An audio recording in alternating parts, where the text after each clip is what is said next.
I would say Layla Bulti. I think Manda Araha from Fitzroy. Claudia Fuscazo. Oh, I'll be biased. Reed Jacobs, because she doesn't even know what she's got to do before she does it, let alone us. But then from across the league, Alexis from Fitzroy, she's too good. And Karina's alright.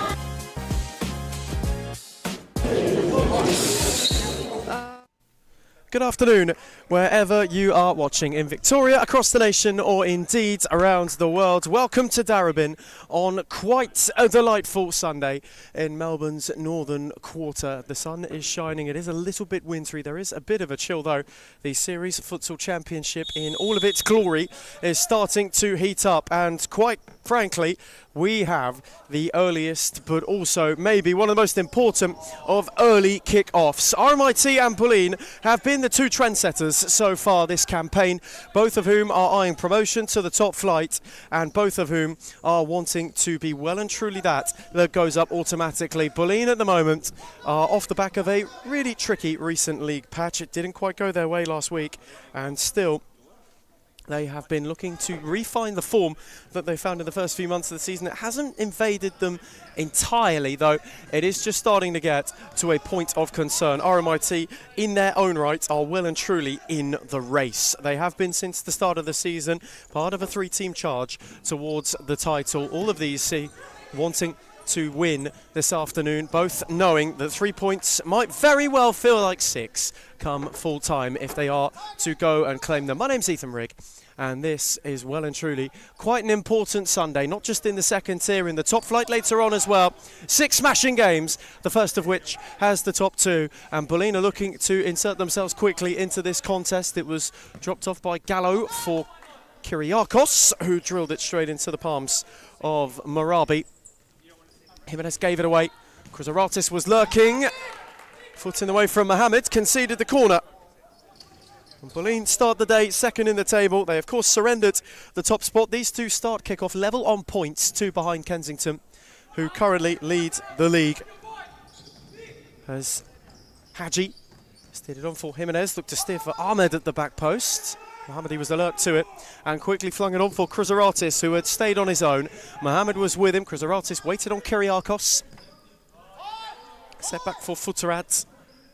Clipped cleverly, gorgeous ball for Gallo, who was unable to steer it further forward. Liban Haji benefited and dropped it off for Joaquin Jimenez. So one will lose ground today, and a point each potentially means that both could well and truly lose ground in the early season title race. It's been a topsy-turvy one, all things considered. Arians with the bye, of course, in the championship this afternoon. I mean, it is a second-tier Sunday of mass importance. This is the headline act, and this is the opening act to it in all of just that. RMIT beat Northcote 5-0 last week. Bulleen lost 3-2 to Kensington. That was the result that allowed them to be usurped at the top of the table for the first time in the calendar year and for the first time in the campaign. And that's given away by Kyriakos. Mohammed's got a yards, and he rolled his effort wide of the far post.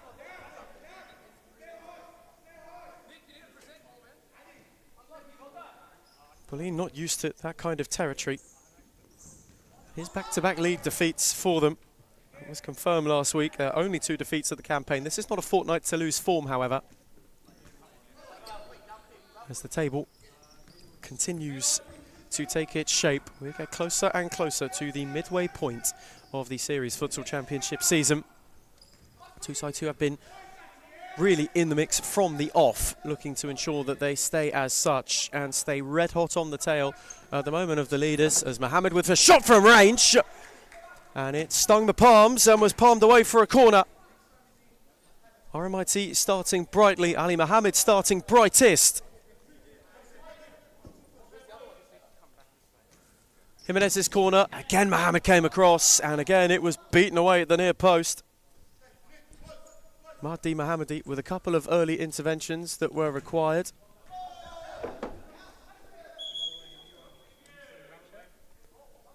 And having had a plethora of early saves to make, he now can have a bit of breathing room. Preferred today over Daniel Patrikis, one of the other keeping options. At the moment there's quite a bench available for this Bulleen side in and of itself. Lagozzo, one of them. James Rasulu's on his way back from injury. And Yanni Barbarolu, who has made an impact in recent weeks. As Ahmed stepped brilliantly, steered it on for Mohamed. Place back for Joaquin Jimenez. Zaki Ahmed stayed out. Mohamed, Jimenez again looked for Ahmed. Kyriakos came across the clear. Fast start though from RMIT, who themselves know how important today can be for them. Bulleen, not just in this game, but the seasonal narrative has got them on the back foot in recent weeks. They started the season red hot. Chrysaratis led the Golden Boot race for a lot of the early weeks. It was him and Payam Jalali in a two-man shootout. Things have dried up a little bit as of recent, and they lost a really close one against Kensington last time out. It was a performance that raised maybe a few eyebrows. They were on the brink of implosion in that game and in the Arians game as well. When the tide turns, it turns rapidly and turns viciously in this division. Here is Barbarolu, who's away from two terrifically. Had Chrysaratis charging forward. Jimenez and Ahmed sorted it out. Ali Mohammed went to get a foot in, set back well by Futterat. And now Kyriakos, who threaded it for Barbaroglu, who had made his way beyond, though the effort was one where he lacked balance and Marabi was able to claim coolly. Ahmed to start the next wave. Liban Haji, able to poke it further than Futterat. Joaquin Jimenez got a foot in to good effect. Tried to go beyond Chrysaratis, squeezed it through for Haji, who had to chase to keep it alive. And his ball for Ali Mohammed ran out of room. It's Barbaroglu, unable to thread further forward. Jimenez away from him. Kyriakos in retreat. Joaquin Jimenez kept going. Barbaroglu got a foot in.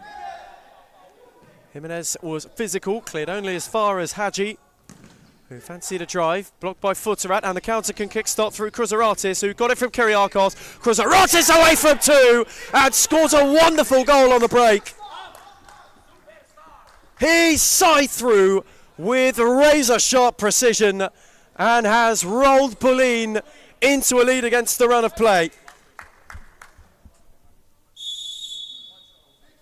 Their first of the afternoon, serving perhaps as much as a nerve settler as it is one to kickstart things for them. RMIT had the lion's share of the early opportunities, but it is Bulleen who hit first and are looking to hit quickly. Chrysaratis just short of Kyriakos. And then got a challenge in to stop the run of Jimenez. Barbaroglu kept his cool. Gallo. So back for Chrysaratis. And it needed a good save out of Marabi.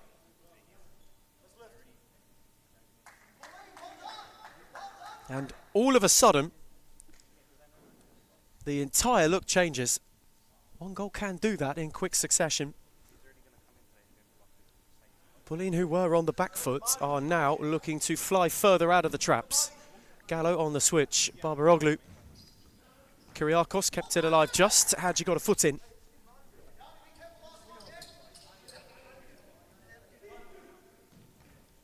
Again, set for Barbaroglu. Chrysaratis. Steered on for Gallo. Went to drive at the near post. It was blocked by Jimenez. Gallo kept it going. Joaquin Jimenez into firmly and gives away a free kick. His and their first foul.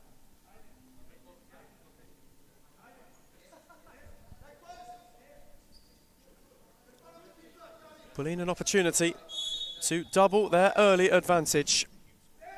Gallo on the switch. Chrysaratis.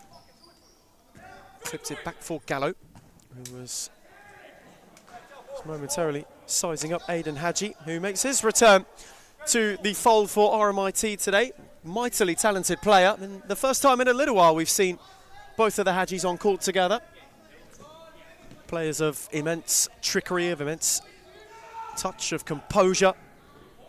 That's a composed ball from Chrysaratis. Barbaroglu kept it going. Gallo. Barbaroglu. Space opened up for Chrysaratis. Ahmed was alert to it momentarily. Barbaroglu away from Aidan Haji. Kyriakos kept it going. Chrysaratis robbed of it by Ahmed, who is on the drive, has options up with him, one left and right, and the ball for Haji. Just had too much firmness. So that is better from RMIT, who are looking to be incisive. Kruzaratis again, Ahmed again picked his pocket, this time for Mohammed the other way, and once more the same result. The ball a bit too heavy.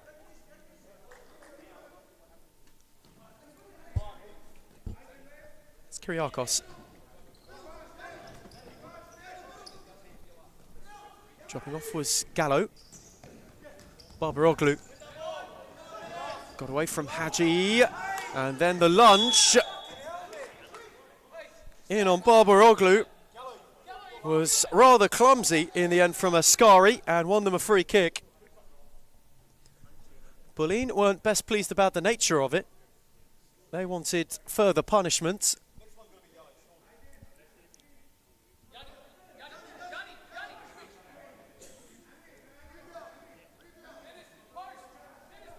No, nothing further was doing for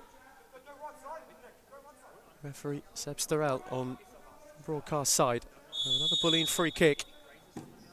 Kruzaratis left it this time. Gallo, Kruzaratis worked it wonderfully on his own, and the touch let him down. Otherwise he was in for a look. Marabi went direct. Hadji gave him the run out the back. Gallo got there in retreat and was able just to get rid of Aidan Hadji, though cleared no further than Mohammed, who stung the palms of Mohammedi. And he only just on the slide kept it inside the area. Kruzaratis wanting a change. Kyriakos. Kruzaratis unable to thread it for Gallo. Oh, he gave a handed apology. Understanding the intention was there. The run not quite following. Beyond the halfway stage now of the first half here in Darabin. Kruzaratis, the difference maker, as he so often has been. Bulleen, who had to withstand an early 5-minute RMIT flurry, went 1-0 up, a scoreline that they have not relinquished since. Ali Mohammed, who has had many an opportunity in the opening of this game. Spent time last year at South Melbourne, made the move to RMIT.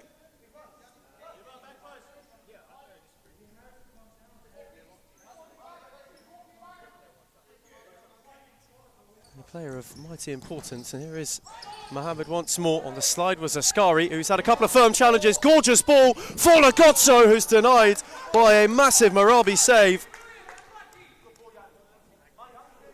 Barbaroglu with a beauty of a ball through, and it needed denial from Marabi. Corner taken, cut out by Hadji, who is motoring. Mohammed's up with him. Aidan Hadji went alone, got away from one, which allowed Kyriakos to get a clearing challenge in. Liban Hadji, Mohammed's.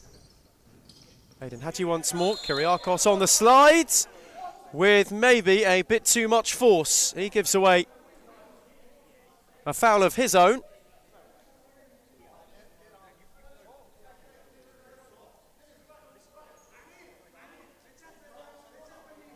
Won the ball though he may. Challenge was perhaps a little too forceful.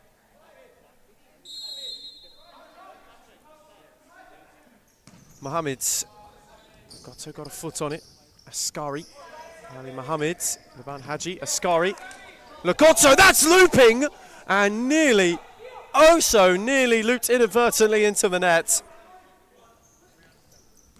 Just for a moment, Marabi watched in wait and wonder, and that's a scorcher from Gallo, who has screamed it in for two. Gorgeous Gallo hits. And Bulleen's afternoon is brightening.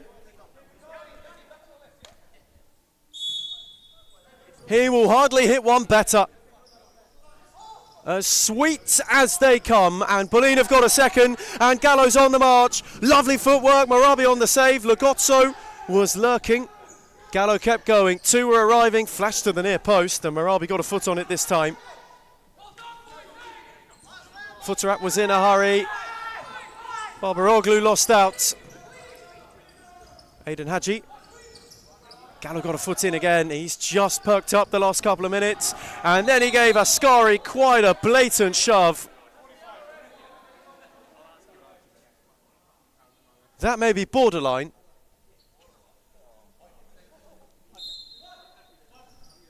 Gallo was something a bit too obvious really walked the tightrope of a booking on that occasion.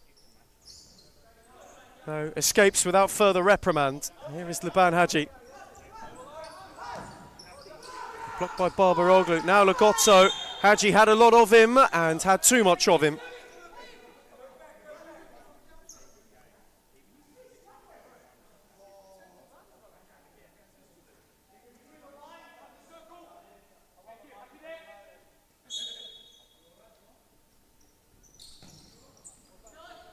There's Gallo. Hadji was there to intervene. Good touch from Mohammed just to evade the press. Askari dropped it off. Liban Hadji.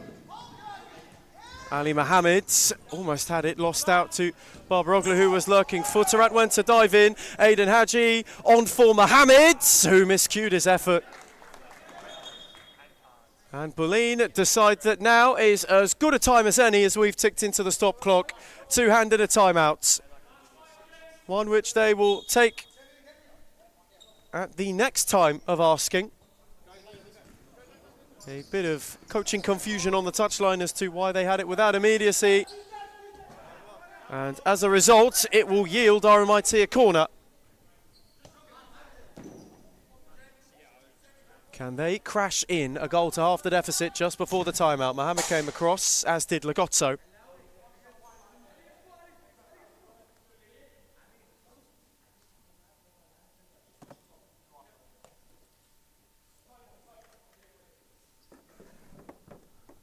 They are still searching, still surging for a way back into the game. Mohammed didn't catch it cleanly. It was troubling enough for Futterat though.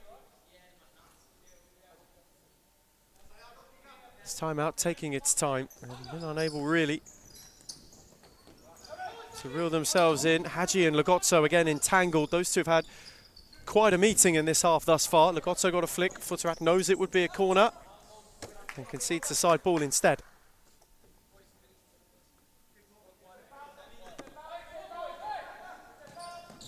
Hadji's take, Askari across. Got a touch from Rasul, though he will protest. Ali Mohammed in the meantime will spear one in. Delicious drive, and RMIT have half the deficit right before Boleyn want to break. They will go into the first of which they wanted to at 2-0, though the deficit will be halved. As we go to a break for the first time here in Darabin, it's Boleyn 2, RMIT 1. Let me actually think. Fitzroy's white kit. Which team has the best kit in the league? Biased opinion, but also Fitzroy. That's easy, it's us. I'm sorry, it's us. Not a question, Melbourne AKU. Liz Air. I think that one will have to be Layla Abdulatif. She would definitely win every time.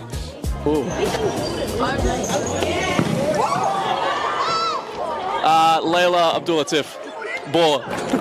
If I was a girl, probably not Layla.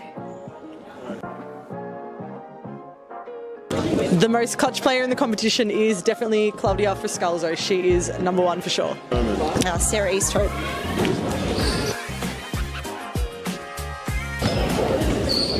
I'm going to say Amanda Aroha. I think this player gets underrated a lot, but Rebecca Davis.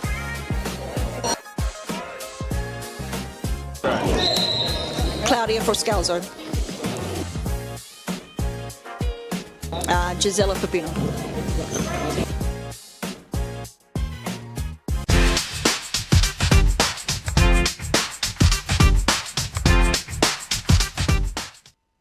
So we return from timeouts for the first time on this particular Sunday here in Darabin.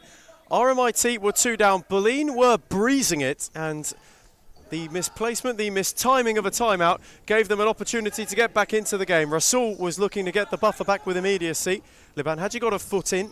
Yosef Alilek lost out. Chrysaratis had 2 to go around, which he couldn't. Hadji's on the charge now. Liban on for Aiden Hadji, and Lagozzo was there on the lunge. Chrysaratis tried to poke it away. Hadji took over, was met by 2, Futterat and Lagozzo. Then got respective challenges, though. Sold Rasul short. Alilek's drive had a deflection which took the sting out of it for Mahdi Mohammadi. These two showcasing why they are two of the top three as Haji's on the drive and Aiden Haji has tied it up in no time. Quick 1-2 punch for RMIT and it is the warmest of welcome backs for Aiden Haji. Two down, they have ripped all the momentum.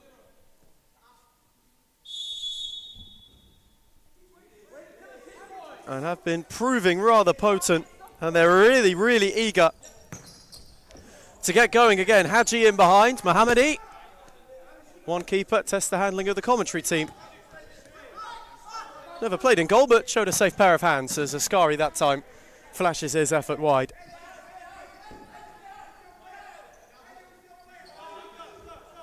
Rather for Rasul. Lagozzo, Futterat, Boleyn have got to go again. If they are to lead before the break, RMIT have just snatched all of the momentum from this game. Cruiseratis Gallo got things going before Ali Mohammed, who has looked most likely in this first half for RMIT, it must be said. And then Aiden Haji with a delightful little whip into the bottom corner has sized things up. And here is Haji once more. Beyond Rasul, Alilek had a yard. Mohammadi was uncertain momentarily at the near post and perhaps a little thankful to see it fly wide. His turn to lob long. Cruiseratis and Liban Haji again were entangled with one another. Cruiseratis wanted a foul which he won't get. Alilek then took over. Askari, Haji made his move. Rasul got the flick on. Lagozzo, Askari went lunging in. As Haji was out of room before being able to get it under. There is no loss of feeling in any of the challenges flying in. As Cruiseratis and Askari become acquainted with one another.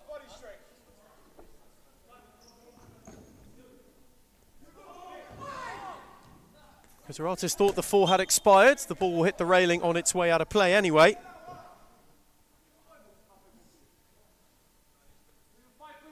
And this game has settled into scrappiness in the last 30 seconds or so.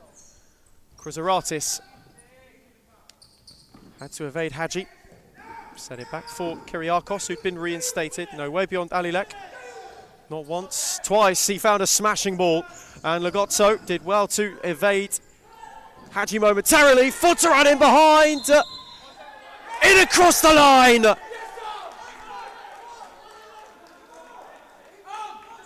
It had crept millimetres over the line. He gets it, back post and out. Back post and out, it was over. And Futterat, by the barest of margins, has got Boleyn back ahead.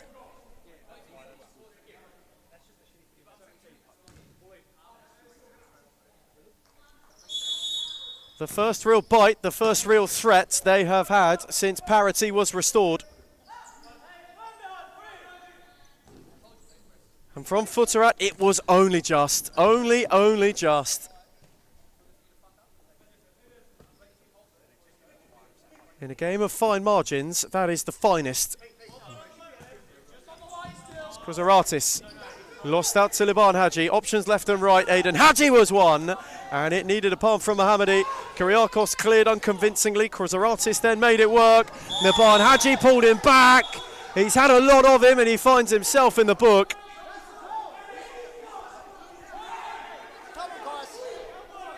And nobody is best pleased about it.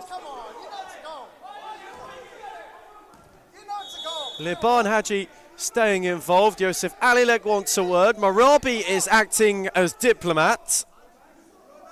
And it's all kicking off.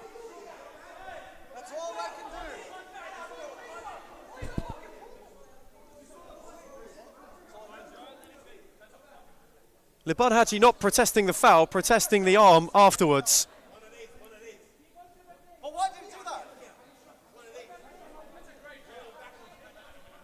Haji might have taken one for the team. Cruiseratis was charging. Those two are now in an attempt to make up and quell hostilities.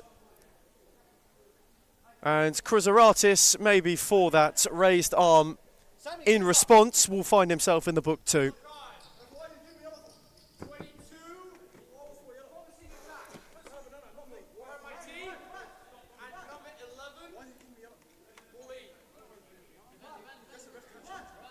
Bookings either way.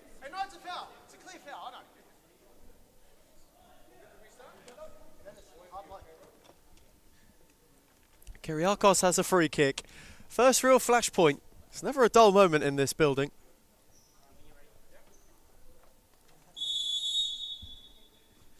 Kyriakos' take thumped into Hadji, who was there to intervene. Lagozzo steering, Kruzaratis saw it out of play. Him and Hadji just have to be on their best behaviour now. You get the feeling any further incident with those two, one or both could walk. And that would be a sordid end for two terrific players. They walk the tightrope for the remainder. Aiden Hadji dropped it off for Ahmed. Alilek away from Kruzaratis, though not Kyriakos. However, Kruzaratis the first time was in firmly. Ascari was in too much of a hurry and thus will have the free kick pulled back. Alilek. Hadji, tidy touch, lovely 1-2 with them. Aiden Hadji, it'll favour Ahmed. A foot in from Futterat was crucial. Lagozzo lost his footing. Alilek will start things once over.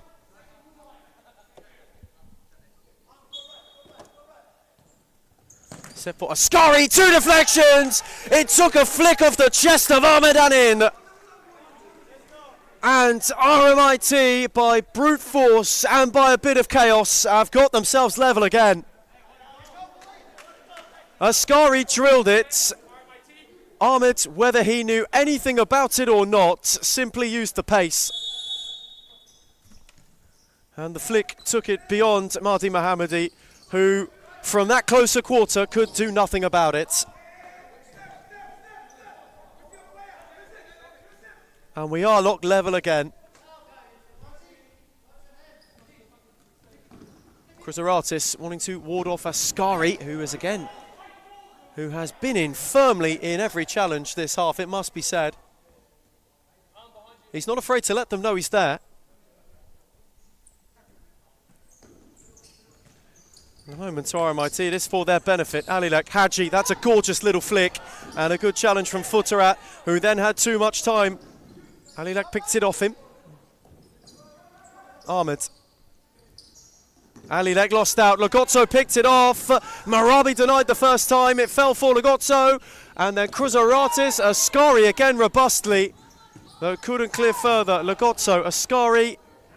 Hadji will have it trickle out of play. He was chasing to keep the move alive and counter in and of itself. 71 seconds to the end of a chaotic first half in Darabin. 6 goals, split 3 either way for the time being. As Ascari, under pressure, cleared. Though this is the kind of full throttle affair we have come to expect from any of the top 3. Bulleen and Kensington, they played out a corker last week. This has the makings to be equally as such. Kyriakos couldn't steer it further forward. Futterat got it back from Alilek and then from Lagozzo. Lagozzo once more. Patient from Bulleen. Maybe the first time this half has simmered. Ball from Futterat. Just too tempting for Ahmed to go and win. Lagozzo had to let it trickle out of play. Into the final minute of a half that's really given us everything. Is there one last twist to the script? That's a beauty of a ball. Mohamed on for Ahmed, who's rolled it wide. Brilliant move from RMIT. And all it needed was the finishing touch. The run from Ali Mohamed was terrific. The ball to find him was better. And the finish from Ahmed nearly was the ultimate conclusion.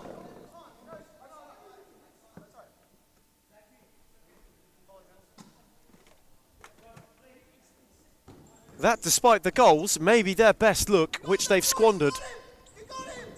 Alilek, Jimenez, Poked it out for Ali Mohammed once more. He'll have a drive. And Mohammed will watch it wide.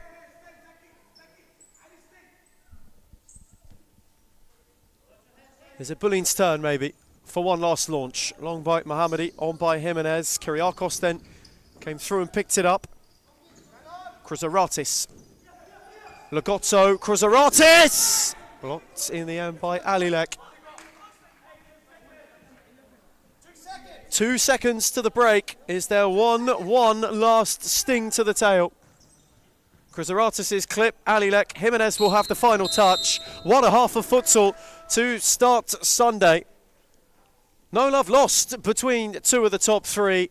Have split 6 goals, 3 each way. There has been a bit of feeling, there's been temper, and most importantly, there has been quality. Half time in Darabin, Bulleen 3, RMIT 3.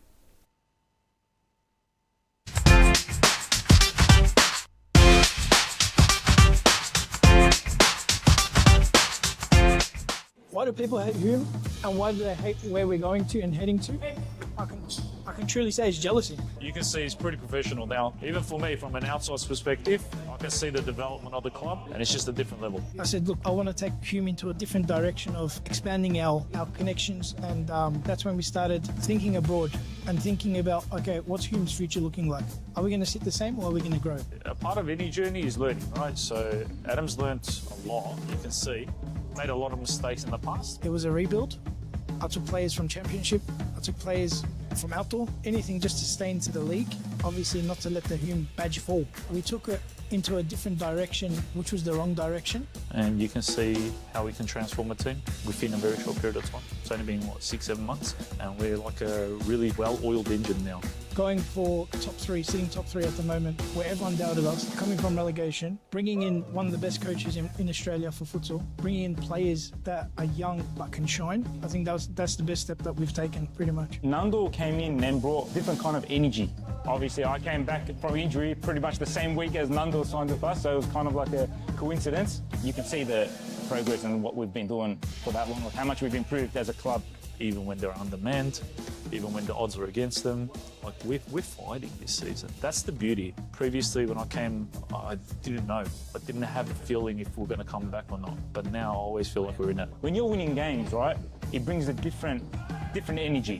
When you're winning week in, week out, or you drop points here and there, but like you're winning 80% of your games or something, you're on a high. I think it makes a really big difference to Adam. He's been unbelievable as a president, as he goes obviously last year. So he's obviously been a big part of all of this, and he's been doing unbelievable. Big credit to everyone, to be honest. We're on the right track, I believe, and hopefully we just get better from here. It's all about the brotherhood. It's all about passion. It's all about, if my brother's falling down, what can I do to pick him up, or how can I pick him up? It doesn't matter what you do at a club. If you're there long enough, it becomes like your property kind of. It feels like you have a piece. You want to stand up and protect it. So I'll always want to protect this club, no matter what. We focus on everything. We focus on all the aspects. And I think that's what a lot of clubs don't have. A lot of clubs hate on us because of that. And the fact that we bring passion to the sport, there's no limit. The sky's the limit. When you have teams like Fitzroy, who's been up there and played the nationals, or you have teams like Moreland who played national tournaments as well, if they can do it, why can't we?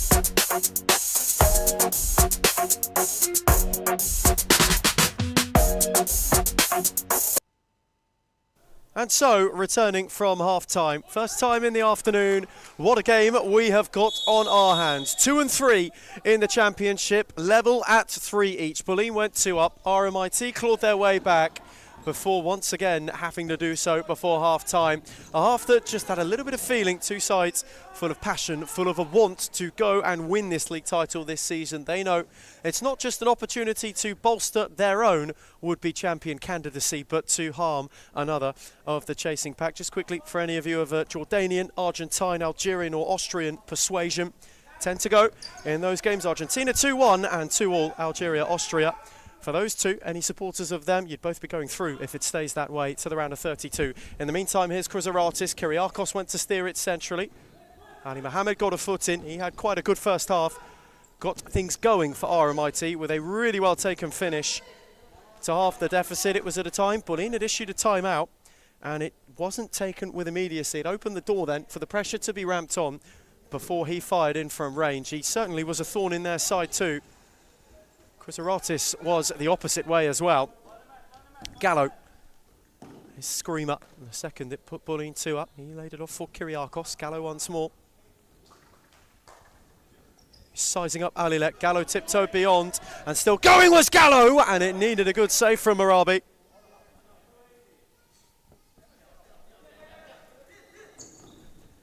Corner was taken quickly. Gallo, Chrysaratis.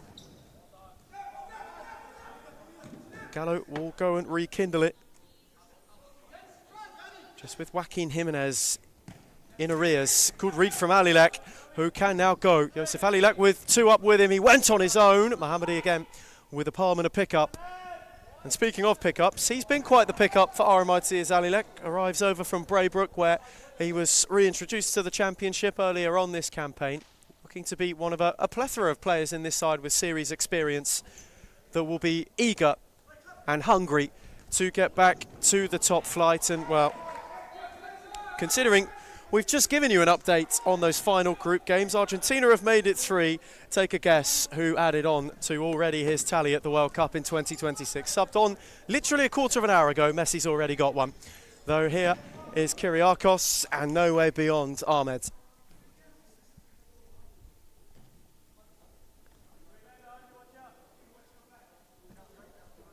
Both of these two wanting to go and win it. Bulleen, they're eyeing momentarily, though it may be, a return to the top of the league. RMIT too have the opportunity to find the peak of the table if they are to pick up 3 points, and both know 1 point doesn't favour either. It gives, in fact, Kensington, who play later today, an opportunity to open up a 4-point gap at the summit and stretch their own legs. Not too long ago, they were the ones chasing in this topsy-turvy race. Good from Chrysaratis and from Gallo. Kyriakos returned it, and Gallo fired over. Marabi's in a hurry. Jimenez had stayed forwards, and the lob was far too long for him to go and get on the end of. A particular one with Kensington that both of these two will have a vested interest in. That final kick-off later on today. They take on Footscray. In the meantime, Braybrook behind play. They're up next as Barbaroglu had a go. Marabi was there to deny and then there to gather. Bulleen forcing the early issue. Flip side of the first half, RMIT played some fantastic futsal in the opening stages, found themselves somehow 2 down. The way they've clawed themselves back, the way that half ebbed and flowed, things being level is, well, you'd say something both teams merited from that opening 20. Jimenez and Ahmed just wanting to calm the tempo down, swing things back in their favour. That's tidy from Alilek, and Jimenez just held the space. Beyond Chrysaratis, Kyriakos was snapping at his heels. Good ball from Ahmed. Alilek, Jimenez on for Mohammed, who had just worked a yard. Joaquin Jimenez got the return. It was beaten away by Mohammadi and cleared further by Barbaroglu. RMIT turns though to turn the screw at the start of the second half. And as far as goals to make it 3-1 go in that game, you've got to be joking me.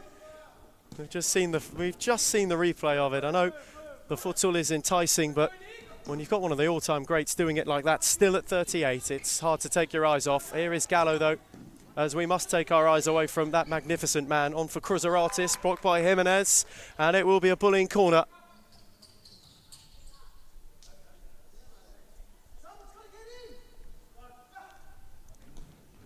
Corner with depth for Gallo. Mohammadi made the venture. Gallo's drive unsuccessful via a ever so slight, it must have been a feather of a deflection to take it away for another corner. Chrysaratis his take. Gallo on his own again, away from Mohammed, blocked by Ahmed. Gallo will recover and rekindle. Ahmed just wanting to keep the door closed. Gallo fancies a charge, and he is galloping forward. Kyriakos Cruzaratis, patient from Bulleen. Cut out by Jimenez, maybe too measured. Two up with him. Alilek went centrally, Jimenez went to find him, and Barbaroglu got an all-important foot in. Allowed Mohammadi to gather. Again, Jimenez with a good read. He's had a good start defensively as Joaquin Jimenez to this second half. Now Yosef Alilek, who is happy to return for Marabi. Ali Mohammed. Alilek now with room to motor. Ahmed central, Kyriakos diligence. Ahmed's challenge. Too firm, it will be the cause of some protest for RMIT. No denying Ahmed got some of the ball, though did he go through Kyriakos to go and get it? In the eyes of Matteo Caligaro, he did. Maybe a let-off for Bulleen. As Gallo was looking to drive at Jimenez. Barbaroglu, who's been quite an energetic introduction for Bulleen since arriving. Saw last week initially what he could bring to the fold. Side who are going for a title, and a player who's just starting to grow into the way they want to play.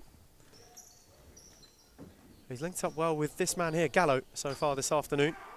Jimenez in with haste, and in well this time. And he got a little dragging leg from Gallo and gets a free kick as a result.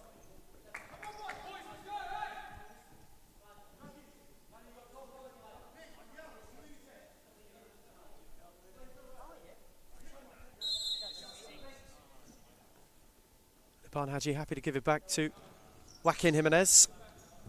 Ahmed Haji couldn't thread beyond Cruzaratis. Now this is interesting. Cruzaratis in behind. Marabi came sliding through to superb effect, and the counter's now the other way. Mohammed breezed beyond Gallo and forced Mohammadi into an awkward save. That was hit with some real venom.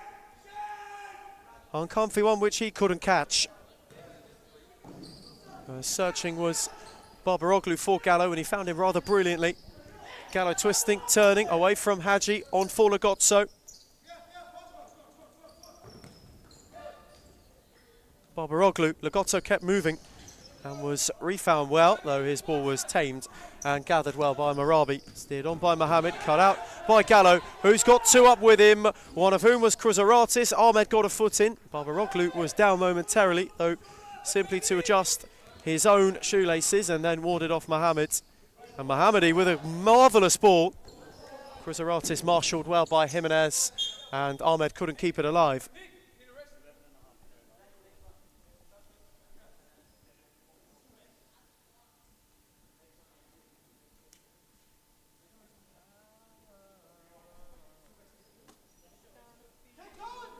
This game locked in stalemate. As Mohammadi fancies a go and stung the palms fiercely of Marabi. That was a serious hit. And required a palm for a corner. Taken with depth for Gallo by Barbaroglu. Ali Mohammed looked to make life awkward. Jimenez got up and in the end got a shout maybe at the last second from Marabi, who flung for Aidan Haji. That is gorgeous from Gallo though. Ever so cool. And he'll have a drive from range. Why not?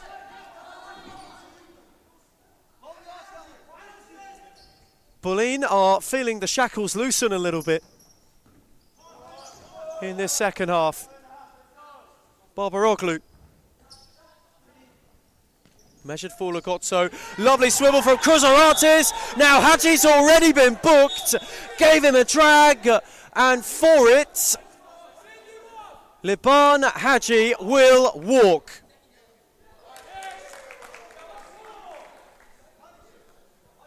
Clever from Cruzaratis to work the space. Haji had to do it.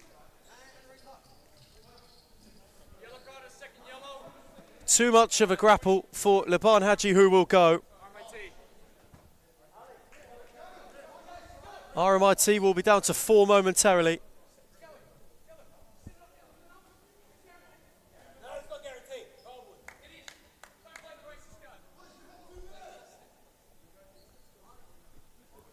And they will also be out, not just the remainder of this game, but for next week too. one of their most luscious operators. Laban Hadji walks. There is discussion about the elbow from Kruzaratis earlier, which he believed deserved more than a booking. He's got 2 of those. RMIT, a man down momentarily for a couple of minutes or a bullying goal. Kruzaratis will leave it, Gallo will drive it, Marabi will intervene, and Mohammed will get up off the line, and then will intervene, and my word, they're going to be down another. That is unbelievable. It struck the hand of Ali Mohammed on its way via the bar. What is going on here? I have never seen anything like this. Down to 4 a minute ago, now down to 3. This is ridiculous. RMIT are imploding in front of our very eyes.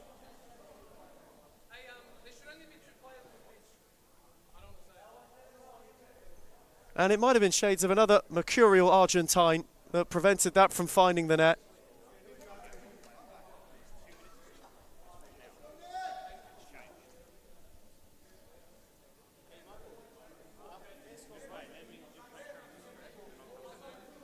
And it's interesting to see what happens here. That more akin, unfortunately for Ali Mohammed, to Diego Maradona in 1986. The hand of God's being punished this time round. So then, this looks rather bizarre. Kruzaratis from the spot scores. Bulleen have got the lead back.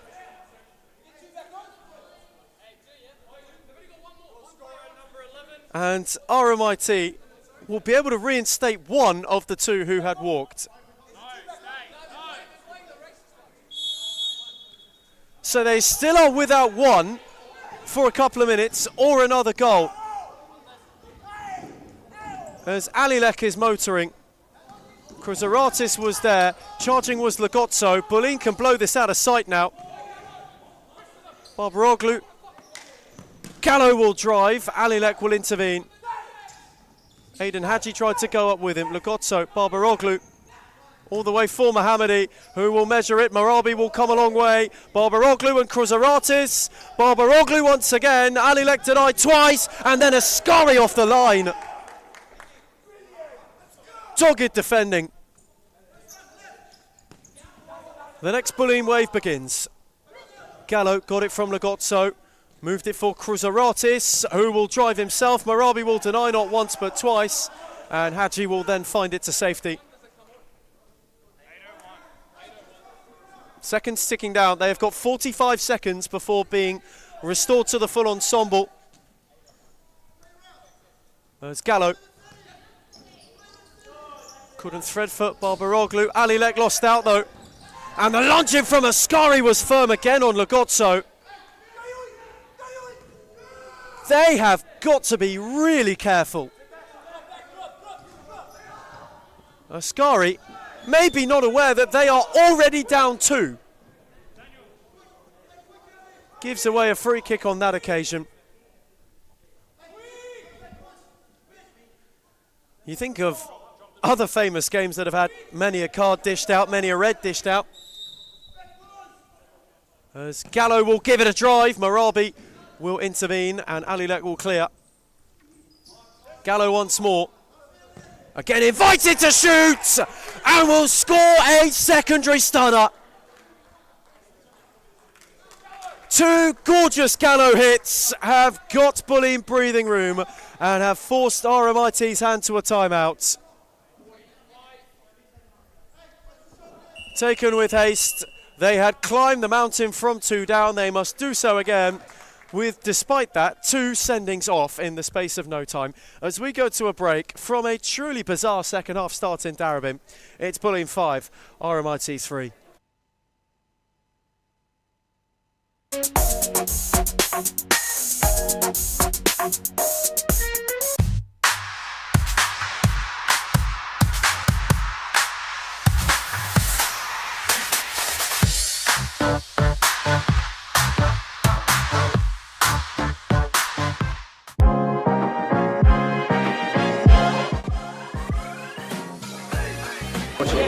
I would say Layla Bulti. I think Amanda Araha from Fitzroy. Claudia Fuscalzo. Oh, I'll be biased. Reed Jacobs, because she doesn't even know what she's got to do before she does it, let alone us. But then from across the league, Alexis from Fitzroy, she's too good. And Karina's alright.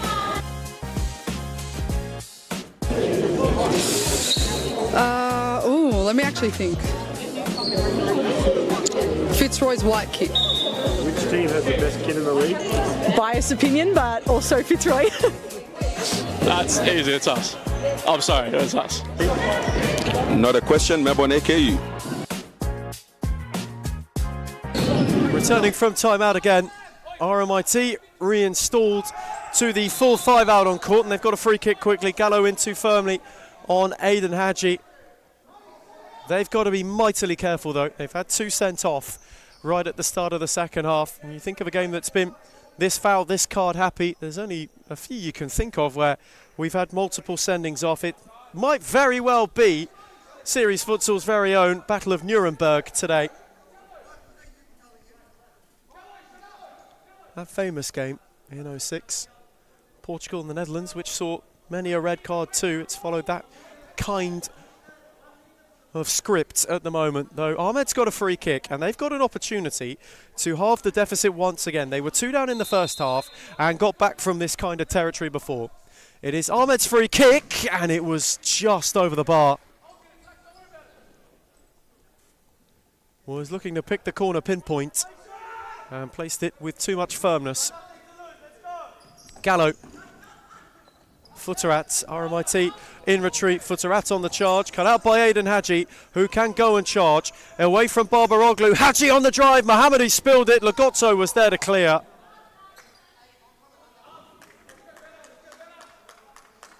And Ascari just went running in late. Didn't give a flick, but wanted to make sure the keeper was all right in case there was minimal contact. Hadji with silky footwork. Gallo read it though. Lagotso and Ascari battling. Good read from Ahmed, who was quickly in and across. Away from Gallo, though not Lagotso, who's got Hadji to go around. Gallo went up with him. He is on the overlap. Sent Ascari on a slide. Set it back for Futterat. On for Barbaroglu. Cleared away by Ascari. And Bulleen are just starting to showcase some of the futsal they played earlier this season. And Ascari was truly sent on that occasion. There's Hadji. Moved on for Alilek. Futterat flung a foot at it, and it took the final flick off Josef Alilek. This might be the last live update we give you from the group stage of the tournament. Would you believe it? There is no way. Riyad Mahrez in the 93rd minute made it 3-2 to Algeria. Sasha Kalajic, 90 plus 6, 3-3. Unbelievable. So both Algeria and Austria will be heading through. Argentina beat Jordan 3-1 in the other game there. That is one of the ends to one of the group stage games of all time. That is astonishing stuff. As in the meantime, here in Darabin, Hadji is on the charge. RMIT are looking for a late saviour of their own, and they've got a corner. There is nothing like that though. Truly some unbelievable stuff. They were heading home 3 minutes ago. Now the passports have been put back for Austria and for Marko Arnautovic. As Alilek's on the charge, it took a little flick. It will be another RMIT corner. They now are down to 1 on the bench. Joaquin Jimenez, the sole member of the substitutes. Sure, he cannot quite believe that. There's Alilek for Ahmed to drive it and flash it wide of the far post. Northcote Braybrook to follow. We've gone from a battle at the top to a battle at the bottom of the Series Futsal Championship, and it is worth noting if Northcote lose today, they will be 7 points adrift from Braybrook and from safety. It's not quite do or die, but it definitely has that feeling to it. 3 points for either will feel like 6, similar to how it is in this kickoff in particular. That's tidy from Gallo, on for Lagotso. Now Barbaroglu, who will give it a drive. Marabi got down. Lagotso was it cleverly. Did it strike the arm of Ascari? No, it did not. Bulleen appealed for a penalty and then ran out of room when going for a cutback. They wanted another red card. they were eyeing a third dismissal there, were Bulleen. It did not strike the arm of Ascari. That's gorgeous from Gallo, who has been most gorgeous this afternoon. Lovely from Futterat, back from Lagozzo. Oh, it's smooth, and it's a good read from Alilek to put an end to it. Moved it on for Hadji, 3 against 1. Ascari's out the back. He has sat down Lagozzo, got around another, and poked it wide of the post.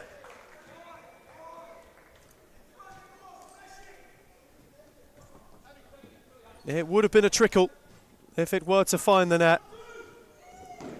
Gallo unable to evade.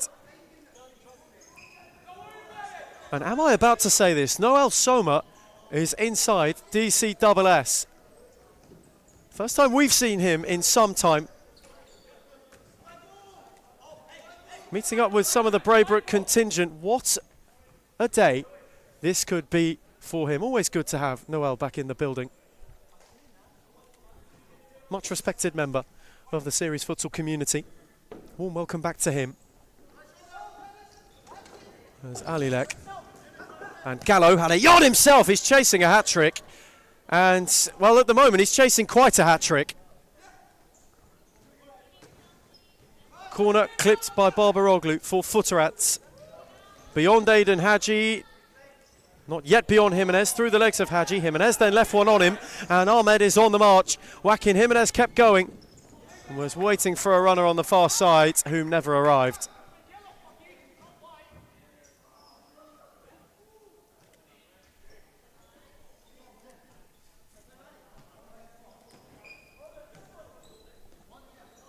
As Gallo looked to clip it for Futterat with too much force. 3 minutes. RMIT need 2 in 3 minutes if they are to rescue a point and to brighten their prospects from here and dent the Bulleen charge back to the top. Hadji is looking to kickstart that, and Mohammadi got down to make the save and release Barbaroglu out the back. Morabi had to intervene. Jimenez slid in. That's a super challenge. Some way, somehow he got the ball, and Barbaroglu with real pace was on the march back. Mohammadi just took the sting out of it momentarily. Long for Barbaroglu. His touch a good one. Work back for Futterat. Ascari and Hadji just were there to show him the door. Jimenez, Ascari. Joaquin Jimenez, too far behind Ascari. And timeout Bulleen. In the meantime, they are 2 ahead. They took the full advantage of the man advantages they had. As we go to timeout, it's Bulleen 5, RMIT 3. Liz Air. I think that one will have to be Layla Abdulatif. She would definitely win every time.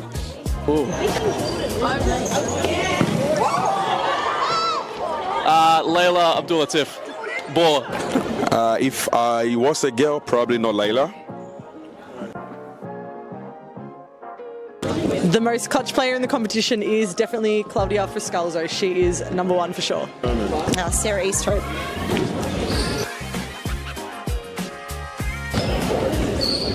I'm going to say Amanda Aroha. I think this player gets underrated a lot, but Rebecca Davis.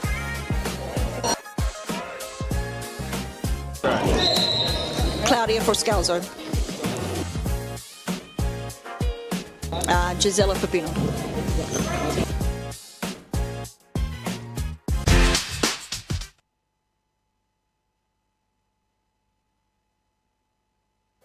Returning from timeouts, and for what is both of these two, possibly 2 of the most crucial 2 minutes 22 seconds of their respective seasons. This is down the stretch stuff. Bulleen are 2 up. They simply have to see it out. RMIT wanting to continue to be a thorn in the side after all the adversity that they have had today. Some of it self-inflicted. They will want to go and pinch a point, though they know time is a precious commodity. Kyriakos on the slide. Still got to challenge him. For Bulleen, if it stays this way, though, it is a return, albeit for the time being, to the top of the table. Would allow them to continue to gain ground. Jimenez's flick cut out by Kyriakos, who kept it in enough for it to be the keeper's ball.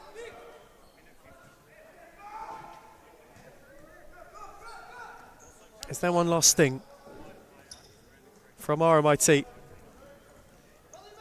touch from Ascari. Hadji, Chrysaratis, again, anywhere will do. Have the Redbacks got one last venomous bite to split the difference? Jimenez. Marabi has motored, the goal is vacant. Kyriakos took it off Barbaroglu for Gallo to give it a go from inside his own half.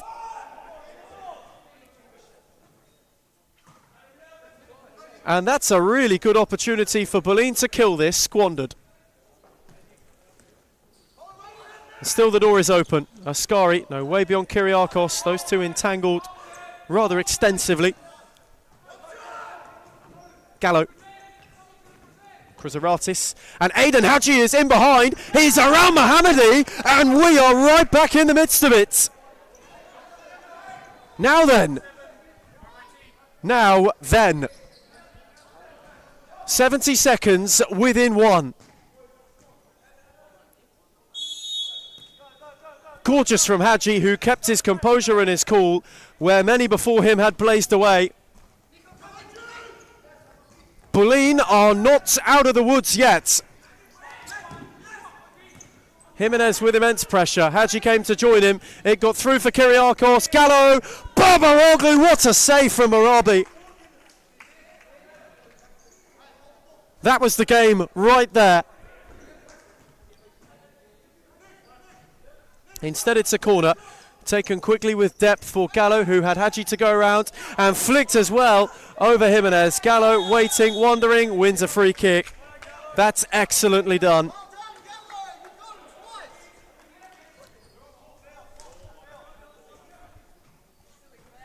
And for RMIT, that's 4 fouls. So they're feeling the ice thin beneath their feet even further.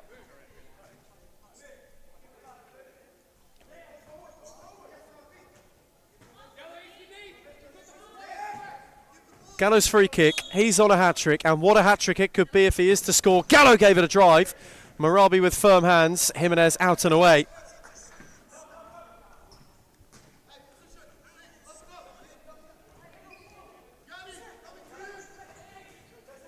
Time now of the essence if RMIT are to go and snatch something, or are Boleyn to ice it. Chrysaratis will do just that. Done and dusted. Boleyn will be going back to the top of the league. And Chrysaratis will crash in the goal that seals it. They were threatened and tested.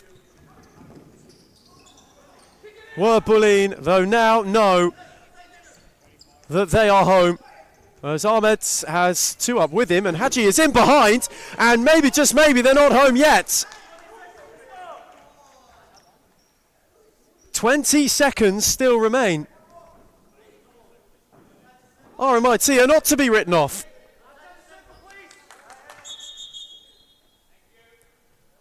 They're all in a hurry. So here we go then. 20 seconds down the line. Boleyn 1 up and nearly 2 up. Gallo almost from his own area. Long from Marabi. Hadji got in! And Mohammadi had been collateral damage, which will result in 5 fouls. Aidan Hadji's not happy about it. Marabi's ball was a beauty. It caused chaos. And Hadji wanting Mohammadi to get straight back up, though Mohammadi wore a boot right where you don't want to wear one, and that's 5 fouls as well for RMIT for good measure. Again, sent long. They are just merely keeping the door open. 10 seconds for one last opportunity, and Joaquin Jimenez will be tasked with bringing it up. On for Ascari. Time the precious commodity. Ahmed not there ahead of Barbaroglu. They have 2 seconds to find an equaliser. Marabi is up. The kitchen sink is thrown. This is it.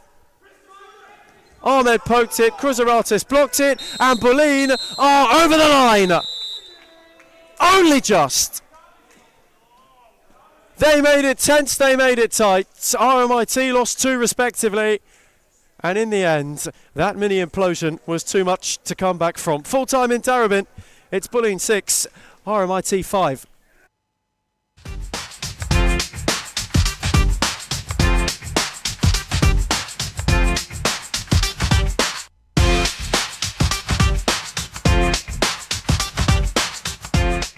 Why do people hate Hume, and why do they hate where we're going to and heading to? I can truly say it's jealousy. You can see he's pretty professional now. Even for me, from an outsider's perspective, I can see the development of the club, and it's just a different level. I said, look, I want to take Hume into a different direction of expanding our connections, and that's when we started thinking abroad and thinking about, okay, what's Hume's future looking like? Are we going to sit the same, or are we going to grow? A part of any journey is learning, right? So Adam's learnt a lot, you can see. Made a lot of mistakes in the past. It was a rebuild. I took players from Championship. I took players from outdoor. Anything just to stay into the league. Obviously not to let the Hume badge fall. We took it into a different direction, which was the wrong direction. And you can see how we can transform a team within a very short period of time. It's only been, 6-7 months? And we're like a really well-oiled engine now. Going for top three, sitting top three at the moment, where everyone doubted us, coming from relegation, bringing in one of the best coaches in Australia for futsal, bringing in players that are young but can shine. I think that's the best step that we've taken, pretty much. Nando came in and brought different kind of energy.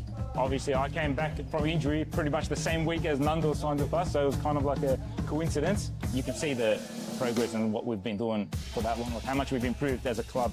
Even when they're undermanned, even when the odds are against them, like we're fighting this season. That's the beauty. Previously, when I came, I didn't know.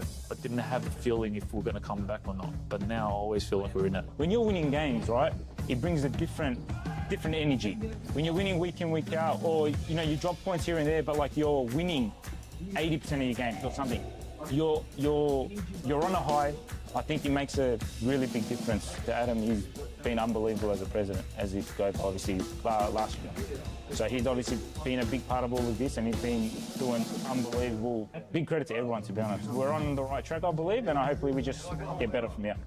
It's all about the brotherhood. It's all about passion. It's all about, if my brother's falling down, what can I do to pick him up? Or how can I pick him up? It doesn't matter what you do at a club. If you're there long enough, it becomes like your property kind of. It feels like you have a piece. You want to stand up and protect it. So I'll always want to protect this club, no matter what. We focus on everything. We focus on all the aspects. And I think that's what a lot of clubs don't have. A lot of clubs hate on us because of that. And the fact that we bring passion to the sport, there's no limit. The sky's the limit. When you have teams like Fitzroy, who's been up there and played the nationals, or you have teams like Moreland who played national tournaments as well, if they can do it, why can't we?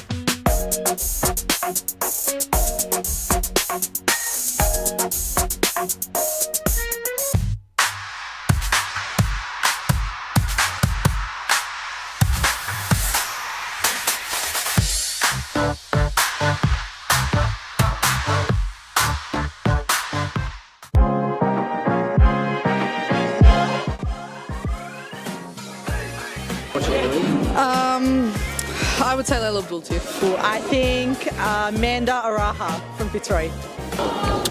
Claudia Fuscalzo. Oh, I'll be biased. Reed Jacobs, because she doesn't even know what she's going to do before she does it, let alone us. But then from across the league, Alexis from Fitzroy. She's too good. And Karina's alright.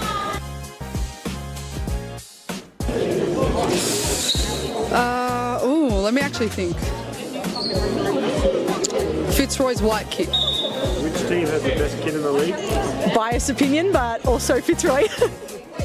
That's easy, it's us. I'm sorry, it's us. Not a question, Melbourne AKU. Liz Air. I think that one will have to be Layla Abdulatif. She would definitely win every time. Ooh. Layla Abdulatif. Baller. If I was a girl, probably not Layla. The most clutch player in the competition is definitely Claudia Friscalzo. She is number one for sure. Sarah Easthope.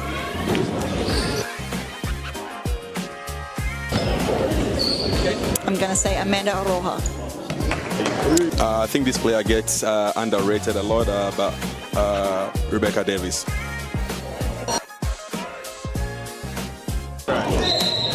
Claudia Friscalzo. Gisela Pepino.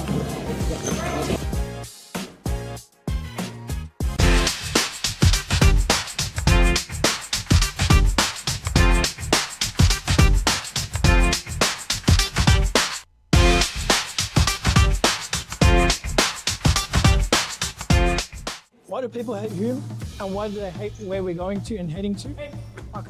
I can truly say it's jealousy. You can see he's pretty professional now. Even for me, from an outside perspective, I can see the development of the club, and it's just a different level. I said, look, I want to take Hume into a different direction of expanding our connections, and that's when we started thinking abroad and thinking about, okay, what's Hume's future looking like? Are we going to sit the same, or are we going to grow? A part of any journey is learning, right? So Adam's learnt a lot, you can see. Made a lot of mistakes in the past. It was a rebuild. I took players from Championship. I took players from outdoor. Anything just to stay into the league. Obviously not to let the Hume badge fall. We took it into a different direction, which was the wrong direction. And you can see how we can transform a team within a very short period of time. It's only been, 6-7 months? And we're like a really well-oiled engine now. Going for top three, sitting top three at the moment, where everyone doubted us, coming from relegation, bringing in one of the best coaches in Australia for futsal, bringing in players that are young but can shine. I think that's the best step that we've taken, pretty much. Nandor came in and brought different kind of energy. Obviously, I came back from injury pretty much the same week as Nandor signed with us, so it was kind of like a coincidence. You can see the progress and what we've been doing for that long, how much we've improved as a club. Even when they're undermanned, even when the odds are against them, like we're fighting this season. That's the beauty. Previously, when I came, I didn't know. I didn't have a feeling if we're going to come back or not. But now I always feel like we're in it. When you're winning games, right, it brings a different energy. When you're winning week in, week out, or you drop points here and there, but like you're winning 80% of your games or something, you're on a high. I think it makes a really big difference to Adam. He's been unbelievable as a president, as he goes obviously last year. So he's obviously been a big part of all of this, and he's been doing unbelievable. Big credit to everyone, to be honest. We're on the right track, I believe, and hopefully we just get better from here. It's all about the brotherhood. It's all about passion. It's all about, if my brother's falling down, what can I do to pick him up, or how can I pick him up? It doesn't matter what you do at a club. If you're there long enough, it becomes like your property kind of. It feels like you have a piece. You want to stand up and protect it. So I'll always want to protect this club, no matter what. We focus on everything. We focus on all the aspects. And I think that's what a lot of clubs don't have. A lot of clubs hate on us because of that. And the fact that we bring passion to the sport, there's no limit.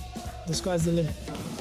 When you have teams like Fitzroy, who's been up there and played the nationals, or you have teams like Moreland who played national tournaments as well, if they can do it, why can't we?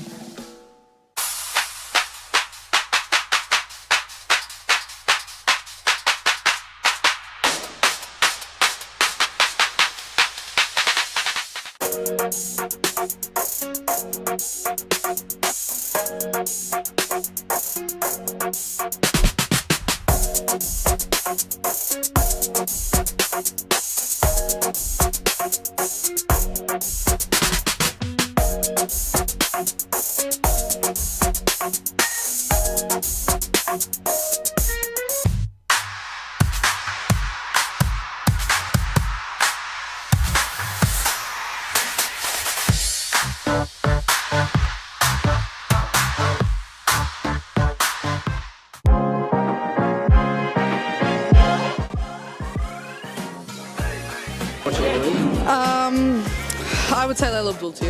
I think Amanda Araha from Fitzroy. Claudia Friscalzo.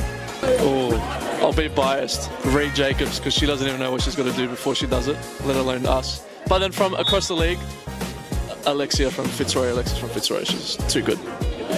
And Karina's alright.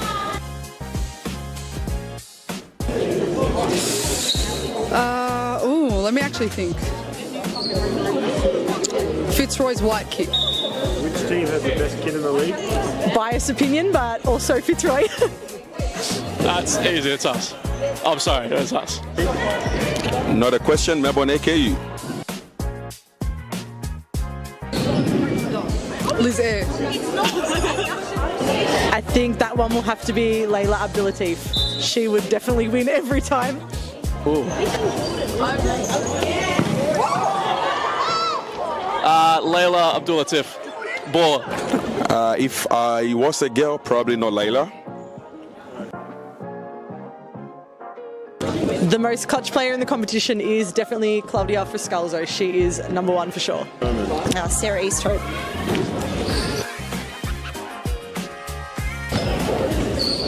I'm going to say Amanda Aroha. I think this player gets underrated a lot, but Rebecca Davis.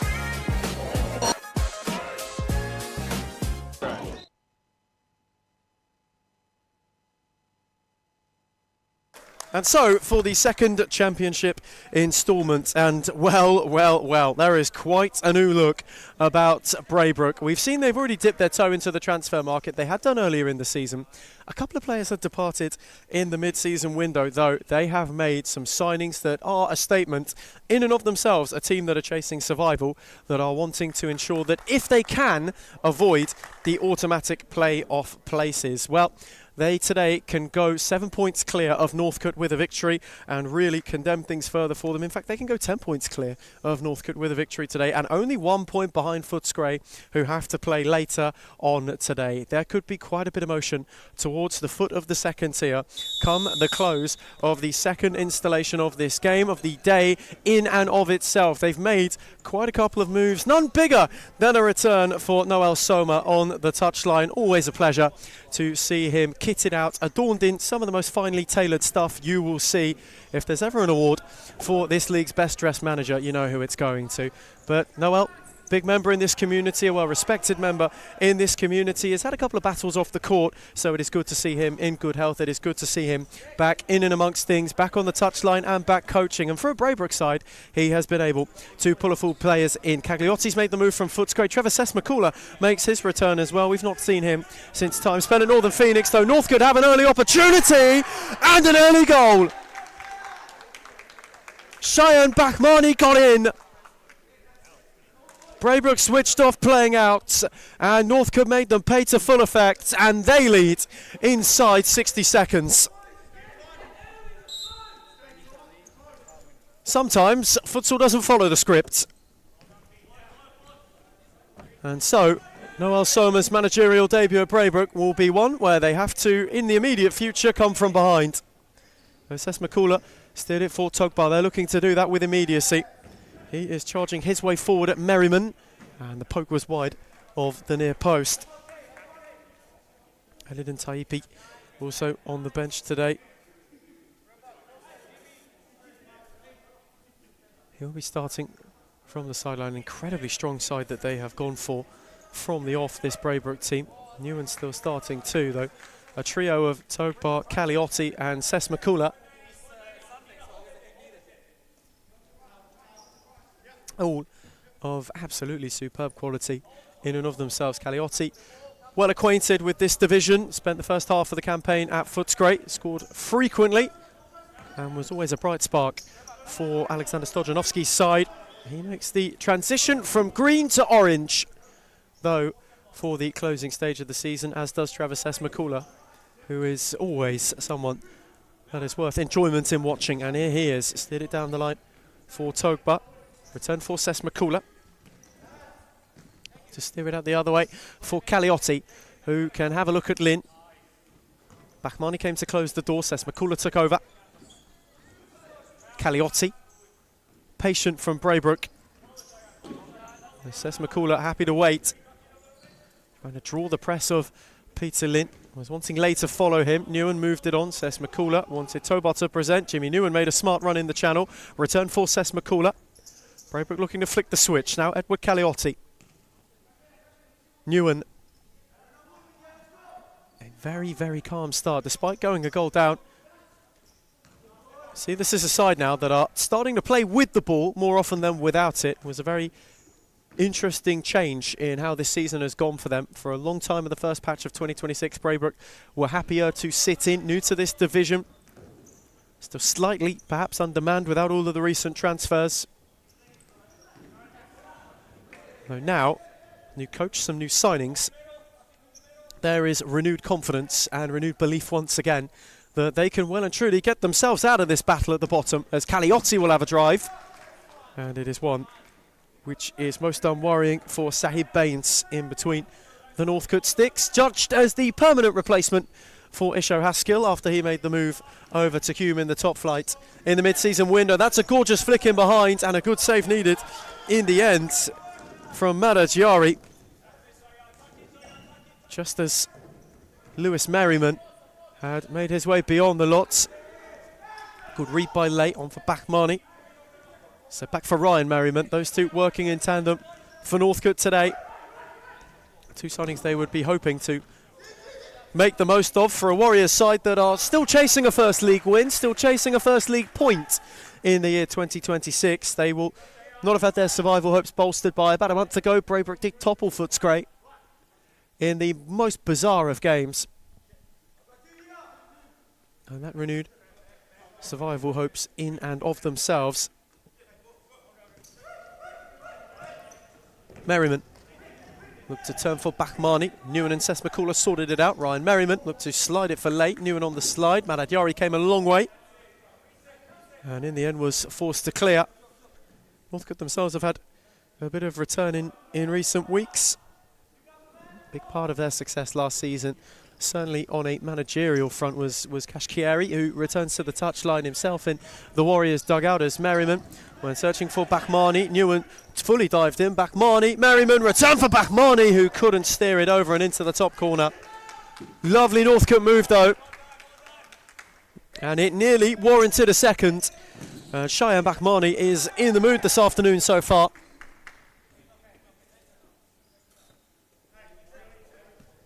Few already getting prepped. They've made their first pair of changes of Braybrook so far today. Still have Adam Abdul Mula to come on as well. Another new addition with Noah Soma coming in as manager. There are players he brings with him as Tobar flashes wide of the post.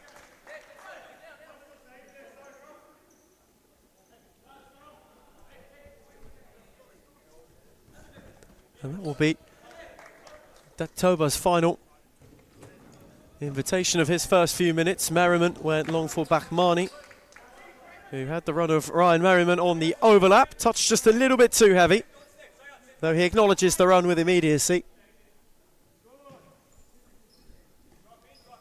And in comparison to what we had in the game before, it's a rather tamed encounter, a rather not feeling loose, but spiteless, certainly. Sesmakula now, beyond Backmarney, brilliantly with Sesmakula, and Taipi went to steer it centrally, though Baines was there to get a clear gather on it. First time it really opened up for Braybrook to have a go. Taipi and Merriman with the challenge, and then maybe collateral damage at the end of it.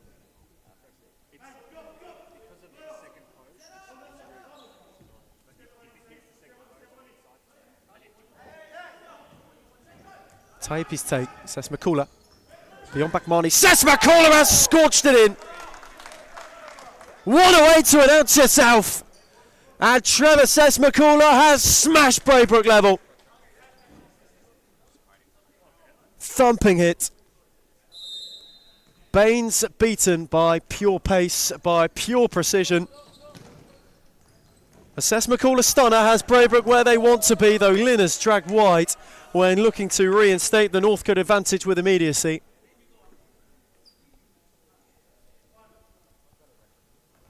And again, the complexion at the foot of the league changes.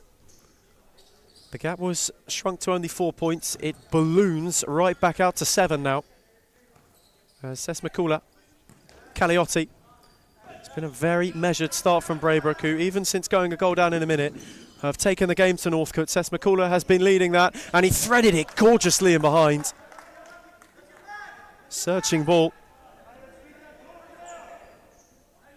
Just one that Nazifi could not get on the end of. As Lay was forced to clear, the pressure from Taipi was too intense, far too intense for him to be able to continue with. As Seth McCullough with a loose touch on that occasion and forced himself out of play. Lynn was quickly on him.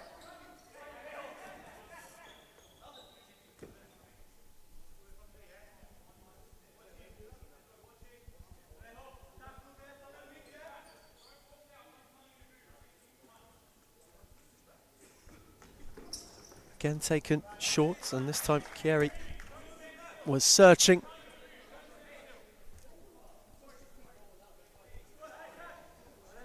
All for Northcote looking for a way through.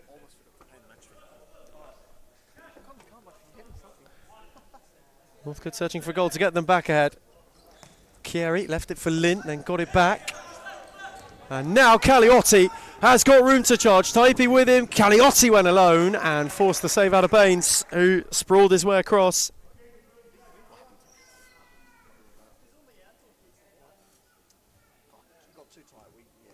Braybrook are pressing, searching for a goal to give them the lead in this, a true good old-fashioned relegation six-pointer. Caliotti swivelling, no one at the back post.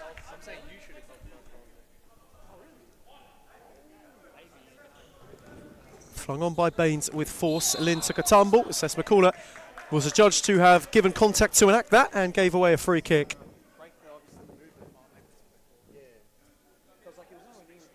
Northcote, who have had to withstand a bit of pressure, now have an opportunity to get themselves going once again.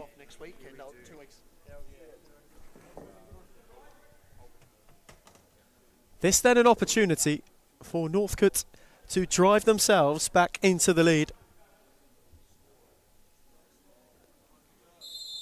Peter Lynn over it, his drive, the ball did its job. Taipi got the block on the following was Lay, and it forced the save out of Manajari. Will be a Northcote corner. We've ticked beyond the first half's halfway stage. And a truly seismic battle at the foot of the second tier. Chieri's take. Taipi went to clear. Lynn for Chieri. Good save, Manajari down low. Went through bodies, he had a late look and knew not much about it. He was able to intervene right at the last second.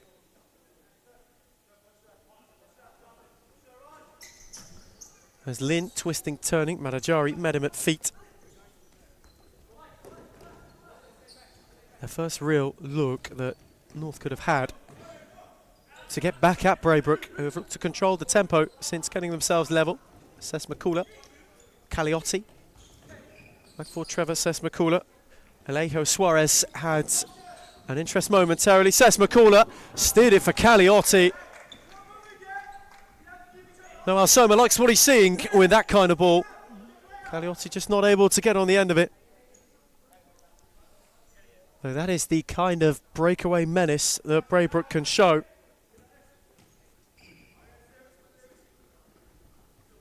It's been one really. As Lynn is on the swivel, little trickle, little bobble awkwardly. And it took a minor ricochet, which will result in a corner. Merriman reinstated for Northcote. And set quickly for Ryan Merriman, who has driven that quite the way over. Sent truly to Strawberry Fields, that one. As Taipi had 3 to contend with, Merriman then won it. It was on the overlap. As in time was Rizai. Baines measured for Lynn, who swivelled Caliotti, and what a free kick. It was calm from Jawed Rizai to kickstart things once again. Our official Seb Storell proving to be a menace to the commentators so far this afternoon. Lynn is quick though to take the free kick. Manajari got there. Caliotti prevented the corner. And Lin again got a foot in.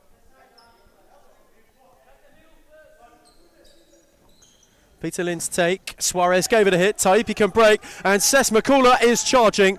Driven for Trevor Sesmakula, though well read by Baines, who now himself will kickstart a Northcote counter. Alejo Suarez moved it on for Rizai. Set back for Merriman. Opportunity for counter. Peters out. Merriman will drive. Taipi will intervene. And Baines will get it back to start the next wave.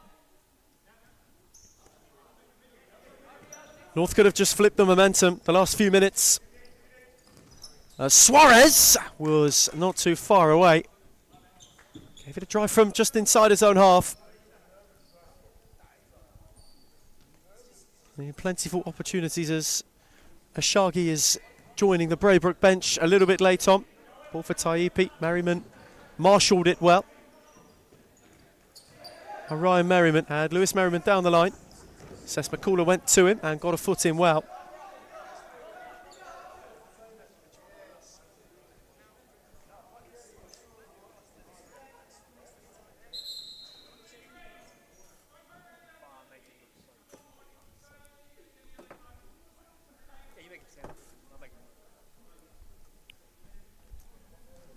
So Shamrazai had to wait a little bit. Merriman was there.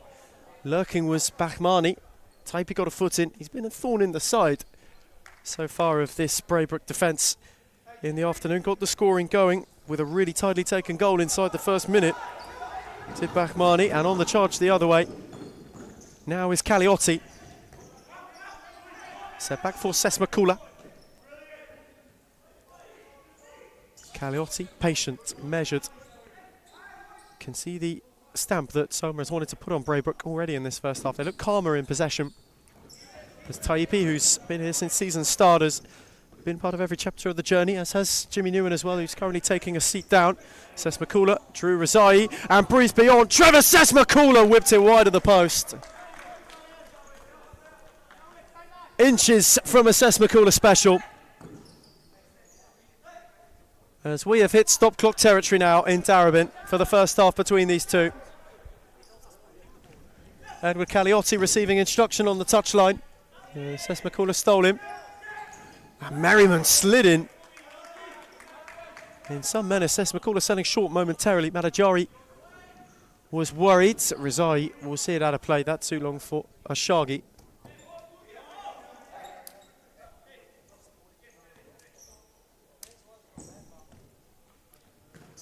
Merriman. Bahmani popped momentarily unpresented, though wasn't able to be found. There's Ashagi. Return for Madajari. Again, a very patient Braybrook build-up. This might become the staple. Sesmakula, Taipi worked a yard on Merriman well. Sesmakula caught in a cul-de-sac where only Bahmani was waiting. And he was happy to clear.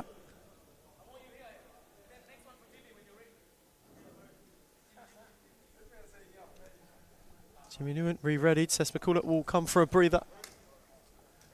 A successful stint though. He's got himself off the mark in Braybrook Orange. Has looked mightily lively as well as Trevor Sesmakula.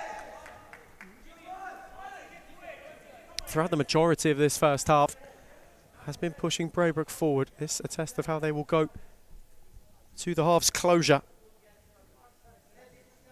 Taipi, Ashagi, Newen, all in the mix. Abdul Muller as well. Merriman, good challenge by Ashagi on the slide, hooked away by Taipi. Ryan Merriman will get another look. Bahmani. Patient. Merriman steered it. Lewis to Ryan. Bahmani got round the back. And Madajari did enough to ward off and tighten the angle simultaneously. Cheyenne Bahmani wanted a corner, which he won't get. There's Abdul Muller. Ashagi. Jimmy Newen. Adam Abdul Muller once more. Hassan Ashagi happy to keep things moving. Newen, Taipi. Couldn't get it under. Lay was there. Merriman concedes the corner in retreat.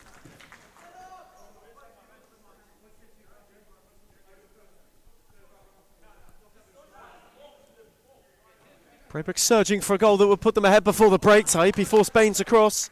They will go once again.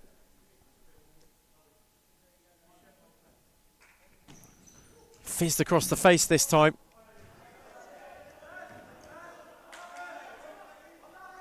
Baines claiming he didn't get a touch. Might have got a slight flick off Lewis Merriman.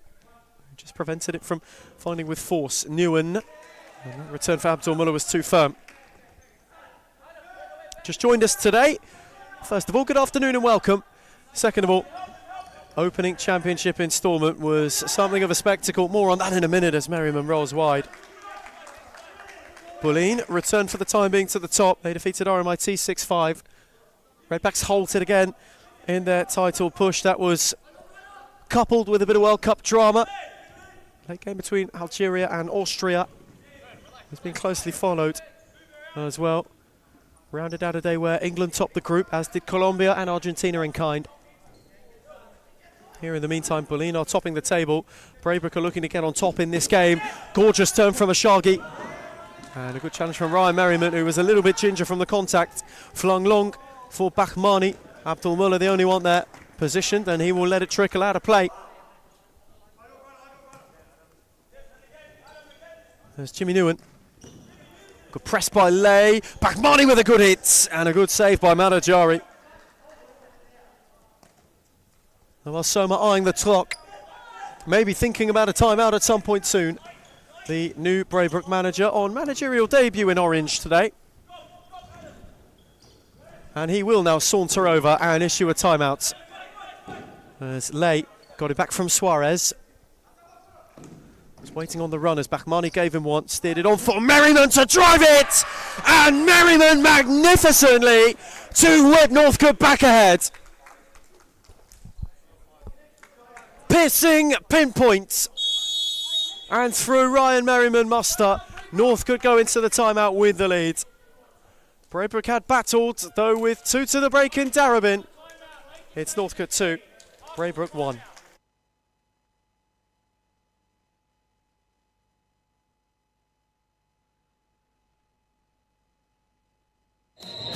Claudia for Scalzo. Gisela Pepino.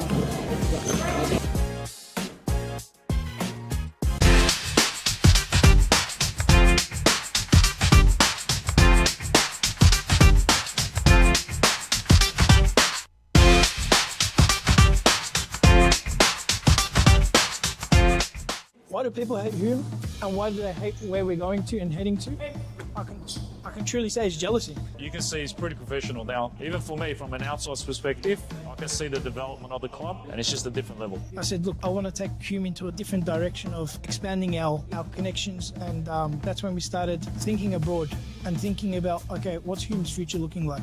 Are we going to sit the same, or are we going to grow? A part of any journey is learning, right? So Adam's learnt a lot, you can see. Made a lot of mistakes in the past. It was a rebuild. I took players from Championship. I took players from outdoor. Anything just to stay into the league. Obviously not to let the Hume badge fall. We took it into a... And so 2 to the break in Darabin. 2-1 to Northcote, courtesy of a rather magnificent Ryan Merriman hit. Braybrook, for all of their muster, for all the possession, for the couple of opportunities they've carved out, still find themselves behind, though it has been far from a wash away or a write-off of a first half. Still have time to go and get level going into the break, though. They have some defending to do first. Distance kept for the 2 in the makeshift wall as Alejo Suarez steered it for Lay. He was out of room before finding Lin. Madajari with haste, tried to go for Togbar. Peter Lin slid in well and bruised the outside of the frame.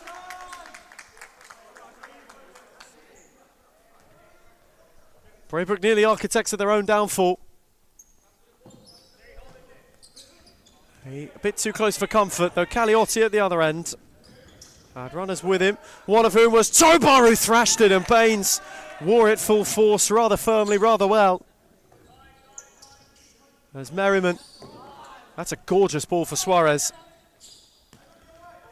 who went in return for Merriman. This time, though, he was out of room before being able to motor further forward.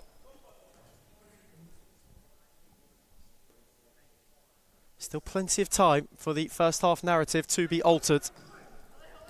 Ses McCullough charging it late on the switch for Topa. Ses McCullough steered it awkward momentarily. Suarez just flung a leg out, and that made Baines a little bit more short-sighted as Lay looked to spear it for Lynn and couldn't.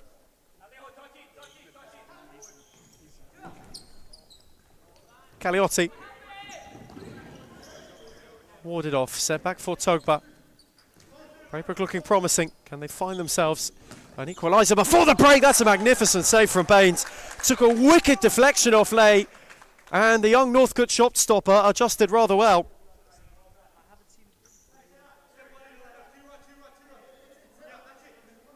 It took a little flick, and it needed a reactionary palm. Ses McCullough's corner evades all comers. Into the final minute now of this first half here in Darebin. Into the final minute prior to the halfway stage of Championship match day.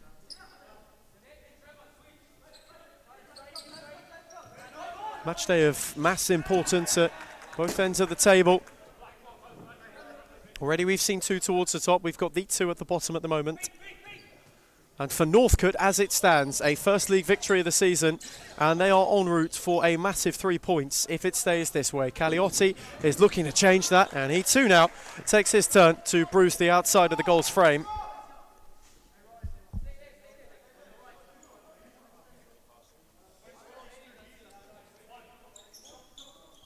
What difference a third for Northcote could make. Lynn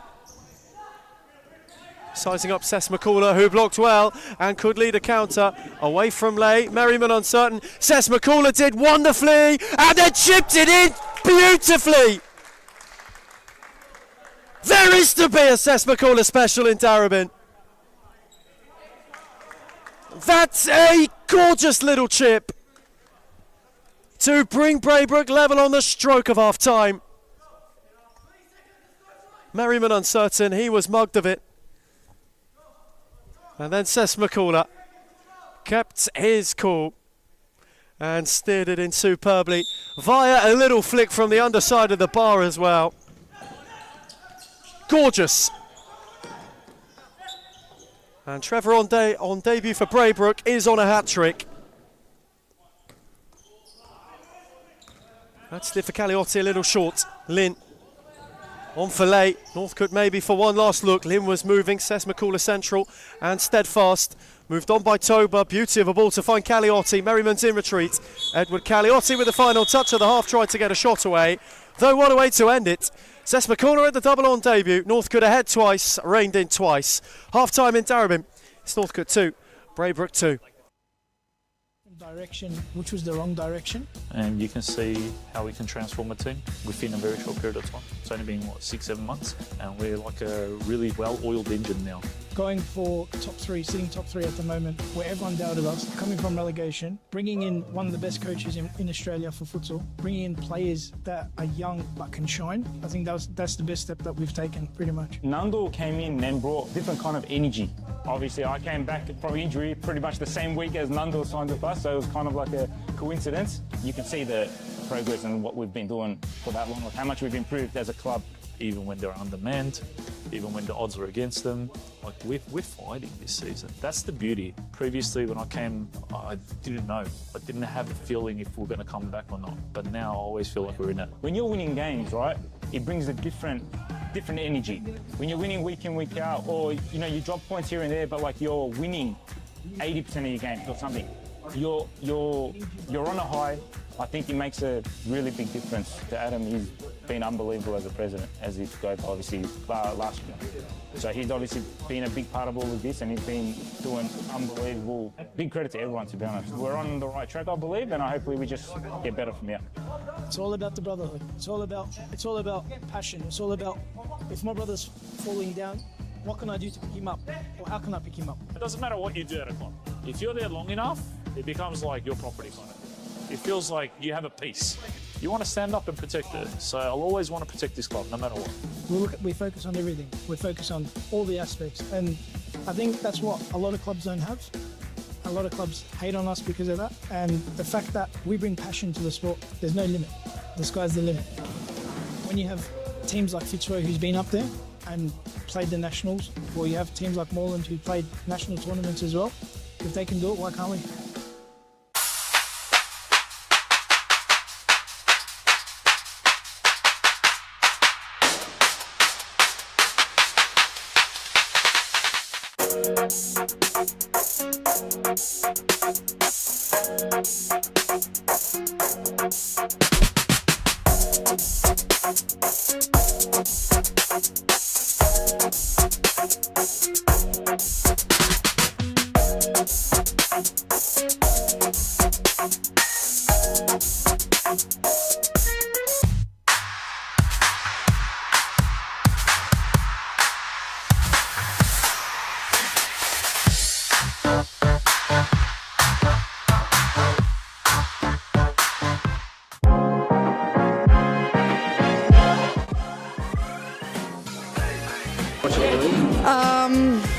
I would say Layla Bulti.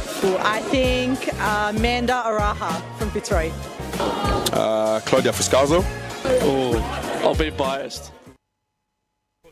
Returning from the break here in Darabin. Locked level, these two, towards the foot of the Series Futsal Championship. Twice Northcote had the lead, twice Braybrook were able to pull them in. The Noel Soma era is one that has started with twice having to restore parity. Though in terms of how they played in that half, it's been quite the pickup from where Braybrook were come the start of the calendar year. Well and truly, a very different outfit with a very different look to the way that they have gone about futsal so far, as Bachmani is looking to twist and turn his way through trouble. Sess McCullough came through and it steered gorgeously for Caliotti, who has clipped it wide. That, though, the first real razor-sharp Braybrook break of the second half.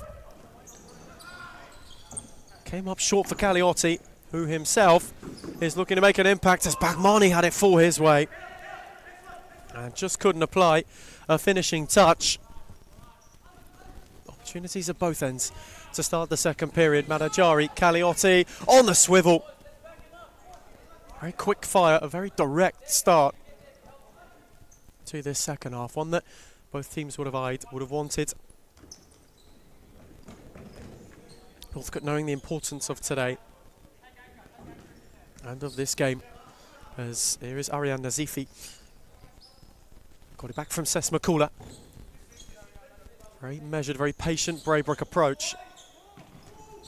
Sess McCullough drilled it into Bachmani, then got it back. Nazifi once more. Merriman in retreat. Slid on by Caliotti. Sess McCullough. Again invited with a little bit of room to drive. They've looked to play through Trevor Sess McCullough wherever possible throughout the half. Topal gave it away momentarily. Rezai nearly picked it off, though Sess McCullough stripped him of it and steered it on for Caliotti. Stay alive through Nazifi, who clips centrally. Alejo Suarez in the way. His clearance no further than Sess McCullough, though he had one by Ariane Nazifi. Left on him and wins a free kick.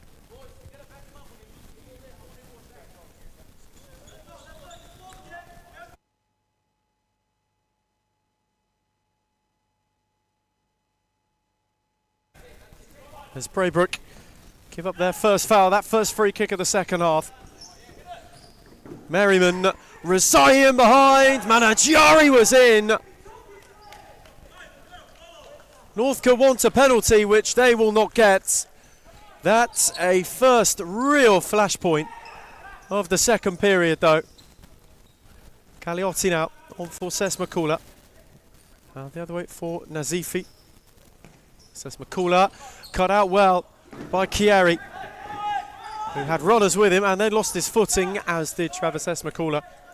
It's been a second half that both teams are warming towards thus far. None have been able to set too much tempo or have played with too much guile, as once again Merriman gave it away. Rezai unable to get there. There's Caliotti, his first game in Braybrook orange. Moved out for Sess McCullough. Caliotti once again.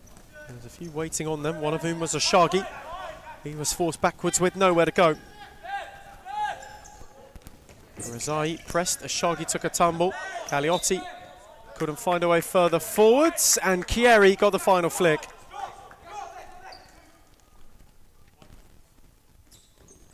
Braybrook have had the lion's share of second half possession. No, Ashagi dropped off too quickly, says McCullough wanted him to stay. Chieri, Baines will venture for the first time this half and was unable to steer it beyond Togbar. He got a foot in to good effect.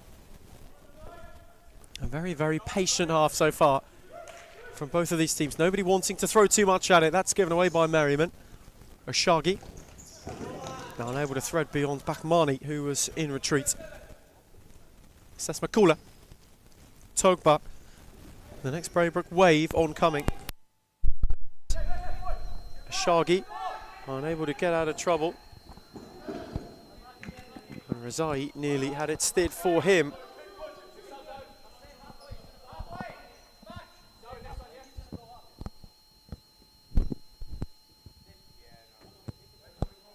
As all of that opening hostility seems to have dissipated, those two towards the foot of the division. Northcote are chasing a first point of the season, let alone a first win. This still, if it stays this way, is ground in the right direction. Braybrook themselves know a 10-point gap is on offer if this second half is to go the way they want it to. Ashagi charged on, got in ahead of Bakhmani, as did Togbar. All in Northcote claret flew, and all of them in teal and black, then hit the turf. Baines was the only one who came away with it, and he went the other way. Ashagi dived in, and Sess McCullough slashed it wide. Northcote really wanted a foul, and were not best pleased they were not given one.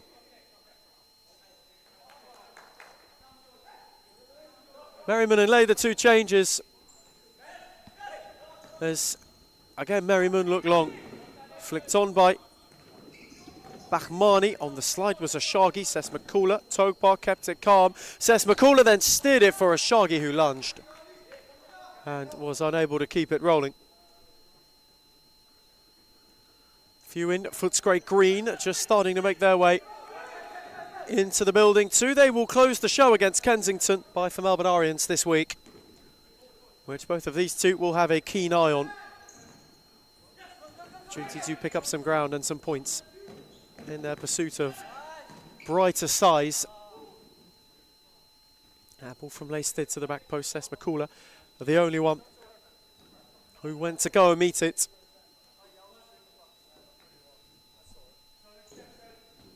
Trevor Sess McCullough once more. What a debut he's had in Braybrook colours, and he continues on the march. Good foot in from Merriman. Northcote just breaking things up at the moment, not allowing Braybrook any sort of fluency or flow. As Lay to carry, rolled it into the path of Lynn. Set it off for Chieri. Lay once again. Lynn, Sess McCullough met him, and Jerry Lay gave it a drive. Was unsuccessful in its target and trajectory. Sess McCullough as well, searching, and searching with too much force for Taipi. Long for Lynn, he can keep things alive. Sess McCullough's in retreat. Lynn had Lay arriving, Madajari down at the near post. It will be a corner.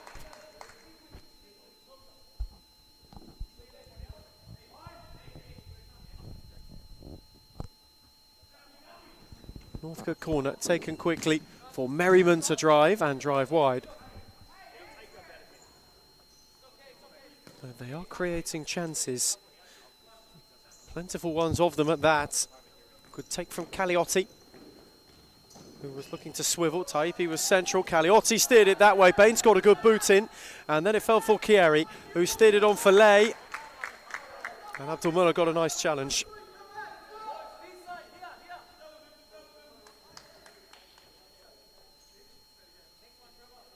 Had an industrious start to life at Braybrook as Adem Abdul Mullah There's Lim with a good read, though had too much of Sess McCullough while trying to find the space. Much to a bit of Northcote disbelief.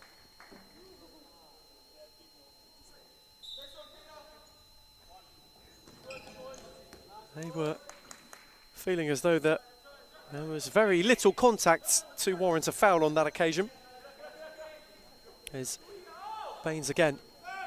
He's tasked with restarting things. He set it off for late. Now Merriman. Return cut out by Cagliotti, though it benefited Merriman. He poked it on for Lynn. The ricochet found late to have a drive. And Northcote have lashed themselves ahead again. Second half, deadlock broken. And Jerry Lay drilled low at the near post. The ricochet, a slightly unfortunate one. Off Jimmy Newen, who was trying to challenge. And Northcote have got the league back. On a day that is of oh so much criticalness for them. Just as we tick towards the halfway stage of the second half, they've got the goal they sought, and Braybrook once more, for the third time today, have got a bit to do. Baines. Now Merriman, who has been integral in this second half, clipped on for Chieri. Good challenge from Taipi, just to slow him up.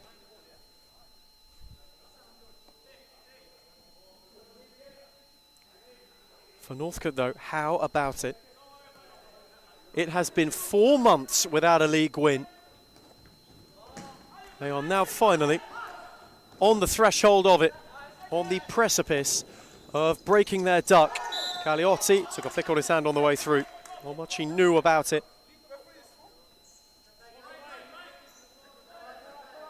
11 straight defeats. Going for a first win in 12, now only 9.5 from happening. Which is quite something, and that is in the league alone. The Braybrook side who broke their duck early. Got a point on opening date. Northcote still yet to do that too. There's Taipi. Look to steer to the back post for Cagliotti. Good foot in from late.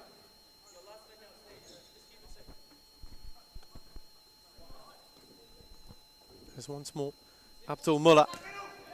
Threaded Taipi. Cagliotti got a poke. Lay got a block. Elidin Taipi and Adam Abdelmullah this time with a bit of a sighter. Still themselves 2 winless in the cup, so this is a 17th game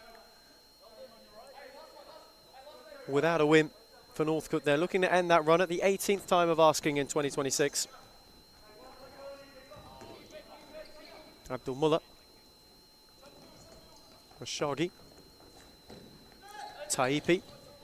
No way beyond me. They did, of course, get a cup point not too long ago, 4-4 draw. As Cagliotti's drive, there's a good gather from Baines. Braybrook again just starting to force the issue, starting to feel that momentum, the pendulum swing. Chieri's giveaway, Bahmani was in, as was Ashagi with some force. And then Merriman took over, and it's 3-on-1 for Northcote. Bahmani looked to steer it, Abdul Mullah with a good read, though it will be a corner. Taken quickly for Chieri, and Cagliotti was adjudged to have it hit an arm, and it will be a penalty.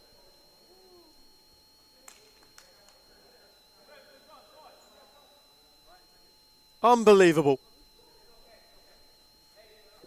The little ricochet off Cagliotti seemed completely inconsequential, though the elbow was just slightly outstretched. It struck it on the way through. Matteo Caligara had good sight of it and pointed straight to the spot.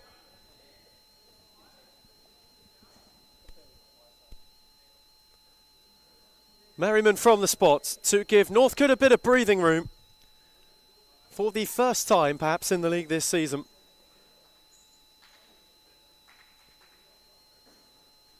Manajari has it to do. And Merriman scores! He is at the double, and Northcote have got a double of a lead. Kept his cool under pressure, and all of a sudden they can see sunny skies. 17 games Only 1 point picked up. The 18th time of asking might now prove to be the one for Northcote. They are edging closer and closer to a 3 points that not only gets them off the mark, it gets them within 4 of Braybrook. It changes the complexion of their season as we know it. There's Taipi's drive. Bakmani got a feather, will be a corner.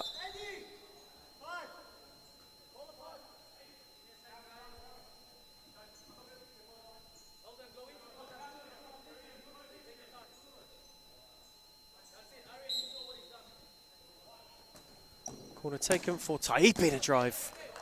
And he wasn't on that occasion able to trouble Baines between the sticks. Time now of the essence for Braybrook. We're ticking towards the stop clock in Darabin. They've got to go and grab 2, and Taipi is on the charge to half the deficit. Had options left and right of him. Merriman went to put the challenge in. Abdul Mullah kept it going. Caliotti worked a yard for himself, and went the back heel, though, was not able to pick out the corner with it.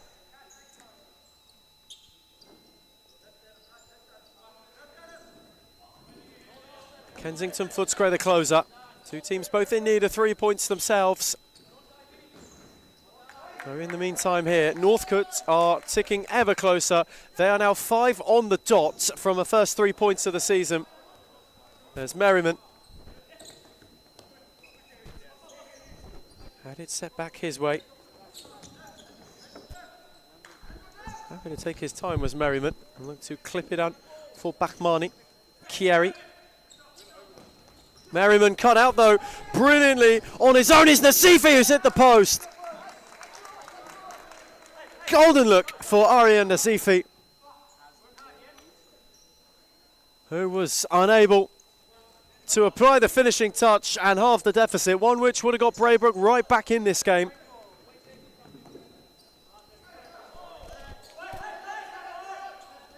That one though for Bakmani a step too far. Nasifi restarts things. Taipi on for Abdul Mullah. Good footing from Rezai. As Chieri looked to pick a pocket and go through, and Northcote maybe themselves want time out, or at least they're going to gather a slip, is Peter Lynn.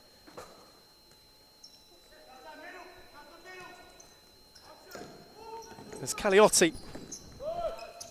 Given away to Chieri, who's done well to evade. Taipi got a foot in. On back by Rezai. Merriman, calmly. Bakmani. Good move from Rezai to find the space. He had Chieri up with him through the legs of Caliotti. Taipi then flung out a leg in good effect. On back by Rezai. Him and Chieri entangled. It'll favour Caliotti, who had many to go around. Lynn is loitering on when to give that time out. It's a good challenge from Caliotti, and it will come now. Caliotti on the drive, Chieri across.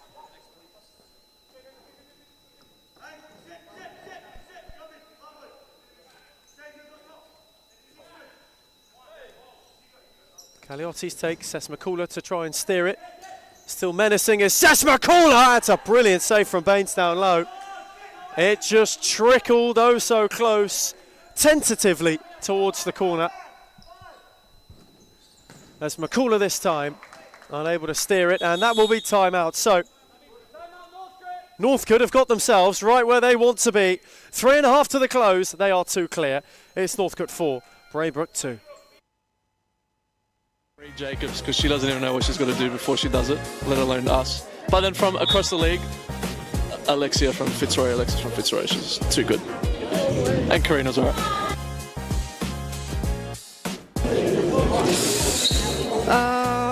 Let me actually think. Fitzroy's white kit. Which team has the best kid in the league? Biased opinion, but also Fitzroy. That's easy, it's us. I'm sorry, it's us. Not a question, Melbourne AKU. Liz Air. I think that one will have to be Layla Abdulatif. She would definitely win every time. Ooh. Layla Abdulatif. Baller. If I was a girl, probably not Layla. The most clutch player in the competition is definitely Claudia Friscalzo. She is number one for sure. Sarah Easthope.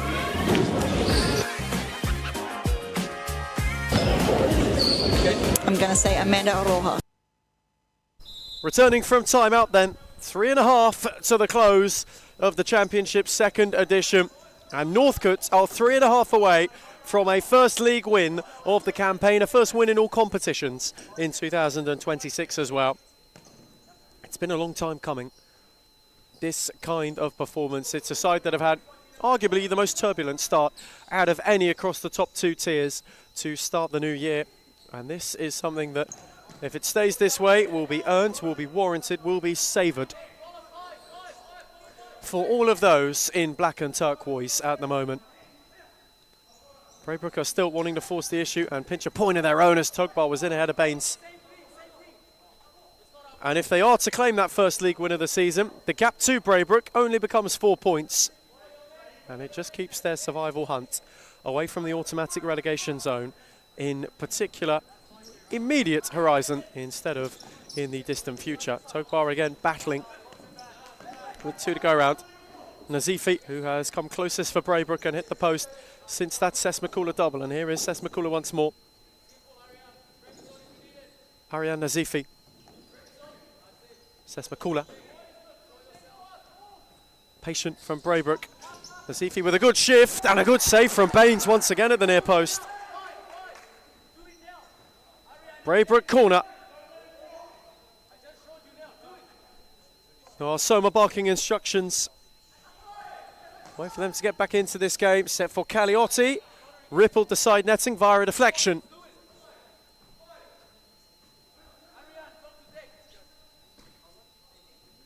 Another Braybrook corner.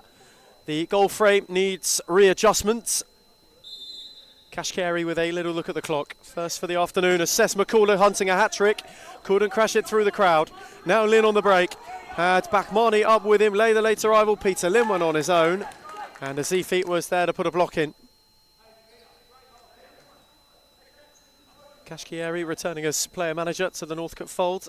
Think of other players who have taken on such a role. Ruud Hullet perhaps most famously, his stint at Chelsea.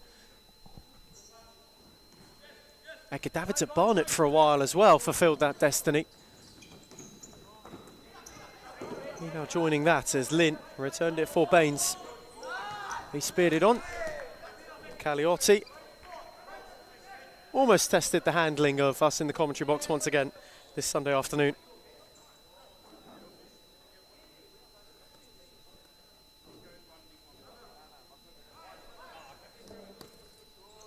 Merriman, patience. Baines knowing that the seconds are slowly ticking. Look for Bakmani. They wanted handball against Nazifi. That will be waved away. And his switch was a good one for Sesmakula. Had 2 with him. Sesmakula's shot blocked by Bakmani. The follow for Caliotti is steered over. And again, the opportunity goes begging. That was flung long in search of Lynn and couldn't quite find him.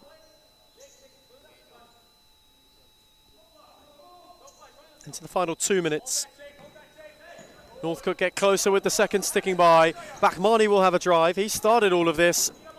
Inside a minute, Togbar battling. This time Merriman too. Togbar picked it off and Lynn was impeded by Caliotti. He got a little clip.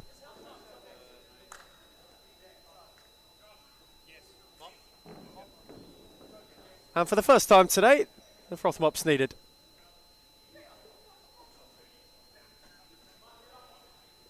Court needs cleansing. Commissioner Josh Fusco is quickly onto it.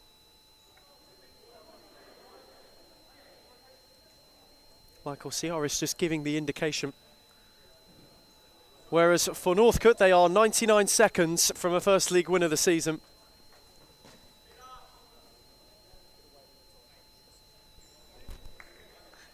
It's been a little bit of time coming. You have to think back now to the back end of last year, and in the end, fatally short promotion hunt. Sesmakula bundled into by Lynn, wins a free kick. But as it stands this way at this time, you've got to go back all the way to the 7th of December 2025 for the last time Northcote were victorious in the second tier. 9-2 league win against, at the time already relegated, Victoria Lions. That set them short of the title on that day, though it certainly secured a playoff place. This, they'll be hoping, draws them closer to a playoff place of a different kind. Caliotti and Braybrook are running out of time. They need to get a move on if they are to cause an issue. Seth McCullough, Caliotti will do just that! Braybrook within one with just over a minute to save themselves. And all of a sudden, December is circled again. Given away, Seth McCullough, Merriman firm.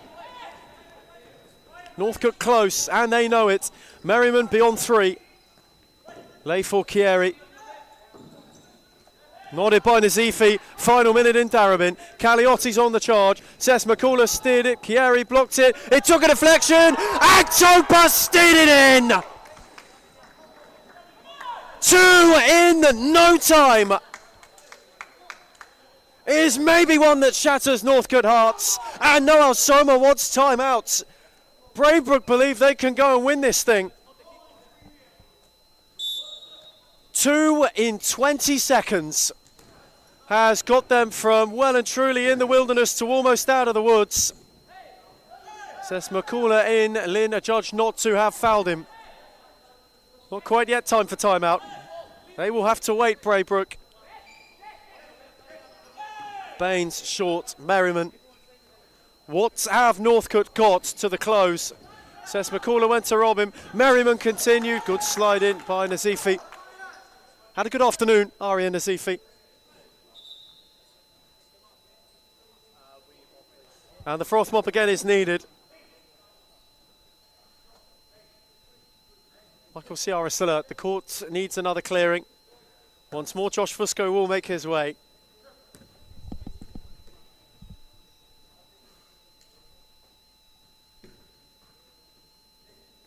And for Northcote, who were oh so close to a first league win since the 7th of December last year. That is some time to go back.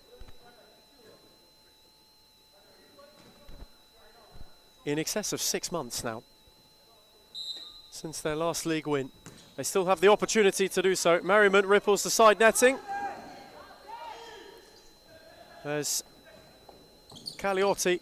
Says McCullough to steer for Togbar and couldn't. And no timeout yet.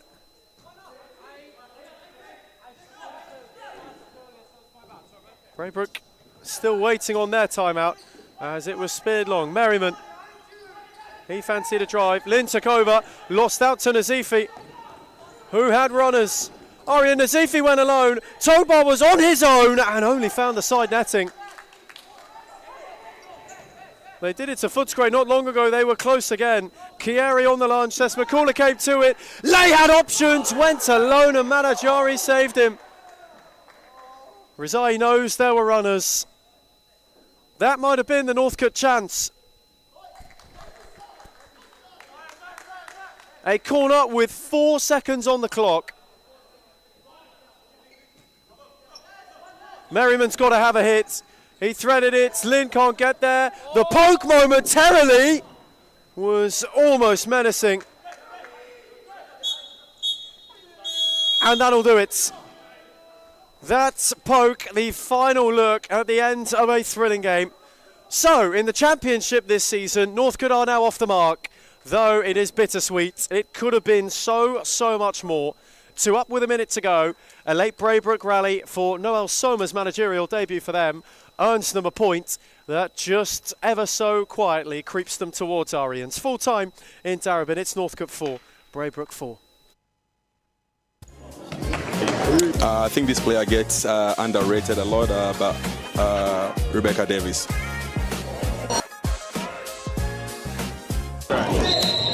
Claudia for Scalzo.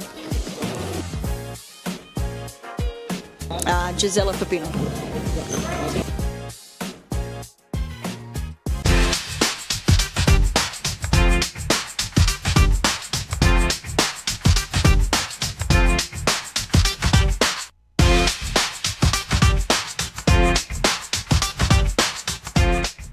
do people hate Hume, and why do they hate where we're going to and heading to?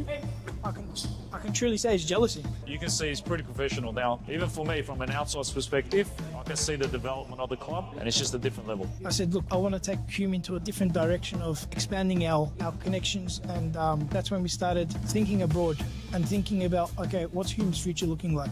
Are we going to sit the same, or are we going to grow? A part of any journey is learning, right? So Adam's learnt a lot. You can see made a lot of mistakes in the past. It was a rebuild. I took players from Championship. I took players from outdoor. Anything just to stay into the league. Obviously not to let the Hume badge fall. We took it into a different direction, which was the wrong direction. And you can see how we can transform a team within a very short period of time. It's only been, 6-7 months? And we're like a really well-oiled engine now. Going for top three, sitting top three at the moment, where everyone doubted us, coming from relegation, bringing in one of the best coaches in Australia for futsal, bringing in players that are young but can shine. I think that's the best step that we've taken, pretty much. Nandul came in and brought different kind of energy. Obviously, I came back from injury pretty much the same week as Nandul signed with us, so it was kind of like a coincidence. You can see the progress and what we've been doing for that long, how much we've improved as a club. Even when they're undermanned, even when the odds are against them, like we're fighting this season. That's the beauty. Previously, when I came, I didn't know. I didn't have a feeling if we're going to come back or not. But now I always feel like we're in it. When you're winning games, right, it brings a different energy. When you're winning week in, week out, or you drop points here and there, but like you're winning 80% of your games or something, you're on a high. I think it makes a really big difference to Adam. He's been unbelievable as a president, as he spoke obviously last year. So he's obviously been a big part of all of this, and he's been doing unbelievable. Big credit to everyone, to be honest. We're on the right track, I believe, and hopefully we just get better from here. It's all about the brotherhood. It's all about passion. It's all about, if my brother's falling down, what can I do to pick him up? Or how can I pick him up? It doesn't matter what you do at a club. If you're there long enough, it becomes like your property kind of. It feels like you have a piece. You want to stand up and protect it. So I'll always want to protect this club, no matter what. We focus on everything. We focus on all the aspects. And I think that's what a lot of clubs don't have. A lot of clubs hate on us because of that. And the fact that we bring passion to the sport, there's no limit. The sky's the limit. When you have teams like Fitzroy, who's been up there and played the nationals, or you have teams like Moreland who played national tournaments as well, if they can do it, why can't we?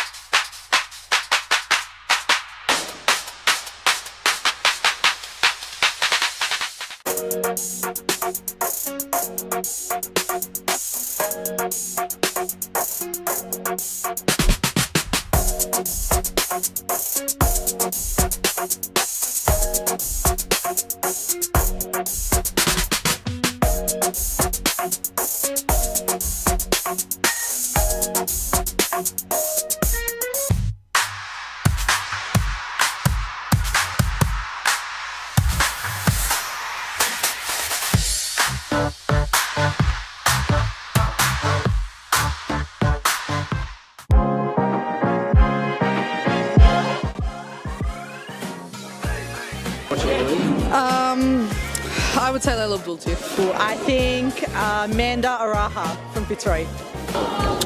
Claudia Fuscalzo. Oh, I'll be biased. Reed Jacobs, because she doesn't even know what she's got to do before she does it, let alone us. But then from across the league, Alexis from Fitzroy. She's too good. And Karina's alright.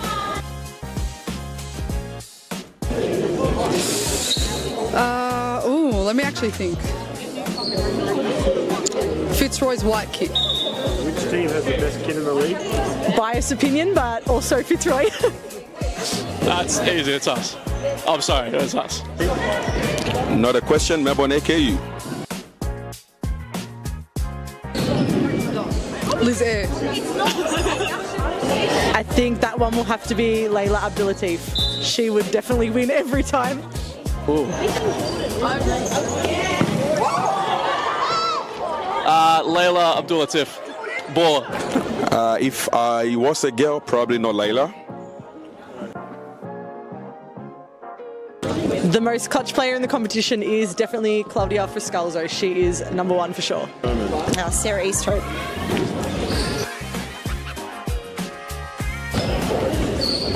I'm going to say Amanda Aroha.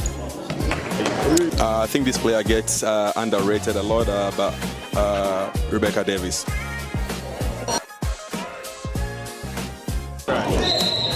Claudia Forscalzo. Gisela Pepino.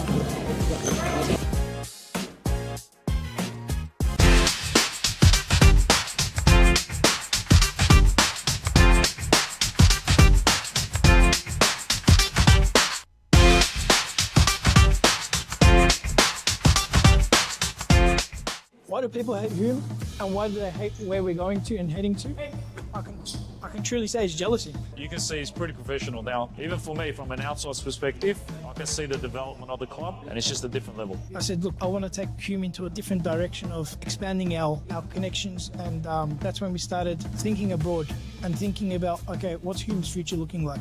Are we going to sit the same, or are we going to grow? A part of any journey is learning, right? So Adam's learnt a lot. You can see made a lot of mistakes in the past. It was a rebuild. I took players from Championship. I took players from outdoor. Anything just to stay into the league. Obviously not to let the Hume badge fall. We took it into a different direction, which was the wrong direction. And you can see how we can transform a team within a very short period of time. It's only been, 6-7 months? And we're like a really well-oiled engine now. Going for top three, sitting top three at the moment, where everyone doubted us, coming from relegation, bringing in one of the best coaches in Australia for futsal, bringing in players that are young but can shine. I think that's the best step that we've taken, pretty much. Nando came in and brought different kind of energy. Obviously, I came back from injury pretty much the same week as Nando signed with us, so it was kind of like a coincidence. You can see the progress and what we've been doing for that long, like how much we've improved as a club. Even when they're undermanned, even when the odds are against them, like we're fighting this season. That's the beauty. Previously, when I came, I didn't know. I didn't have a feeling if we're going to come back or not. But now I always feel like we're in it. When you're winning games, right, it brings a different energy. When you're winning week in, week out, or you drop points here and there, but like you're winning 80% of your games or something, you're on a high. I think it makes a really big difference to Adam. He's been unbelievable as a president, as he's got obviously last year.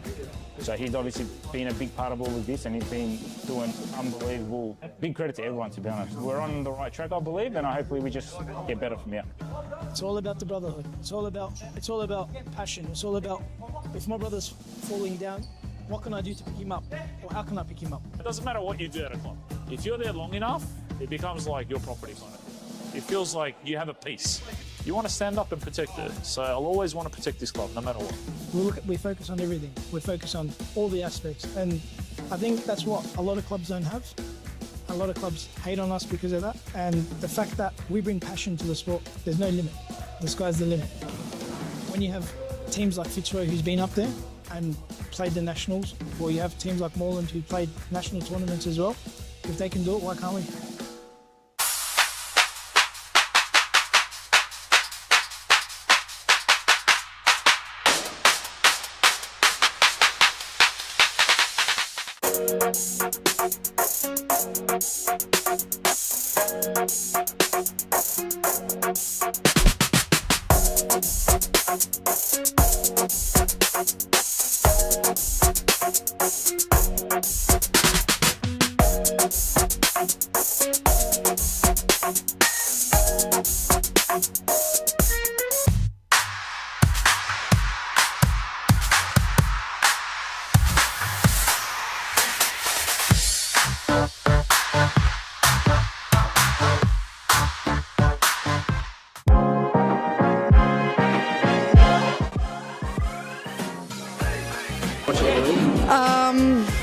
I would say Layla Abdul-Tee.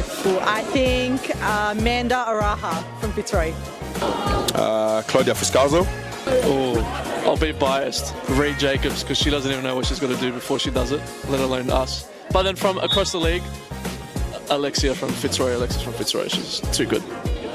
And Karina's alright.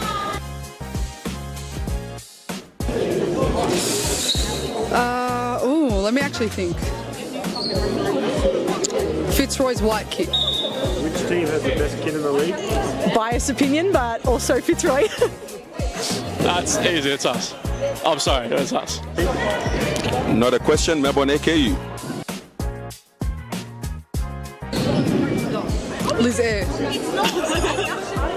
I think that one will have to be Layla Abdulatif. She would definitely win every time.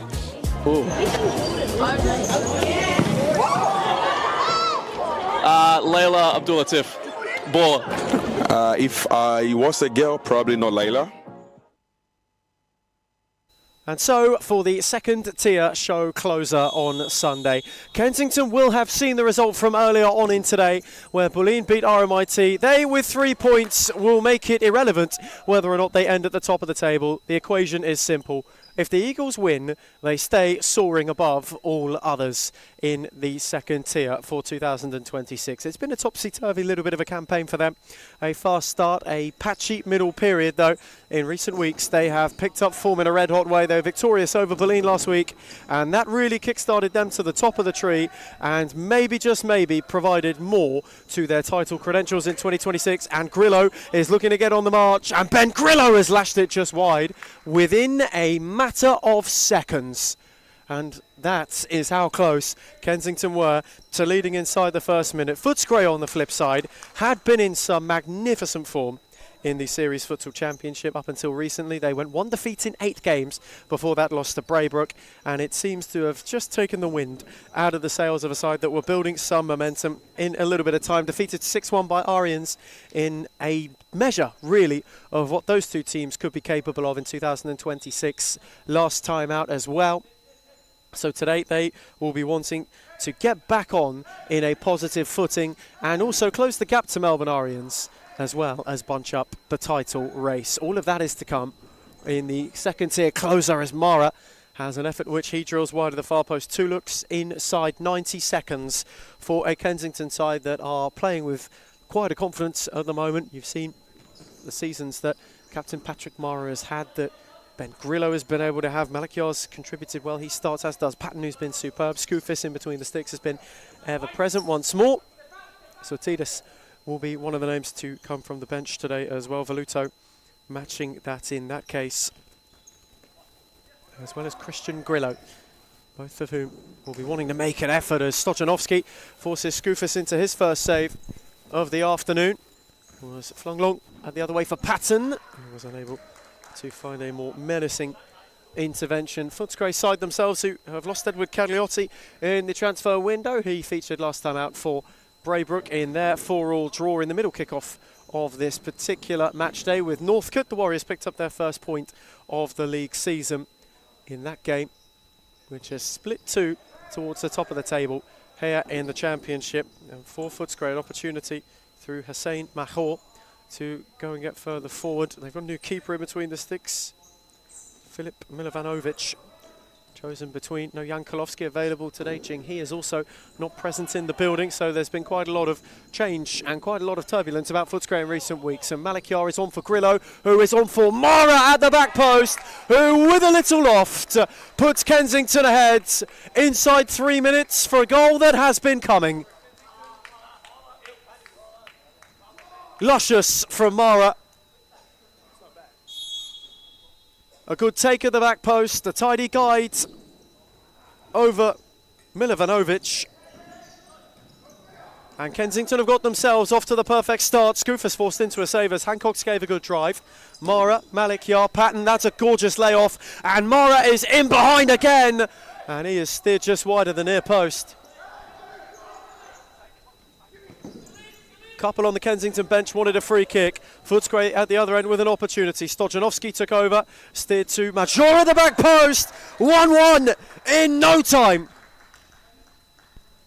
And Hassanin Major draws Footscray level at the end of a terrific move. Space opened for Stojanovski. He obliged by charging into it. Major hold the width. And in the end, with the simplest of finishes, and now Ramirez is looking to charge forward. Grillo got a foot in. And this at times is how it can look. Kensington are known for a quick start. And entirely at times have also been known to be reined back in the early stages of a game. As Hancock's Major tried to find Norozi. Major was hustled by Mara. And nowhere beyond, Mara picked it off, looked a setback for Malachiar. And the way was now Rossi. And Rosie once more. Malachiar into his back. Major. Steered for Ramirez. In retreat, Malachiar concedes the corner.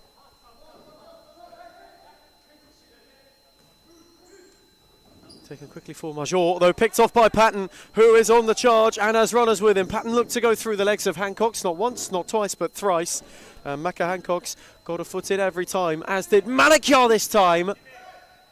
Milivanovic had to make the save. Malachiar had it clipped off him by Hancock's. Head out for the keeper's ball. What a start to this game.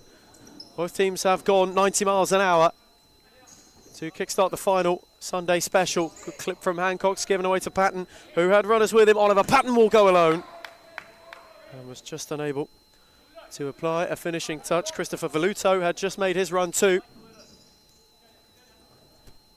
As Norozi loses out to Grillo. Ben Grillo had it glued to him. Was set back once more. Christian Grillo out the other way. Patton. Christian Grillo showed too much of it in the end to the challenge of Amador, who is looking to motor further forward. Maurizio Amador surrounded by red and whites. Veluto got a foot in. Amador got the final and more telling touch. As Veluto. Ben Grillo looked to steer it on for Patton. Norozi nearly had him interested. Amador worked tidily for Polido. One of those mid-season arrivals. Came over from Carlton Hart. Was a championship winner last season with Hearts, though hadn't seen the minutes in series futsal's top flight that he had done in the second tier the season just gone, and decided in the end that it was maybe time to make the move back into the second tier to hopefully be part of, for Footscray, what they wish is a promotion charge. Just been circling towards the playoff places. That momentum has been halted in recent weeks as Grillo, one to another. Christian Grillo is in behind. Hancock's got a foot in. Amador had it flick off him inadvertently, which just allowed Milivanovic to go and claim it and drop it off with Polido. Amador set back for Hancock's. Norozi trying to work with Polido in tandem. Ben Grillo picked it off, had Christian Grillo further forward. Ben Grillo didn't need any of them and he went on his own. And drilled his effort just wide once again. Mara reinstated. Patton comes for a breather. Soutsidis, Patton, Malachiar all at the moment making up the Kensington bench. As Norozi wasn't able to ward off Mara. Veluto. Set back for Grillo, more measured, more patient from Kensington now. Waited for Mara to peel away. Norozi was in retreat. Set back for Christian Grillo, who had no way beyond Amador. And Grillo then across, deftly. Amador got a little ricochet on the way through. First real glance at the clock, so Soutsidis wanting to see how long there is to go, how long has elapsed in the best part of just over 8 minutes, one each. As Veluto on arrival steers Kensington back ahead with the most vicious and vibrant of finishes. Steered his way across, no one went with him, and he just guided it gently into the far corner. Kensington have got their lead back, having been reined in. Took a little bit of time. They had to grind out. It had to be a patient approach. Oh, on this occasion, they steered themselves back ahead with quite a sweeping finish. Norozi, in the meantime, on the overlap was Amador, and he wins a corner. Stojanovski up and at it, waiting reintroduction. Footscray looking to respond in kind, and in the quick kind of succession they did so, having gone behind the first time. Amador from the corner, and able to poke it beyond Soutsidis. Polido, way beyond Christian Grillo.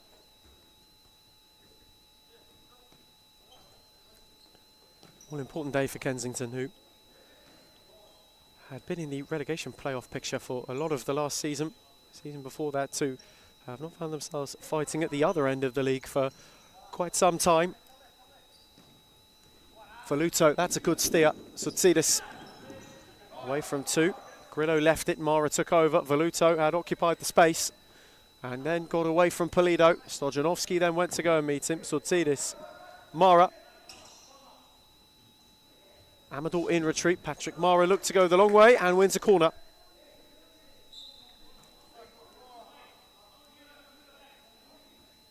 And a brief little bit of deliberation before that corner was awarded. We've reached the halfway stage of the first half. 10 that have flown by. Voluto's take. Soutsidis went to hammer it. Amador made sure it went no further. Kensington have started brightly. They have taken the game to Footscray, whose only opportunity really was the one they've scored so far. Voluto. Flicked away by Norrosi. Mara. Voluto. Soutsidis. Polido was interested momentarily. Mara. Soutsidis. That's tidily done. And once more for Patrick Mara. On the other way is Voluto, who waited on Mara to open up. Stojanovski intervened. Amador was the beneficiary via Polido. And now Christian Grillo, who is on the charge himself. Amador, again, was there in the way to block, though.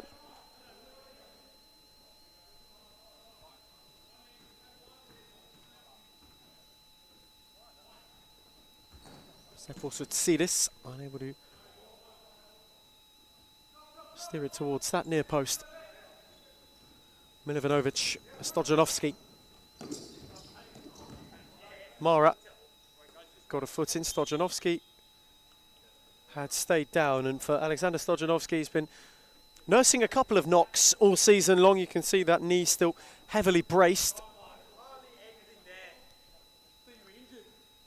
And Steb Starel just making the point clear that Stojanovski's pleas for a free kick will fall on deaf ears.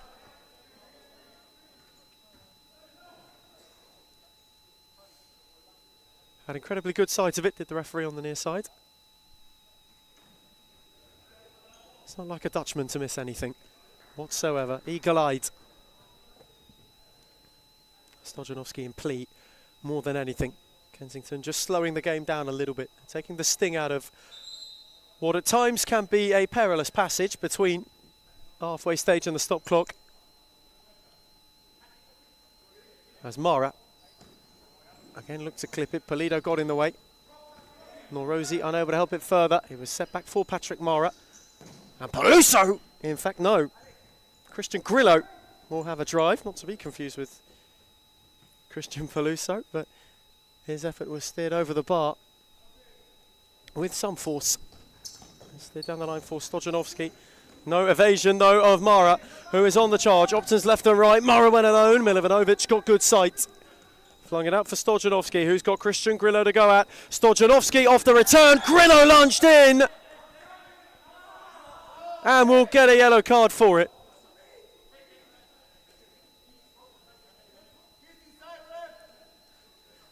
There is some appeal from the Footscray bench that may have been an opportunity for Stojanovski to have a look at goal.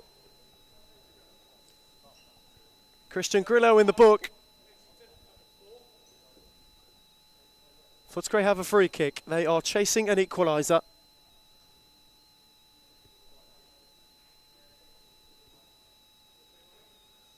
What can they conjure from this set piece? Amador is over it. 3 are awaiting. Stojanovski leading them linearly. Set through all the way for Norrosi. That's rather cleverly worked. Though Kensington and Soutsidis were alert to it and were there to block in numbers. Amador once more. Fancy to go himself, Maurizio Amador, and steered his effort wide.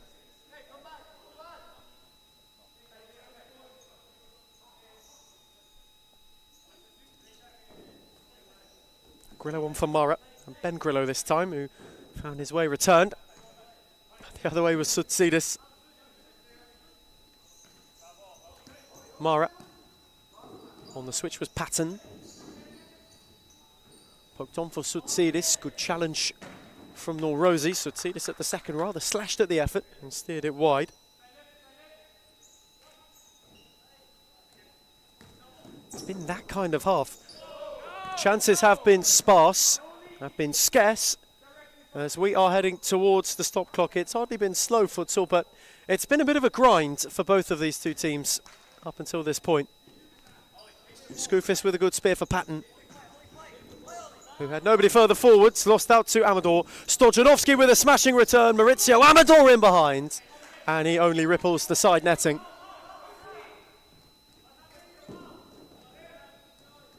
Mara to make way for Tsotsidis and couldn't quite.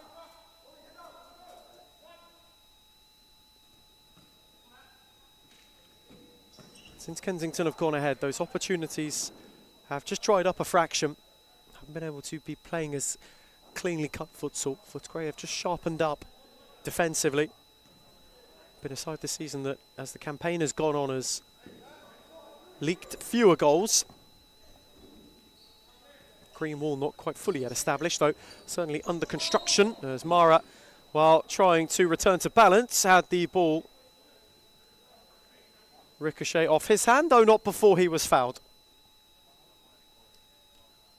And Patrick Mara then goes to take his turn for a breather. Tamil Malikyar replacing Ben Grillo. The sole eagle over the free kick.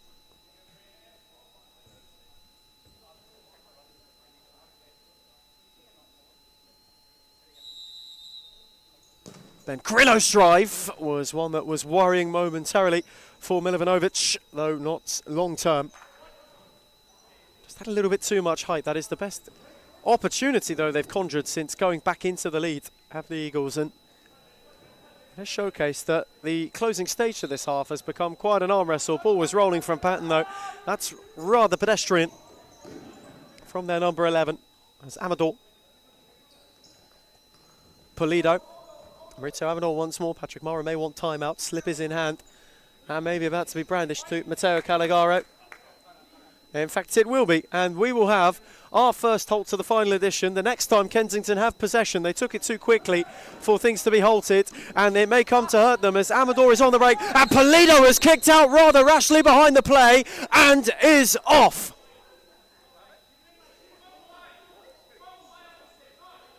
A moment of madness. It's been a day of red mist in Darebin. Pulido, the latest to walk. And though he had a point, there was a little bit of a tug. You cannot react like that. Kensington timeout. Pulido will walk. He has seen red. They will be down to 4. Only because he kicked out when trying to go beyond, which is most ridiculous. He makes his way away from Darebin. Alexander Stojanovski, Maurizio Amador engrossed in conversation as to why that was a red card, though. That was rash and reckless.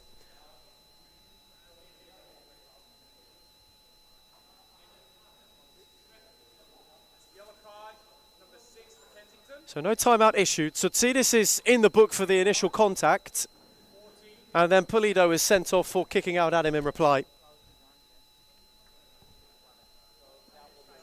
Just a moment of complete madness.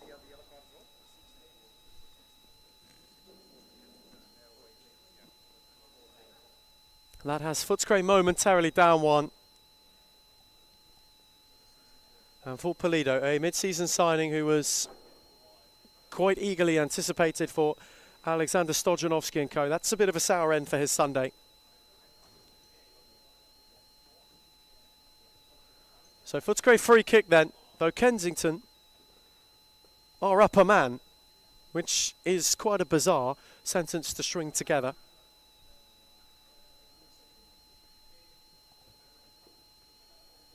Play remains halted as all of the chaos that ensued just gets quelled, it gets calmed.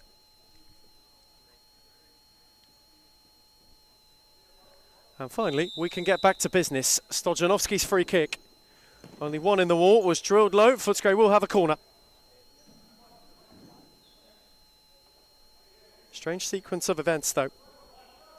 Winning a free kick, then going a man down. Pulido off. As Amador steered over.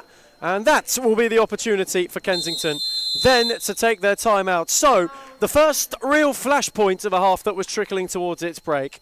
Pulido sent off for a wild kick out. As we go to timeout for the first time in the final kick of Sunday, it's Footscray 1, Kensington 2.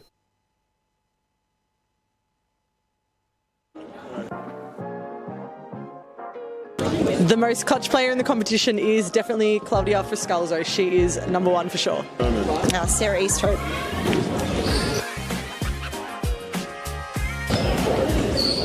I'm going to say Amanda Aroha. I think this player gets underrated a lot, but Rebecca Davis.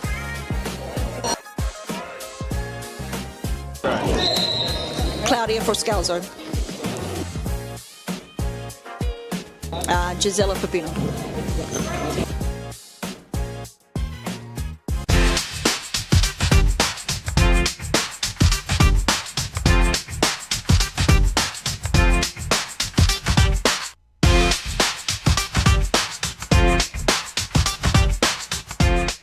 Why do people hate Hume, and why do they hate where we're going to and heading to? I can truly say it's jealousy. You can see he's pretty professional now. Even for me, from an outsider's perspective, I can see the development of the club, and it's just a different level. I said, look, I want to take Hume into a different direction of expanding our connections, and that's when we started thinking abroad and thinking about, okay, what's Hume's future looking like? Are we going to... And so we return from timeout for the first time in the final edition for the Championship on Sunday. Amidst a moment of complete chaos in Darebin, Kensington lead 2-1, though that is not necessarily the headline. Pulido walked, kicked out at Tsutsidis, Footscray down a man with 4 to the break. And it just opens the door, really, for Kensington to take their time. It'll be 2 minutes or a Kensington goal before that can all come to its conclusion. Malik Yard got things going, gave it off to Grillo, Tsutsidis, then Grillo. Out the other way was Mara.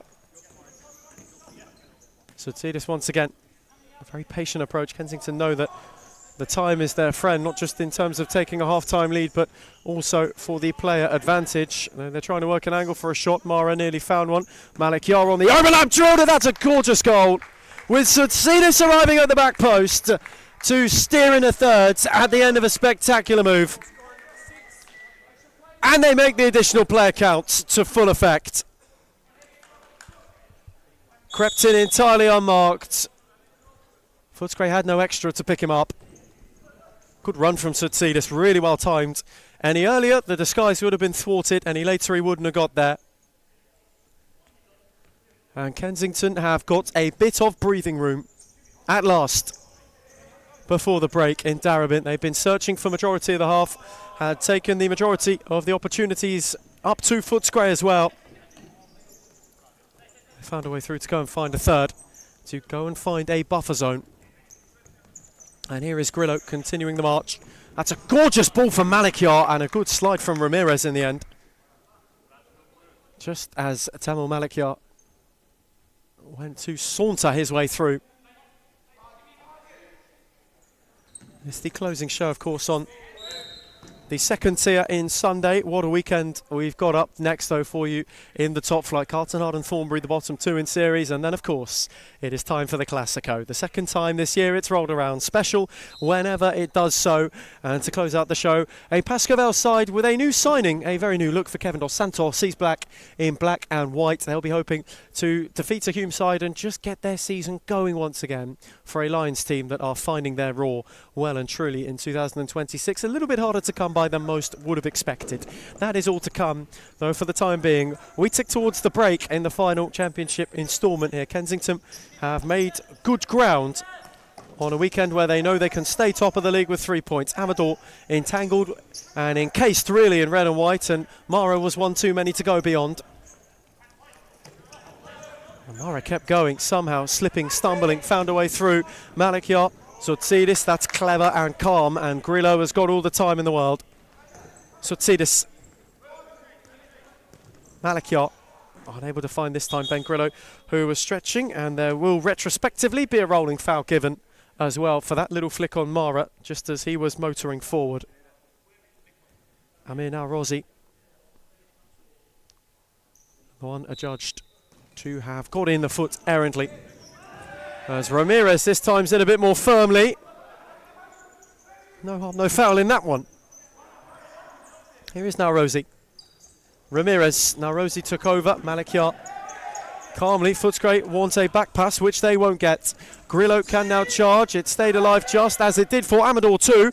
And now an opportunity for Footscray to counter. Options arriving, one of whom was drilled wide at the far post by Major, who's already got himself on the score sheet today. He was in anticipation of a second and just couldn't quite find the same touch he did earlier on in this game to get Footscray level. This would have been to get them back into it. Malakiar's stolen a yard. Stayed alive for Grillo. Amador applied the pressure. Grillo looked to drill it for Voluto. Well read by Norosi. Major. Gorgeous flick from Ramirez. Wonderful goal. And Footscray do chalk one back before the break. At the end of a mightily smooth move. Major was smooth. The flick from Ramirez was fantastic. Just to re-find him, Sebastian Ramirez with a special guide and a goal that halves the deficit. Major's at the double. What an afternoon he is having. That's a gorgeous ball for Malakia in the meantime. Voluto deflected it in. Oh, it is cruel. It is oh so cruel. Voluto got the strike. It lacked real menace. It got an unfortunate flick on the way through off Amador of all people. Maurizio Amador, where the buffer had been broken, had restored it with immediacy as we hit the half's final minute in Darabin. Lob long for Mara, that touch too heavy. Milovanovic there to claim without much fuss, and he flung long for Ramirez, who rolled on for Major. He's chasing a first half hat-trick. Malakia in retreat, then out of room.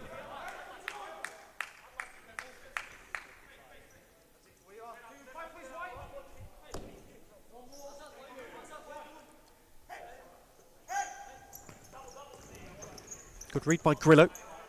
Anywhere will do at that point in time. So Tidis had a glance at the clock. Grillo then was given a shove by Ramirez.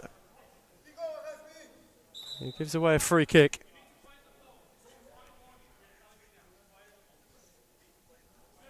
And Sebastian Ramirez, who was initially rather agitated, then quickly came to become apologetic. But then Grillo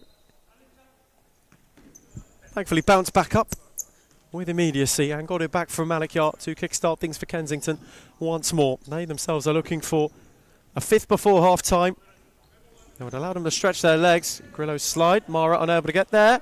Milovanovic inadvertently conceded the corner. A little bit of uncertainty from the Footscray shot stopper. Corner was taken quickly. Voluto hustled out by Norosi. Well, it was just starved of room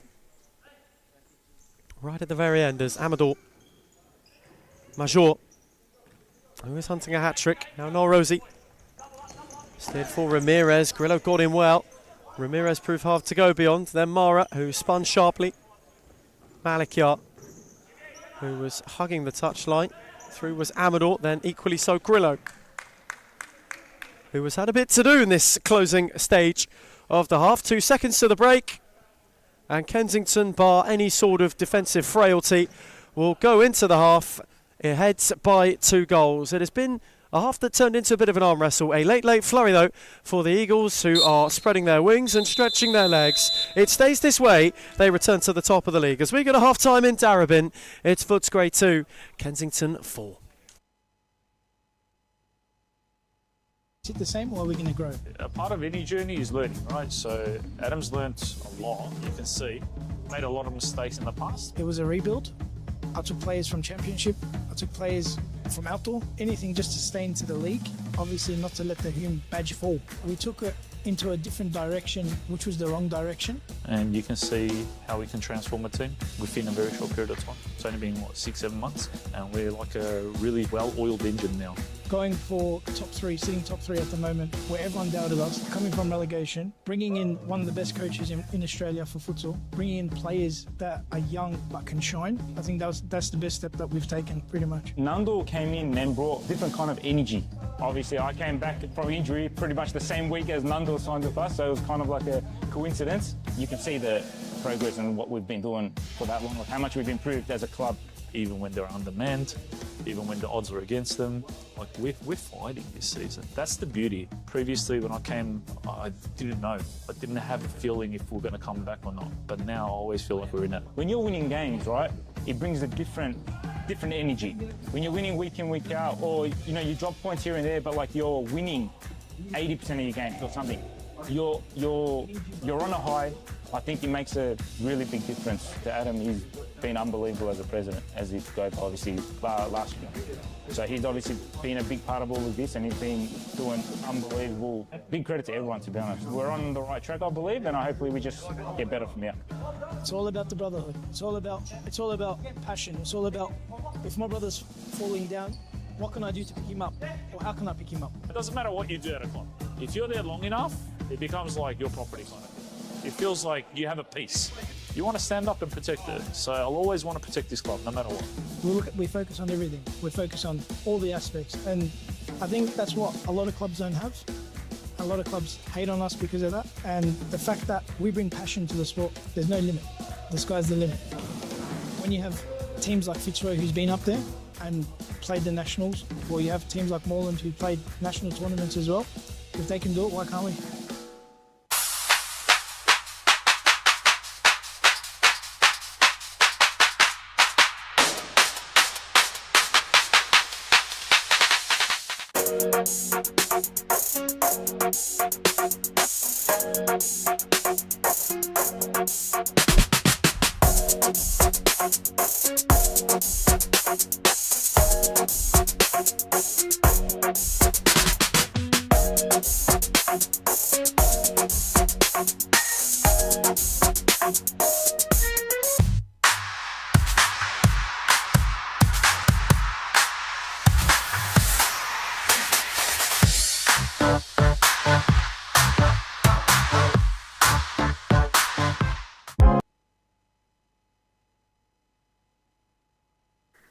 And so we return from the break for the final time in the second tier in Darebin for this particular Sunday. Kensington, if it stays this way, are headed back to the top of the table. Not just that, they're headed to the only automatic promotion spot out of the Series Futsal Championship and into the Premiership. Alongside them, they've been hunting for a top flight berth for a little bit of time. It is now this season where perhaps it starts to become a distinct and real possibility, though Footscray have shown they've got a bit of firepower. They are without Polito, who was sent off before the break, and Mara's on the early march. Stojanovski did enough not to get a flick and not to impede him. Let's see how they could go about altering their fortunes this half. They were only one defeat in 8 games up until recent weeks, though some poor form has seen them fall out of the running for the playoff places a little bit once again. There is some want for restoration when it comes to their prospects. It is a long year. Stojanovski is tiptoeing behind. It's a good save from Skoufis. Major was there quickly to mop up. He is chasing a hat-trick. Got the double in the first half, has looked rather tidy, and then ripples the side netting at the near post. But in any conversation with Alexander Stojanovski this season about the prospects for Footscray, he has said it's a long season. It'll be a marathon, not a sprint. Though sprinting forward are Kensington with 3-on-1. Mara, Grillo, and Mara with a bacon there, blocked on the line by Hancock. That is brilliant. Ramirez unable to lunge further forward. Ben Grillo will reset things, and now Christian Grillo fancies a drive off Stojanovski for a corner. How big could that prove to be, though? Macca Hancock's back on the line.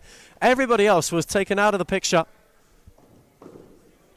Mara must have thought he'd scored, though was denied by a big block. Ramirez went and won it. Voluto was in very firmly. Major and Ramirez are now both back on their feet. Official Seb Stowe having a chat with Oliver Patton, who was not even involved in the initial mix-up. Though, in the end, earned himself a little bit of a chat as Major went through the legs of Voluto. Then Stojanovski, who had 2 to go round. The first flick from Voluto, the second from Grillo, and Voluto for that will go in the book.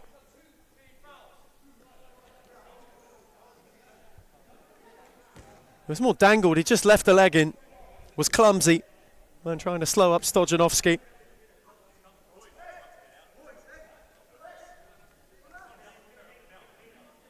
He is protesting that maybe it is just a foul, though. Stojanovski was motoring. Footscray with a free kick.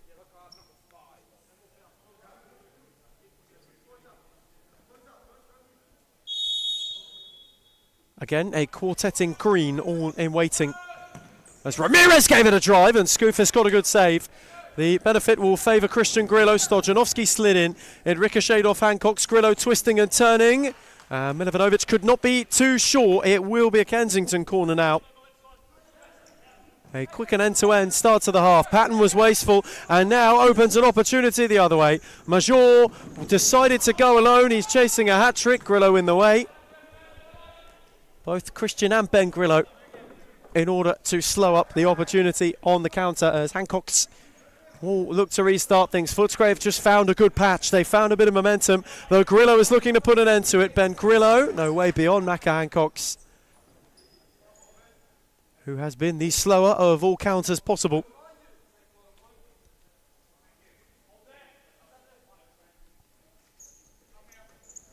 Grillo's drive took a ricochet, which fell for Christian Grillo, and he lashed his effort wide. Well, it's not a million miles that from proving troubling. Ramirez unable to get it under. This now the final league fixture in the Championship and in the Premiership.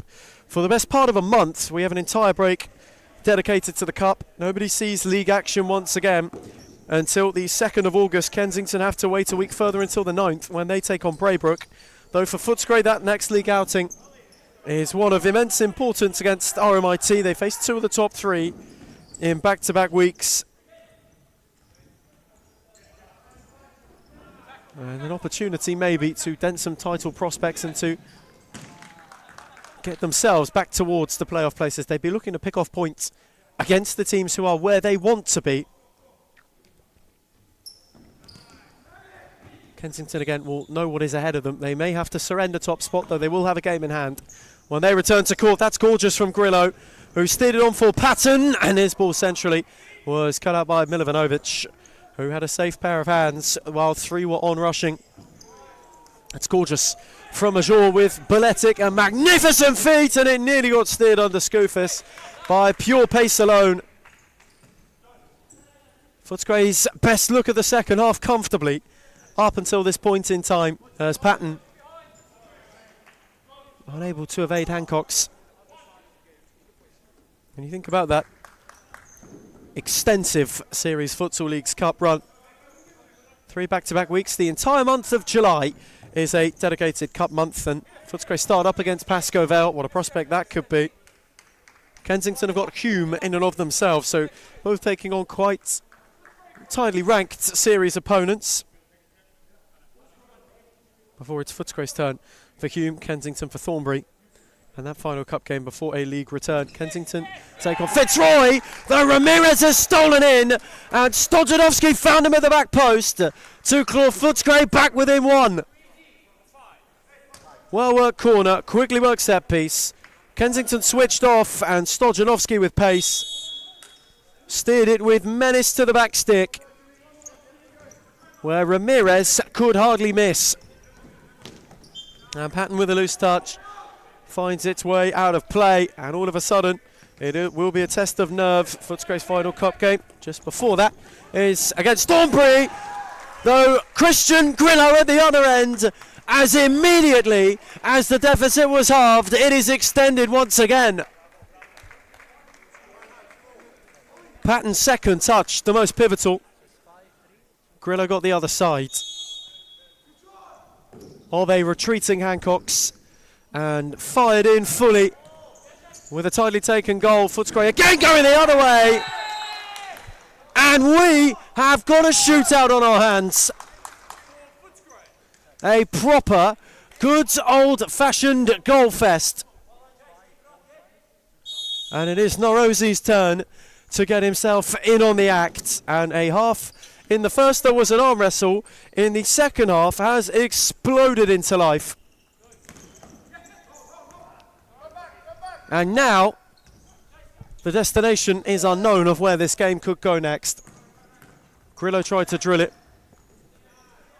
Was cut out by Barrientos, who then saw it out of play. Ben Grillo. Kensington maybe wanting calm. Christian Grillo through the legs of Amador. Milivanovic got a good foot in. And now an opportunity again opens itself on the break. 3-on-2 for the time being. Amador with options left and right when alone. Malakiar wore it full force. And Christian Grillo offered some relief in retreat. Was surrounded by green and Grillo kept going. Amador kept it alive. Some way, somehow, it hadn't found touch. And then Mara. And Grillo into firmly on Amador, and Alexander Stojanovski, for his protest that was too much for Seb Starel's liking, will find himself in the book. Footscray skipper finds himself the recipient of a yellow.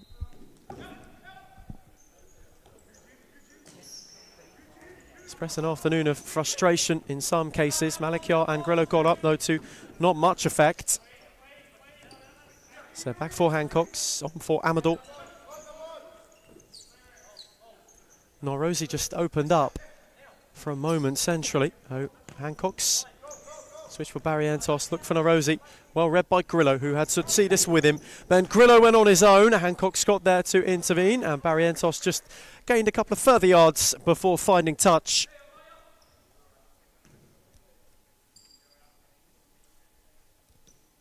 As we are nearing the second half's halfway stage.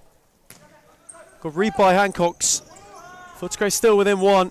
Amador away from Malakiar. Maurizio Amador had it open up for many a moment in time. Hancock's went to threads and Grillo got in the way.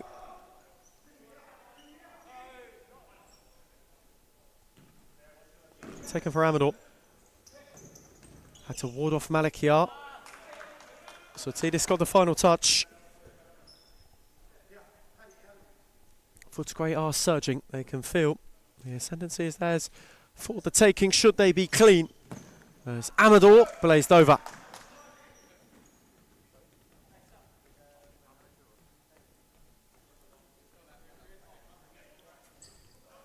Kensington just hanging on a little bit now in terms of how the momentum of this game has gone. They have been able to go goal for goal for the best part of this second half when required, and in the meantime since just made things a little bit difficult for Footscray to break down. See a few in Carlton Heart colours, a couple in Thornbury colours making their way into Darebin. The Premiership of course is to come. Those two with a relegation 6-pointer to kick off the evening. Evening of much anticipation and excitement, as Norozi in the meantime found it through for Barrientos. Good challenge by Mara. Soutsidis lost out to Hancock's, and Norozi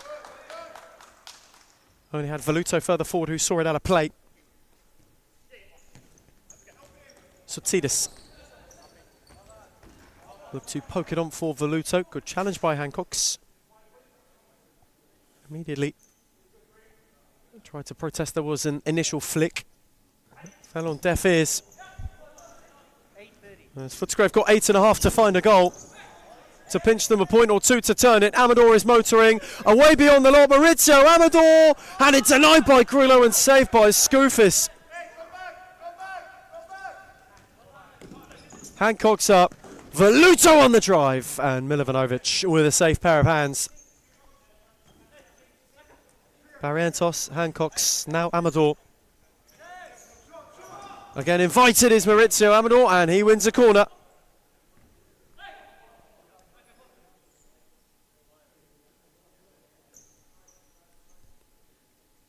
Footscray are surging.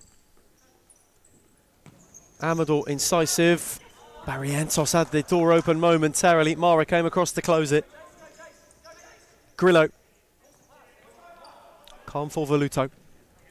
Mara. Well moved for Soutsidis. Very patient from Kensington, who understand they are on the back foot. Grillo lost out. Norozi in turn couldn't go beyond Ben Grillo, though. He could only find touch.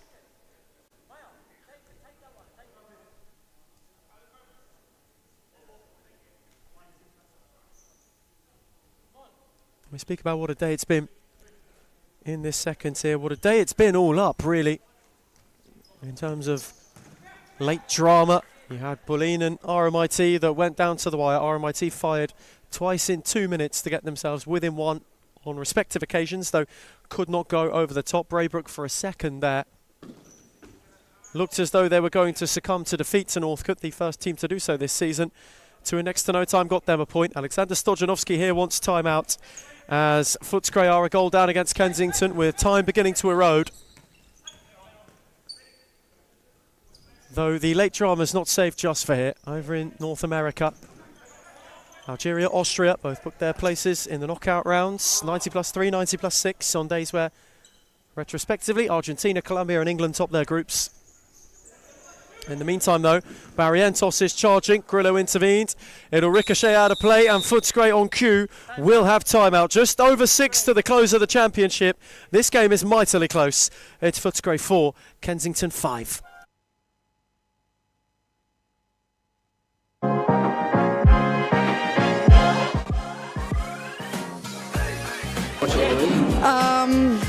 I would say Layla Abdul too. I think Amanda Araha from Fitzroy. Claudia Fuscalzo. Oh, I'll be biased. Reed Jacobs, because she doesn't even know what she's going to do before she does it, let alone us. But then from across the league, Alexis from Fitzroy. She's too good. And Karina's alright.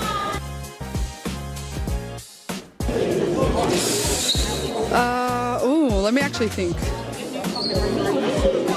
Fitzroy's white kit. Which team has the best kid in the league? Biased opinion, but also Fitzroy. That's easy, it's us. I'm sorry, it's us. Not a question, Melbourne AKU. Liz Air. I think that one will have to be Layla Abdulatif. She would definitely win every time. Ooh. Layla Abdulatif. Baller. If I was a girl, probably not Layla. And so, late in the piece for the championship on Sunday. Footscray called timeout. They are a goal behind against Kensington. They are chasing the game and are looking to get level with immediacy. It was nearly well worked for Narosi, though it needed a foot in from Ben Grillo. Alexander Stojanovski's been no stranger to issuing timeouts this season whenever they've needed to just go and get at the game. They've used it as a momentary break as Ramirez. Again, Grillo was not one to go beyond. Amador kick-started the next wave. Major was further forward, though he only found Soutsidis via Voluto. Mara on for Grillo, and Kensington keep their cool. Soutsidis now. Good foot in from Ramirez, who was in retreat, and we are merely just over half a minute from the stop clock here in Darebin for a championship round that has been enthralling. 2 incredibly close games, this now making it a third that will go right down to the wire. Soutsidis, again, Ramirez proved too tall in order to go beyond. It's a test of Kensington nerve. They have lost games from this position earlier on in the campaign. You think back to that Arians result, which put a spanner in the works of their early title bid. Had they flipped that game in their favour, they'd be comfortably top by now, eyeing an opportunity to stretch their legs instead of stay at the summit. There's Mara. When you think about last week against Bulleen, they were able to grind out a result where Bulleen were surging, they were searching, and Kensington were able to allow them to succumb to defeat for the second straight time as Voluto's on the drive and Milivanovic conceded the corner.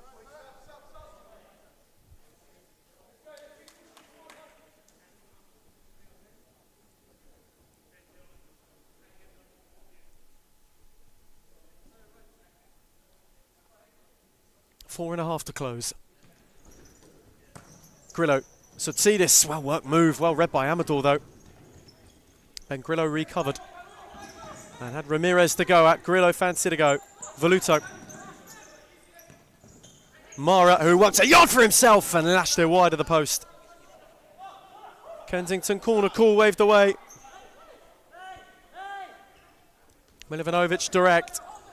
Ramirez backed off Voluto, those two entangled. Major on the march, palmed away by Skoufis.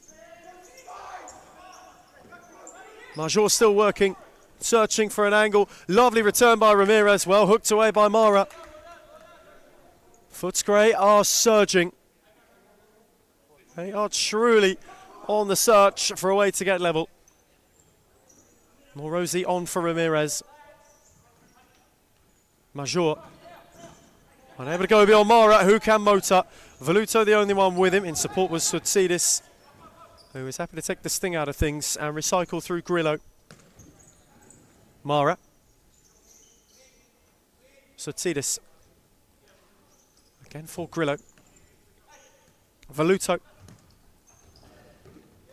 Soutsidis worked a yard on Narosi. Mara, Grillo, patient, really patient. Not just in picking them apart, but in soaking the seconds. Soutsidis told to keep it. Grillo, Soutsidis. Again, Narosi wanting to back off. Soutsidis kept it alive for as long as he humanly could, though could not keep it any further.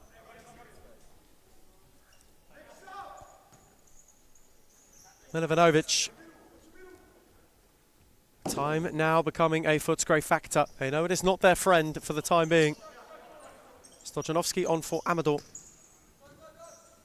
Moved on for Ramirez. A very patient approach from both of these two.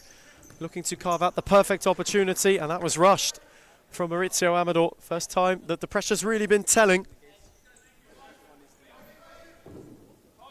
Patton now. Maybe reinstated at the right time was Kensington's goal getter. Oliver Patton on the march. Voluto was lurking. Stojanovski intervened and now has an opportunity to roam. Patton in retreat with a good firm challenge. Stojanovski stayed down. Patton with 3-on-2. Options left and right. Soutsidis wanted Voluto. Gathered in the end by Milivanovic, and now Alexander Stojanovski can be tended to.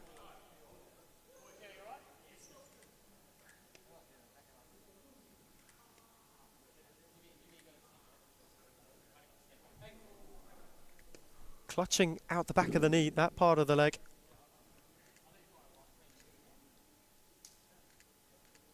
And for the Footscray skipper, this is not a good sign.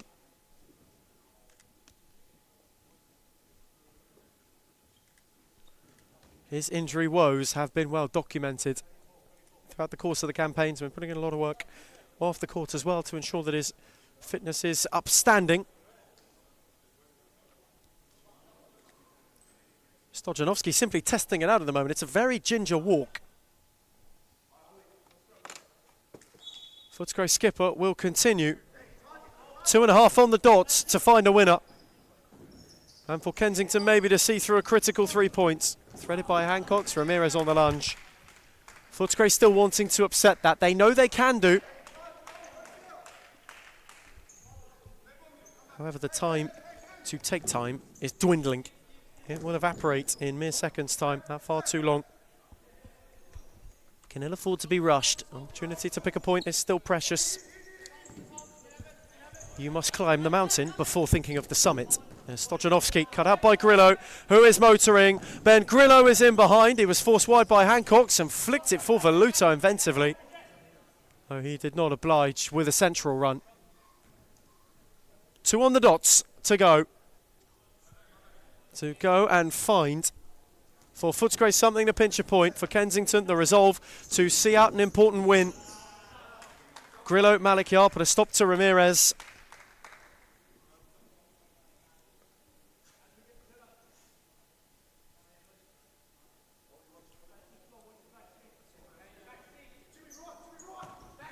Major's take.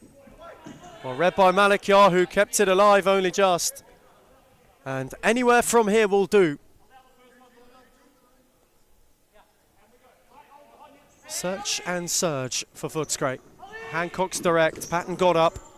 Ramirez, Stojanovski. Steered it menacingly. Grillo in the way. Nearly broke for Major. Will break for Ramirez. No way over Voluto, who used his arm to interfere.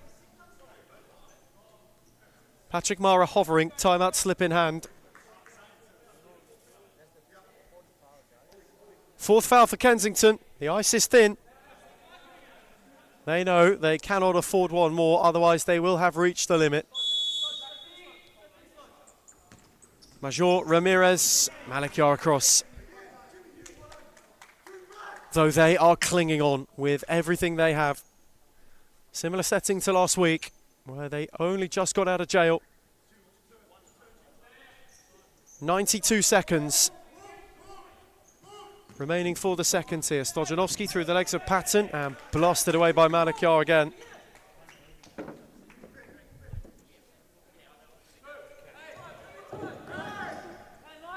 Hancocks.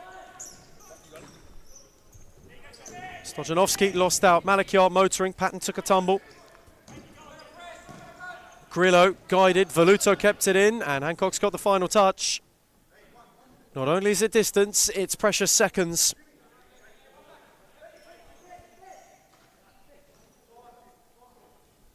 Grillo. Malakiar. Ramirez was there to press. Then Grillo went to guide it. Hancock's got up. Malakiar recovered it. Ramirez was quick to hustle him. Stojanovski likewise. It got a faint flick off Major. Final 60 seconds of the championship. Kensington have exhausted time. As Patton moved on for Voluto. And Milivanovic scrambled at the second to gather. Patton was invested. Major. Time is of the essence. Stojanovski on the spin. Malakiar left the leg in. 5 fouls and a yellow card as well. No more for Kensington. They have hit the limit. Footscray have got 41 seconds to find something.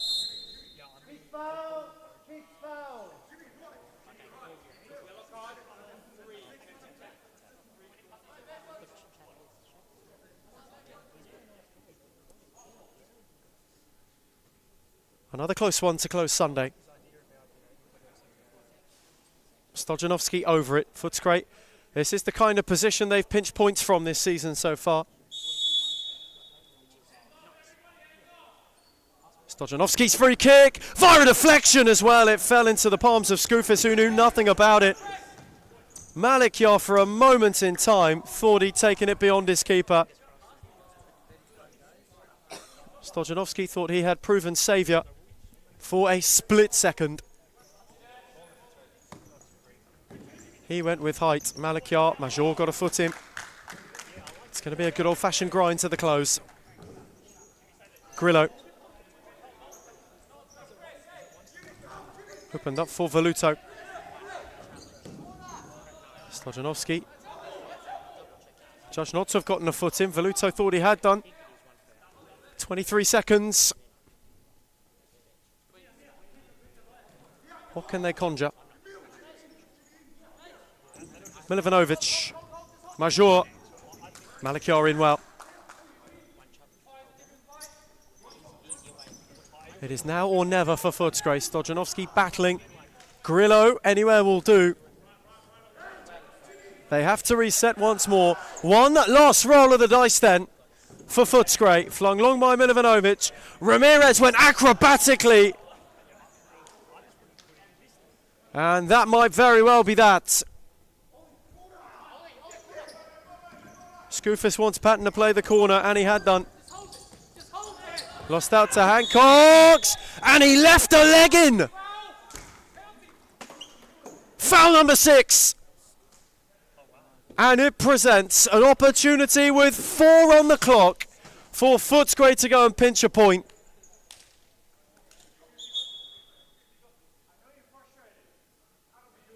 And Patrick Mara, for his reaction, will find himself in the book. A little bit over-expressive. And so, Major chasing a hat-trick to not only do just that, but to rescue a point for Footscray. Game where they trailed by 2 twice. Kensington know a chance to go top of the table on outright could be squandered here.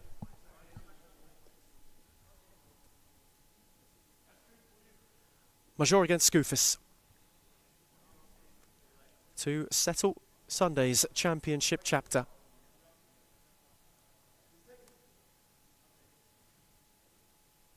A hush. A real hush. Major from the spot. Skoufis denied him. corner, Footscray. Milivanovic has come up, and why not? Stojanovski set piece, speared to the near post. They will do it all over again.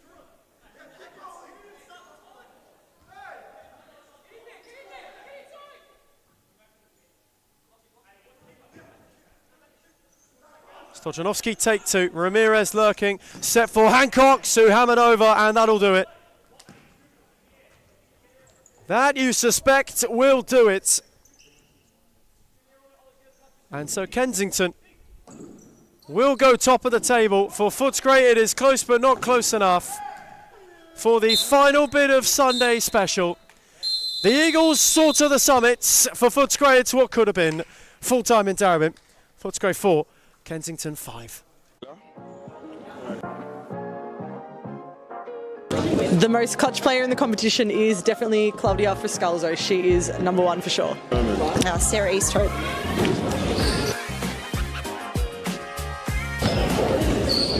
I'm going to say Amanda Aroha. I think this player gets underrated a lot, but Rebecca Davis.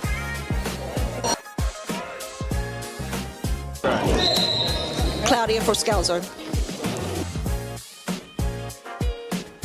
Gisela Pepino.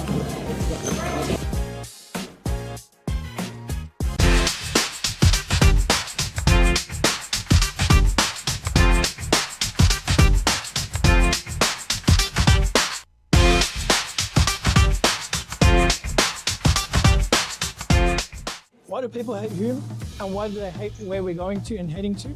I can truly say it's jealousy. You can see he's pretty professional now. Even for me, from an outsider's perspective, I can see the development of the club, and it's just a different level. I said, look, I want to take Hume into a different direction of expanding our connections, and that's when we started thinking abroad and thinking about, okay, what's Hume's future looking like? Are we going to sit the same, or are we going to grow? A part of any journey is learning, right? So Adam's learnt a lot, you can see. Made a lot of mistakes in the past. It was a rebuild. I took players from Championship. I took players from outdoor. Anything just to stay into the league. Obviously not to let the Hume badge fall. We took it into a different direction, which was the wrong direction. And you can see how we can transform a team within a very short period of time. It's only been, 6-7 months? And we're like a really well-oiled engine now. Going for top three, sitting top three at the moment, where everyone doubted us, coming from relegation, bringing in one of the best coaches in Australia for futsal, bringing in players that are young but can shine. I think that's the best step that we've taken, pretty much. Nandul came in and brought different kind of energy. Obviously, I came back from injury pretty much the same week as Nandul signed with us, so it was kind of like a coincidence. You can see the progress and what we've been doing for that long, how much we've improved as a club. Even when they're undermanned, even when the odds are against them, like we're fighting this season. That's the beauty. Previously, when I came, I didn't know. I didn't have a feeling if we're going to come back or not. But now I always feel like we're in it. When you're winning games, right, it brings a different energy. When you're winning week in, week out, or you drop points here and there, but like you're winning 80% of your games or something. You're on a high. I think it makes a really big difference to Adam. He's been unbelievable as a president, as he got obviously last year. So he's obviously been a big part of all of this, and he's been doing unbelievable. Big credit to everyone, to be honest. We're on the right track, I believe, and hopefully we just get better from here. It's all about the brotherhood. It's all about passion. It's all about, if my brother's falling down, what can I do to pick him up? Or how can I pick him up? It doesn't matter what you do at a club. If you're there long enough, it becomes like your property kind of. It feels like you have a piece. You want to stand up and protect it. So I'll always want to protect this club, no matter what. We focus on everything. We focus on all the aspects. And I think that's what a lot of clubs don't have. A lot of clubs hate on us because of that. And the fact that we bring passion to the sport, there's no limit. The sky's the limit. When you have teams like Fitzroy, who's been up there and played the nationals, or you have teams like Moreland who played national tournaments as well, if they can do it, why can't we?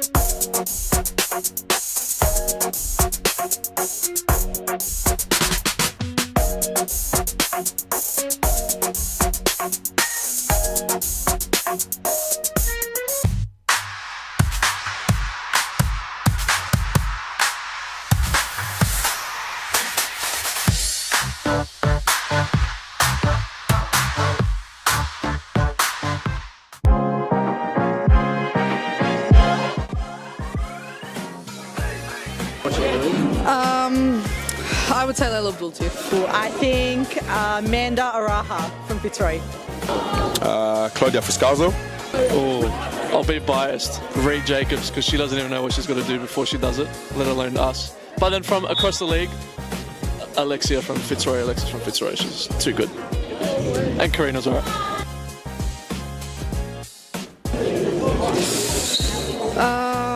Let me actually think.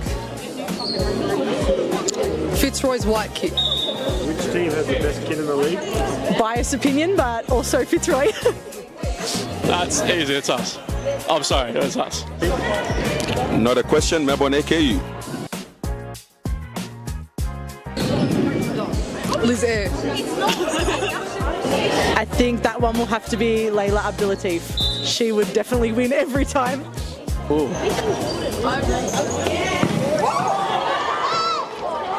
Layla Abdul Latif. Baller.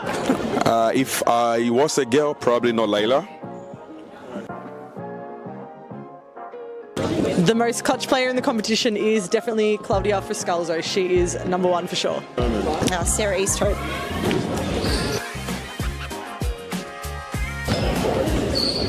I'm going to say Amanda Aroha. I think this player gets underrated a lot, but Rebecca Davis.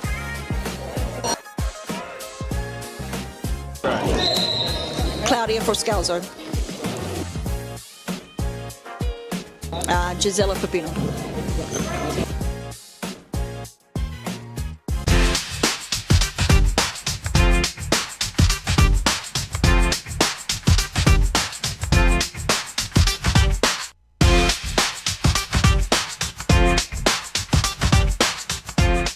Why do people hate Hume, and why do they hate where we're going to and heading to? I can truly say it's jealousy. You can see he's pretty professional now. Even for me, from an outsider's perspective, I can see the development of the club, and it's just a different level. I said, look, I want to take Hume into a different direction of expanding our connections, and that's when we started thinking abroad and thinking about, okay, what's Hume's future looking like? Are we going to sit the same, or are we going to grow? A part of any journey is learning, right? So Adam's learnt a lot. You can see made a lot of mistakes in the past. It was a rebuild. I took players from Championship.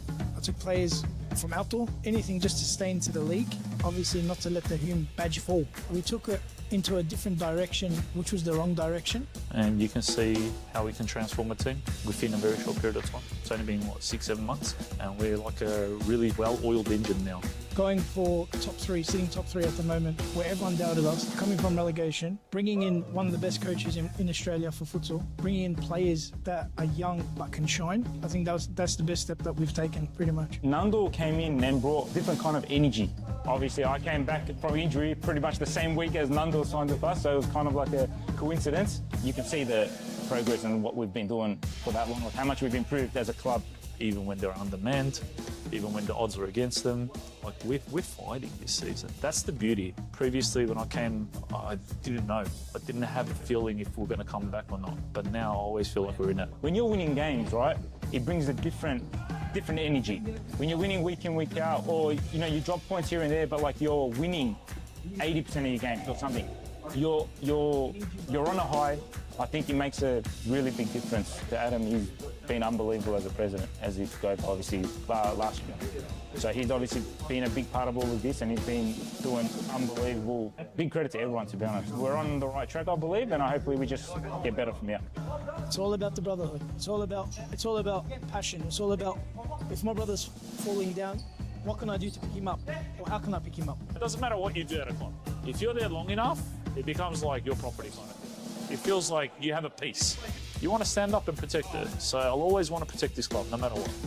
We focus on everything. We focus on all the aspects. And I think that's what a lot of clubs don't have. A lot of clubs hate on us because of that. And the fact that we bring passion to the sport, there's no limit. The sky's the limit. When you have teams like Fitzroy, who's been up there and played the nationals, or you have teams like Moreland who played national tournaments as well, if they can do it, why can't we?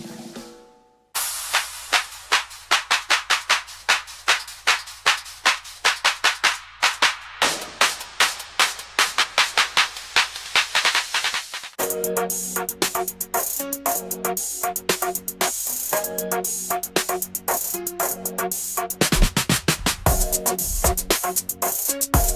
back.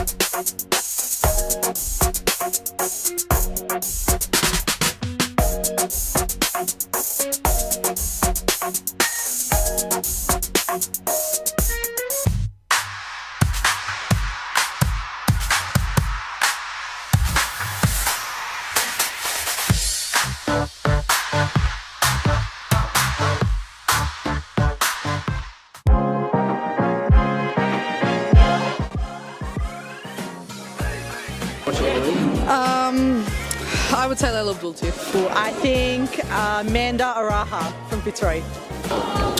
Claudia Fuscalzo.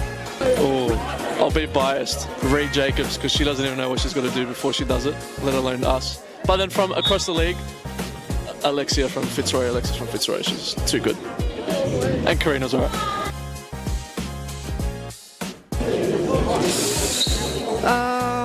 Let me actually think.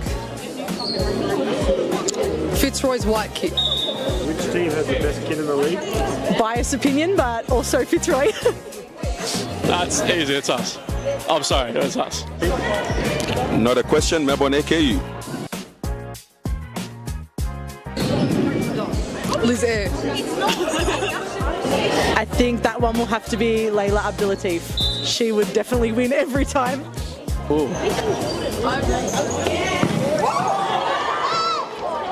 Leila Abdul-Latif. Baller. If I was a girl, probably not Layla. The most clutch player in the competition is definitely Claudia Fuscalzo. She is number one for sure. Sarah Easthope.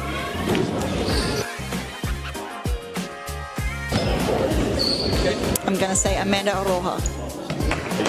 I think this player gets underrated a lot, but Rebecca Davis.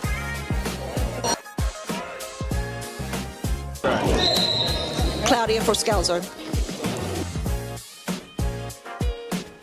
Gisela Pepino.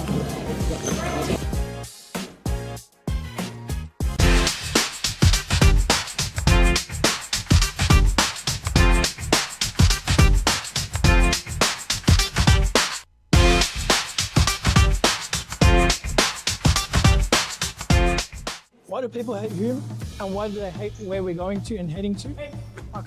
I can truly say it's jealousy. You can see he's pretty professional now. Even for me, from an outsider's perspective, I can see the development of the club, and it's just a different level. I said, look, I want to take Hume into a different direction of expanding our connections, and that's when we started thinking abroad and thinking about, okay, what's Hume's future looking like? Are we going to sit the same, or are we going to grow? A part of any journey is learning, right? So Adam's learnt a lot, you can see.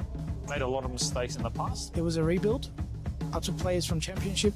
I took players from outdoor. Anything just to stay into the league. Obviously not to let the Hume badge fall. We took it into a different direction, which was the wrong direction. And you can see how we can transform a team within a very short period of time. It's only been, 6-7 months? And we're like a really well-oiled engine now. Going for top three, sitting top three at the moment, where everyone doubted us, coming from relegation, bringing in one of the best coaches in Australia for futsal, bringing in players that are young but can shine. I think that's the best step that we've taken, pretty much. Nando came in and brought different kind of energy. Obviously, I came back from injury pretty much the same week as Nando signed with us, so it was kind of like a coincidence. You can see the progress and what we've been doing for that long, how much we've improved as a club. Even when they're undermanned, even when the odds are against them, like we're fighting this season. That's the beauty. Previously, when I came, I didn't know. I didn't have a feeling if we were going to come back or not. But now I always feel like we're in it. When you're winning games, right, it brings a different energy. When you're winning week in, week out, or you drop points here and there, but like you're winning 80% of your games or something. You're on a high. I think it makes a really big difference to Adam. He's been unbelievable as a president, as he's go obviously last year.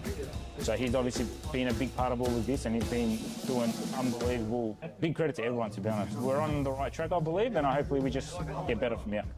It's all about the brotherhood. It's all about passion. It's all about, if my brother's falling down, what can I do to pick him up? Or how can I pick him up? It doesn't matter what you do at a club. If you're there long enough, it becomes like your property kind of. It feels like you have a piece. You want to stand up and protect it. So I'll always want to protect this club, no matter what. We focus on everything. We focus on all the aspects. And I think that's what a lot of clubs don't have. A lot of clubs hate on us because of that. And the fact that we bring passion to the sport, there's no limit. the sky's the limit. When you have teams like Fitzroy who's been up there and played the nationals, or you have teams like Moreland who played national tournaments as well, if they can do it, why can't we?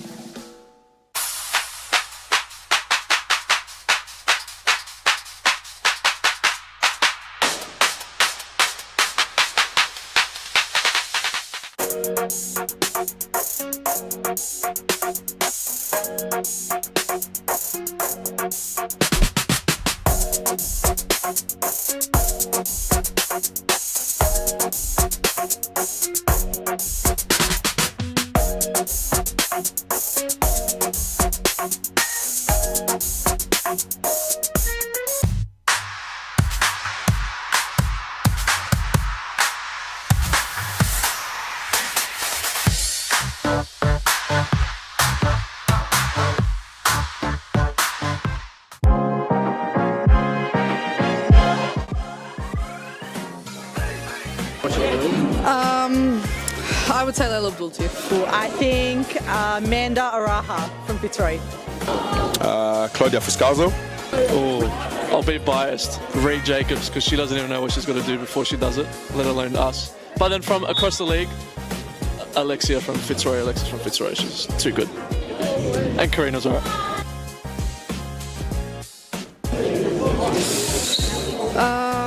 Let me actually think. Fitzroy's white kit. Which team has the best kid in the league? Biased opinion, but also Fitzroy. That's easy, it's us. I'm sorry, it's us. Not a question, Melbourne AKU.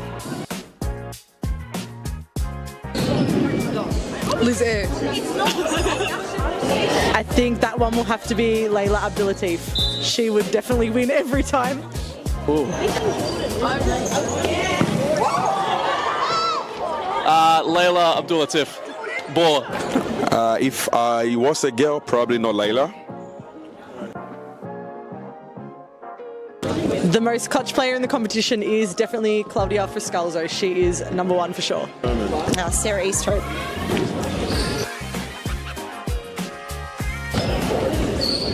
I'm going to say Amanda Aroha. I think this player gets underrated a lot, but Rebecca Davis.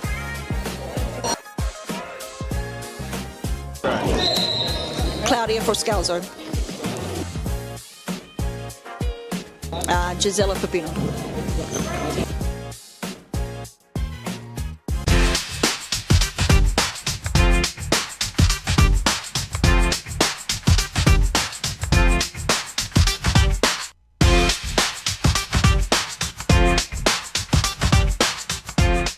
Why do people hate Hume, and why do they hate where we're going to and heading to?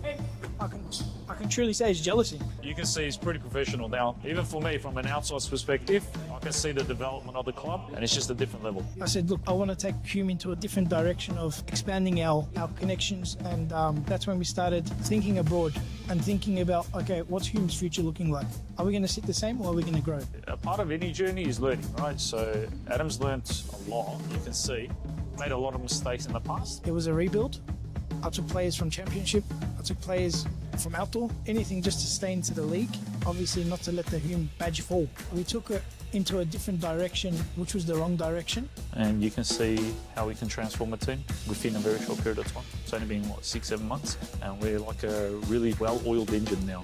Going for top three, sitting top three at the moment, where everyone doubted us, coming from relegation, bringing in one of the best coaches in Australia for futsal, bringing in players that are young but can shine. I think that's the best step that we've taken, pretty much. Nando came in and brought different kind of energy.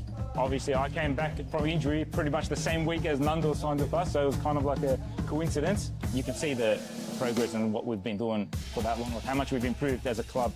Even when they're undermanned, even when the odds are against them, like we're fighting this season. That's the beauty. Previously, when I came, I didn't know.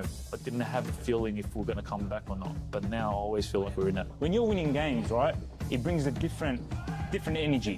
When you're winning week in, week out, or you drop points here and there, but like you're winning 80% of your games or something, you're on a high. I think it makes a really big difference to Adam. He's been unbelievable as a president, as he goes obviously last year. So he's obviously been a big part of all of this, and he's been doing unbelievable. Big credit to everyone, to be honest. We're on the right track, I believe, and hopefully we just get better from here. It's all about the brotherhood. It's all about passion. It's all about, if my brother's falling down, what can I do to pick him up? Or how can I pick him up? It doesn't matter what you do at a club. If you're there long enough, it becomes like your property kind of. It feels like you have a piece. You want to stand up and protect it. So I'll always want to protect this club, no matter what. We focus on everything. We focus on all the aspects. And I think that's what a lot of... And so, good evening wherever you are watching in Victoria, across the nation, or indeed around the world. Welcome to Darebin and welcome to the Series Futsal Premiership on what promises to be quite a night of futsal here in Melbourne's Northern Quarter. 3 incredibly tantalising fixtures, all heading the top flight on your Sunday evening. And to kick-start, it is a proper good old-fashioned six-pointer at the bottom. Carlton Heart still chasing a First League win in the calendar year of 2026. They were mauled, really, by Melbourne Aku last week, though with a victory today can go level on points with a Thornbury United side who themselves would consider to be a little bit unlucky not to pick up something after they faced Hume last week. That 5-3 defeat, it came late on the back end of a Nicholas Parthamos special. They'll be looking to pick themselves up, though, and know they can increase the gap, though. Hogan is in behind with immediacy and steered it agonisingly wide of the post of Tom Montfroy. My name is Ethan Rigg. Adam Palombi will be joining us at some point this evening as well, as it's tonight that will be headlined by Game 2. All in all, the Classico, as always, comes back to town. Hasn't happened since the opening day. Moreland and Fitzroy lock horns, renew hostilities between the top two in the table. As for this at the moment, though, it's a Thornbury team who the last time they met Hart picked up their only league victory in the top flight this season to date. It was quite an impressive performance. The first time we saw the likes of Faraci, the first time we saw the likes of Saharatan and Wat Charin as well. They will be looking to make an impact for Romario, Barho and co, and they both are out there from the start, alongside Aidan Power, who makes the start against his former club, and Bruce. They round out the 5 for Carlton Heart. Ibi Habe has been the clear number 1 since making his arrival from the mid-season move in Moreland. Jaden Watson, Lucas Hogan and Seb Wickett, they've gone very strong from the start, as well as Angel Barreto, who is looking to round out the 5 for Rudy Wickett and co. Quite a lot of talent available to him on the bench as well. They'll be hoping to come into full effect if Carlton are to do something tonight. Brewster's looking to foray forward quickly. Hogan, Wickett went to put a stop to it. Lucas Hogan unable to keep it alive. Aidan Power got a challenge in. Thornbury themselves not necessarily known for fast starts, a team that grow into games, though. Here is Power, and he got an opportunity to drive. It got a flick off Wickett, and it will be out on the other side. Aidan Power may very well have thought that he was the game changer last week. A brief power surge in the second half. It gave Thornbury a 2-goal buffer, which was extinguished as Hume went to go and spin round a game that could prove season-defining for both of them. Tonight, though, will prove season-defining for both of them, and the opportunities are flowing early for Bruce, and it forces a fine save from Habe at his near post. Hit with whip, hit with menace from Bruce. Was moved nicely between Saharat and Wat Charin as well, though here is Power. Thornbury looking for a patient start. Power at the centre of it, tried to steer it for Bruce on that occasion. Or alternatively, the run of Saharatan couldn't do for either. There's Lucas Hogan, got it back from Watson.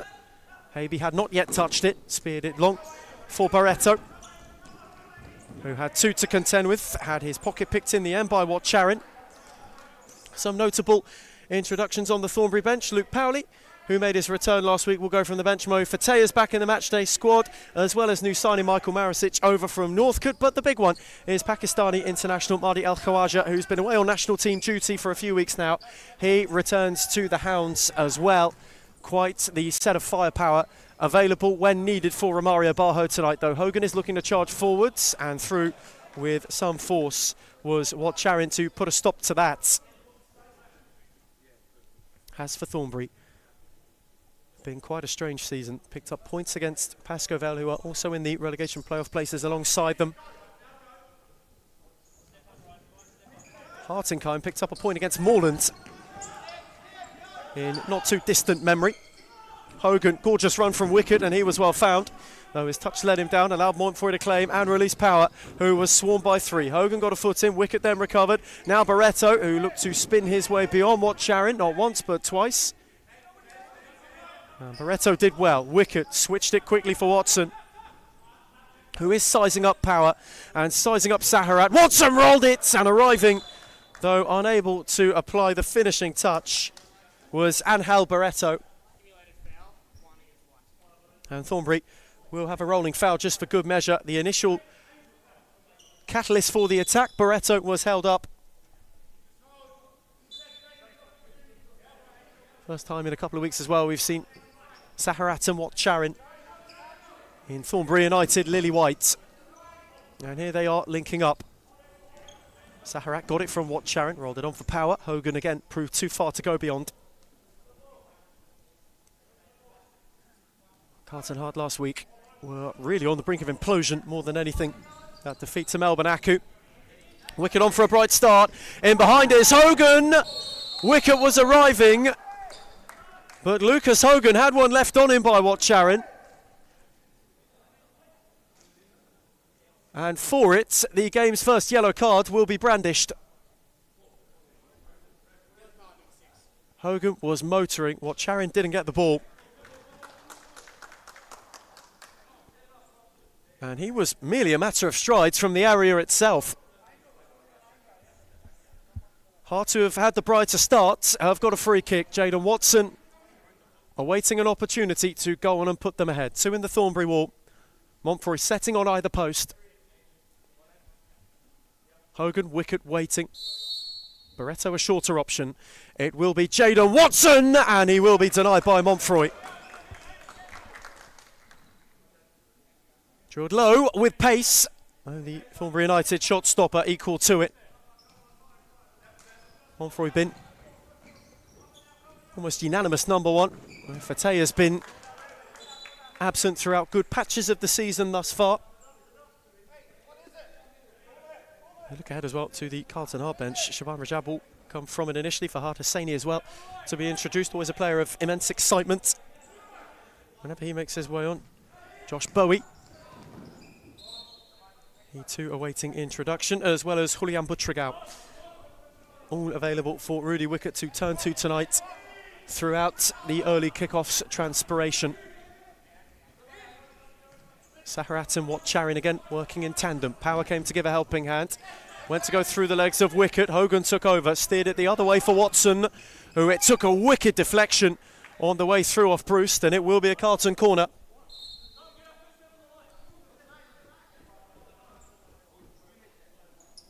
Hearts humming at the start of this game. Watson's take.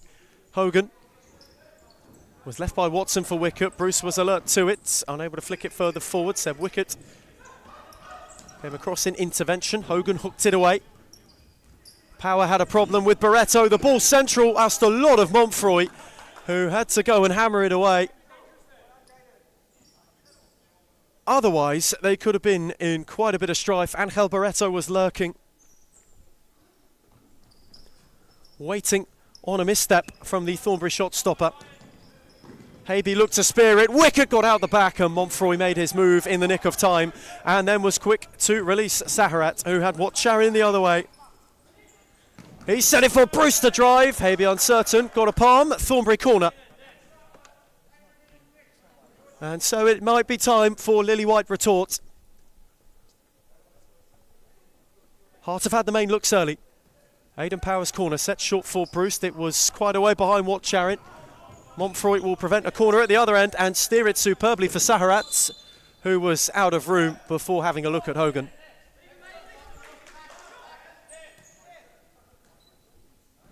Wickets on for Watson, those 3, with Hogan in the mix as well. The ever-important trio. Rudy Wickett's turned to them many a time this season. No one has more Carlton Heart goals, not only in the league or all competitions, than Lucas Hogan throughout 2026 so far. Wicket has been finding his feet in return. Good read from Saharat. Wicket took over. Wat Charin then got in. Bruce looked to poke it for Power, though Habe was only out there to go and gather it and set things moving for Heart once more. Barreto. Wat Charin worried him. Barreto with something more of if in doubt rather than trying to steer provocatively. First introduction for the night for Cordero. Another one of those Thornbury additions, spent a lot of time at Northcote back end of 2025. He makes the move to the Hounds as Charin tried to steer for Saharat. Barreto got in the way, wicket came across, looked to clip it with menace. The flick on from Saharat benefited Cordero. Now Montfroy, who was patient. There's Charin. Cordero. Steered for Bruce centrally, who's warding off Hogan, waited for Cordero to make his move. The clip benefited wicket, however. Hogan. Barreto. Couldn't steer it beyond Cordero. Hogan kept a vested interest. Saharat, and now Powley, who has found his first minute of the evening. Saharat tried to steer it. Barreto got in the way. Bruce got a boot in. Angel Barreto kept going, as did Jaden Watson. Powley only just kept it alive. Cordero went to steer the other way. Habe came a long way and got a foot in ahead of Saharat.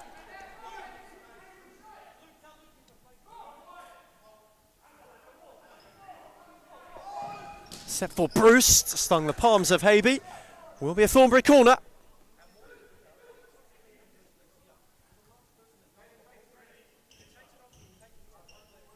And having had to absorb early pressure, the Hounds have responded with bark, and Powley tested Habe at the near post. Hogan was on the scene to hook it away. Though the momentum has entirely flipped in the last couple of minutes. Thornbury taking it to heart, through Powley in particular, who then gave it away. Lucas Hogan is motoring behind. And when it came time to strike, maybe for the first time this season, he has miscued.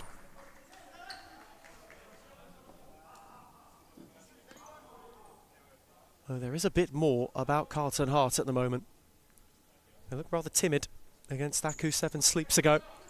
That defeat was one which Rudy Wickett had great reflection on. Something that he was certain could not happen again when it came to the performances they had put in. Heart had made it a habit of being blown away in recent weeks as Saharat dropped it off. Powley, Cordero. There's been an introduction for El Khawaja, who's had his first few touches reinstated. Finally back in the Thornbury fold. Spent a lot of time over in the Pakistan setup as of recent for their national futsal team.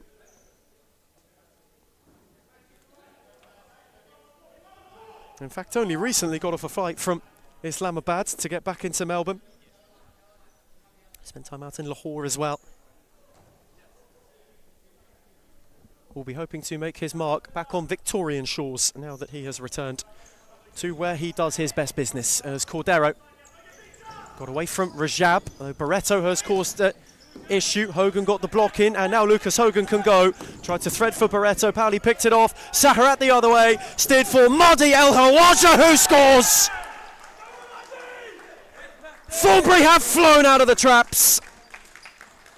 And El Khawaja, crushingly, cruisingly on the counter, has steered the Lily Whites ahead. The second Powley picked it off, Hart were in trouble. It opened up for Saharat, he kept his cool. And for Mahdi El Khawaja, who is not yet half a week back in Australia, he has got himself on the score sheet and got Thornbury ahead on a night where they must win. Rajab looking for instant response. Montfroy got down, Cordero then at the second tried to clear.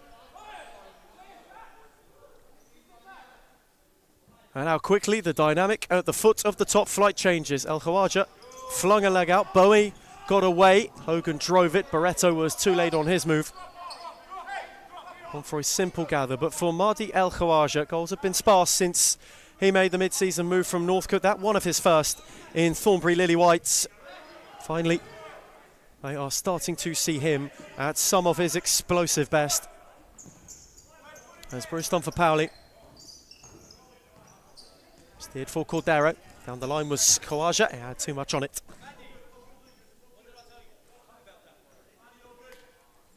First bit of instruction for him too from Romario Barho, who quite an involved Thornbury head coach.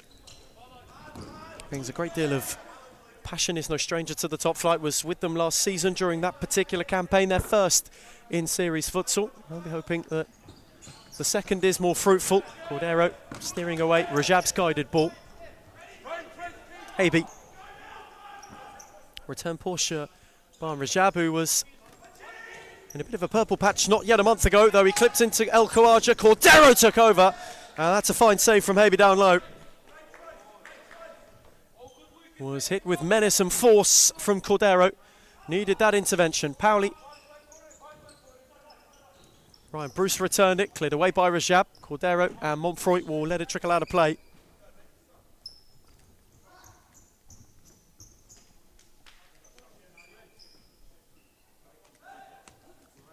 It's Cordero.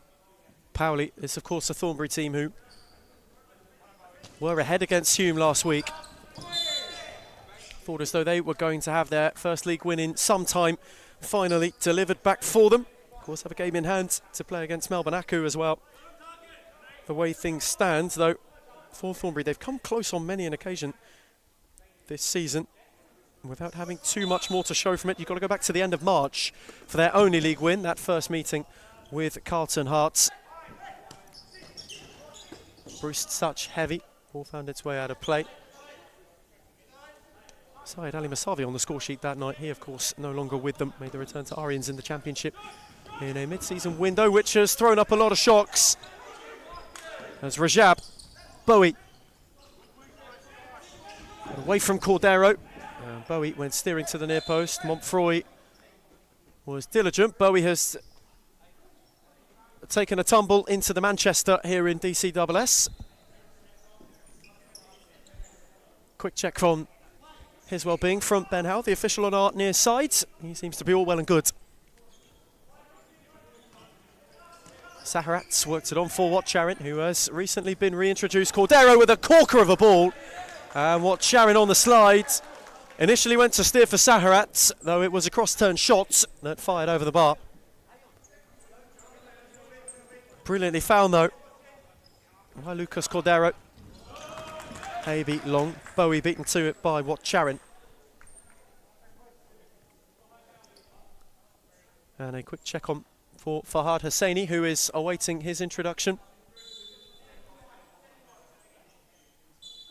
Saharat, Watcharan retreating the necessary distance. Rajab fired it into them. Hogan, Bowie. Lucas Hogan. Down the line for Butragal. Good footing from Cordero. Two familiar championship foes. They came face to face with one another many a time as Butragal's Heart last season pipped Cordero's Northcote to the title and to promotion, as it so proved.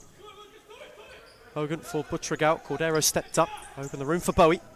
Wicket was sold short. Watcharan got in and got a little flick in the end. Bowie not best pleased, though Thornbury will have a free kick.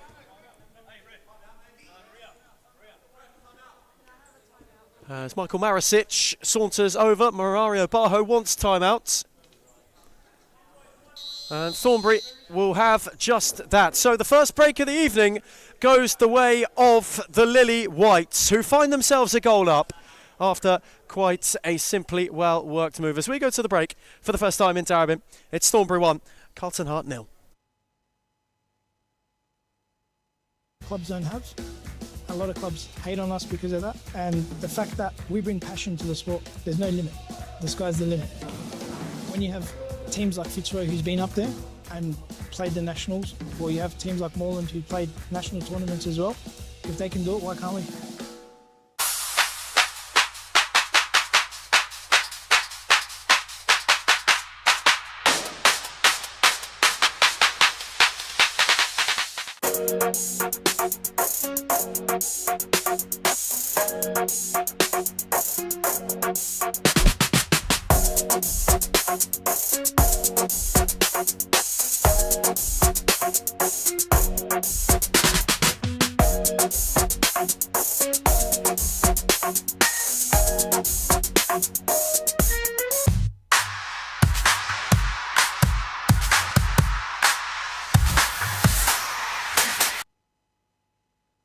And so returning from timeout for the first time This evening in the Premiership, Mardi El Khawaja is the difference. Thornbury lead hard by a goal to nil. Luke Powley has a free kick, which he will leave in turn for Saharat to drive. And lurking at the back post was Charin. Watchful was Hosseini. Hart still withstanding the Thornbury pressure. Cordero crashed it and Hosseini wore it flush, much to some personal discomfort.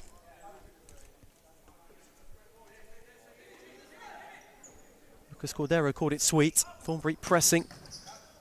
Charin came across, Powley came crashing, and Hosseini once again, with pure momentum, was simply collateral damage of Luke Powley charging through to strike.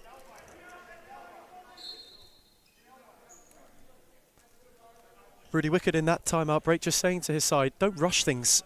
Don't be afraid to slow it down. Hart have at times looked to break too quickly, though Bowie's got a look now on the counter and a drive towards Montfroyen.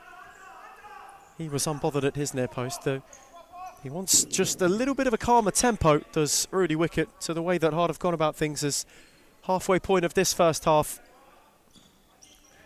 comes to a lapse. Powley, Hosseini and Butragal closed the door to Power, and in the end Powley could only steer it out for Havey's ball.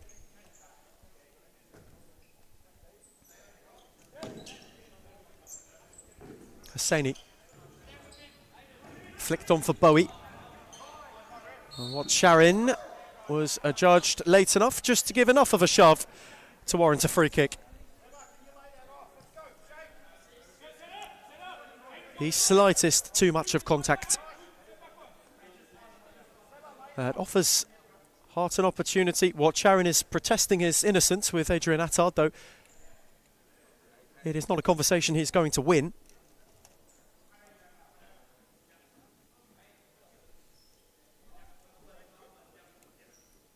Wickett over it, one in the wall, Carlton free kick. Opportunity perhaps to get themselves back within parity. Wickett's effort, good save by Montfroy, Carlton corner.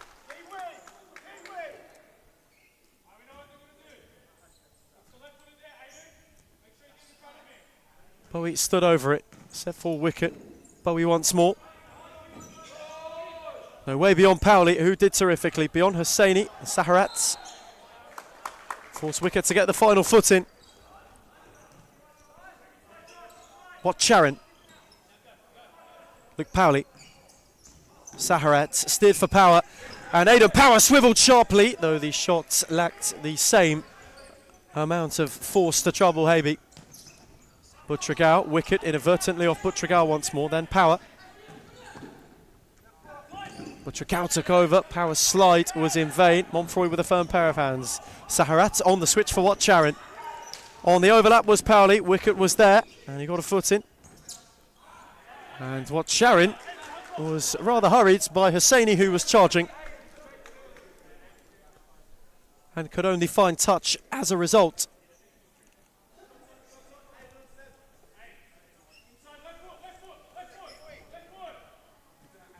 Butragal. Hosseini, that's a clever dink for Bowie.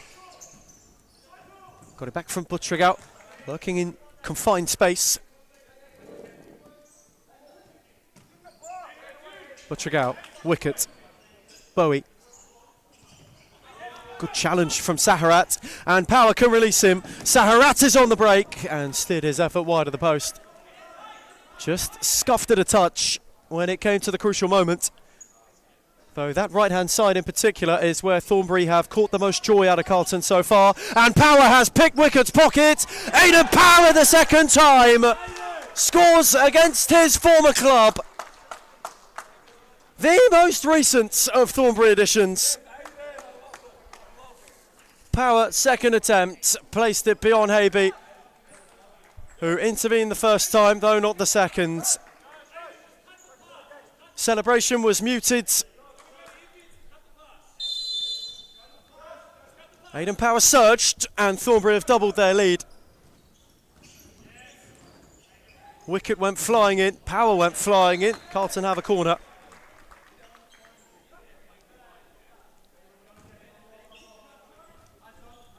Will be Seb Wickett's take.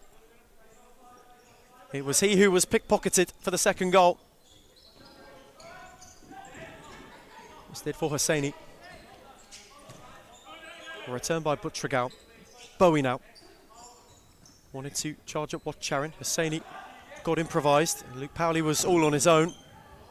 Farhad Hosseini went to ward him off. Bowie then lent a helping hand. Hart picked it off, and it was threaded for Butragao, and that's a rather tidy stop by Montfroy.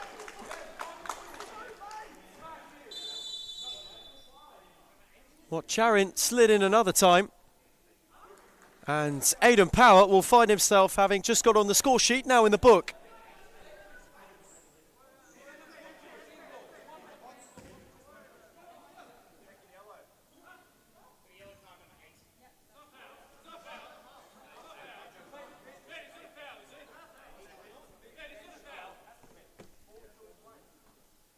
And so with Aidan Power in the book,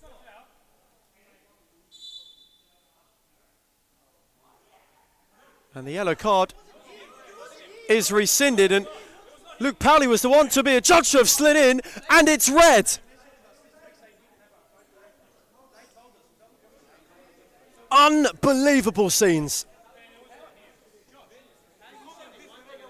Powley will go over and have a conversation.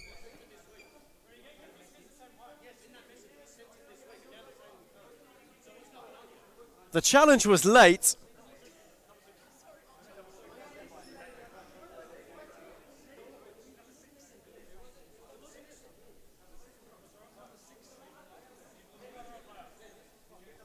And in the complete and utter chaos, it is not Luke Powley, it is Charin that has been sent off. It was a late slide, so the initial booking for Aidan Power is rescinded. And the decision was changed by Ben Howe to send off Charin. It was a rather reckless lunge, it must be said. So Thornbury momentarily down to 4. And if ever for Carlton Heart there is an opportunity to go and grab yourself a leveller, or in fact a way back into this game, it is from here. Playing field levelled momentarily. Hart looking to halve the deficit.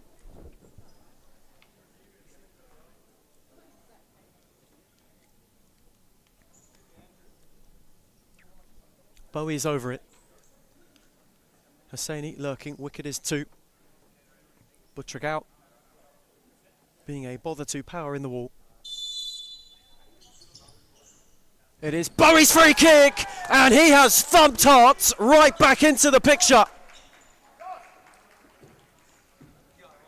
Blasted beyond Montfroy.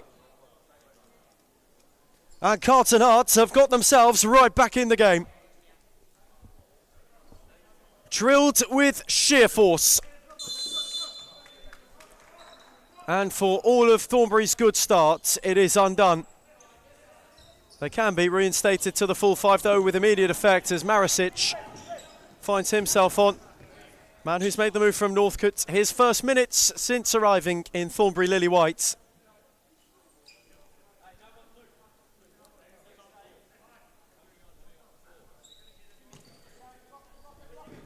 Carlton Heart have just given themselves a lifeline. It was a good free kick from Bowie. Hosseini went to return it, wicket obliged him. Butragao steered it across menacingly, and Montfroy was there to stifle the danger and release Marisic, whose touch evaded him on that occasion.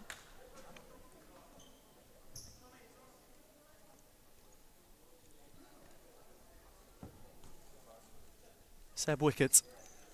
The other way for Hosseini. Wicket once again.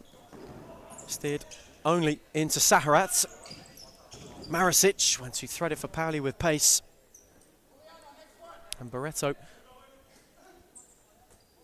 flew in vain. Lucas Hogan getting ready for his reintroduction. Rudy Wicket just getting the word out to Julian Butragao. Here is Butragao, got it from Wicket. Powley went to press. Power came to join him. Wicket unable to find Barreto.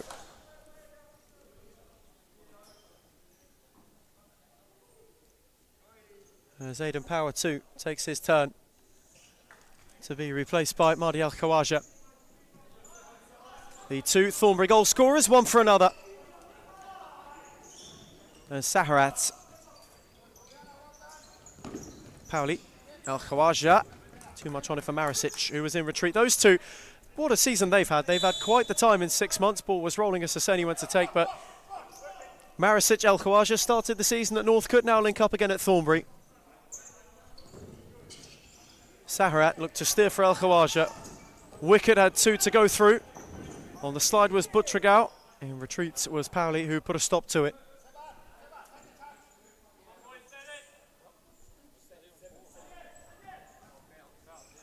As Wicket gave it a blast and was unable to thump it over. Worth noting that in all the time that's elapsed, Thornbury United have accumulated 4 fouls, so they are just starting to feel the tightrope they've got to walk on a little bit. Hart themselves have got a couple. As Bruce. Pauli just waited on Bruce to peel, and it was a teasing ball on which Bruce gave appreciation to, though not being able to get on the end of. And Lucas Hogan now will come back on. Julian Butragao has his stint come to an end. And for Hearts at the moment, the entire flip side of what was a first half where they almost self-destructed last week. They were 6 down against Melbourne Accu at the break in what was a half that was simply a 20-minute nightmare for Rudy Wickett and co. At the moment, they're right in the battle. Pauli got it back from Saharat, poked it on for Bruce. Hosseini in retreat, Pauli made his move. Saharat did too late. The ball was one which split the pair.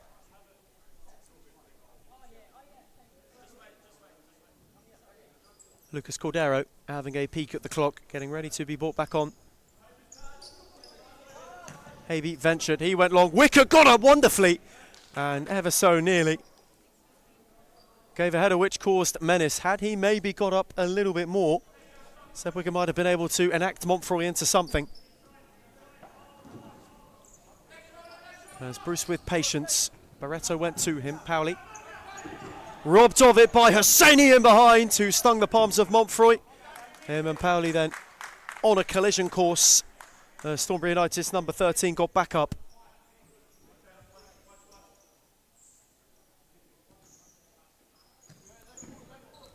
Hogan took for Hosseini. Return for Lucas Hogan. Wicket now. Worked into an area where Saharat was there to clear.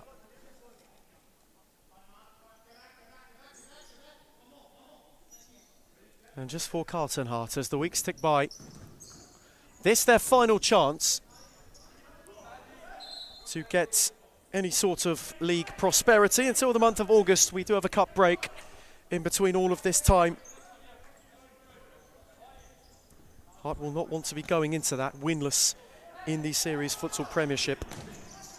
Cordero gave it away. Wicket on the charge. Hosseini was on his own. Montfroy was there to make the most of it and ensure that there was no further danger. Cordero wanted movement from El Khawaja. Bruce got in, as did Barreto. Hosseini saw it back for Havey. Farhad Hosseini now. Did for Barreto. Angel Barreto did superbly. It opened for Hogan, and Cordero on the slide was there to deny. Though that was much better from Hearts, who comfortably with their best work move of the match. Needed the slide from Lucas Cordero. Lucas Hogan had it open up briefly. Jaden Watson being put through his paces before coming back on. Angel Barreto got it back from Hogan and steered it to the back post. Montfroy was uncertain and unable to get there.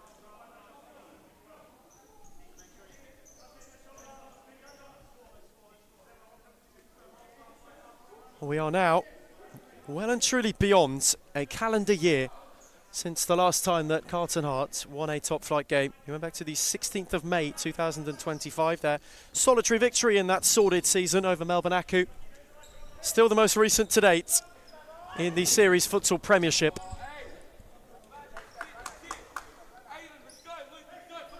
A year and a month with a couple of days extra for Rudy Wickett and co. That is a record that they will certainly want to end this evening. They still have to go and chase the game to do it.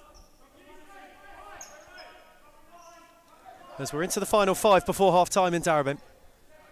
Thornbury went 2 up, El Khawaja, Aidan Power against his former side. He then slid in roguely on Hogan. And this time, for certain, Aidan Power will find himself in the book. And that for Thornbury is 5 fouls.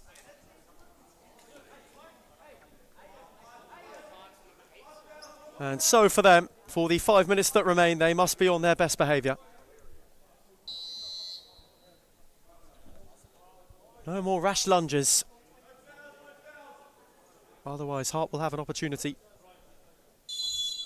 from a mere matter of yards. Wicket. That was a loose one. And trying to go and find Barreto.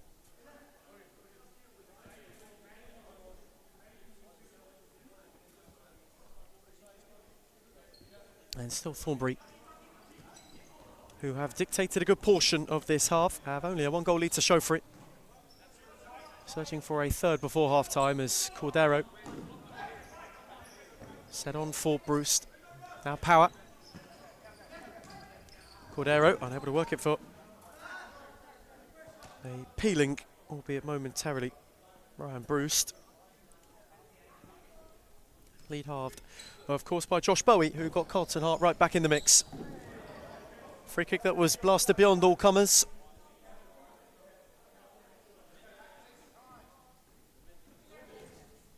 Hart are just finding a little bit of rhythm, though, in the half's closing quarter, as Wicket away from Bruce again. Seb Wicket couldn't quite get his feet sorted. It has been that kind of half for him, one of frustration and one of nearly moments as Powley, patient. Power dropped off, Aidan Power, unable to find a way through. He ran out of room before ensuring Wicket got a touch on it. Lucas Hogan. Return for Wicket. Those two crucial pieces to the puzzle for Rudy Wicket and co. Have still yet to come massively to the fore, as Watson can't find Wicket. And this is where Thornbury have been good in recent weeks. They've just been able to squeeze and not allow Hart to get further forward.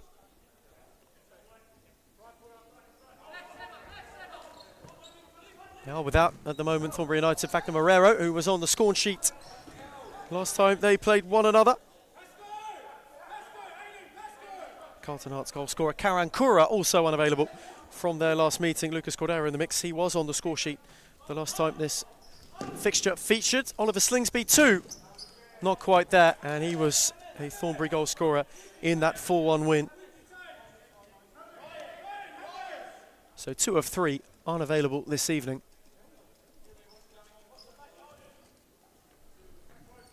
Though they are finding a way for now. Powley got it back from Cordero. Lucas Cordero once more. Bruce peeled off. Powley did too. The ball was searching for him, though he wasn't quite able to take it under control. As Barreto looked to go the other way. Good read from Cordero, who looked to steer for Powley. Wicket in the way. Now Hogan had 3 to ward off, and Hogan did wonderfully to do so. Set back for Angel Barreto. Hogan probing from Hart. Wicket. Watson. Lucas Hogan cut out by Cordero once again.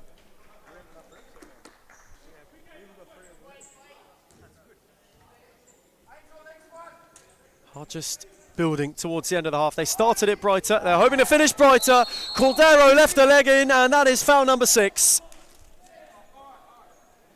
And thus, for Carlton Hart, a great look at a leveller.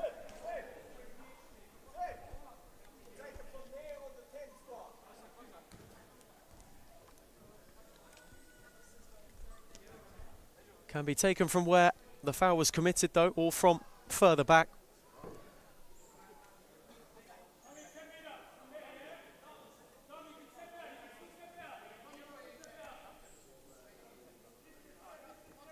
Montfroy aware he can step out.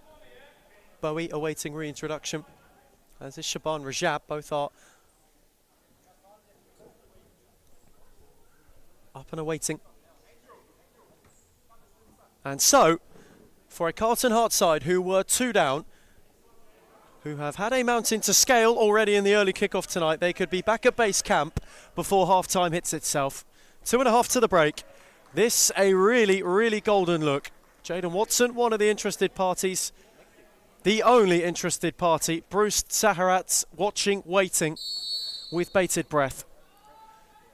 It will be Jaden Watson who will fire hard level. Wonderful from Watson with whip and with force, and Carlton Heart have well and truly got themselves back on terms. Crash beyond Montfroy. And where they were 2 down, where they were at risk of similar fate to last week, Hearts have got on the long and winding roads in an attempt to get back, and have got themselves to parity restored. And now you get the feeling it is Thornbury's to do.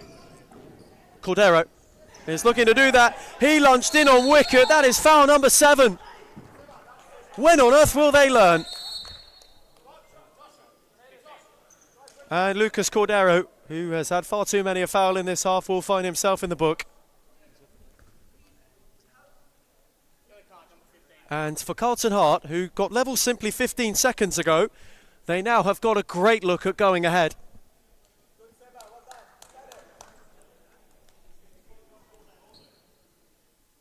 Bowie over it. He is chasing a brace.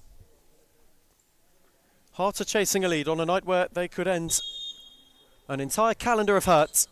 It is Bowie from the spot, and he's blazed it wide. Though in fact the cards weren't brandished. Michael Marisic is in the book himself. And so it will be a retake. Tom Montfroy is not best pleased with his bench.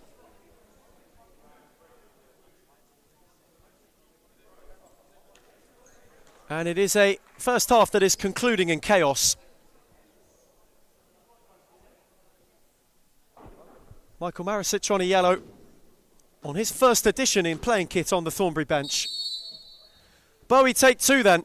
Up against Montfroy. This time he scores! And Hearts have flipped it round before the half. Drilled. Devastatingly so. Bowie has a brace, and Carlton Heart have got something to smile about. And what was a half of Thornbury glee is now full of Thornbury glumness.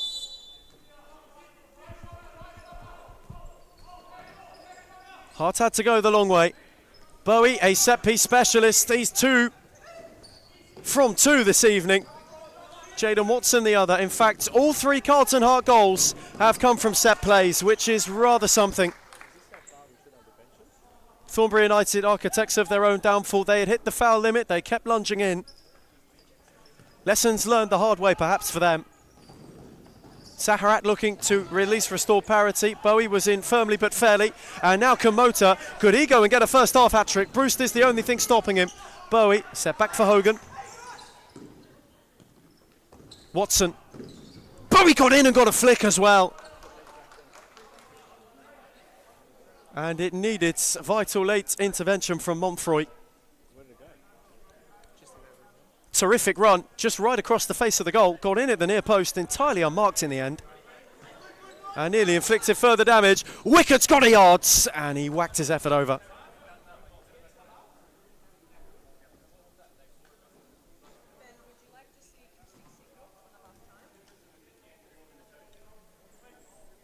Though Hearts are absolutely humming towards the end of this first half. Plentiful opportunity, having gone ahead, to extend that lead. Powley pressed by Watson. Saharat, Aidan Power. Cordero. Saharat, Powley. Couldn't pick Power. Watson in the way. Wicket then mopped up. And now Bowie, who's got options left and right. Bowie blazed it on for wicket with maybe a fraction too much force. Final minute then in Darabin for the opening half of the opening show. Thornbury were 2 up. El Khawaja, Aidan Power, they have now got a bit to do. Jaden Watson either side of a Bowie brace.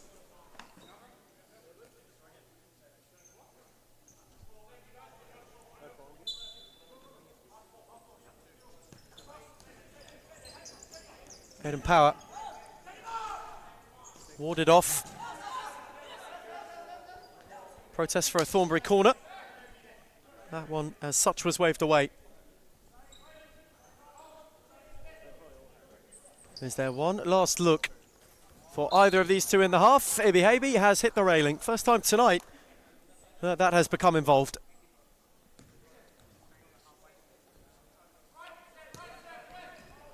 Is it Thornbury's to take a point and to take the parity with them into the break? As Saharat, no way beyond wicket, though they will edge ever closer.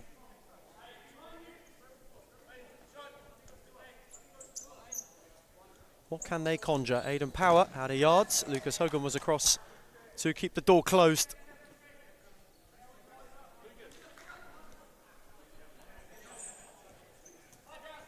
Saharat, Power take 2. This time it's Seb Wickett's turn to get in the way. The Carlton wall firm. Cordero went crashing low. Havey was sprawled. He got a fingertip. It will be a late corner with 20 seconds on the clock.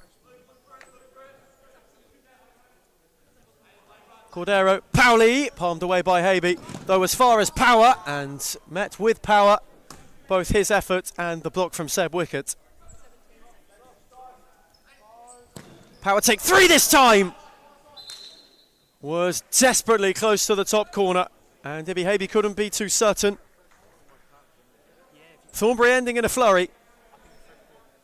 Yet another corner, Cordero's take, except for Powley.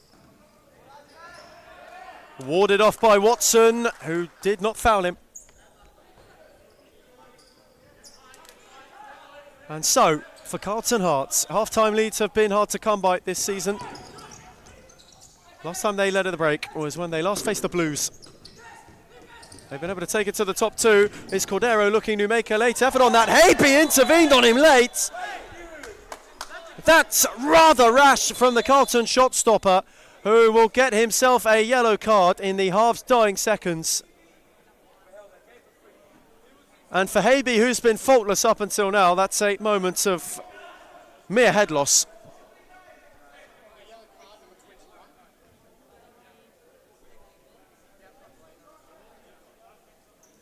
And now the half-time lead is in jeopardy. Thornbury with 2 seconds can add a late sting to the tail.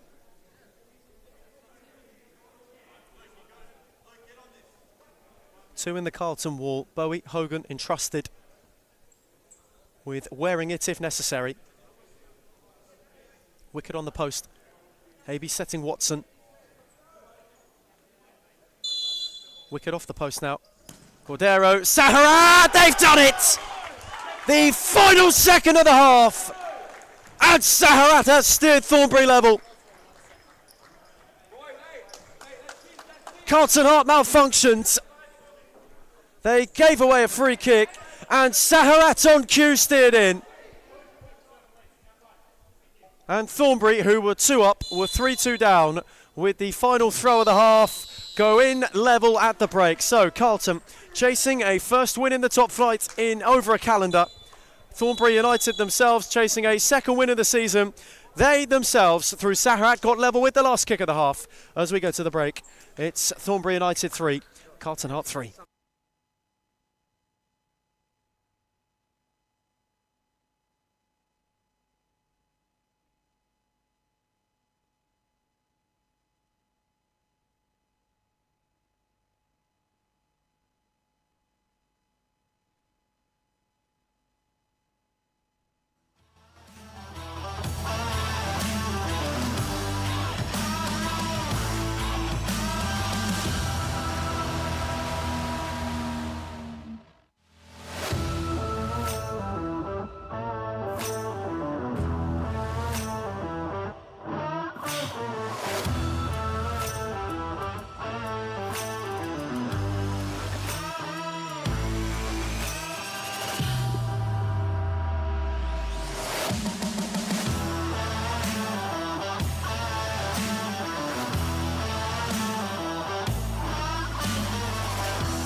would say Layla Abdul too.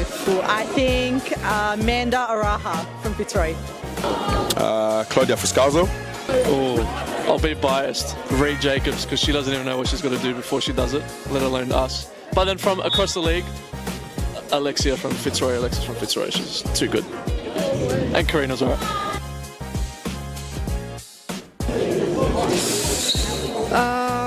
Let me actually think.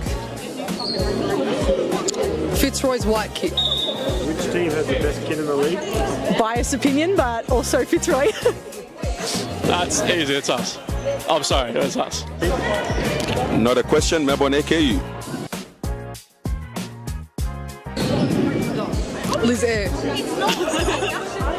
I think that one will have to be Layla Abdulatif. She would definitely win every time. Ooh. Layla Abdulatif. Baller. If I was a girl, probably not Layla.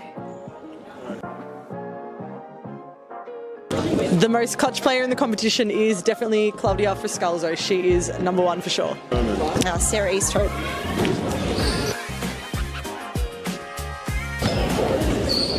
I'm going to say Amanda Aroha. I think this player gets underrated a lot, but Rebecca Davis.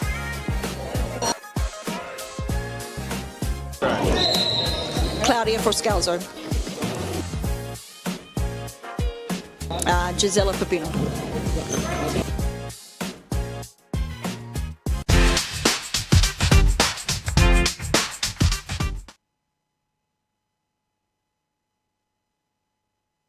And so we return from the break here in Darebin, where Thornbury United went 2 up. Carlton Hart flipped it on its head to go 3-2 ahead, though in the dying seconds of the first half, Saharat stole in, steered in, and thus we enter the second half where we started the first, locked level between two sides towards the foot of the table, knowing that 3 points tonight could very well worth be 6. If it is to transpire that it falls either of their ways. A point for Thornbury is more beneficial than it is for Carlton Hart, who know a win needs to come soon, and it needs to come now if they themselves are in any sort to try and get themselves out of the muddle they find themselves in 2026 thus far. Jaden Watson, who was on the score sheet, finds Lucas Hogan. Watson once more. Saharat in the way. Thornbury United 7,000 that first half. That will reset now for the second, as Rajab's looking to get out the back. Power got a foot in, but Tregal's touch was loose. Powley then won it. Bruce. No way beyond Hogan. They will, of course, for Thornbury, be without Wat Sharon. He was sent walking in the first half for a rather late lunch. There's Power wanting to start things precisely, but Tregal got there ahead of Bruce, who got a foot in to good effect. Powley then came across.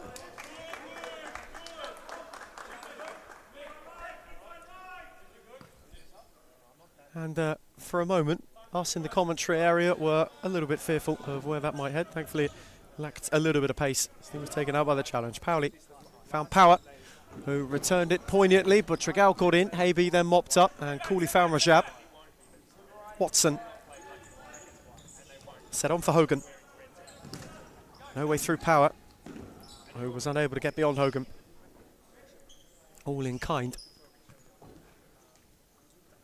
This is the first act of 3 tonight. The second is the Classico. Second one for the campaign in 2026. Always special when it comes around. Once again, 1 and 2. Fitzroy and Moreland's immovable at the top of the table, though a victory in that game could open the door for Hume late on against Pascoe Vale to set their eyes further on the top 2 chase. Black Army came from behind to beat Thornbury last week, were inspired by Nicholas Parthamos' hat-trick. Thornbury looking for inspiration to go and win this game at the moment. But Tregal is charging though for Hart. Hogan wanted the return. Power got a foot in. Lucas Hogan recovered. And then looked for a pass-turn shot, which was steered wide of the post of Montfroy.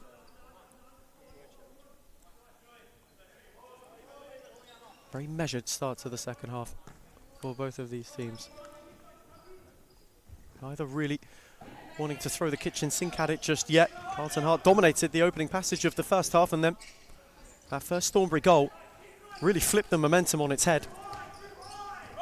Powley, on for Bruce. No way through Watson. Powley. Bruce, again Watson, proved too far in order.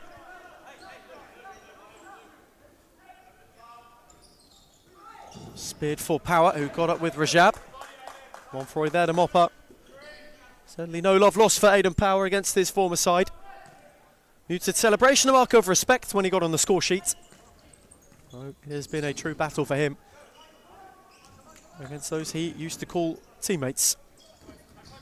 Saharat set it for Bruce, who rippled the outside of the net. Habe was alert to it at his near post. Watson returned it for Butragao. Steered on for Shaban Rajab, who was out of room before, looking to refine Watson.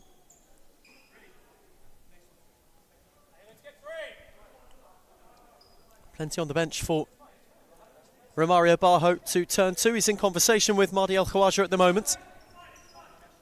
As Aidan Power going to place it for Bruce. Once more, Thornbury have just stalled a little bit. They had that passage in the first half. Did the Lily Whites, where they were unable to find a way to thread through Carlton and provide more of a buffer for themselves with the same amount of ease that they did early on in that game.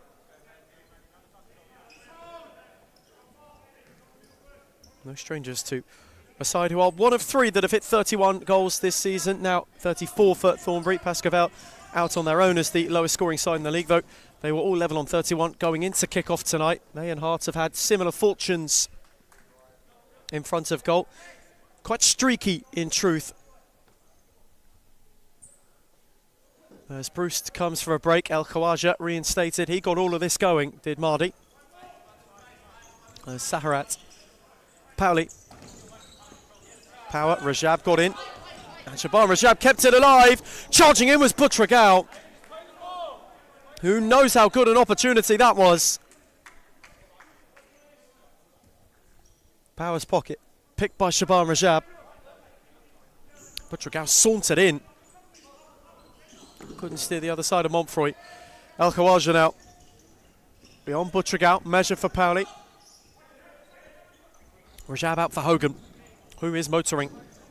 Barreto was central. Lucas Hogan went alone and thumped it through Monfroy and in. Ever the inspiration when Carlton Hearts need him to be. Lucas Hogan is the heartbeat. He hits himself on the evening and he hits Hart back ahead. And Powley in reply forces a good save out of Habe with immediacy. Chasing a first top-flight win in over a calendar year. And Barreto is in behind, Angel Barreto on the slide. A heavy touch, did well not to impede Monfroy. Saharat, Power. El Khawaja, too much on it when it came to clipping for Cordero. And once again, the Lily Whites have got a bit to do. Butragao moved into the space that afforded Hogan. Beauty of a ball from Barreto. Butragao with a smart run. And just couldn't steer it the other side of the post. Though Carlton cut Thornbury open in their entirety. Razor sharp move. All he needed was the finishing flourish. Didn't quite have it on that occasion. Whereas Saharat couldn't steer for Power. Aidan Power, who's had a couple of injury problems in recent weeks, sporting a knee brace this evening. He and Mahdi El Khawaja sporting some strapping. El Khawaja's had problems since the start of the campaign and on that occasion concedes the corner.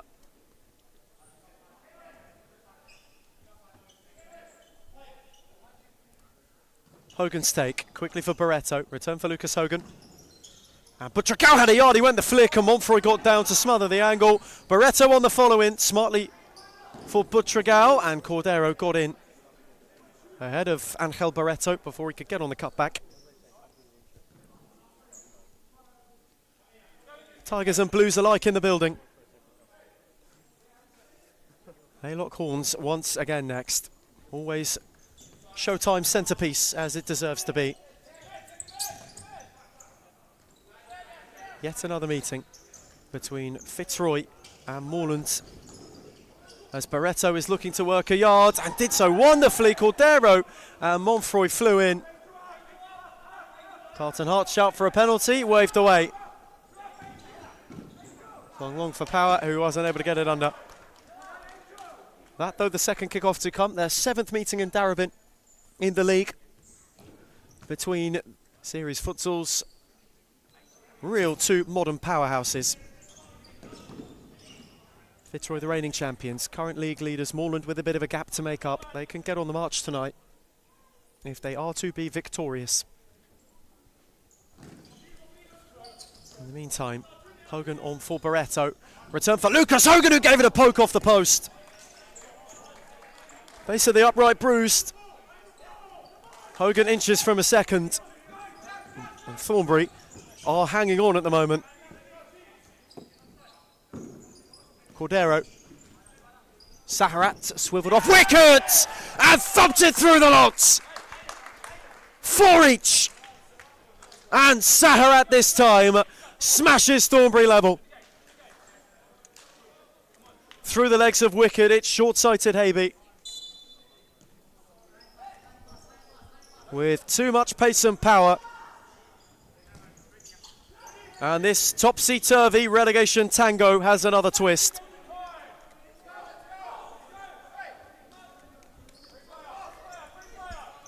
Just when the Hounds looked as though they'd lost their bark, they found their bite once again.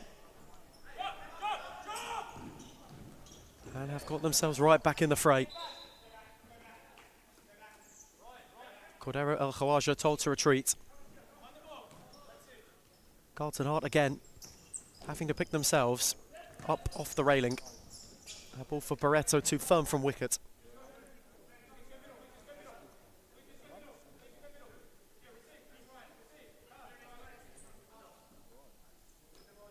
Lucas Cordero. Barreto went to press Saharat. El Khawaja. Cordero got up, Bruce got out the back, and Cordero was the late runner. He kept the move rolling, but Tregal was quick to press him. Saharat unable to get there, and then a glorious ball from Hogan for Barreto, who's charging, and bounced it against the upright. Lovely from Lucas Hogan to kickstart the Carlton counter. And Barreto timed the run well. The strike wasn't bad, it just lacked more of a menacing direction. As Cordero for Powley. Thornbury have slowed things down in this second half. Cordero, Bruce, waited on Cordero's overlap, set it back for Saharat. Poked it through the crowd. The ricochet favoured Haby, who released Hogan out the back, and Lucas Hogan's touch was heavy. He then slid it on Monfroy, though did not make contact. There's Bruce, Powley, Cordero, wicket in well.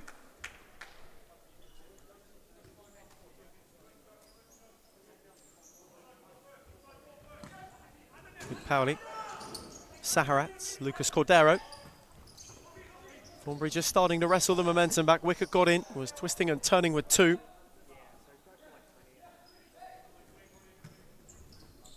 Wicket 1 out on that occasion. His ball to Bowie with far too much blaze. Hart that started in a flash. 8 goals split 4 each way. Thornbury at the moment. Although wicket's got away from Cordero, he steered for Butregal. There was no late runner. And Bruce can kick the counter. Saharat with him. Bowie slid in. It's a really tidy challenge. It's a much different Carlton Hart to last week. Aku had already made it beyond forgettable at that point, as Saharat is lurking now. Thornbury are looking to flip the script once again. Pauli. Saharat, Bruce, behind Saharat and out of play.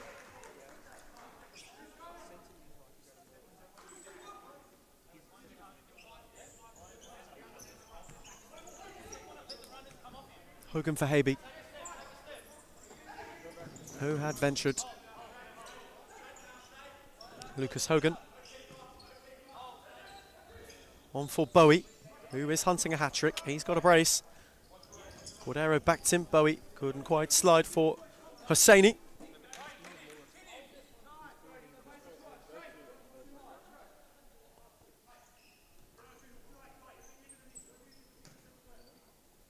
And a second half that has slowed to stalemate. He's looking for the key to unlock it once more. Does Farhad Hosseini hold it? 2 to go around. He got a clip from Bruce and wins a free kick.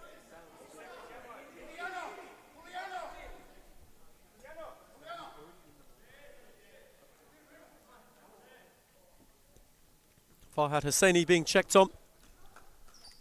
Shaban Rajab getting ready to be reintroduced. Julian Butrigao comes off. Michael Marisic for Cordero, the Thornbury change. Aidan Power up on his feet perhaps, hoping for another power surge. Mahdi El Khawaja a little bit more seated, maybe an extended rest for him. In the meantime, Hogan's free kick, set for Hosseini, return for Hogan, and Rajab was on his own, though Saharat, in the nick of time, became alert and got to challenge him.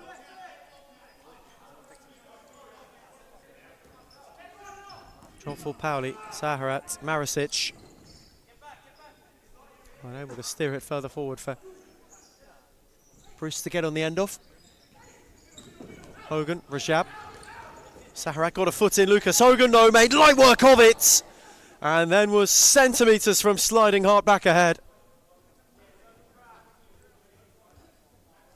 Shifted through the gears with ease. And ultimately, his clip to the far post was menacing, albeit unsuccessful in the end. Saharat and Thornbury slowing it down. Bruce, who was measured enough, he got round Rajab. Hosseini got a foot in.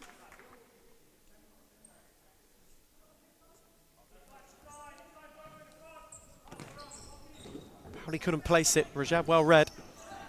Hogan. Hosseini. Beyond Marisic.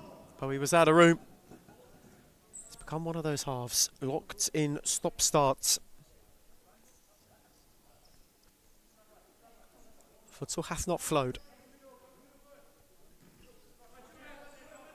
Thornbury wanting to cause the issue, though they perhaps as well are preserving energy for later on in the game when they will have to go and throw everything at it. Marisic steered for Pauli and just couldn't quite take it under. Aidan Power readied and waiting. As Habe again went on a venture. Lucas Hogan. On the outside was Bowie. Clipped only into Bruce, who then got his footing wrong, and Bowie placed too much on it for Hogan. Opened up momentarily for a shot, which he was not quite obliging to take on. The opportunity was squandered by Hart as a result, who have not yet really been found to go with much potency in this second half. Here is Aidan Power. He too unable to place it promisingly. Habe direct. Bowie almost caught up. Montfroy was there to gather and release quickly for Aidan Power, who didn't tiptoe around Rajab. Bowie was central. Pauli cut it out.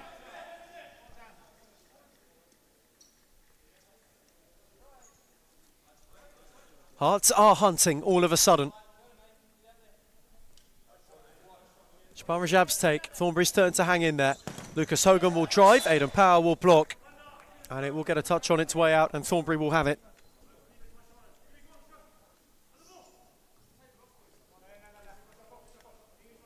Marisic. Chopped off for Saharat.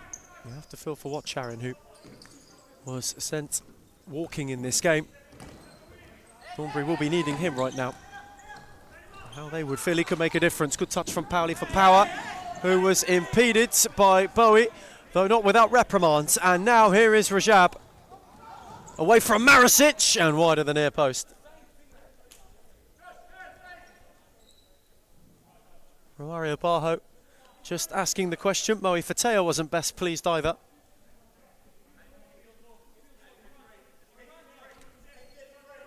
Thornbury have become more melodic as this half has gone on. Beyond the halfway stage now. There's Pauli. Clip for Saharat. Rajab in retreat. Saharat did superbly and set it up for Maricic. He went the return. Rajab read it well.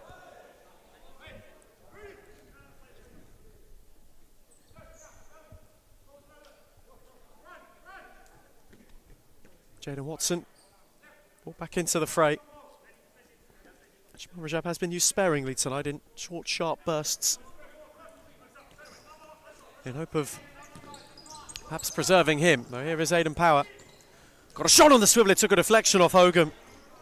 And he needed a good gather in the end from Ibi Habe, who had no other option but to fling it out of play. Mario Barho will be pleased with the press. There's Pauli from a tight angle, forced Habe into a save at his near post. Mahdi El Khawaja on for another burst perhaps.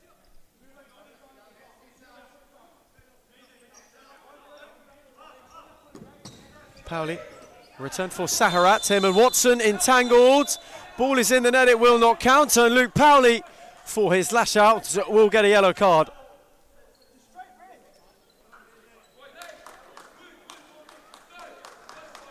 Just came across, became entangled. It was a clumsily dangled arm.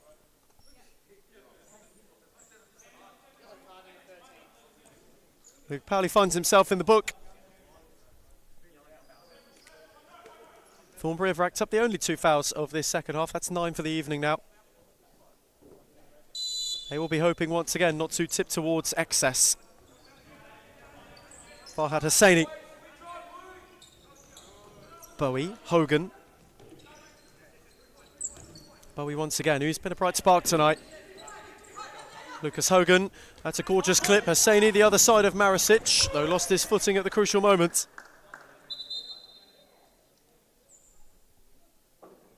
And Lucas Hogan, in the meantime, just being checked on. His own personal recovery was fine. Hosseini's corner. Flick without height, and now Saharat can storm. Powers up with him. Saharat went alone, and it took two to block it.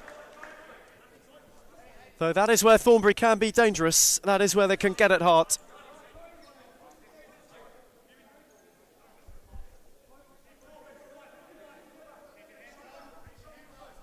Powers take, Pauli across, cleared by Hosseini and cleared well for Watson, who's got Bowie up with him. Jaden Watson will have a go, and Power will intervene.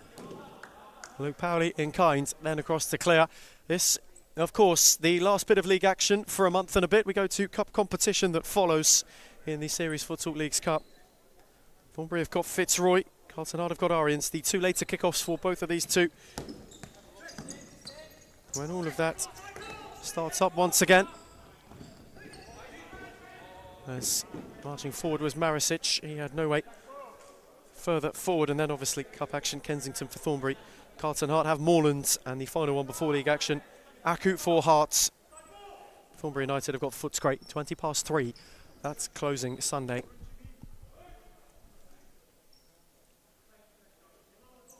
And that is why 3 points will feel like 6 if one is to go and get them.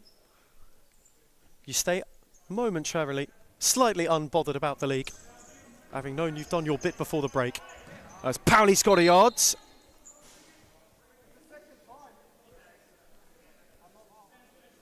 And Hosseini had, once again, perhaps inadvertently this time, copped a flailing arm.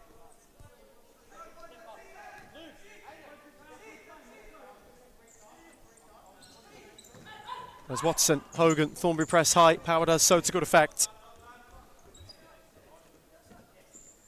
Hard to have possession, though, have not been able to get out.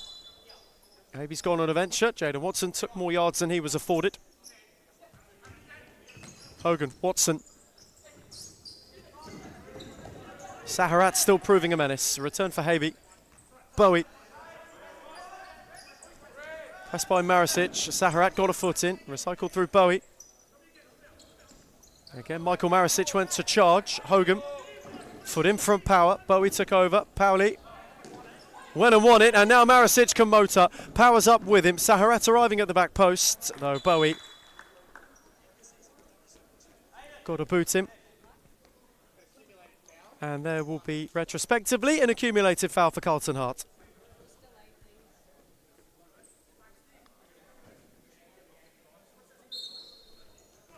Powley, Power's drive, and it was teasing the far corner, and Rudy Wickett wants timeout. So, in a half which started with a flash, but has settled rather frustratingly for both into stalemate, these two can still not be separated. As we got a timeout, it's Thornbury United 4, Carlton Hart 4.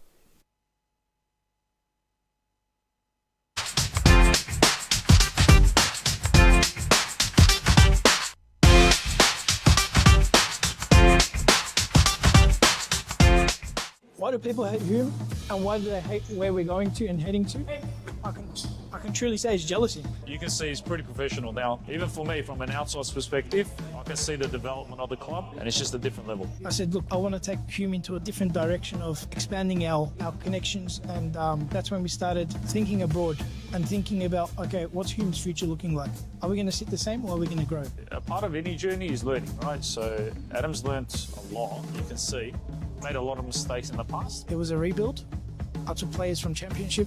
I took players from outdoor. Anything just to stay into the league. Obviously not to let the Hume badge fall. We took it into a different direction, which was the wrong direction. And you can see how we can transform a team within a very short period of time. It's only been, 6-7 months? And we're like a really well-oiled engine now. Going for top three, sitting top three at the moment, where everyone doubted us, coming from relegation, bringing in one of the best. And so, on return from timeout, one of these two know how critical all could be. Both want to go and win this game. Only one could. Settled into stalemate. 7 minutes to find a winner. 4 each between Carlton Hart and Thornbury United. Hosseini took it down off the shoulder. It then fell for El Khawaja, who moved it on for Bruce. Marty El Khawaja was streaming. There was nowhere beyond Hogan, who, despite doing his best, was unable to keep it in.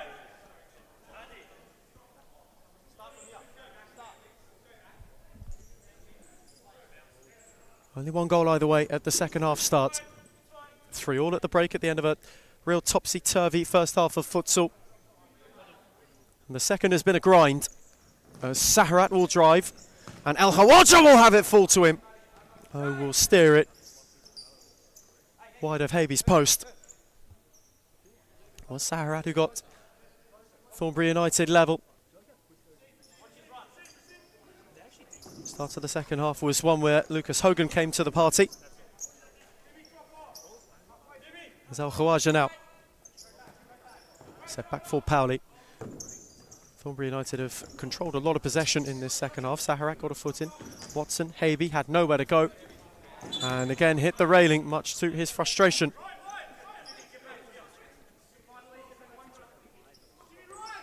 Quickly set for Powley, threaded for Saharat. Powley, good foot in from Hosseini, who has again been energetic tonight, Farhad Hosseini. Always someone that, when Carlton Hart need an injection of life, has been turned to. Bruce turned to drive. Hossein, his turn to block again. Powley's take. Hosseini once more, this time a corner. He's worn a fair few tonight as well. Thornbury tiptoeing closer. This time Bruce, this time Wickett's turn to get in the way.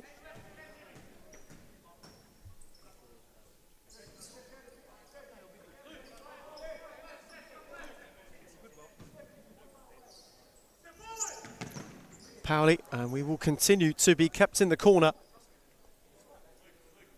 Thornbury cannot find a way out. Carlton Hart are unwilling to budge.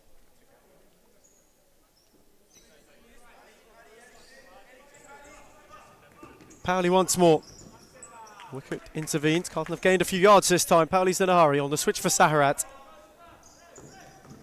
Luke Powley. El Khawaja who flicked it invitingly. Hogan the only one to accept said invitation. And now Hosseini, who can charge. Watson up with him. And Montfroy alert to the situation and the danger. Went to fling it out for Saharat. Cut out by Pauli. Saharat once more. Hogan got a foot in. Montfroy, uncertain whether or not it would be a corner, took no chances. There's Bruce. Pauli. Al Khawaja slowly advancing for him. Luke Pauli now met by Watson, and Jaden Watson picked his pocket through the legs of Saharat for Hogan. Double delight! And Hearts make Thornbury pay full price. The pickpocket was Watson, the getaway car was Hogan, and Carlton Hearts have smashed and grabbed the lead back.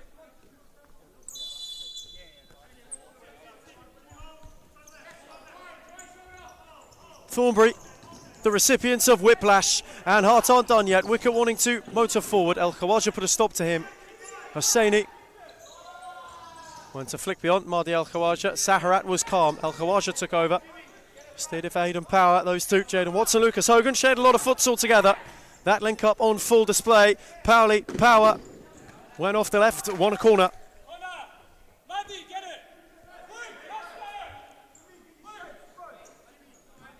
Quite literally a tick under 5 minutes to the close. And where it was Carlton Heart having to do it all in the first half, it is Thornbury's turn to need to save themselves. Watson across as Pauli went to drive.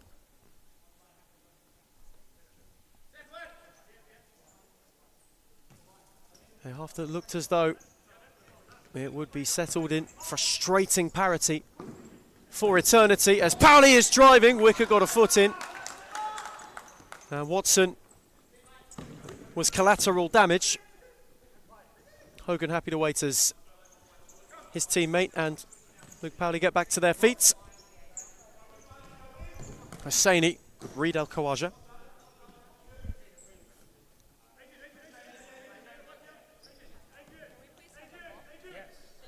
And the mop may be needed just momentarily.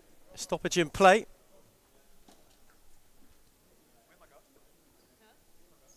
Just after that collision between Luke Pauli, Jaden Watson. And so the first time tonight in the top flight, the froth mop is required. A bit of court cleansing to take place.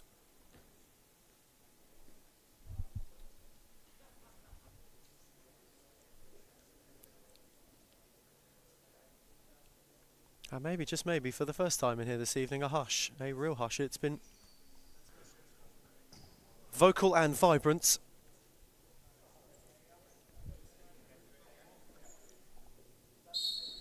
And with the court all cleared, things restart once more.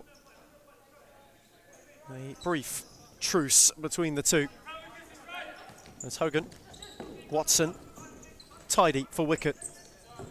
He went with height on return. Pauli's flick on. Hosseini was lurking. Power came through, as did Montfroy. And Haby will happily see it trickle out of play.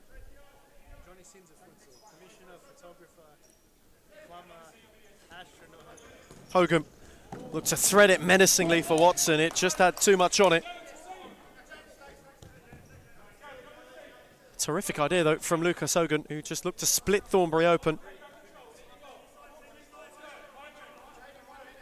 Cordero begins an opportunity for the Hounds maybe to go and get themselves level again in a game that's really toed and froed. You think about the fact that there will be no more league action until August. On the return, well and truly, from a month of cup-based competition. As Pauli is charging forward, Power gave it back to him. Wicket is warding off, and Watson will benefit. Barreto is further forward. In behind is Angel Barreto, and it's a good save from Montfroy. Watson charging through it the second time. Had his touch be too heavy.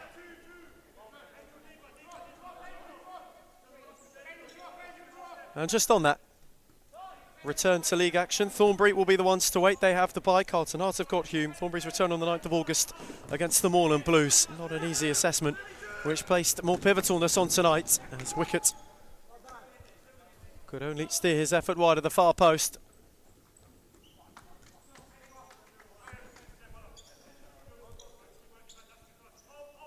They have to go and save themselves in whatever time remains. Cordero, clip for El Khawaja. Him and Barreto battled. Wicket then went and won it. Hogan continued the move. Angel Barreto was invested momentarily, though the touchline beat him.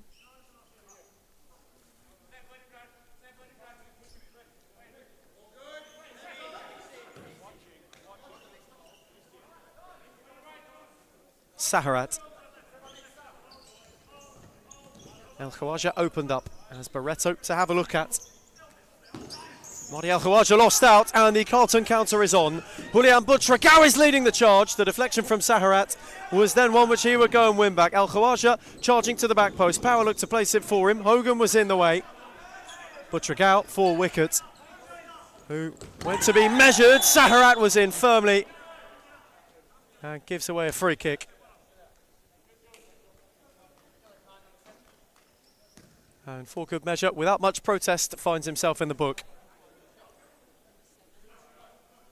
Ben Howell had excellent sight of that. Yellow card quickly brandished. Well positioned was the referee on broadcast side.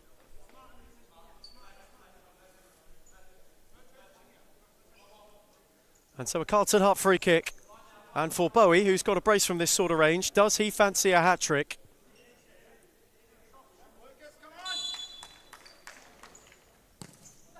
Set short and back for Bowie, who steered wide of the near post.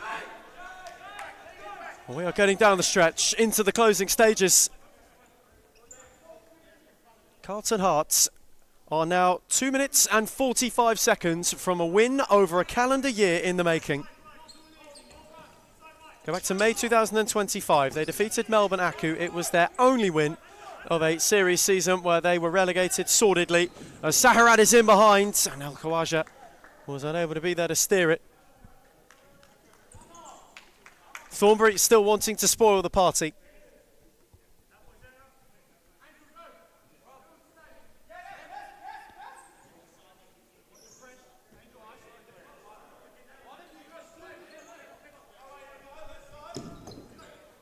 Maybe happy to drop it off for Hogan. Bowie off power.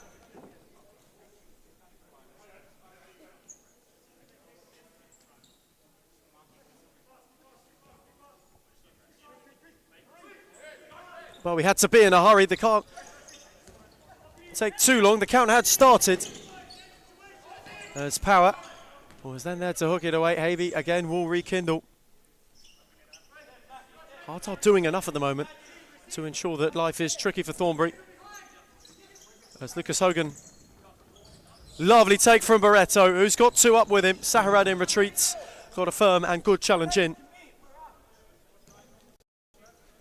But one more, you get the feeling, might just well go and ice it. They go level on points with Thornbury with the win today. There's Barreto, still wanting to spin Saharat. Hogan wanted the return. El Khawaja cut it out and got it back from Saharat. Marty El Khawaja with room to drive. Aidan Power lost out to Bowie. Saharat, Cordero. Butragao got the final flick. Is there one last roll of the Thornbury United dice? Luke Powley is getting ready. Saharat, way beyond Barreto again. No stranger to a late leveller, Luke Powley. Came crashing through to pick up their first points of the season. At 5-5 draw with Melbourne Aku on match day 3. An ever dramatic end in Darebin. As Barreto is in behind here though, Montfroy denied him. And Butragao couldn't get there in time. Worth noting that game too ended 5-5. Under 90 seconds for Thornbury to find something, or can Hart go and kill this for their first league win in a long, long time for the top flight. Hogan battled with Saharat, taken over by Butragao, and retrospectively the foul was given.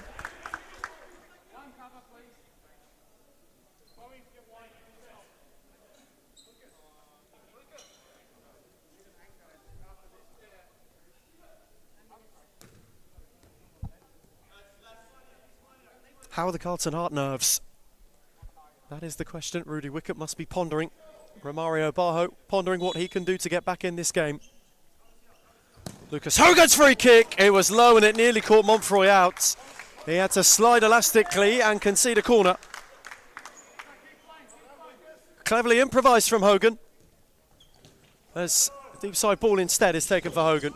Back with Butragao. Not beyond Pauli. Hogan. Barreto. Cordero in retreat. Romario Barho wants time out. Barreto no way further forward. Carlton keep it.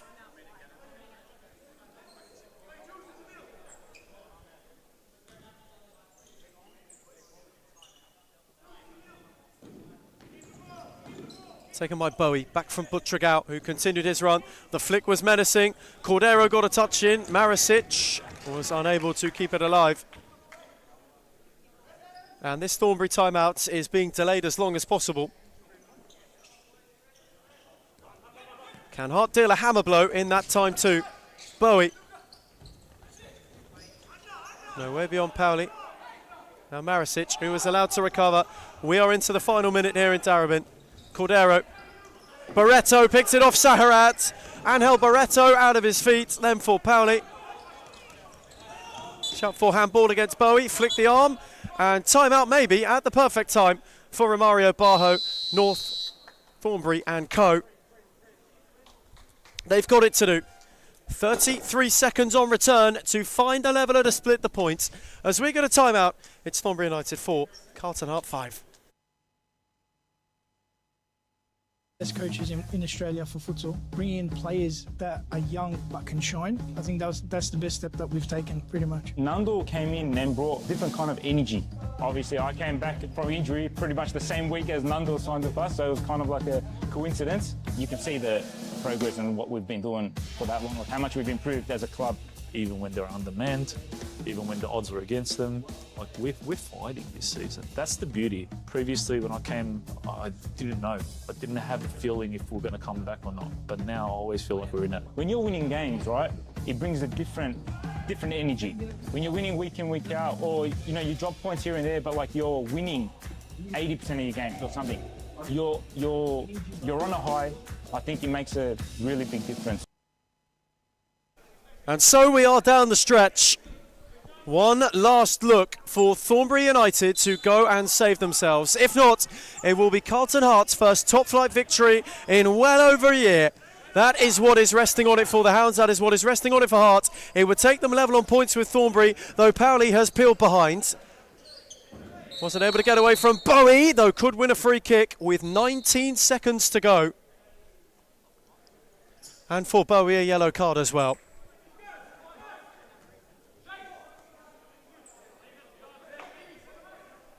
They couldn't snatch a leveller again, could they? Not late on. Anxious faces on Thornbury benches. All those Carlton Heart substitutes are simply eagerly awaiting the final whistle. Late look then. Cordero to take. Pauli is there. Saharat, Marisic, all vastly interested. Marisic whipped it. Hogan got in the way. Saharat, Pauli, it is not dead yet. Barreto with a big slide. Corner with 14 on the clock. Thornbury charging.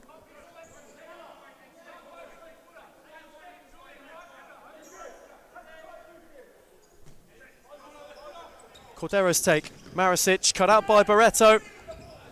Butragao went flying in.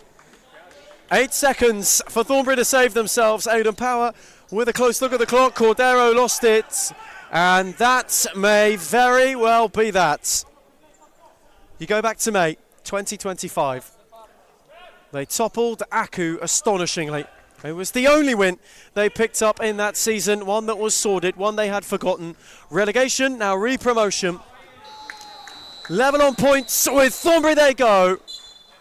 And for the first time in well over a year, Carlton Heart are victors in the top flight. They went 2 down early. It was a grind to get level. It two'd, it throwed, and then in the end, they were the ones to come out on top. Full time in Darabin from the early kickoff. Thornbury United 4, Carlton Heart 5. Adam, he's been unbelievable as a president, as he took over obviously last year.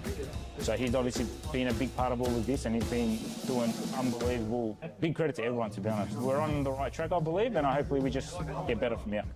It's all about the brotherhood. It's all about passion. It's all about, if my brother's falling down, what can I do to pick him up? Or how can I pick him up? It doesn't matter what you do at a club. If you're there long enough, it becomes like your property kind of. It feels like you have a piece. You want to stand up and protect it. So I'll always want to protect this club, no matter what. We focus on everything. We focus on all the aspects. And I think that's what a lot of clubs don't have. A lot of clubs hate on us because of that. And the fact that we bring passion to the sport, there's no limit. The sky's the limit. When you have teams like Fitzroy, who's been up there and played the nationals, or you have teams like Moreland who played national tournaments as well, if they can do it, why can't we?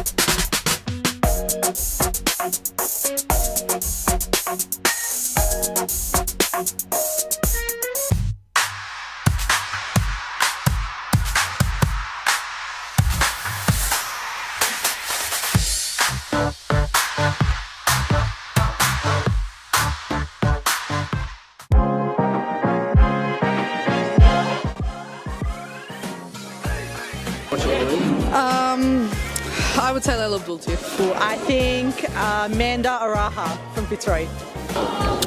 Claudia Fuscalzo. Oh, I'll be biased. Reed Jacobs, because she doesn't even know what she's going to do before she does it, let alone us. But then from across the league, Alexis from Fitzroy. She's too good. And Karina's alright.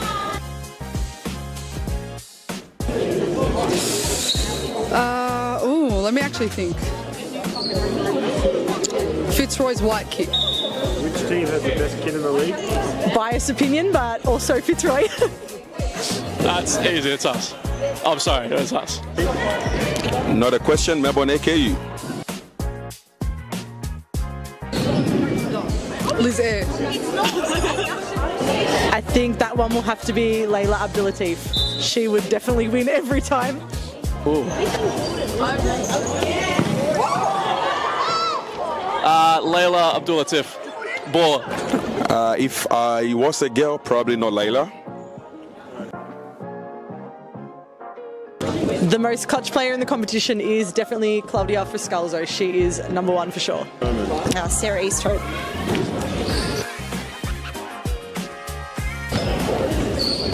I'm going to say Amanda Aroha. I think this player gets underrated a lot, but Rebecca Davis.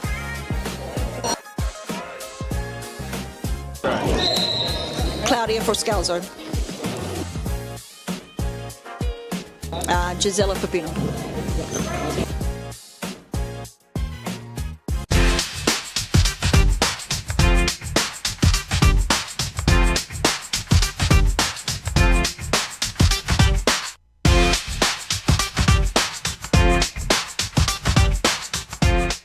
Why do people hate Hume, and why do they hate where we're going to and heading to?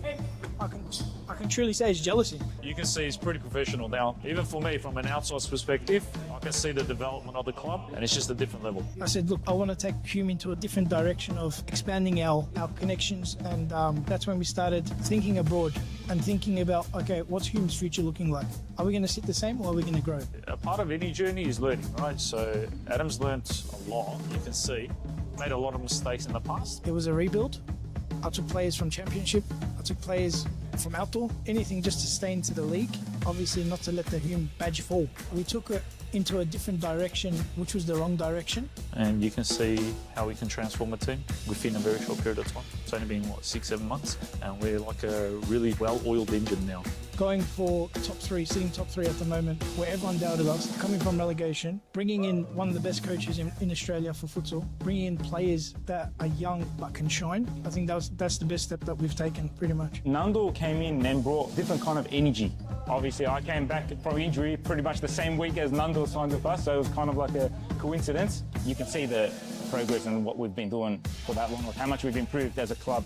Even when they're undermanned, even when the odds are against them, like we're fighting this season. That's the beauty. Previously, when I came, I didn't know. I didn't have a feeling if we're going to come back or not. But now I always feel like we're in it. When you're winning games, right, it brings a different energy. When you're winning week in, week out, or you drop points here and there, but like you're winning 80% of your games or something. You're on a high. I think it makes a really big difference to Adam. He's been unbelievable as a president, as he spoke obviously last year. So he's obviously been a big part of all of this, and he's been doing unbelievable. Big credit to everyone, to be honest. We're on the right track, I believe, and hopefully we just get better from here. It's all about the brotherhood. It's all about passion. It's all about, if my brother's falling down, what can I do to pick him up? Or how can I pick him up? It doesn't matter what you do at a club. If you're there long enough, it becomes like your property kind of. It feels like you have a piece. You want to stand up and protect it. So I'll always want to protect this club, no matter what. We focus on everything. We focus on all the aspects. And I think that's what a lot of clubs don't have. A lot of clubs hate on us because of that. And the fact that we bring passion to the sport, there's no limit. The sky's the limit. When you have teams like Fitzroy, who's been up there and played the nationals, or you have teams like Moreland who played national tournaments as well, if they can do it, why can't we?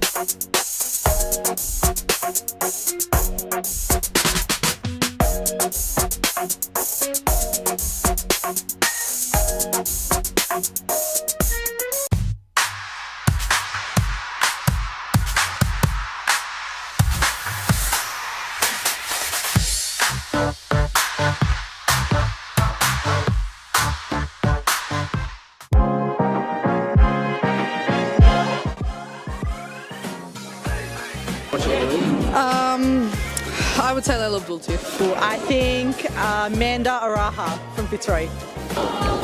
Claudia Fuscalzo. Oh, I'll be biased. Ree Jacobs, because she doesn't even know what she's got to do before she does it, let alone us. But then from across the league, Alexis from Fitzroy. She's too good. And Karina's alright.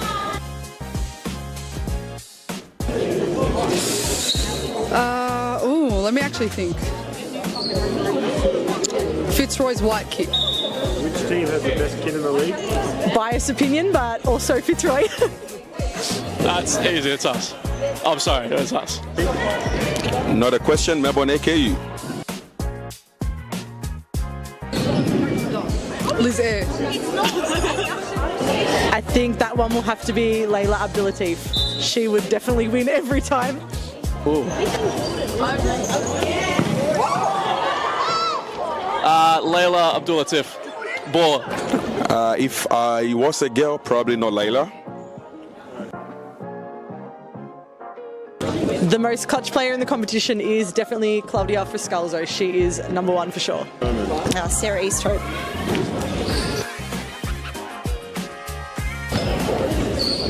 I'm going to say Amanda Aroha. I think this player gets underrated a lot, but Rebecca Davis.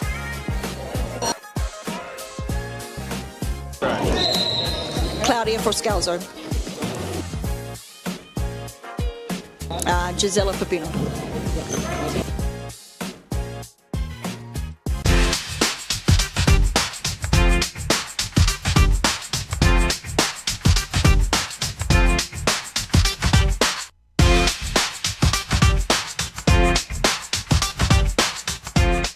Why do people hate whom, and why do they hate where we're going to and heading to? I can can truly say is jealousy. You can see he's pretty professional now. Even for me, from an outsider's perspective, I can see the development of the club, and it's just a different level. I said, look, I want to take Hume into a different direction of expanding our connections, and that's when we started thinking abroad and thinking about, okay, what's Hume's future looking like? Are we going to sit the same or are we going to grow? A part of any journey is learning, right? So Adam's learnt a lot, you can see. Made a lot of mistakes in the past. It was a rebuild. I took players from Championship. I took players from outdoor. Anything just to stay into the league. Obviously not to let the Hume badge fall. We took it into a different direction, which was the wrong direction. And you can see how we can transform a team within a very short period of time. It's only been, what, 6-7 months? And we're like a really well-oiled engine now. Going for top three, sitting top three at the moment, where everyone doubted us, coming from relegation, bringing in one of the best coaches in Australia for futsal, bringing in players that are young but can shine. I think that's the best step that we've taken, pretty much. Nando came in and brought different kind of energy. Obviously, I came back from injury pretty much the same week as Nando signed with us, so it was kind of like a coincidence. You can see the progress and what we've been doing for that long, like how much we've improved as a club. Even when they're undermanned, even when the odds are against them, like we're fighting this season. That's the beauty. Previously, when I came, I didn't know. I didn't have a feeling if we're going to come back or not. But now I always feel like we're in it. When you're winning games, right, it brings a different energy. When you're winning week in, week out, or you drop points here and there, but like you're winning 80% of your games or something. You're on a high. I think it makes a really big difference to Adam. He's been unbelievable as a president, as he got obviously last year. So he's obviously been a big part of all of this, and he's been doing unbelievable. Big credit to everyone, to be honest. We're on the right track, I believe, and hopefully we just get better from here. It's all about the brotherhood. It's all about passion. It's all about, if my brother's falling down, what can I do to pick him up? Or how can I pick him up? It doesn't matter what you do at a club. If you're there long enough, it becomes like your property kind of. It feels like you have a piece. You want to stand up and protect it. So I'll always want to protect this club, no matter what. We focus on everything. We focus on all the aspects. And I think that's what a lot of clubs don't have. A lot of clubs hate on us because of that. And the fact that we bring passion to the sport, there's no limit. The sky's the limit. When you have teams like Fitzroy, who's been up there and played the nationals, or you have teams like Moreland who played national tournaments as well, if they can do it, why can't we?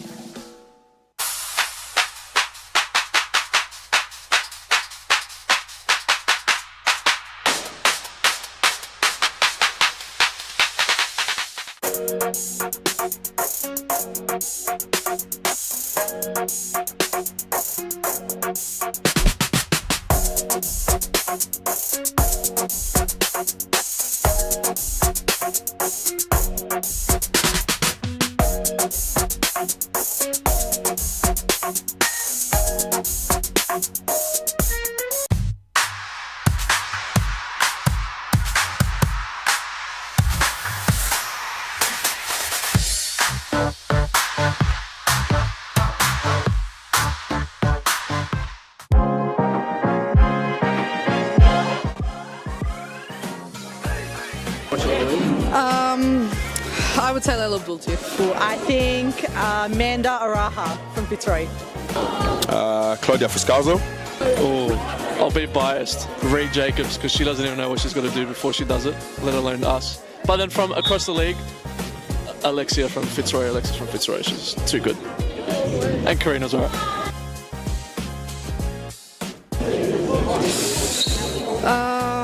Let me actually think. Fitzroy's white kit. Which team has the best kid in the league? Biased opinion, but also Fitzroy. That's easy, it's us. I'm sorry, it's us. Not a question, Melbourne AKU.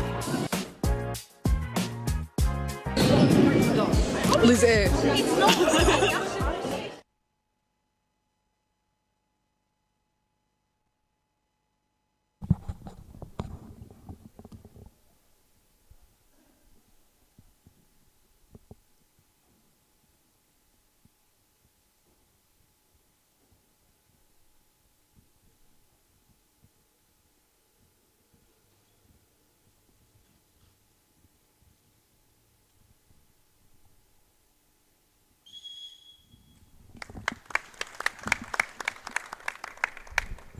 And so, on a bit of a somber note, minute silence taken up Someone close to the president of Moreland Futsal Club. Obviously, our best wishes, our thoughts, our prayers are with the family of the person involved, president of Moreland Futsal Club himself, and anyone connected with the Moreland Blues too. Though, with all the somberness aside, it is time to get down to business. For the first time since opening night, these two lock horns in the league once again. Two famous old foes, still 1 and 2 in the title race. Moreland know that they have ground to make up tonight if they are to be any chance of catching Fitzroy in 2026. Jimmy Sufis and the Tigers have been imperious in their title defence so far this season. The only two teams to claim the crown here in Darebin. They have split the difference between them, one each over the 2 seasons we've been here. A lot of talk has been made about the Moreland Blues too in this season in particular. No more Kevin Dos Santos, obviously. Jerry Angus and Galatos both make the move over to the Moreland Blues, who have gone incredibly strong tonight with how they are looking. The Classico has come to town once more, as it always does in its regal glory. Ethan Rigg, and joined on commentary by Adam Palombi this evening for yet another, hopefully, fine edition between these two famous old rivals. A long time since they both were acquainted on a DCSS court, Ethan Rigg, and how different the Blues look in comparison to when these sides first locked horns back in February. No dual MVP or Kevin Dos Santos to choose from.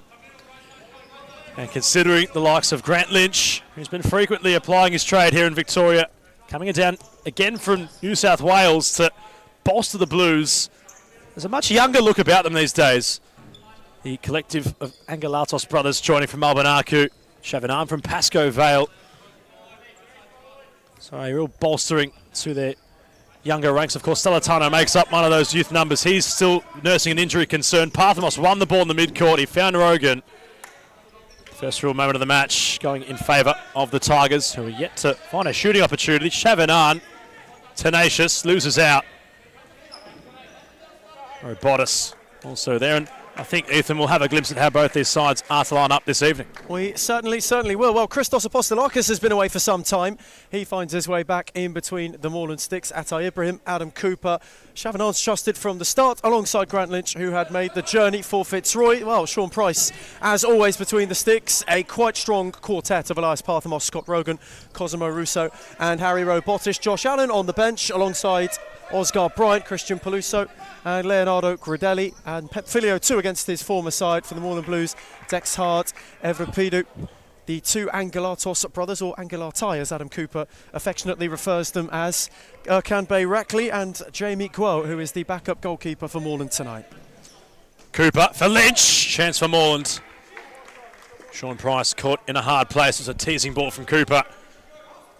Lynch off his head, of course, has the renowned outdoor experience as well as the on-court. Real question for our new South Wales viewers as to which Grant Lynch might be better at. It's one of those difficult things to decipher. But what is clear is he's a joy to watch. The number 9, his first effort of the match, going a touch wide of Sean Price's goal. As for Fitzroy, they've been enjoying a silverware season and of a winning variety. Their women's side on Friday lifting the Series Futsal Victoria Premiership Women's Competition. They had defeated, of course, Vic Lions the round prior to have the advantage heading into their final day match up against Hume, where they had both hands on the trophy from the start of that match. Eventual 15-0 winners. Hume bolstering their ranks in the transfer market in the women's competition, but yet again for Jimmy Sufis and company, it's still raining trophies. The architects of the league's real pedigree club at the moment are Fitzroy. Their men's side have a task tonight, looking for more clarity at the top of the table. Moreland looking to close the buffer as Parthamos took a slip on the shooting chance. Chavanan off the ball, as he always does, working tirelessly.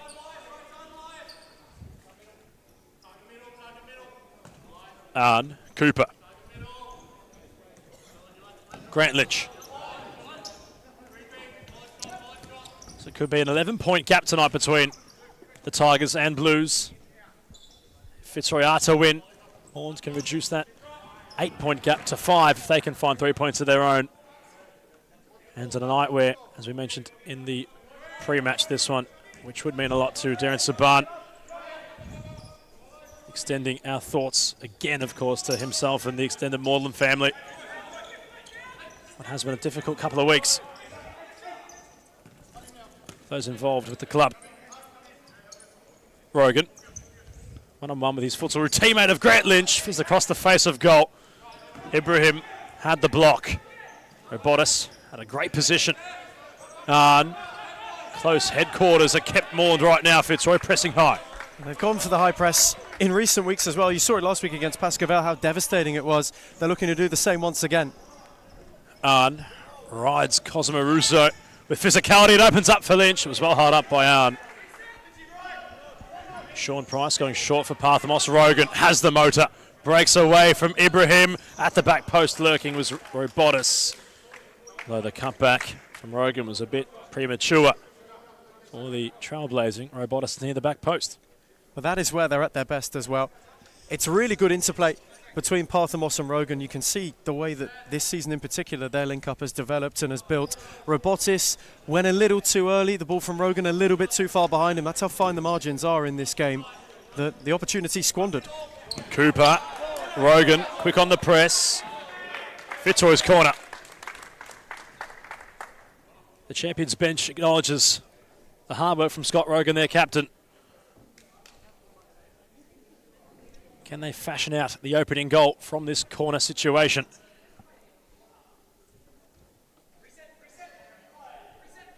Rogan places the ball down. Count at 3. Takes the kick right on time. Cosimo Russo looks to the sky. He might have wanted that chance back. Scuffed his lines, and we've played 3.5 minutes in the Classico. Still scoreless. Fitzroy doing all the knocking. Cooper slid in to slow up Rogan. Parthamos returned it for his skipper. Fitzroy looking to make a fast start. It was Moreland who made the fast start on opening night. Rogan's drive wide of the back post. That's how Ibrahim had that moment. Opened the Blues campaign for Gabriel Zeballos and co. That was his first Classico as a Moreland Blue. He got off to the perfect start. Didn't end that way as such. Fitzroy imperious, and that a real staple reminder, that first game between these two teams. How much has changed since then. There's an entirely new look about Moreland. Oh, that's gorgeous though from Rogan as Ibrahim came across just to put a stop to it. He's looking completely alive tonight, isn't he, Scott Rogan? You'd think he's had 3 Red Bulls before this game got started. So much energy. He's not going to give anybody an inch off the ball. And when he's got it at his feet, he wants to make something happen. Angelatos found Cooper, who clipped down the line once more for Jerry Angelatos, who was unable to keep it in. Robotis' stay is a short one. Josh Allen on with immediacy. How is this for a quartet right now? Parthamos, Russo, Allen, Rogan. Stacked with star power. Javara Nepomuceno also on the bench to come too for Jimmy Sufas and co. As Rogan delicately weighted, Parthamos behind. Cooper concedes the corner. Postolakis very vocal to Adam Cooper to backtrack the incisive run from Parthamos. That's what the Futsal had done at the expense of a champion's corner. Fitzroy firmly on the front foot. Allen's take, fizz for Rogan. Atoy Ibrahim was there not once but twice to deny Parthamos on the follow-in. Though they are starting with a statement. This is flying out of the traps, though they have not yet landed a paw. Rogan, cleared by Cooper, on for Grant Lynch. His first look to have a go. Beyond Russo, Angelatos. Calm, Adam Cooper then comes and ventures. Ibrahim one way, long for Lynch, who took it with a scorpion. Set back for Adam Cooper to drive. And it got a flick off Allen. Moreland get a corner of their own. First time we've had the Blues reply to a full throttle Fitzroy start. Set for Cooper, too short for him. Rogan's got Russo with him and squeezed it on the way through. Allen further forward, arriving was Parthamos, away from Angelatos and blocked by Lynch. Russo, Rogan a reset, Allen stayed wide, Angelatos, that's a good challenge, and then he stumbled, which opened the door for Allen. Apostolakis denied. Parthamos recovered. Rogan, who has been orchestrator, as this effort blocked by Ibrahim, and the ricochet of Parthamos sees it out of play. Vintage cannon. Shown in a snippet there from Parthamos. The ball rolls, teasing that of Angelatos on debut. Found some meterage for a shot, which was blocked, but the cannon also looking like a real candidate to be the live wire in this match tonight for Fitzroy. Takes the hard. Steered on for Atay Ibrahim, who's got round Rogan. Price was sprawled and did well to recover before Angelatos had a look, and his lob long. Too long for Russo. Moreland have settled, more so than anything. Fitzroy made a very quick start, and the Blues, who took a little bit to find their gear, now just rhythm is abating. Cooper at Nepomuceno, look to steer it for Ibrahim, read by Rogan. Javaro Nepomuceno once more. Cleverly, calmly switch for Rogan. That's really nicely done. Nepomuceno deft. Price could have a go. Rousseau, pressed by Angelatos. Rogan no way out. Hard for Angelatos off the post and in! Moreland strike first, and it is one of the new boys. Angelatos announces himself in some style. And it meant a lot to him, didn't it, for Jerry Angelatos? Very content with the finish. Sean Price, nothing the keeper could do. Off the post and in from the men on debut. And you cannot wipe the smile off of Angelatos' face at the moment. He's found the deadlock breaker for the Blues to lead by a goal to nil. Dex hard on the press, well off the ball. Another story within its own right. It's fantastic to find that determination from within to win possession back in a high part of the court for Moreland.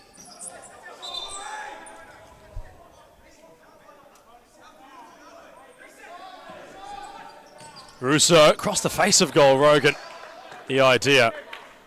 Kostelakis has returned tonight, of course, had some time spent on international duties.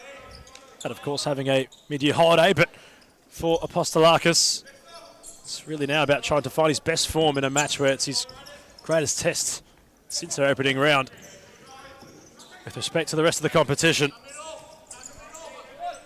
Apostolakis has a lot to do tonight, Ethan, and well, considering he is playing, it's quite the time to find some form again, having had a bit of a hiatus from futsal.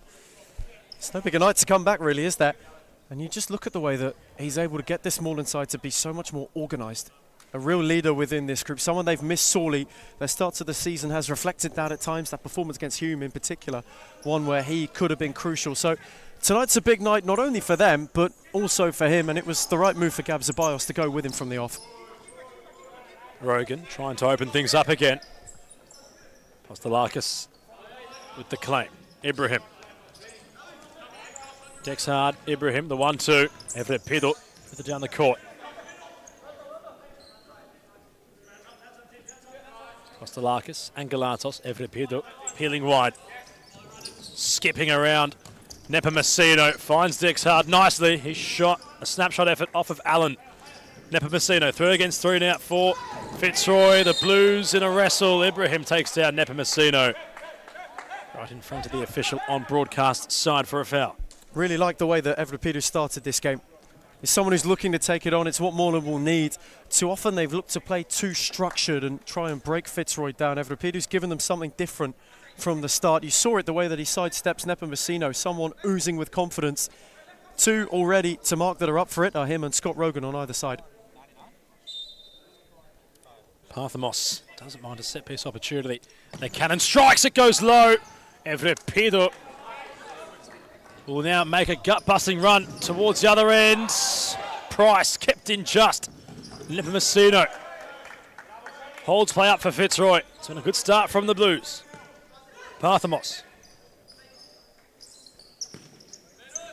Rogan. The 1-2 with Nepomuceno. Dexter Hard reads it best. Back to Apostolakis, who had to clear.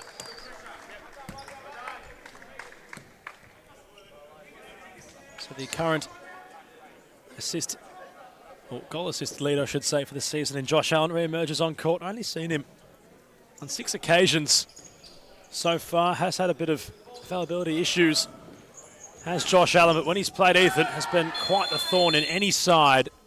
He fouls Angus Angelatos and will receive a stern talking to from the official. But he gives Fitzroy such a different element. Someone who is dynamic in where he can play, how he can play. And the reason he's been able to pick up so many assists is because of that versatility and the creative outlets he's got in. Russo and Rogan, it frees both of them up. So someone they've sorely missed, but someone tonight who is a big piece of the puzzle. A quick correction, of course, that is 5 goals he's scored in 8 matches. Getting those tallies mixed up, but the assists on 9, so he's quite the player. Nonetheless, Ibrahim, free kick opportunity to Adam Cooper in some form. Tests Price, corner of the Blues. And Moreland, having got 1, are in search of 2. And where it looked like Fitzroy wanted the fast start, Moreland have settled better in the Classico. Lynch's take, set for Adam Cooper, on for Atay Ibrahim, who has got Allen to go at. Ibrahim gave it a go, and was not too far away. Just worth noting with that assist tally for the season as well. 2 Moreland Blues back to back. Adam Cooper, Atay Ibrahim. 13 between them. Both looking to add to that tonight. Both looking to feed the likes of Angelatos, who will go and run beyond, as Rogan has done here. And Filio was out the back to level it up.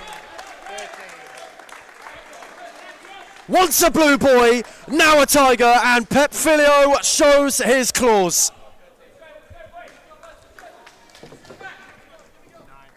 All by himself, Pep Filio. Had the knowledge, had the awareness, had the court expertise. The number 13 for Fitzroy to steer it beyond Apostolakis, who was suspended. Not much he could do. None of the Blues had tracked the run towards the back post, and Pep Filio has made a career of knowing exactly how to finish, and he showcased some real marksman-like finishing there to level the game at 1 goal apiece. And it's the spark Fitzroy needed. Just when Moreland had found a rhythm, had found a groove, Fitzroy do what they do best, and that is disrupt and dictate. And for Pep Filio, formerly was a Moreland Blue, made the move to Fitzroy, came back last season. Gets on the score sheet against his former side, though they now have a corner to defend. Moreland wanting that lead back with immediacy. Atay Ibrahim, the one sauntering over to take. Not many giving running option. Ibrahim, Lynch returned it for him. Atay Ibrahim. Lynch on the switch for Evrapidu, who was met by Allen, then by Filio. And did well to keep it from both. Ibrahim, Lynch. Measured Moreland approach as Evrapidu waited for Angelatos to open up. The only one who did was Ibrahim. Angus Angelatos. Nepomuceno stepped. Moreland are getting pushed deeper. Rogan came to join in too. Lynch, Angelatos, they had nowhere to go bar the railing. And that is how quickly, against the reigning champions, you can play yourself into trouble. Just when they looked calm, a Moreland corner, Fitzroy turned into a frustrating giveaway for the Blues. As Rogan goes again with Josh Allen. Patient and measured, where they went for a helter-skelter start. Nepomuceno. No way beyond Lynch. Set back for Rogan, who speared it for Peluso. Ibrahim in on him, and it will break for Evrapidu. Angelatos up with him. Alex Evrapidu will drive. Rogan will slide. And it will be a Moreland corner. Just starting to wrestle the momentum back. Evrapidu's take. Atay Ibrahim. Lynch. Evrapidu just peeled centrally for him. Opened the space for Angelatos. Ibrahim steered it superbly. Lynch gave it a leave. And Price, uncertain, got fingertips to it. Smart from Lynch. Price had a very big man in front of him, who hadn't opted to touch the ball. Had to get a reaction save onto it. Taking no chances. Angelatos, Cooper. Certainly crushed it, though was not able to divert it with the power we know he can. Ball hasn't really got out of play. We've had a pretty quick opening half of the first half. Just over 9 minutes left to play. And Galatos out of Jerry had the opening goal off the post and then beating Price. But Filio found an equaliser minutes later. But the score's to be 1 goal each in the Classico, the second instalment of 2026. To round out tonight's proceedings, of course, Pascoe Vale face the Black Army Hume FC. What a go-home show that's going to prove to be. Especially with all eyes on the former Moreland Blue, Kevin Dos Santos, reuniting with Andrea Caro at Pascoe Vale. Another homecoming facilitated by the Chachis. Have made all the headwaves in terms of news. Very large transfer fee paid for the services of Kevin Dos Santos. And he showcases not just to the inner futsal community, but on a more mainstream scope, Ethan Rigg. This sport not only has financial backing, but certainly has a lot of people that are intrigued by it. Angelatos read the ball best. He wasn't able to find Barakli on the lateral pass. It certainly does. And it's also a sign that this is a sport of intent, of ambition as well. And you see yet more spotlight being shed on series futsal. Pascoe Vale wanting to make this realistically a 4-team title race this season already. Wanting to get themselves back to where they believe they want to be. They believe Kevin Dos Santos is their man. Quite a frenzy around it in recent days. All is building to the fact that he will be up next. Angelatos, 1-on-1 with Russo. The back heel, Barakli, nearly for Angelatos. Cosi Russo loses out. Barakli goes one way, Angelatos went the other. Cooper. Barakli takes the heavy touch from Parthamos into his stride. Angelatos, Cooper, flicking down the line. Angus Angelatos really hustling to try to keep that ball in play. That's where they've looked best as well, Moreland, in this game. When they've stepped up and looked to try and make Fitzroy play through instead of play out. The press has been good, and that's where they've been able to cause those errors. Heavy touches from Parthamos, from Russo. They kept them penned in. They need to do more of that. Lynch kept the play alive somehow. And Galatos wasn't able to find a teammate on the awkward ball he received. Parthamos, Russo, half a gap. Barakli has Cosi Russo on his tail. Yellow side ball, says the official on broadcast side. Peluso running at Barakli. His shot was low. Cooper had the final touch, albeit a miscued one. Nice feel to this game. If you're only joining us now in the final third of the first half. It's been one played at close proximity. Classico last time had blown out in favour of Fitzroy. As Parthamos, lovely first touch. Struck truly. Judging by the replay, Apostolakis with a reflex save. Looked as if from this angle it may have come off a blue. Parthamos, so much pace on the ball. His cross, not finding any comer at the front or back post. And still, they are lock level, these two. There is some conversation. Fitzroy side ball instead of a Moreland one. Apostolakis pulled his hands away in innocence. As Parthamos this time, that's a magnificent stop from Apostolakis down low to deny him. On for Bayrakli, who steered with too much for Lynch. Parthamos always best placed. Now, those are the first couple of real saves that Christos Apostolakis has had to make on his Moreland return. First one, maybe a little bit formal. The second, well, that was superb. Elastically down low. As Russo elastically couldn't keep it in. Now, there is a tension building in here at this time. Adam Cooper measured for Lynch, who has to ward off Parthamos. Set it back for Arn. Lynch. Cooper. Tried to go once again. Parthamos telegraphed it and had runners with him. Tried to thread for Peluso, cut out by Bayrakli. And now on with options left and right. Good read by Russo, who got an important flick on it. He and Andu battle once more. Cooper. Lynch. Very patient from Moreland when they get the opportunity. Arn driving at Robotis though with a loose touch. Robotis from Peluso. Russo took over and poked his effort well wide. Wasn't pretty from Fitzroy on that attack, but effective. They were able to get a shooting chance away. Cosy Russo had all the chaos which was occurring in the attacking third. Thought, to hell with it. I'm going to let this left foot of mine fire at the ball. Goes wide, but well, I don't mind the decision making under duress from the sniper. Lynch for Cooper. Barackley, again with a heavy touch. Peluso was invested momentarily. Chavinan. This is well dictated by Moreland. Best spell of possession they've had in this game. Grant Lynch once again. Cooper, met by Peluso. Barackley, pressed by Russo. Cooper once more. Went to steer for Arndt. Rogan was all over him. And Scott Rogan then went and won it back. Was met by Lynch immediately. Peluso off the ricochet, and it's Fitzroy's turn to calm things down. Russo was on the switch. Parthamos dropped in.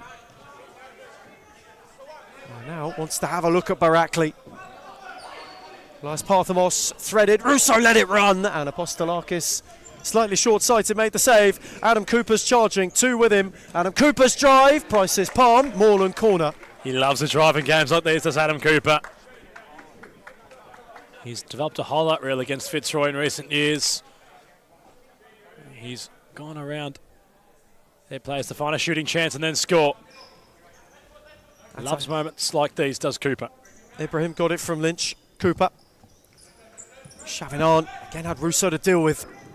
Lynch, Cooper, tidy. Ibrahim. Lynch, luscious 1-2. Outside Ibrahim. Forced to save out of Price. Grant Lynch's follow-up was blocked by Rogan. So Moreland again, with just under 5 to the break, are starting to turn the screw. Can they go and garner a half-time lead? Chavinan. Ibrahim. Dexter Hard, who got away from two Tigers waiting to pounce. Cooper drove it into Hards, who inadvertently gave up possession.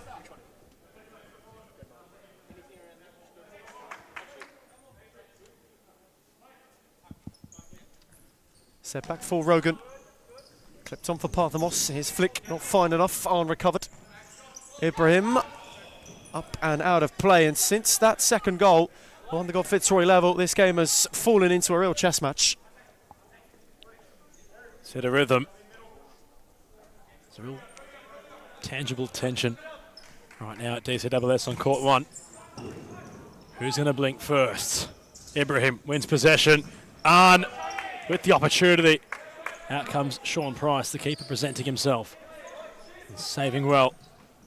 Ibrahim had to go, had nothing to aim at. It was the gesture he had towards his Blues. Parthamos in a confined space, could only clear long. The ball really remaining in between the white lines. Haven't had many stoppages, which is a first in matches of these quality. Oh, Dexter Hard tried something, you might as well. Rogan. First touch from Nepomuceno was pleasant. Allen has a physicality to ride the Arn challenge. Rogan, Nepomuceno. He's caused issues tonight, the man from Curaçao. Left and right, Allen. Back to Rogan. Trying to get around Dexter Hard. Scott Rogan rides the Dexter Hard body bump to a point where it was his advantage.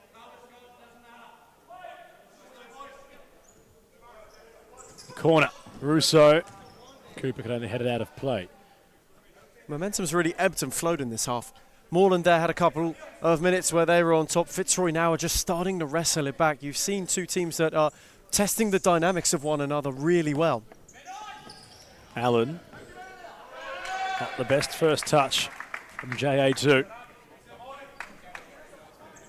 An errant pass allows for the Blues to perhaps find a setup which leads to a goal from a deep side ball. Cooper across the face of everybody, and Cosy Russo read it best. Allen on for the pass. Dexter Hart on the wheel back to deal with the situation. Jason Ishak lumbering towards our fourth official to indicate a timeout, which is exactly what has been sounded by Benjamin Howell. Both these sides will enter a brief timeout break issued by Fitzroy. On the scoreboard, they cannot be separated. 1 goal apiece. Timeout, Fitzroy. I think that one will have to be Layla Abdulatif. She would definitely win every time. Ooh. Layla Abdulatif. Baller. If I was a girl, probably not Layla. The most clutch player in the competition is definitely Claudia Friscalzo. She is number 1 for sure. Sarah Easthope.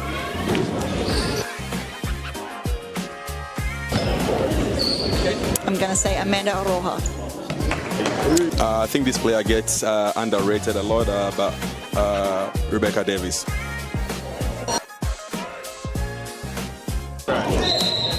Claudia Friscalzo. Gisela Pepino.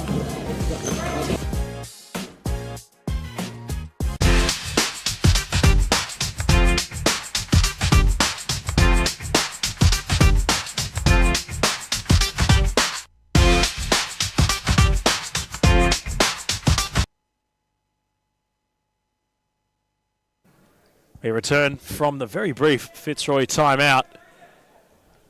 Under 3 minutes left in the first half. The Classico has been delivering. It's been moments to remember for both sides. Yet they cannot be separated on the scoreboard. 1 goal apiece. Duran Galatos wrote the headline for a good start to his debut. An early goal in Moreland Blues colours. Gets around Parthamos. The whole ball had to be out, and the officials had an eagle eye on it. And Galatos kept playing to the tune of the whistle, which never sounded. Which in case had Fitzroy guessing. Ibrahim with a great venture inside the box. Allen now can roam. Russo. Jimmy Sufis calling for patience from his touchline. Russo adheres the messaging. Nepomuceno drifting inside.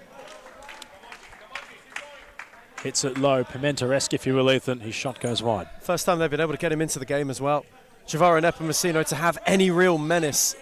You see, the second he was sizing up and moved down the touchline, he had one thing in his mind. Just didn't get the shot, he dragged it late, but it's the first sparks that Javara's getting into this. Anthony Pido watches on, he awaits his involvement. Will we see him again in this first half? He's been rather a decent customer, which has caused Fitzroy some issues. Oh, Dex Hart and Scott Rogan were getting acquainted. Might want to exchange jerseys.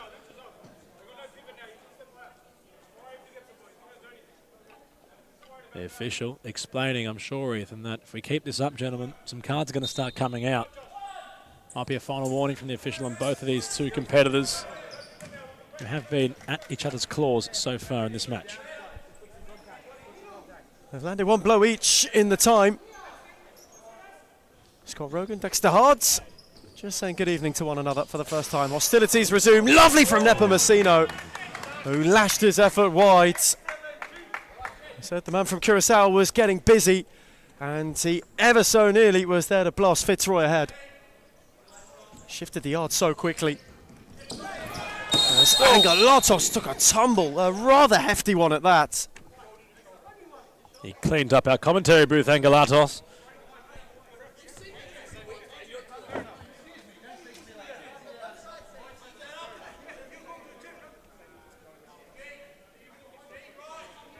Fitzroy are in protest of Jerry Angolatos, who took a hefty tumble. Thankfully he is okay. Adam Cooper from range then, does he fancy it? Tried to subvert expectations by steering for Angolatos. And another set piece for Moreland goes begging. Though they have held their own in this half. Last time they went ahead, though Fitzroy went over the top with quick succession. Moreland are making a mite of this. Could there be one more? Either way before the break. Just to give the Classico yet another late spark. There's Allen on for Rogan. Good challenge from Ibrahim, who was able to retreat. Now Cooper. Atay Ibrahim. Him and Adam Cooper, 2 players in Moreland blue in this current setup that know this fixture better than anyone else. Mightily experienced, always the spine. Whatever Moreland have to offer, Ibrahim speared it, Rogan took it. Hard was in retreat. Rogan did well to ride the challenge again. There's Allen. On for Rogan, who just about kept it rolling. Russo was there to intervene too. Nepomuceno returned it for Scott Rogan. Fitzroy on a late fight. Russo, no way beyond Angelatos. He's had a good half, Jerry. His first Classico in Moreland Blues. We're into the final 45 seconds here in Darabin. Still nothing to split them. These 2 famous old adversaries. Fitzroy have got a corner, looking to see if the difference can be theirs at the break. Allen's take, Rogan. Russo lost it, Lynch could launch, Cooper's up with him. Grant Lynch for Adam Cooper, Scott Rogan slid. And Moreland went coast to coast and have got themselves a corner of their own late on.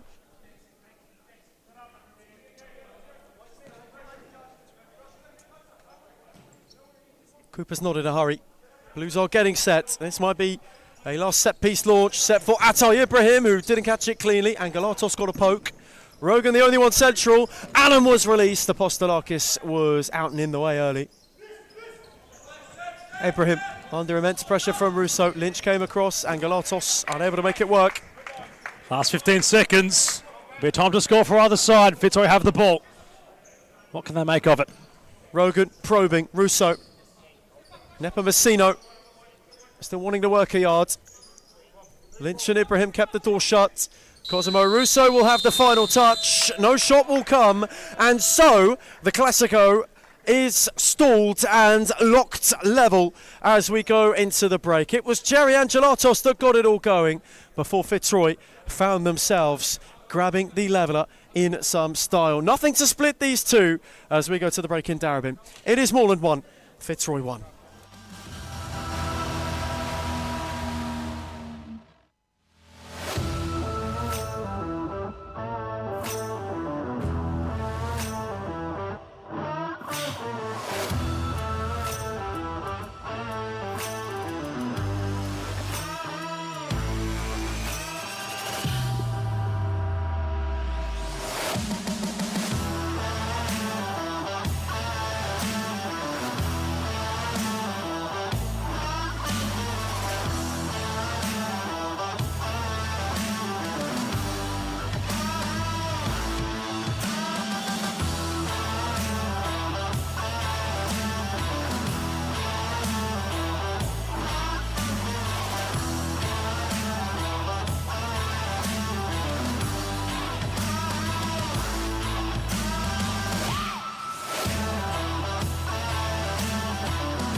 Why do people hate Hume, and why do they hate where we're going to and heading to?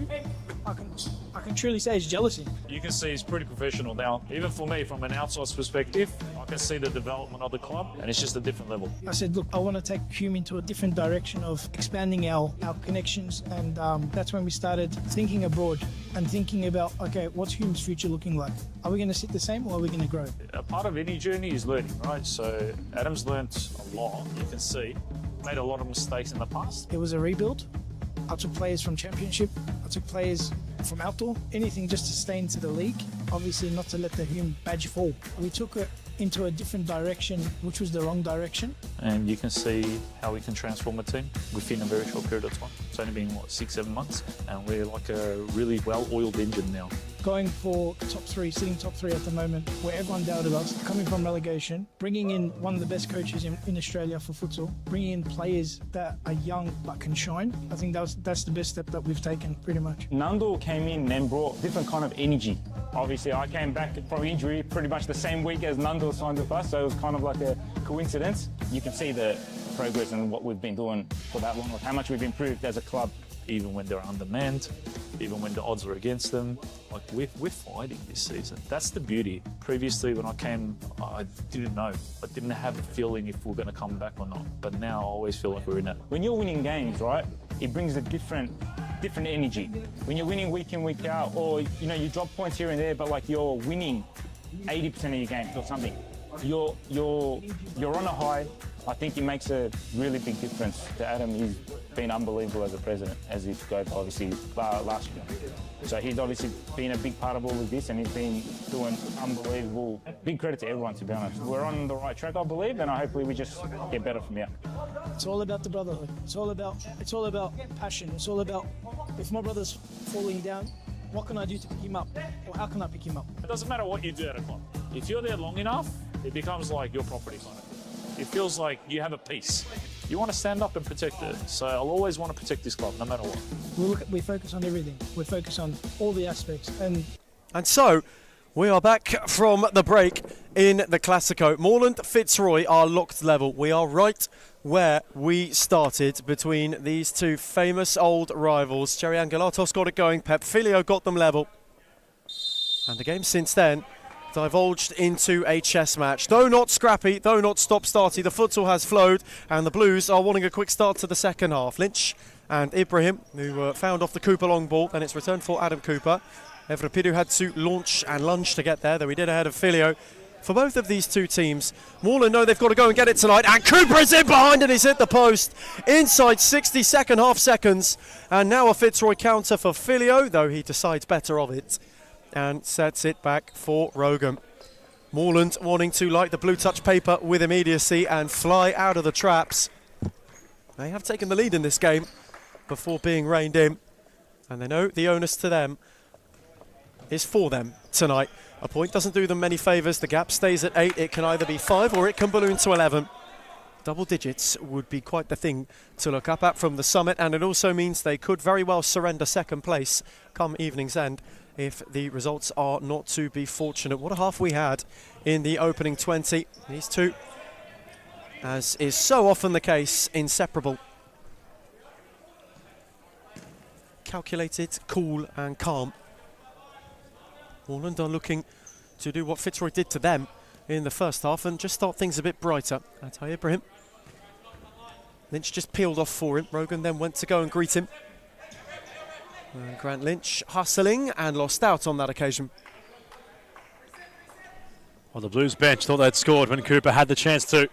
The post denying the futsal route, which called for a premature celebration on the bench, but an early warning sign. As you mentioned, only 60 seconds into the second half from the Blues. A win tonight would mean a lot for them. Prevent Fitzroy from galloping further and further up the men's title.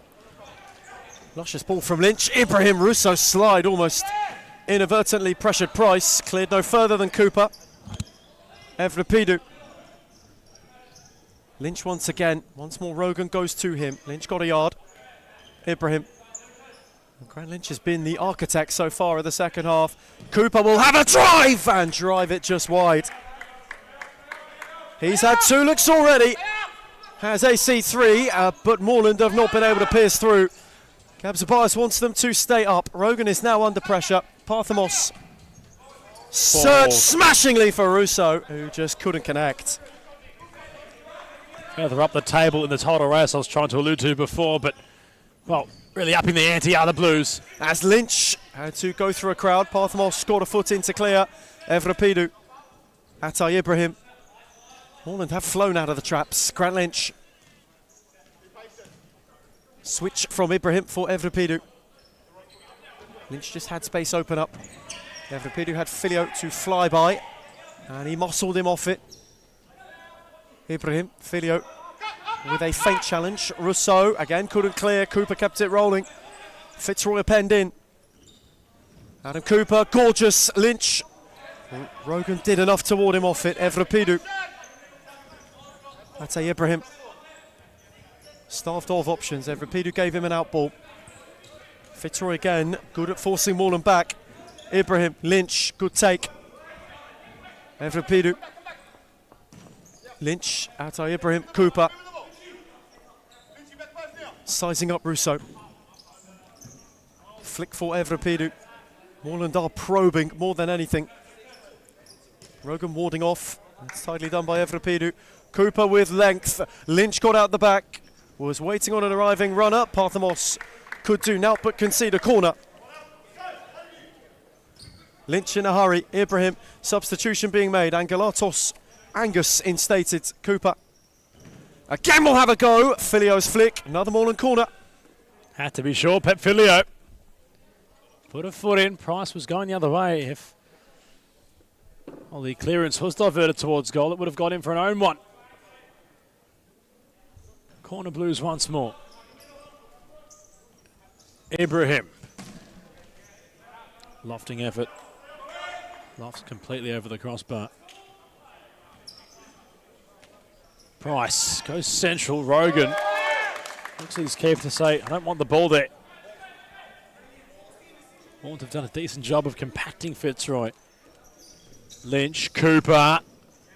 Price takes it into his grasp and goes long for Rogan. Will find Scott nicely.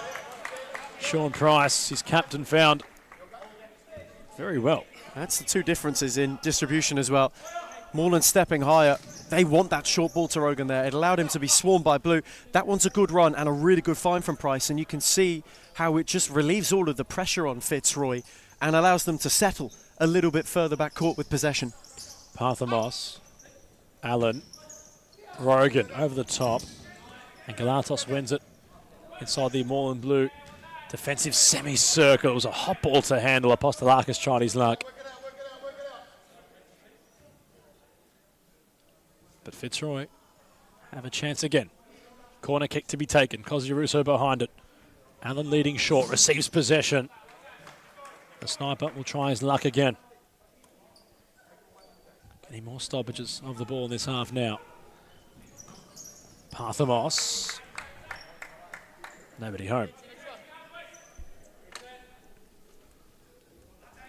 Carlton Hart finding their first win of the season against Thornbury. How the 7th automatic relegation position spot escape for both sides heats up following the points won for Carlton. Have won, of course, in the Series Futsal Leagues Cup on a few occasions when playing in cup competition. In league football, futsal I should say rather, haven't had that sweet taste of victory yet. What was a real battle between two sides at the bottom of the table.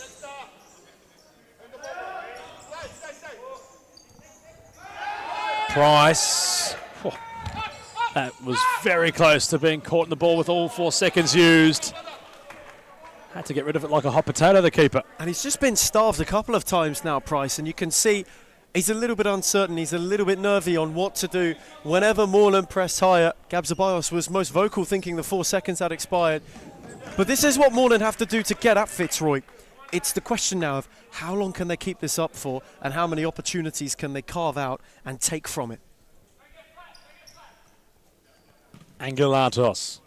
Ibrahim, who's going to stand up for either of these sides individually is the question being posed.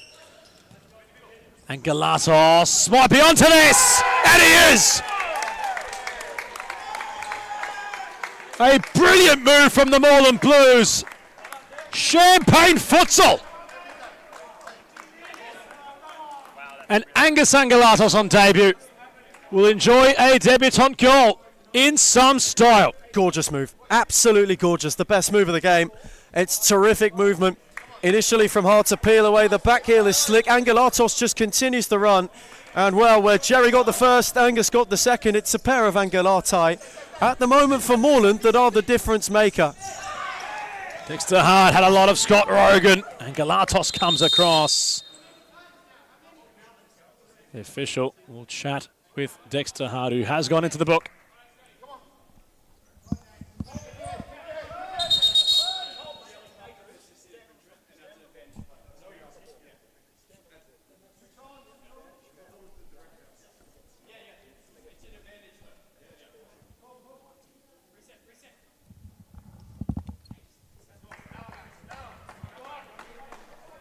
Too many accumulated for Dexter Hard over the course of this game. That one on Scott Rogan, the latest and the last before he found himself in the book.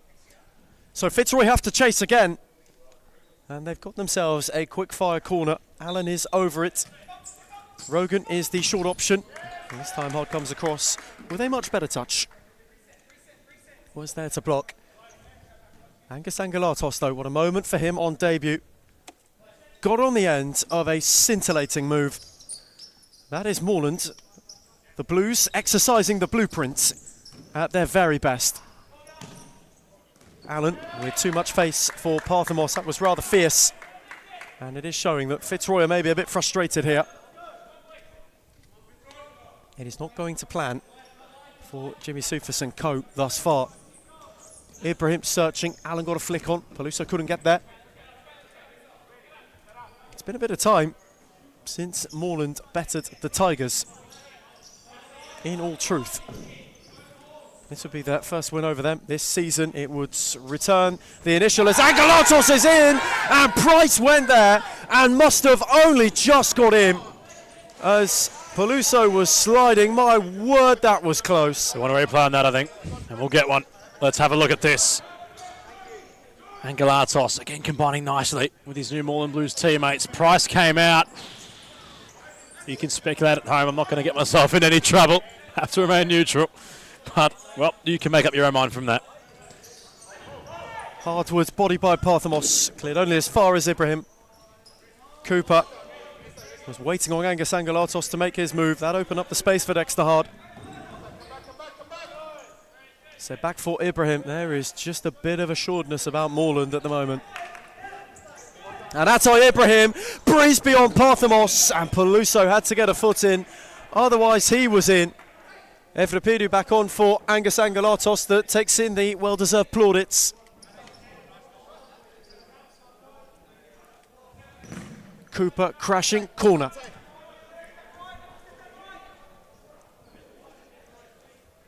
Moreland beyond turning the screw at this stage. Grant Lynch has a corner to take. Have to go back to the final day of last season when Moreland defeated Fitzroy last in league action, so it's not been too long of a wait. Though the time before that they played out many an entertaining draw. The last time before the end of 2025 was at the start. Enrique Pimenta in a 1-0 win en route to Moreland's most recent league title. Lynch and Evrapidu almost collided. The switch found Cooper. No way through Allen.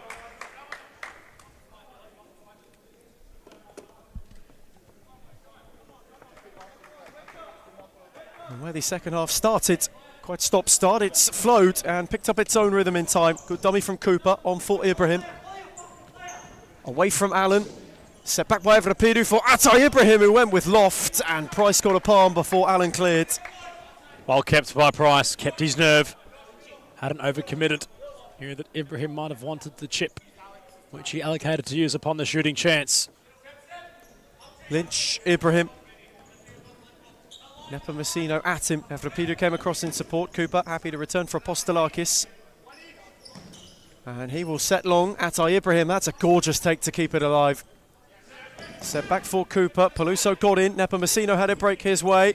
Javaro, no way through Cooper. And now Grant Lynch, who wants support. And Evrapidu is motoring. Russo in retreat. Evrapidu kept his cool. And Moreland, in turn, are able to recycle. He's had a great gas tank tonight. Evrapidu has been all around the court, very nimble for a player of such strength and height. Found life to be pretty pleasing in Moreland colours. Price came out. He had to, the goalkeeper. It's well kept in the end by the Nationals winner and Golden Glove. Evrapidu yet again showcasing some acceleration, some real spring in his step. He made up a fair bit of court to get to that chance. Well kept by Sean Price. Not for the first time tonight. Lynch's corner. Adam Cooper scuffs his effort. They want that back. Real hard throb and heartbeat of the Blues outfit. Angelatos comes on, that of Jerry. Haven't seen both Angelatos brothers on court together. Have shared different colours at clubs. They always seem to remain united, whether it's with their playing tenure at Western United formerly or Melbourne Arcu. They never seem to be separated. They had represented Moreland, of course, in the past. It was at Nationals this year up on the Gold Coast, while still contracted at Melbourne Arcu. As Josh Allen now has the fly kit on. Fitzroy aren't mucking about in this one. They want to find an equaliser. They want to ask the questions. They've got an extra player on court. Josh Allen with the fly kit on. Rogan.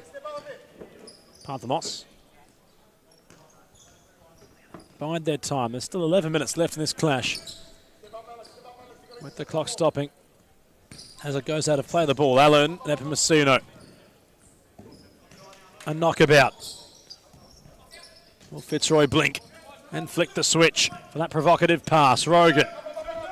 Allen, Moreland haven't batted an eyelid. Set up firmly behind the ball. More pace on it, travelling from side to side from Fitzroy. A few combination of passes between Allen and Rogan.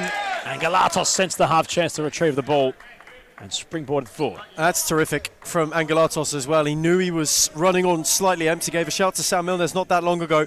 Just to have whatever he had left for this stint, to commit to defending the fifth man was superb. Rogan, Russo, back post was Allen. Parthamos, Josh Allen, across the face is Cosi Russo. Ibrahim went long, his shot was blocked. Cosi Russo getting in the way. Sean Price back on in a hurry. Takes to hard. According to Young God, 3818 is having a masterclass at the moment. Hard to disagree with. Arn gets around. Parthamos, Lynch on for the pass. Away goes the cannon. Got his shot away. It's reaching those stages of not desperation but intent from Fitzroy, who are trailing by a goal. And they need to get Parthamos involved in the play more. He's not been quiet tonight, but he hasn't had the opportunity in the spaces where he is so devastating. That's probably only his second look. Chavinard had a look himself. Ball won by Ata Ibrahim. Gabzabios barking orders at the troops. Wants his side to stay high up the court. Nepomuceno. Rogan, first time Parthamos. Moreland trying to tuck in Fitzroy in their defensive half. Russo nearly at the back. Lynch was goal side because Russo had the ball roll, which was not controlled. Clever from Russo as well, just to try and work his way in behind. Fitzroy got a bit to do. Still have gone fifth man with Josh Allen. Lovely ball for Arn, who had Rogan the only one waiting. Lynch didn't want to gamble. Rogan, Parthamos, Moreland press high. That's a searching ball from Parthamos, though too heavy for Rogan. First time they've looked to really go round the outside of the Blues. Apostolakis direct. Rogan found touch. He did wonder who might be the one to get that fly kit on. They have many available for Rogan, for Russo, who is a popular favourite for Jimmy Soufis. Josh Allen, the one entrusted tonight. No doubt Gabriel Zabios, the former Fitzroy man, will have a database on how to deal with each combination, each possibility. As Ibrahim searching, Rogan with good athleticism got up. Lynch ahead of Nepomuceno. poked on for Chavanon. His touch a little loose. Rogan swarmed him. Nepomuceno then won it. Javaro is twisting and turning and tangoing. He then took a tumble, and Lynch was on hand to clear. Chavanon flirting with fire inside the area, going firmly upon the man from Curaçao, Nepomuceno. Had won the ball according to the official, but it's a risk you take. Allen back out there. Fitzroy surging. He finds Rogan. This a familiar combination. Moreland again will have their resolve tested. Time still not yet a factor, though it's starting to become one. It's maybe just in the periphery of Fitzroy. Allen, Nepomuceno. Still no central avenue. Parthamos went there. Rogan. Parthamos then opened up. Rogan got it back. Allen. Quick switch around the corner, Parthamos, and it allows Moreland to press, and they press to really, really good effect. We haven't seen this bravery from the Blues up against Fitzroy. We didn't see it in the Cup, we didn't see it on opening night. This is maybe just starting to become a team that Gab Zeballos has got an understanding for instead of a team that is trying to learn. Lynch lost out on that occasion. Allen again back on. Price has made good in his attempts to make way. Parthamos. Russo, patient. Rogan now. He's got Rogan on for Nepomuceno. He tiptoed terrifically. Parthamos was waiting, though couldn't get a touch.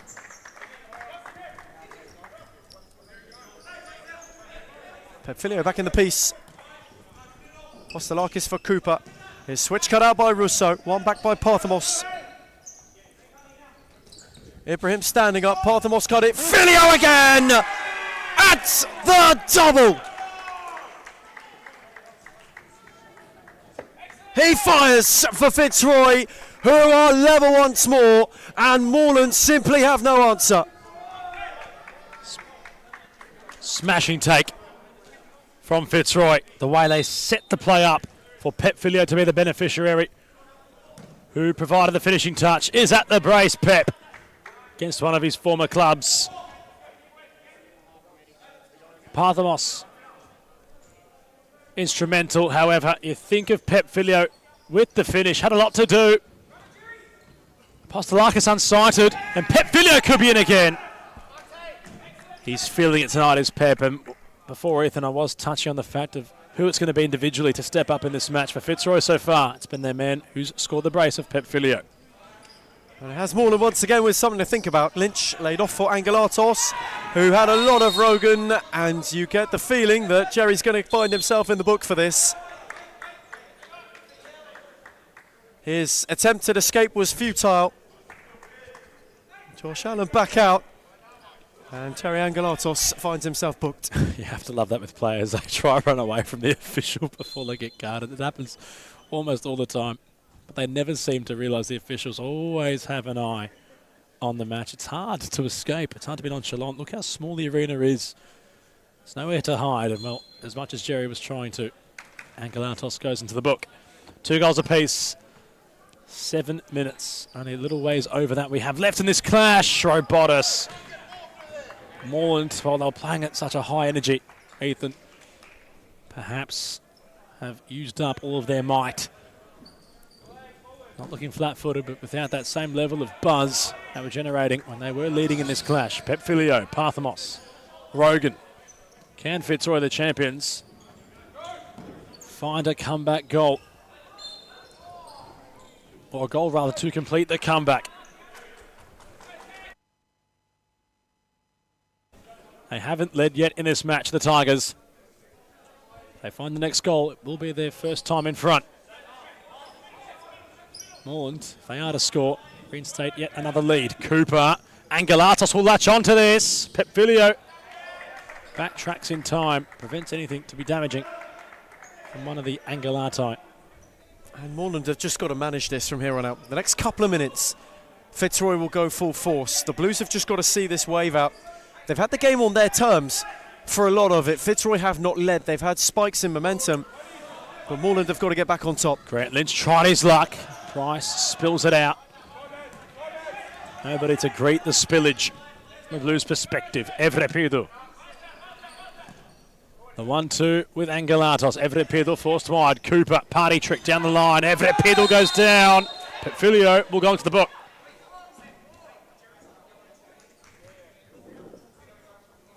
Well, this free kick opportunity certainly within shooting range for the futsal Adam Cooper,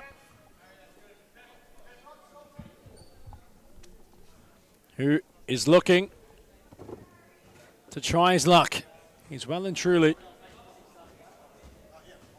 in the Fitzroy interchange. We can't capture him on the camera. Adam Cooper, what's he going to provide from this opportunity? He went low, trying to go on the inside of the wall. That's maybe at times where they've been a little bit wasteful tonight, Moreland. The set pieces have not necessarily bore fruit from open play. They've looked a lot better than the last time they faced Fitzroy. There's less of a fear there. There's more of a togetherness. But from set pieces where they can be so dangerous, they've squandered a couple. Parthamos, left and right. Getting around Angelatos, Parthamos. Postolakis comes across. Everett Pidu uses Cooper. And on the return, we'll have Price honest. He had to come off his line, the man in pink.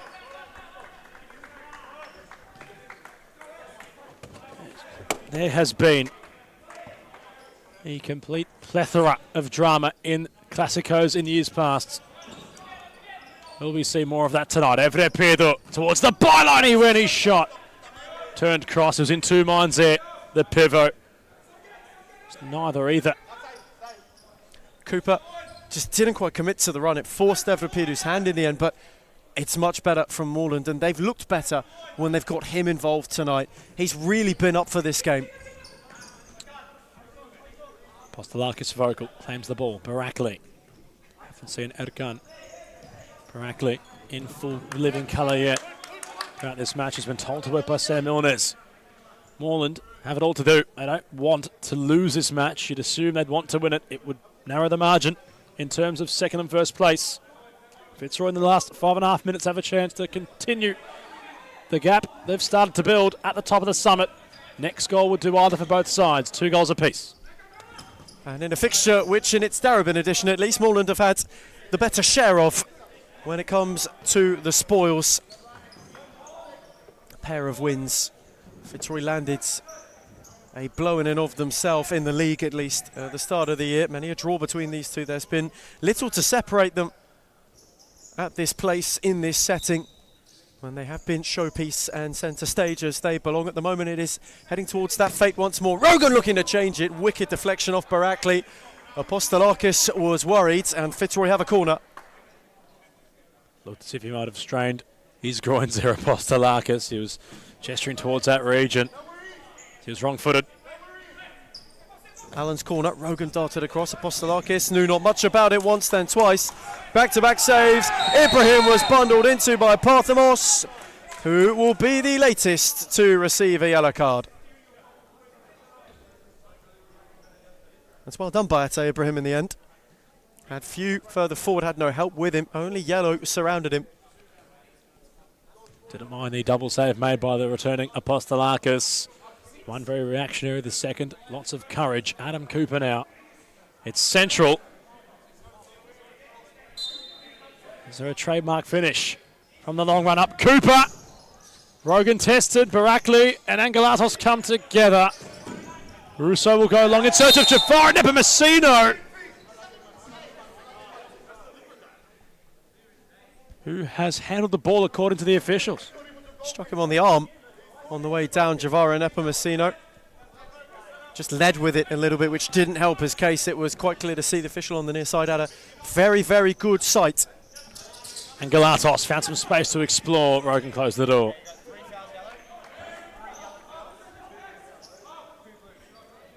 Foul tally starting to be an underlying theme. 5 fouls collectively committed. Fitzroy with 1 more in comparison to Moreland Blues 2, 3 in favour of the champions. It's not at 5th foul territory yet, but we're edging closer towards it. Rogan and Barakli on a wrestle for the ball. Rogan goes down. He's clutching at the lower part of his left leg. Barakli with an errant foot left on Rogan. It's just a little bit clumsy from Barakli. Rogan's not going anywhere. in that situation. It's a sharp check back from Scott Rogan that invites the contact and invites the challenge, but Barackley, he just leaves the leg in there when he doesn't really need to. And for Moreland, they can ill afford to give away set pieces in a position like this where Fitzroy can be so dangerous, and they're just having to hang on a little bit.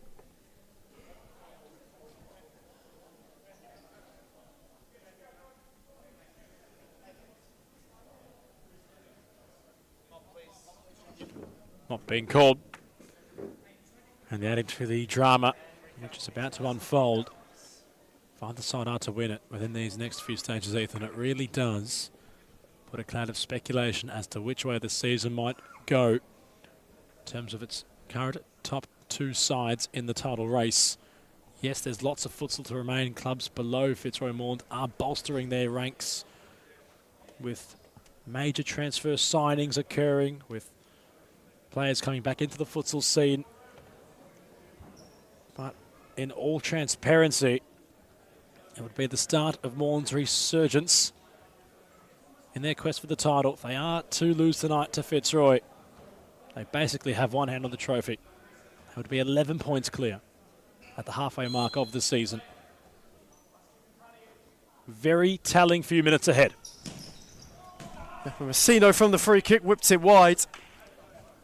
Fitzroy have just been knocking on the door those last few minutes. They know that perhaps tonight could prove seismic, and Moreland, if they are to lose this evening, could surrender second to Hume if they're to beat Pascoe Vale in the game upcoming.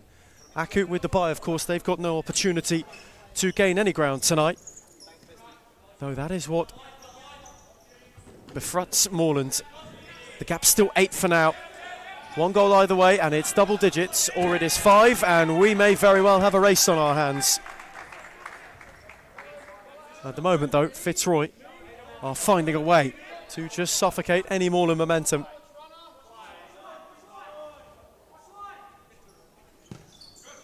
Cut out by Barackley. Allen recovered it. Now Russo. That's a good run from Allen, and a good find from Russo. Apostolakis went rather nonchalantly for a ball hit with that much force and that much fire towards him. Barackley now for Cooper. Could he be the one to change it?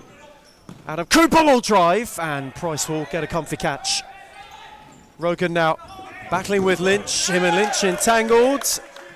And two Australian international teammates come together.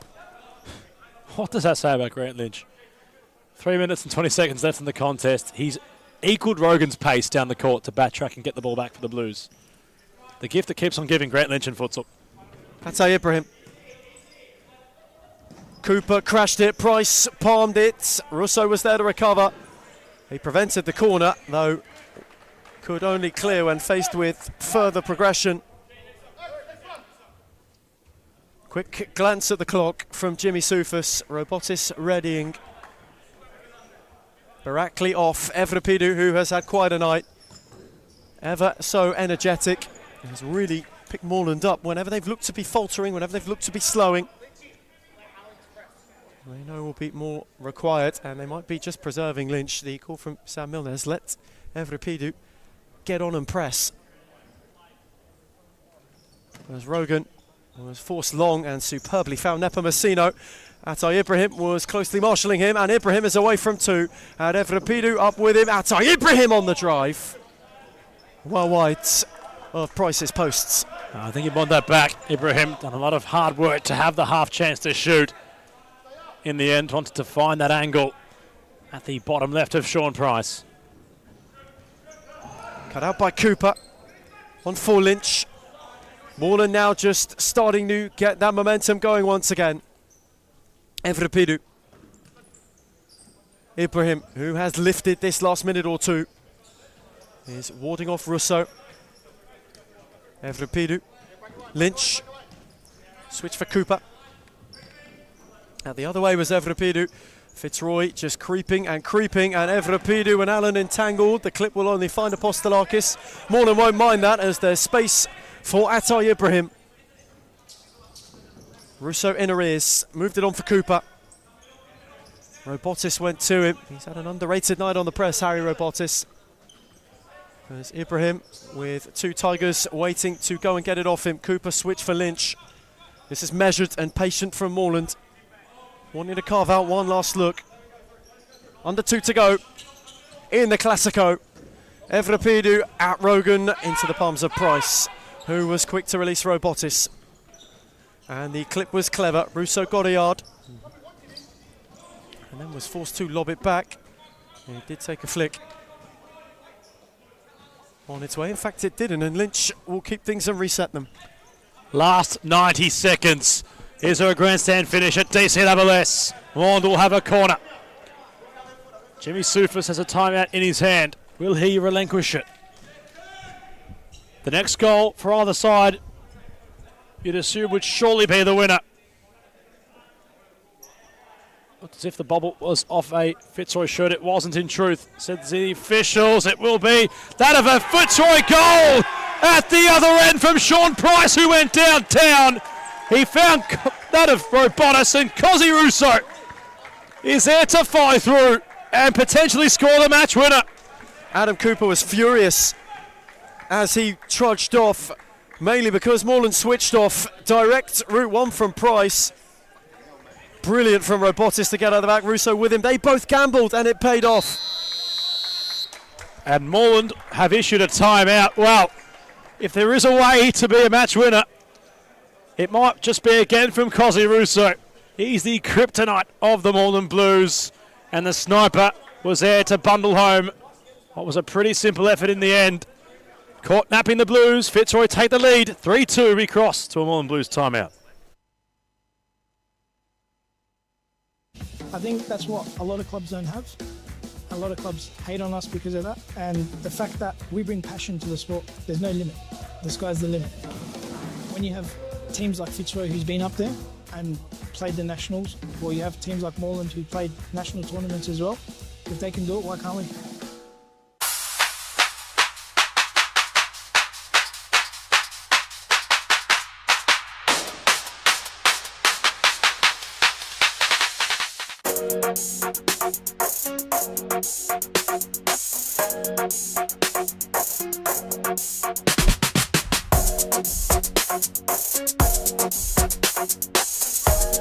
Things just got real in the Classico. The Blues caught napping and Fitzroy took that and ran with it to score. They lead. They have an 11-point lead at the top of the summit following the Russo goal. Adam Cooper has the fly kit on. Chavinan across the face. Last minute in Darebin in the Classico. Ibrahim kept the ball alive. His shot goes wide. Much better response from Moreland. That's perfect. The way to get at Fitzroy. They went fifth man through Adam Cooper. He was furious going into that timeout break that was issued off the back of the Russo goal. That's the perfect response and the perfect way to try and get them back in this game. They need to. Evrepidu. Just as Cooper came on, he'd have to come off in frustration. Moreland had played their best futsal to date in this match, in minutes of this match, I should say. Ibrahim can only go forward with the ball. Russo, the back heel out of play. 43 seconds, an 11-point buffer for the champions at the top of the summit. It also opens things up for the Black Army. They can go second if they are to beat Pasco Val. That's coming up shortly. Ramifications all across the ladder in the men's SFA Premiership Race of 2026 in the next 43 seconds. Fitzroy effectively looking at more space in their cabinet. Yes, there's heaps of futsal to be played, but what an advantage it would be for Jimmy Soufis and company. Cooper, Ibrahim's shot ricochets off Russo, who always seems, Ethan Rigg, to pop up in these fixtures when it matters. He's the thorn in the Moreland side, isn't he? The perennial pantomime villain for anything the Blues want to get going. And he's at it again, once again. The Thomastown legacy is diverted to Darebin. Diverting that ball deep was Cooper. Nobody home for the Blues to steer in a finishing touch. 24 seconds left. We've seen the crazy in these matches before. We might just see it again. Grant Lynch. Seconds valuable. They'll have to set this up, the Blues, to score. Ibrahim. Cooper. Chavinan the idea. Allen comes across. 13 seconds left.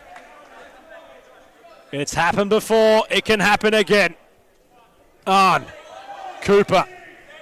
Ibrahim. Last 10 seconds. Grant Lynch. Fitzroy tucking behind the ball. Cooper had to go the provocative. Ibrahim. The clock's going to beat them for the Blues. And Fitzroy are 11. Yes, 11 points clear at the top of the summit. They came from behind. They hadn't led until they scored the match winner through Cosy Russo to be eventual winners by 1 goal, 3-2 the final score. The Classico goes in favour of the Tigers.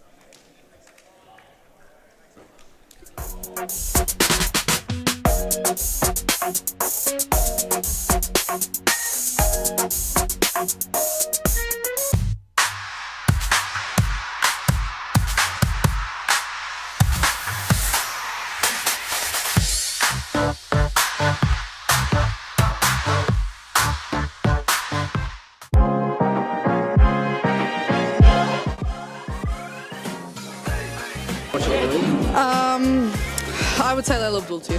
I think Amanda Araha from Fitzroy. Claudia Fuscalzo. Oh, I'll be biased. Reed Jacobs, because she doesn't even know what she's got to do before she does it, let alone us. But then from across the league, Alexis from Fitzroy, she's too good. And Karina's alright.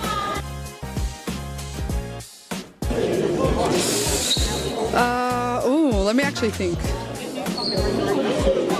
Fitzroy's white kit. Which team has the best kid in the league? Biased opinion, but also Fitzroy. That's easy, it's us. I'm sorry, it's us. Not a question, Melbourne AKU. Liz Air. I think that one will have to be Layla Abdulatif. She would definitely win every time.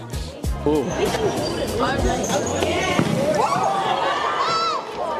Layla Abdulatif. Baller. If I was a girl, probably not Layla. The most clutch player in the competition is definitely Claudia Fuscalzo. She is number one for sure. Sarah Easthope.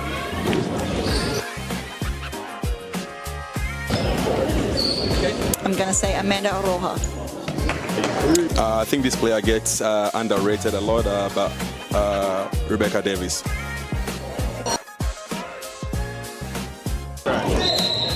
Claudia Fuscalzo.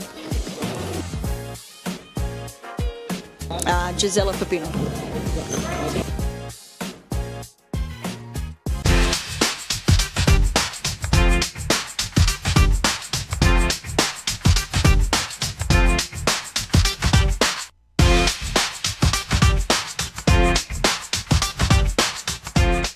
Why do people hate Hume, and why do they hate where we're going to and heading to?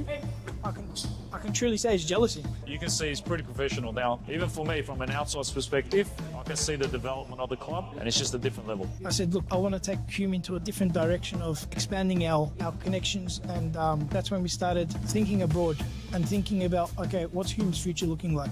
Are we going to sit the same, or are we going to grow? A part of any journey is learning, right? So Adam's learnt a lot, you can see. Made a lot of mistakes in the past. It was a rebuild. I took players from Championship. I took players from outdoor. Anything just to stay into the league. Obviously not to let the Hume badge fall. We took it into a different direction, which was the wrong direction. And you can see how we can transform a team within a very short period of time. It's only been, 6-7 months? And we're like a really well-oiled engine now. Going for top three, sitting top three at the moment, where everyone doubted us, coming from relegation, bringing in one of the best coaches in Australia for futsal, bringing in players that are young but can shine. I think that's the best step that we've taken, pretty much. Nandul came in and brought different kind of energy. Obviously, I came back from injury pretty much the same week as Nandul signed with us, so it was kind of like a coincidence. You can see the progress and what we've been doing for that long, how much we've improved as a club.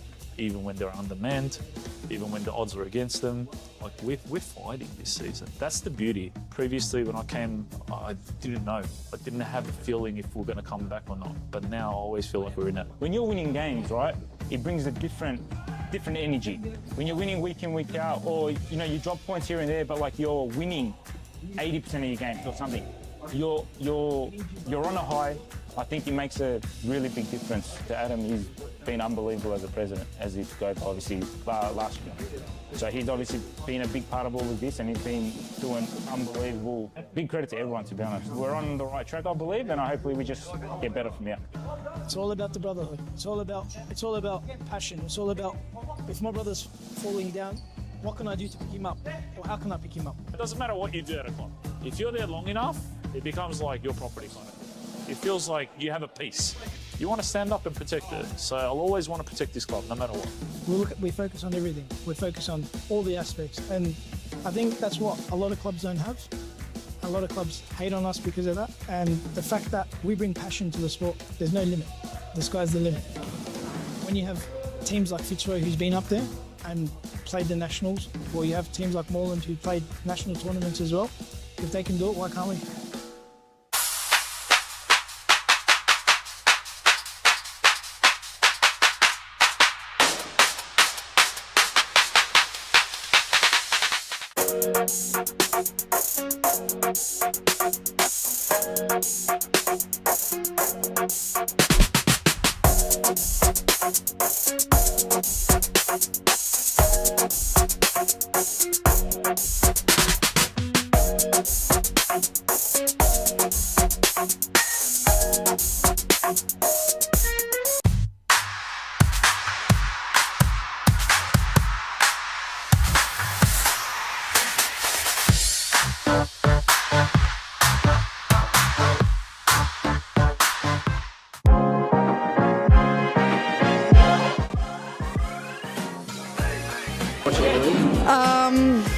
I would say Layla Abdul-Latif. I think Amanda Araha from Fitzroy.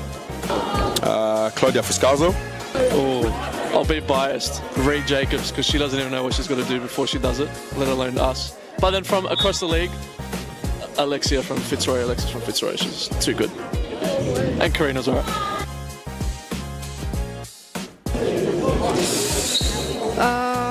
Let me actually think. Fitzroy's white kit. Which team has the best kid in the league? Biased opinion, but also Fitzroy. That's easy, it's us. I'm sorry, it's us. Not a question, Melbourne AKU. Liz Air. I think that one will have to be Layla Abdul-Latif. She would definitely win every time. Ooh.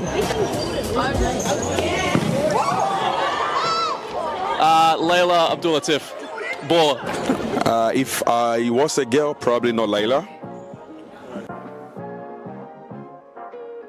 The most clutch player in the competition is definitely Claudia Fuscalzo. She is number one for sure. Sarah Easthope.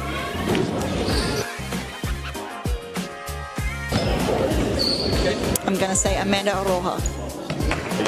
I think this player gets underrated a lot, but Rebecca Davis.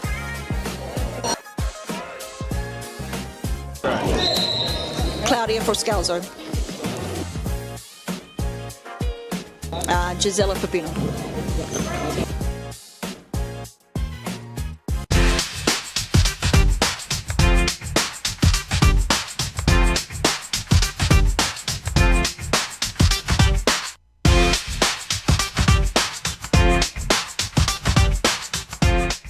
Why do people hate Hume, and why do they hate where we're going to and heading to? I can truly say it's jealousy. You can see he's pretty professional now. Even for me, from an outside's perspective, I can see the development of the club, and it's just a different level. I said, look, I want to take Hume into a different direction of expanding our connections, and that's when we started thinking abroad and thinking about, okay, what's Hume's future looking like? Are we going to sit the same, or are we going to grow? A part of any journey is learning, right? So Adam's learnt a lot, you can see. Made a lot of mistakes in the past. It was a rebuild. I took players from Championship.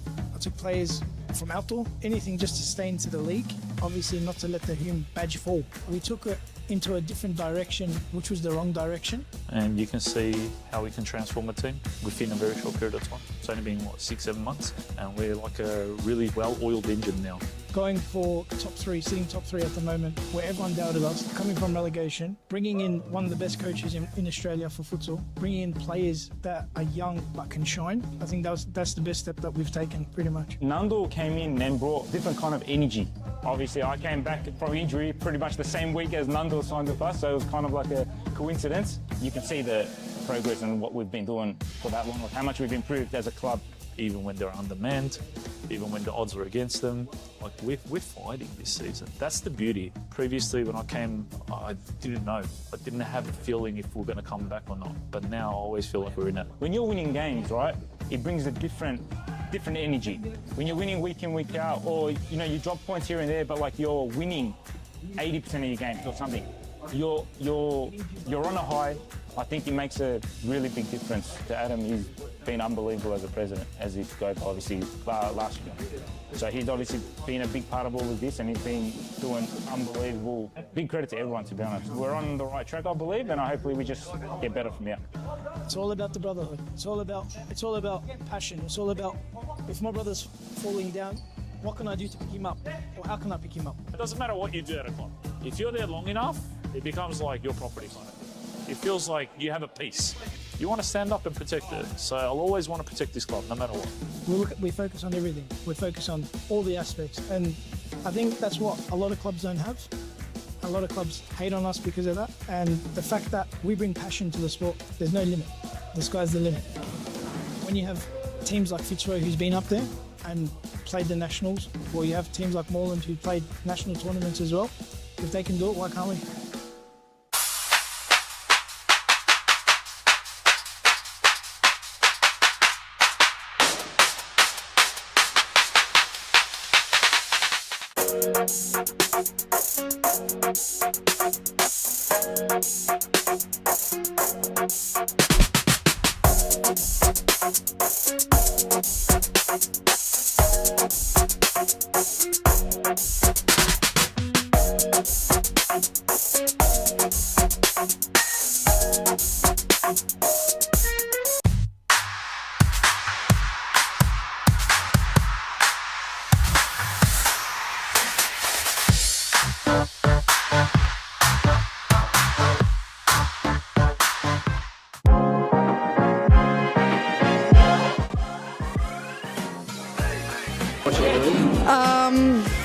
I would say Layla Abdul-Latif. I think Amanda Araha from Fitzroy. Claudia Fuscalzo. Oh, I'll be biased. Reed Jacobs, because she doesn't even know what she's got to do before she does it, let alone us. But then from across the league, Alexis from Fitzroy, she's too good. And Karina's alright.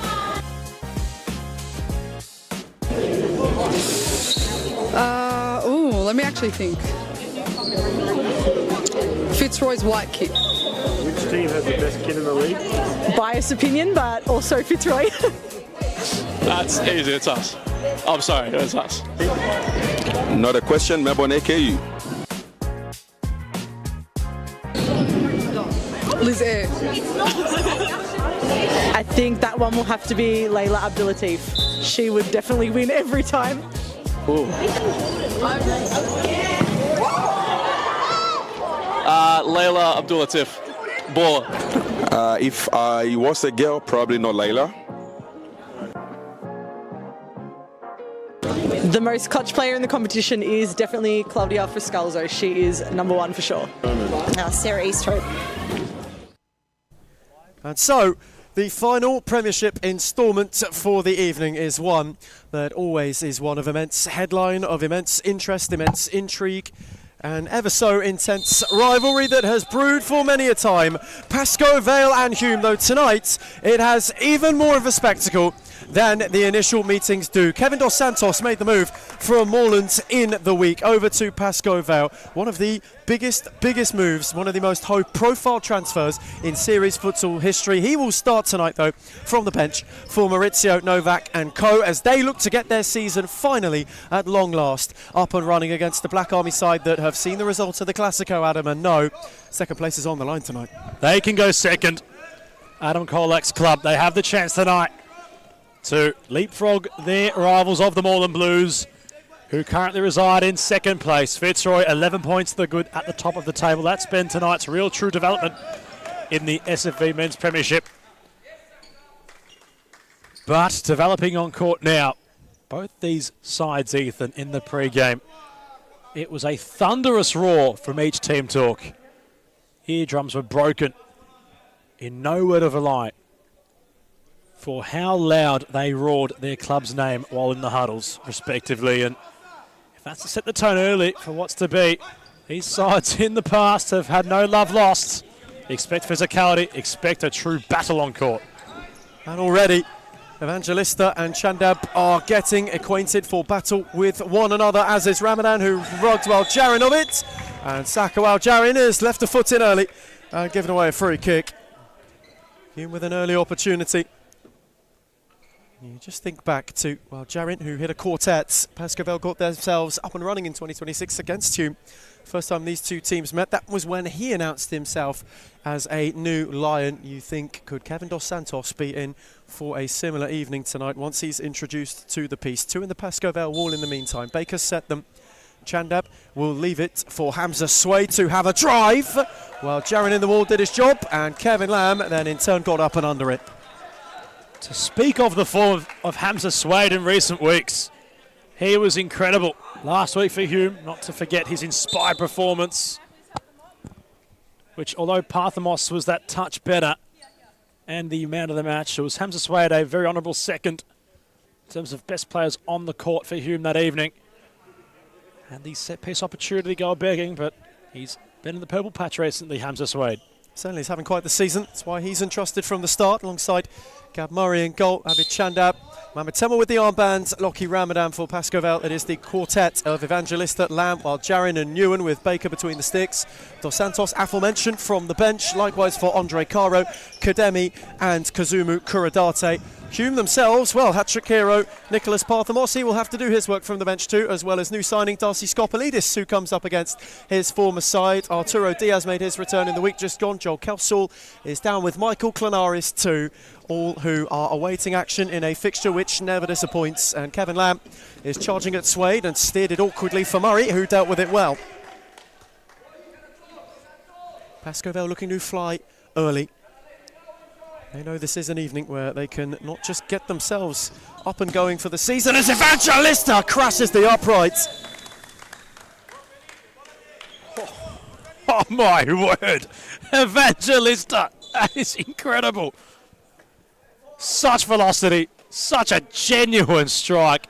Statue turned Gam Murray. Nothing anybody could have done to prevent that effort from Evangelista. Only the posts to separate Pascoval and an early lead. Pascoval are out of the huddle early. They're out loudly too, if that is the indication. Hitting the post a couple minutes in is setting the tone. And here is Kevin Lamb, who's away from Temel, was ensconced by three in white, who made the block, while Jarin on for Newen. Two skippers sizing up each other. Return for Sakawal Jarin. Now Lamb. Newen, patient, measured now. Lamb unable to return it for Michael Newen. And that is where Hume can get dangerous. Aforementioned, Pascoval know the results. Can't believe we're about to say this. At the other end of the table this evening, it can give them an opportunity to close the gap to 8 points between themselves and Melbourne Aku, who have no opportunity at reply, as well as build a buffer even further between Thornbury and Carlton. That'll be 6 points, and they've got a free kick. Evangelista was toppled, and the Lions doing much of the early roaring. Gam Murray trying to organise the wall ahead of him. Sakawal Jarin, no stranger to scoring against Hume. Certainly when it matters. You think back to the under-23s Series Futsal Championships in January. Sakawal Jarin broke international acclaim for an effort from a set-piece opportunity, which was beyond Gam Murray. The setup was involving of Evangelista, while Jarin on the backtracking duties heads away. Chandab, the recipient. And Jarin stopping Lockie Ramadan in his tracks, and we're seeing some work rate from Sakawal Jarin early in this contest. Temel, Swade. Ramadan using his body against Newen. Back towards Hamza Swade. Quite the season he's having. Chandab, another player who's caused some headwaves in the competition. Dan Baker comes across, the former Aku shot stopper. Turned main man at Pascoval. How quickly the futsal world can have things happen. And Dan Baker is trying to become Out of a player receiving more senior minutes was the understudy of Lucas Grigg at Melbourne Arcu. Has a real vocal nature to his futsal, a real talker is Dan Baker. Although last week the result in between the sticks, of course, hadn't flattered him. He wasn't playing poorly in the eventual match which Fitzroy had run away with. He suits the mould at the moment as well at Pascovel. Not the only vocal one. Maurizio Novak is up for this on the touchline tonight. He was a big fan of what he saw between Nguyen, Lam, while Jarin. That combination, that trio so far. And it has been good to see Saka with an immense work rate, a player who's got an immense amount of drive as well. Has been a bright spark in a season that for Pascovel has been disappointing up until now, but they are just starting maybe to show some signs of coming out of that blip. Swade from downtown strikes, well claimed by Baker. Nguyen wanted it early, received it early, the captain. His pass not on target for Jared. Evangelist has caused headaches early. He's using his body to keep the move alive. Chandab got the final touch. Swade, Chandab using the full length of the court of Hume. Moved wide for Temmel. Stepping inside, Mo Temmel. Baker with the claim. Real fast-paced start to this one. While Jaron there with Temmel. They tussle. Temmel wanted a foul which he never received from the official. Swade. Captain Temmel. Lamb and Chandab coming together. Two players of similar calibre in pace, in ferocity. Almost like two earths colliding. Do so with the move remaining in Pascovel's favour. And that's exactly what you want to see from those two to start this game. Kevin Lamb's just looked lively in terms of getting involved in things. You like to see that drive from him. Michael Nguyen looks a bit freer too. Pascovel are holding their own against the Hume side this season that have been superb. It'll be about that chance creation though that will be the test of this side. When it gets tough, how can they go at Hume again? For the first time in many years for Kevin DeSantos, the homecoming return has occurred. He's on court in a Pascovel shirt. A very high-profile transfer in the SFE Premiership, and it's in complete, entire history. A hefty fee for the Brazilian Aussie, and he's on court for his new club. He's no stranger to the Lions, no stranger to Maurizio Novak or Andre Caro. It's a huge moment in time across the landscape of Futsal Oz and Series Futsal Victoria. Welcome home, Kevin DeSantos. He's already looked to be getting involved. Evangelista picked it off from Temmel, and up with him was Lamb, set for Dos Santos, who steered his effort over. At the first look set for him though. Maybe one he might want back. Chandab went to get down and block. But already, Dos Santos, you can see the drive. Quite a high-profile transfer, as has been widely covered this week. Pascovel paid quite a fee. As Swade went searching, Chandab got round the back and was denied well by Baker, who makes his first big intervention of the night. Smashing from Baker. Able to make a great save. Chandab quickly back from Kelshaw. For Mohamed Temmel. Swade looking to spin Caro. Good challenge from Dos Santos, not once but twice. Pascovel, of course, adorned in red and black this evening. Not the traditional black and white. You'll have to wait another week in order to see him in that particular thread. Swade towards the near post. Baker got a palm, will be a corner. Hume have settled and are just starting to dictate things. Temmel's take, left by Chandab, on for Swade. Caro in the way, Dos Santos was driving. Hamza Swade did superbly. Caro lent a helping hand, not once but twice. Him and Kelshaw collided. And Joel Kelshaw did superbly to win it. Nguyen was lurking though. Chandab and he were scuffled for a second, as was Temmel, who was the recipient of much contact again without a foul.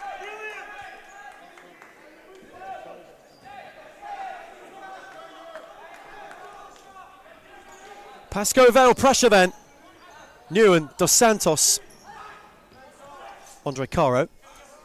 Kevin Dos Santos once more. Out for Kevin Lamb. Dos Santos this time, swayed in too firmly. Hamza Swade just leaving one on Kevin Lamb. Maria Patrikis over on the broadcast side will go and have a chat with him. It's been happening tonight where players are slipping and sliding right near our commentary position. We've had it taken out, of course, by Duran Galantos.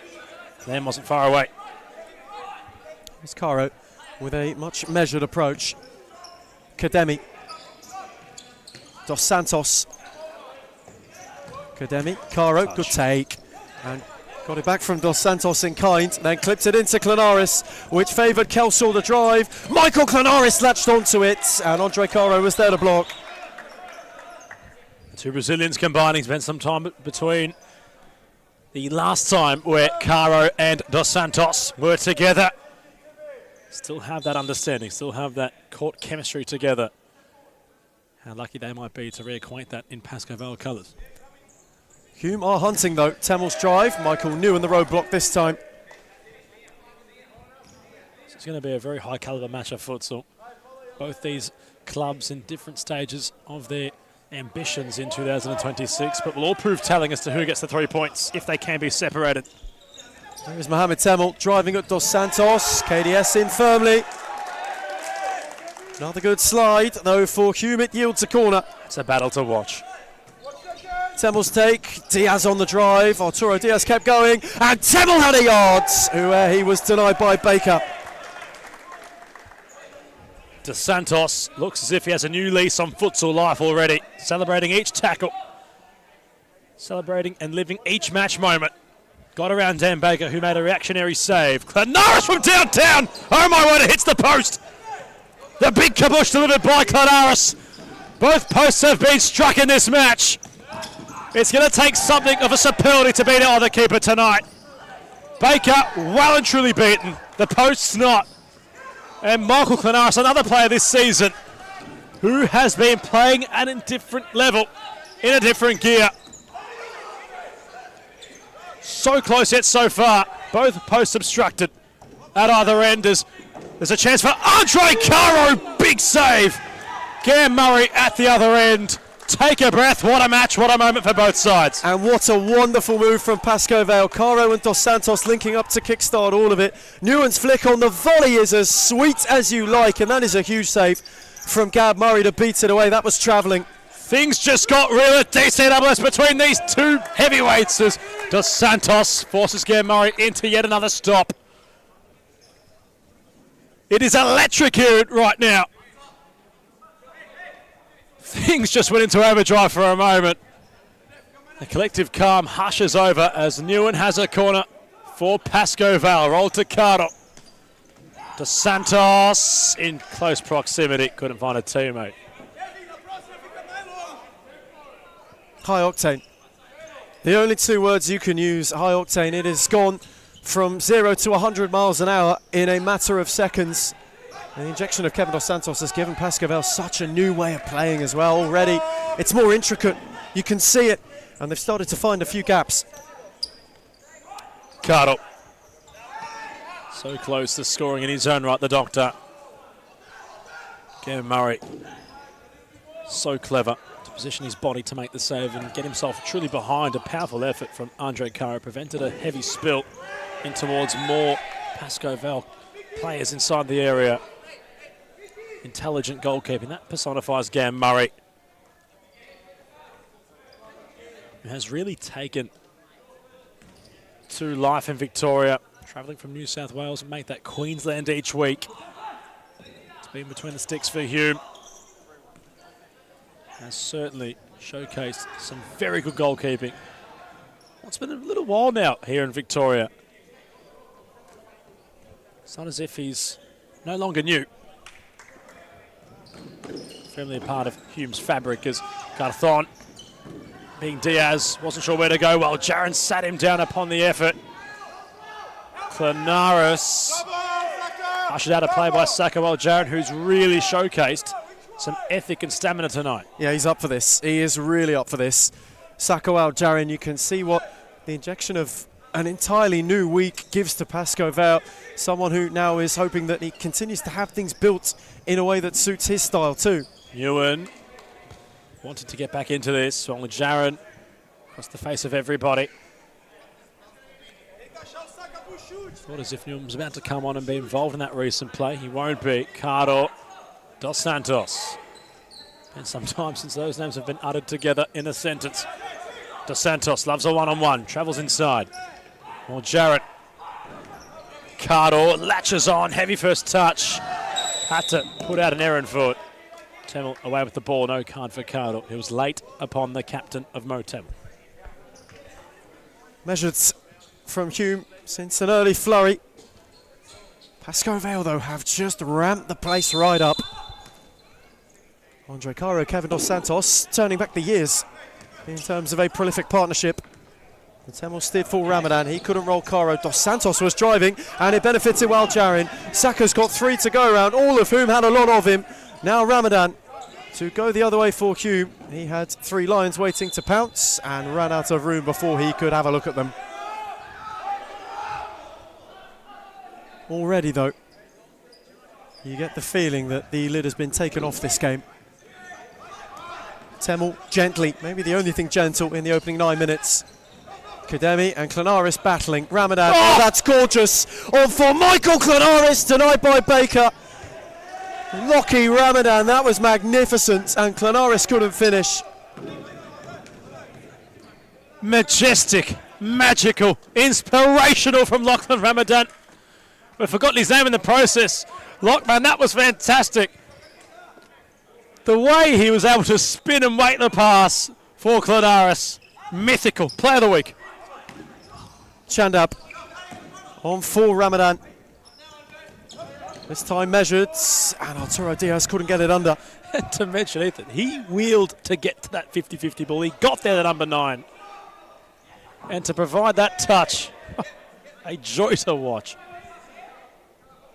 What a game this has been. The only thing preventing that from being potentially highlight of the week was Dan Baker, who, to his credit, made a good save. Here is Andre Caro. Set back for Dos Santos. Caro, while Jarin. Dos Santos, Evangelista tucked inside too early. You can see the synergy in some ways between Kevin Dos Santos and Andre Caro. The movement feels more natural.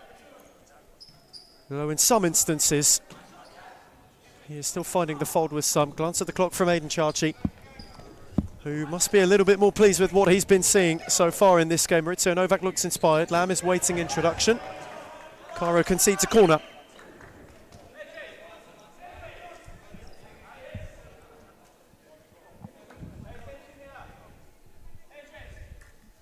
Hume have got an opportunity on the back foot for a little bit to go and land a telling blow. Clenaris with height. Arturo Diaz caught it sweet as well. And Dos Santos wore it flush. Sweetly, sweetly struck by the Raging Bull, who was looking to rampage that towards goal. Chandab, Clenaris, Diaz. Showed too much to Dos Santos, who got a foot in. Held back for Wal Jarin. Caro, Evangelista. What has Felipe got? It's a lovely flick and a tidy return. Evangelista kept it rolling. Across was Wal Jarin. Chandab intervened. There's a shout for handball that is waved away.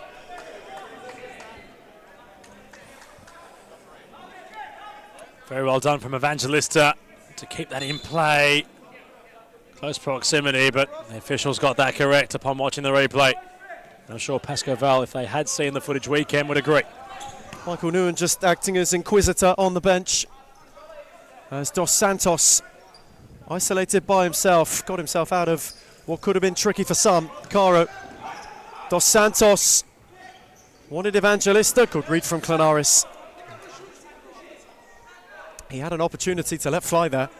KDS, a little bit hesitant to pull the trigger still. Though this is promising from Pascoe Vale.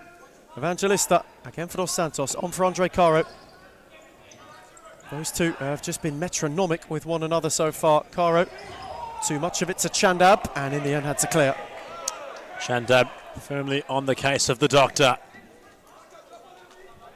Last touch coming off the aforementioned player. Side ball Hume, Clenaris. What an effort it was only minutes ago.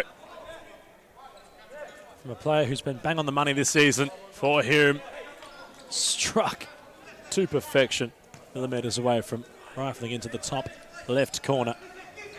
The right of Dan Baker. Old Jarrett. Awkward first touch. Still made it work for Kevin Lamb. Riding the challenge. He won't be well. Jarrett lost the ball to Clenaris. If he's right, never used his left, but Hume have a deep side ball. Really good start from Michael Clenaris as well in this game. He's been so lively outside of just bruising the post. Defensively, he's been full of energy and full of the need to track back too. He's been really putting in the yards. Clenaris bounces off of Kevin Lamb.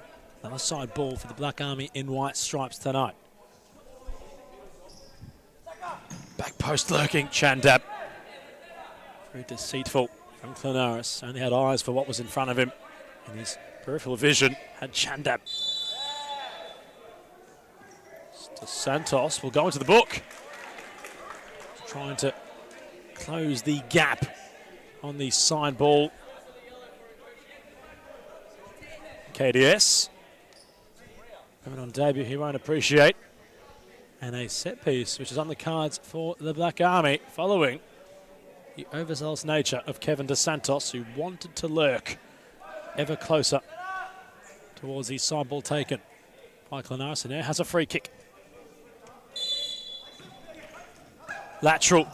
Temmel putting Evangelista on skids and providing a moment we're not going to forget. That's how you open the scoring in a match like this. Belter. Absolute belter from Temmel.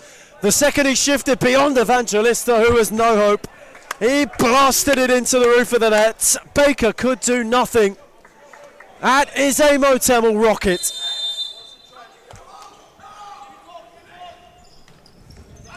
Speechless. Some might be at the moment outspoken. The effort from Mo Temmel. That's how a captain should contribute. It's a smashing goal from the Hume stalwart. And his side lead by goal to nil. Ethan Rigg, this match was crying out for a moment of a superlative. It was the only way either side were going to score, judging by how much quality has been shown early. But when it's your captain doing that, boy, you want to play even harder for the badge. Just adds another element, doesn't it, to the entirety. It lifts you up if you're Hume. Clenaris hit the post, you've had Evangelista hit the upright. We've had strikes of immense quality in this game. It would take something special to beat Baker, who's looked solid tonight, and that was beyond special. Top draw from Timmy. Dos Santos. Well, Jaron, Pasco Val now having to dig deep. They trail, they've been equal to Hume so far. It's taken out of their captain to find a smashing goal, one that's surely in the ranks for goal of the week. Nick Parthamos on court was player of the match last time out against Thornbury for Hume. In an individual performance which was inspired. Fernando de Moraes knowing when to utilise the Parthamos ace up his sleeve. It's been very methodical, the moments in when Parthamos has come on the court for the Black Army. Very effective in his match minutes. So it's clever again from Fernando de Moraes, who must sense Ethan Rigg that this might be the moment where Hume are to double up with the advantage tally and find a second goal. Perhaps through their man who's leading the line as pivot of Nick Parthamos, I should say, at the moment, who's in possession now. And here is Parthamos looking to spin while Jarin took a hefty tumble with Dos Santos. Man, he was a hat-trick hero last week. Evangelista went the flick. Murray went the long way. No, he wouldn't, Gab Murray. Denied by Baker, who caught it rather cleanly. Dos Santos, good read from Temmel, who has lifted. Mo Temmel's drive again was worrying. And for Baker, he had to have a firm pair of hands. What a game we've got on our hands here. Astonishing. Belter, one might say. Certainly so. That's you. In every sense of the words. Not just the quality. The only goal of the game from Temmel is one which, as a keeper, you simply just pick out and accept the strike. And at the moment, Hume have been lifted by it. And here is Parthamos, away from Wild Jarin. Chandab, Temmel, Parthamos, unable to quite get there. But he has been used well by Fernando de Moraes, used to fantastic effect last week. Got a game-turning goal, a game-changing assist, and then a game-winning hat-trick. His first senior hat-trick, and it came for the Black Army. Player of the match, deservedly so. He was simply something different last week. Baker sold Lamb short. Temel is on the advance. Newen kept the door closed, and Parthamos was launching eagerly, more so than anything else. Inches from maybe getting a touch to provide a second. As Lamb, Newen, two of the first signings of this Pascoe project. Kuradate, Michael Newen, too long for Lamb, cut out by Suede. Steered for Parthamos. Murray, Kademi, Dos Santos lurking. And Parthamos was in immense trouble. Nick Parthamos wore quite a lot of contact. And will make way quickly for Ramadan. Him and Dos Santos were dueling. Dos Santos now on the turn to drive. Michael Newen. Dos Santos without Wenny to go where. Lamb couldn't find him. Suede with a good read, then ran into Ramadan. And now here we go. 2-on-1 for Pascoe Vale. Kuradate in behind. Massive challenge, Arturo Diaz. Even Mauricio Novak had the same sigh in his gesture, wondering why Dos Santos hadn't gone on his own. Went the unselfish, and Kuradate that was eager for the pass once the ball had come to him. Hume were able to get back and provide some awareness, I suppose, which would have bothered Kuradate. Suede on the breakaway. Two in retreat, one of whom is Dos Santos, the other is Lamb. Kevin Lamb did well and was given a clip by Hamza Suede, who will find himself in the book for that. It is rather rash, and he is unaware of where Kevin Lamb is lying. I think Hamza Suede was eager to get across to Kevin Lamb to apologise, and in doing so, there were so many bodies around. Lights out Kevin Lamb on the ground. Kuradate thought that Suede was trying to perhaps have an after, but no, Hamza Suede all apologetic, and well, watching that back on the replay, it was very late from Hamza Suede, rightfully so. He's apologetic. It's in his nature, and rightfully so into the book. Kevin Lamb gingerly on his feet, but all good sportsmanlike, all sets of players right now, which is good to see. Pascoe Vale free kick. Newen for Dos Santos. He's had a couple of glimmers already. That's a gorgeous shift away from Suede, who has to be most careful, having already been booked moments ago. There are already a couple of calls for a second yellow. Felipe Evangelista leading them, and that is 5 Hume fouls for good measure. Interesting turning point in the match. Black Army with a trepidatious approach. 4.5 left, first half. Can Pascoe Vale benefit from the 5 foul tally? Gam Murray goes quickly on to a man in form tonight. Temel loses out. Dos Santos shifting inside. Was that a foul? Play resumes with Suede.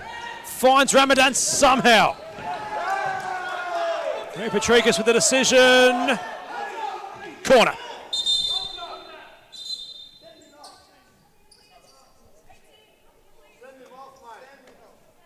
So a chat to be had from Ray Patricus.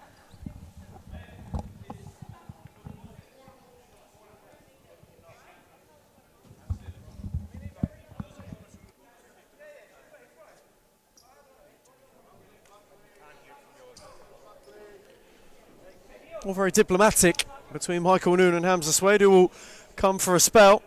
Ray Patricus just laying down the fact that they, although it might have been in good humour between them, the optics of it looked a little more aggressive. No problem between the two in anything. Diaz with the corner. Hume looking for another goal here. Ramadan got a foot onto it, but Diaz, he knows.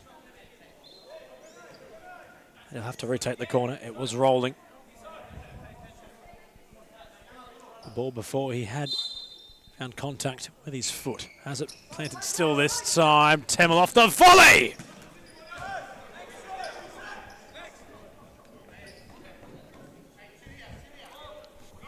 Many words can be used to describe Mo Temel tonight, but he's certainly showcasing his best.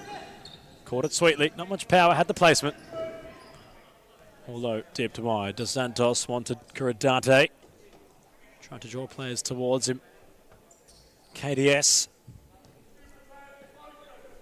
A very, as we mentioned, high-profile transfer it was from the Moreland Blues to the Pascoe Vale Lions. Kevin Lamb switching direction, going incisively. Again, Murray read it best. Keeper to keeper. Baker for Newen. Really good bit of judgment from Gab Murray, who's just got such a good awareness in this Hume side. It's set up to benefit the fact that he does like to come out and sweep like that. Ramadan obstructed the ball with his hand inadvertently. Handball called.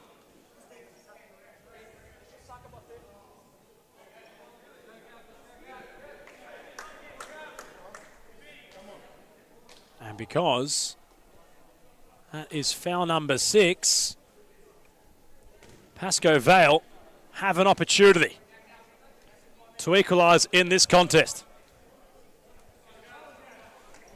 Michael Newitt places the ball down ahead of him, the captain. Can he find a captain's goal, which would put his side on level terms? Cam Murray, a master in these situations. A problem, Michael Newitt, I should say, has to try and rectify. And he couldn't. Cam Murray, masterful.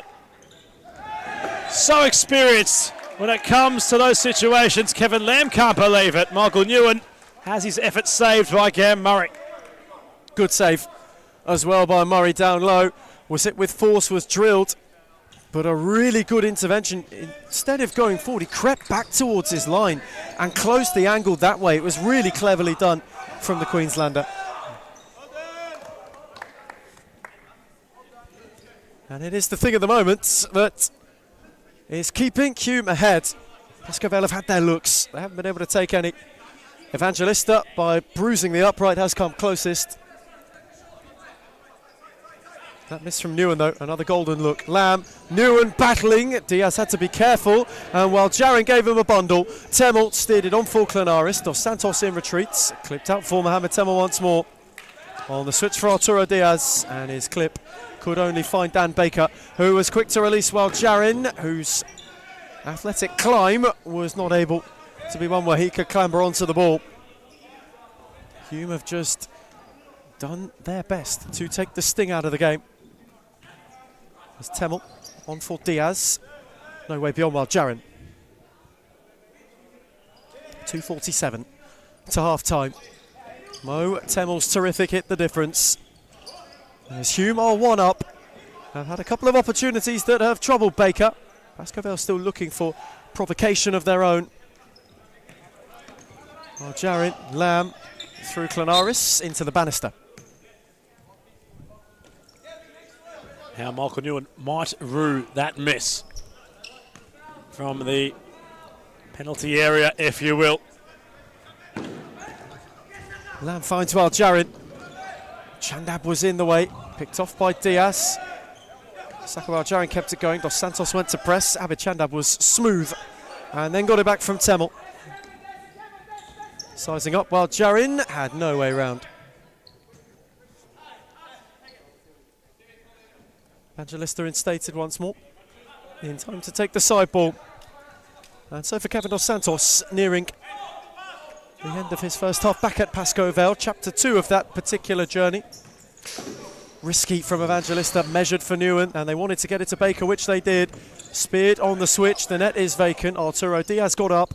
Chandab on for Kelshaw. The return for Abid Chandab was one which always asked a lot of him. Well controlled by Hume, and which appeared to be a very quick ball to handle with their feet. It's very technically sound from Kelshaw and Chandab. Diaz unable to divert away from Wal Jarin. Kevin Dos Santos, Evangelista. Temmel just warding him off. Newen, Kelshaw cut it out. Michael Newen then calmly. Dos Santos back for Baker, who was starved of options, while Jarin made it work and gave him one. It was really nicely done by Saka. Ticking towards the final minute of the first half. Abid Chandab in the way. And Hume have just got them where they want them. at this point in time.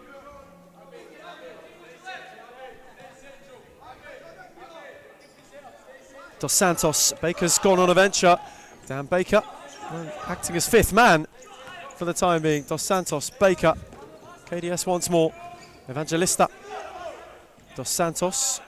Does he fancy a bit more ingenuity to close the half? Got it back from Felipe Evangelista. Plenty of movement from Pascovel. There is no progression though. Newen is on his own if Dos Santos so fancied, as does Evangelista. Patient. Baker could just about, and still could just about. In fact, no, he couldn't. And Arturo Diaz was in a hurry and is asking for a second yellow for Kevin Dos Santos here. I love the protests and the amount of passion from Arturo Diaz upon that of a long-time friend off the court. On the court, no prisoners taken. And Kevin Dos Santos has to really be careful. Already on a yellow card. Can't have any funny business. It's not like Chileans and Brazilians to argue in any stretch of the imagination. Meantime, Arturo Diaz, Kevin Dos Santos, all things cleared up. And here is Diaz once more. Temel clipped searchingly. Diaz didn't get the other way of Evangelista. That's patient, that's really patient from Diaz. And Temel is retreating deep into the final 30 seconds. Lovely ball for Chandab, who crashed only the near post. Well communicated by Dan Baker to Jaron, forcing Chandab wide to have an effort go much of the same case. Direct from Baker, Newen couldn't get a flick to trouble Murray, who speared on for Chandab again. His touch was smooth, though Sakawal Jarin marshalled him well. 15 seconds to the half. Can Pascovel go and get something? Dos Santos away from Chandab. Hume have still got to be cautious. They are in excess of 5 fouls. While Jarin with time ticking. Evangelista for Sakawal Jarin. Michael Newen and Diaz took a tumble. With 3 seconds to go, Arturo Diaz is down and in discomfort.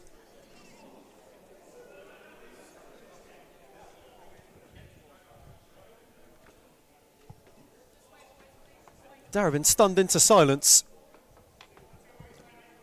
Many of the Pascovel contingents ready to get over the other side.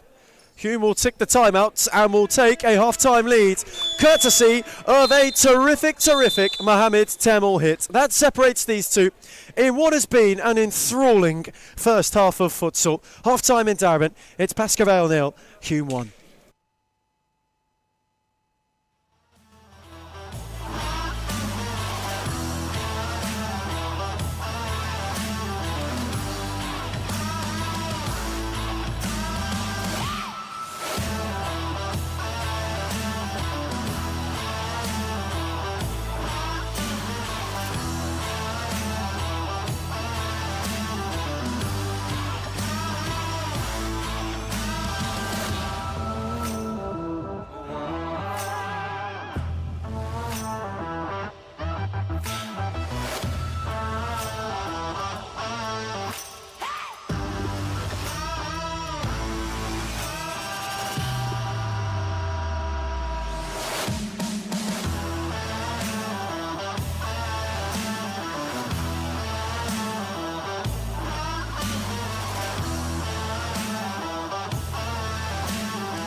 I'm going to say Amanda Aroha.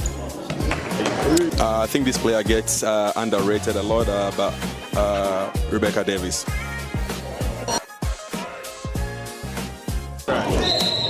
Claudia for Scalzo. Gisela Pepino.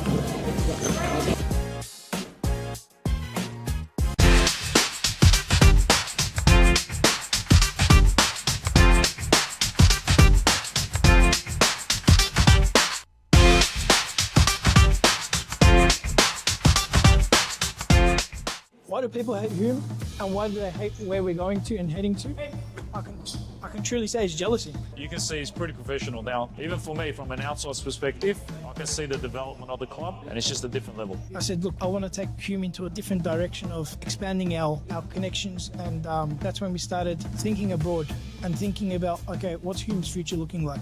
Are we going to sit the same, or are we going to grow? A part of any journey is learning, right? So Adam's learnt a lot, you can see.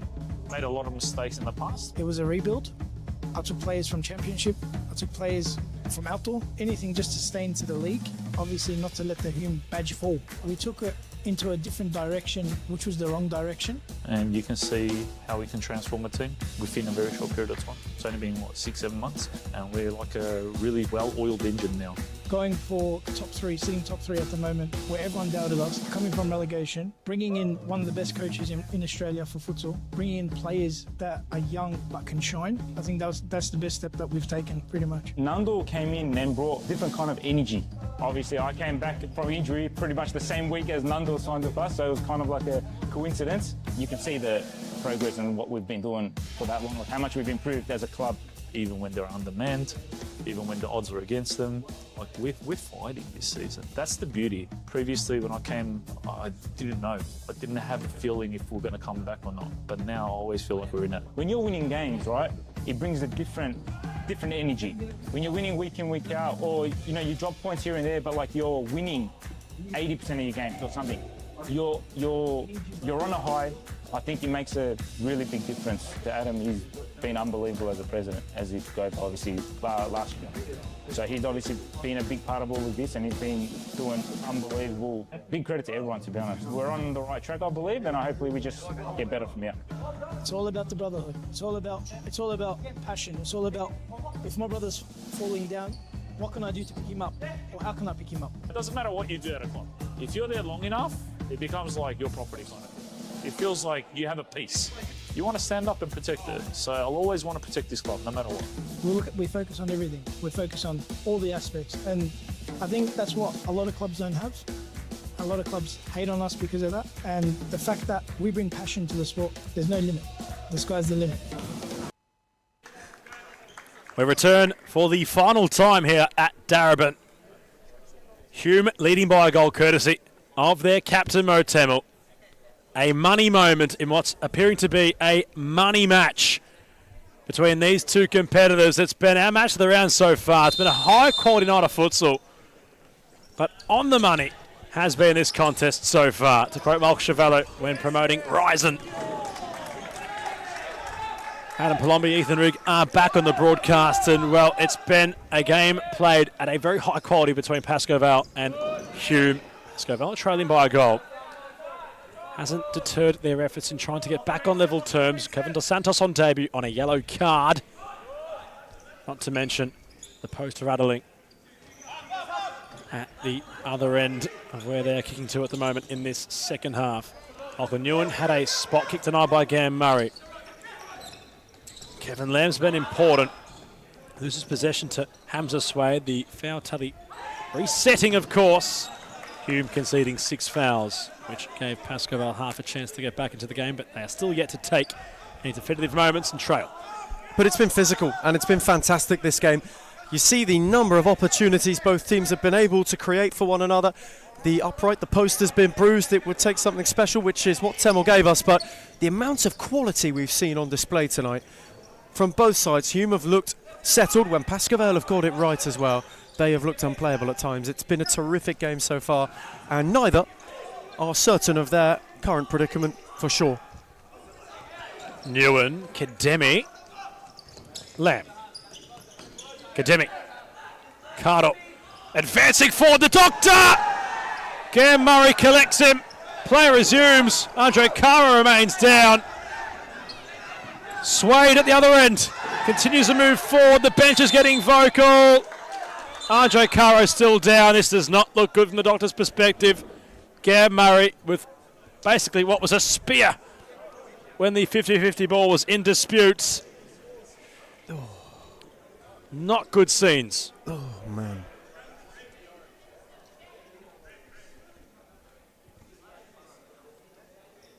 Winded is the doctor.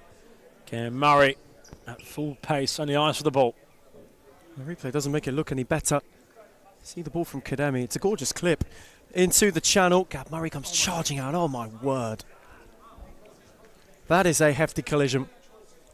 Andre Caro, thankfully, back on his feet. Gab Murray, he did what he had to do to come and sweep up. The doctor, collateral damage on this occasion. Rock in a hard place. What can you do? Andre Caro explaining how is that not a foul to Maria Patrikas. It's very rare to hear any profanity perhaps come out the doctor's mouth, but, well, on that occasion, you can't blame him.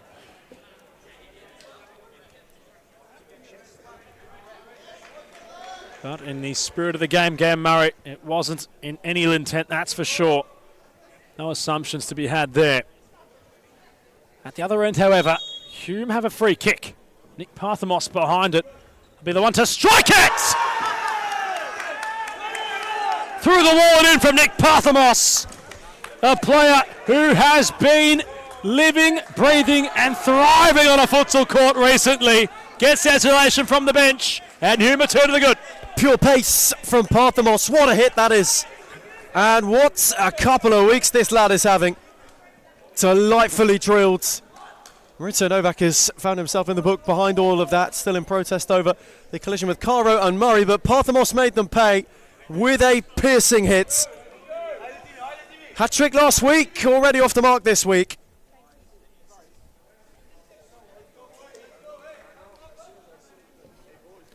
And in all the frustrations, Pascoe Vale are no strangers to being in adversity. Maurizio Novak voicing his displeasure from what he's seeing. Goes into the book. But at the other end, Kevin Dos Santos, time it stood still for the marquee Pascoe Vale signing. It was a near perfect response from kickoff. Gam Murray wore it on his beak to make the save. Incredible. Corner taken quickly by Lamb. Nguyen, Dos Santos looked to find the flick for Kevin Lamb. Ramadan got in the way and then Lamb gave him a bodge. Dos Santos won it back. Nguyen, KDS. Away from Ramadan, on for Michael Nguyen, who is invited to drive. And Nguyen's shot was one which he scuffed. And you can just see the uproar and the uplift on the Hume bench.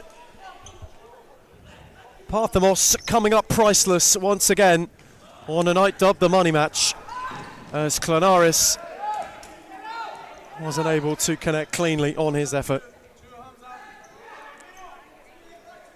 What have Pascoe Vale got from here is the testing, teasing question. Nguyen set it back. Kademi, Andre Caro back out on court, which is good to see. Switch for Nguyen. Michael Nguyen will drive, and it needed a good save from Murray. Firm paw from Hume's shot stopper, who is still nursing the draw from that wear off a Dos Santos strike. Kademi's turn to have a hit. Ramadan in the way. Kademi then uncertain, which Ramadan loves more than anything. Temel lost out to Nguyen, had one up with him. Michael Nguyen this time has hit the bar, and Murray might have got a fingertip. Caro kept it rolling. Hamza Swade in retreat. He's just got to be a bit careful.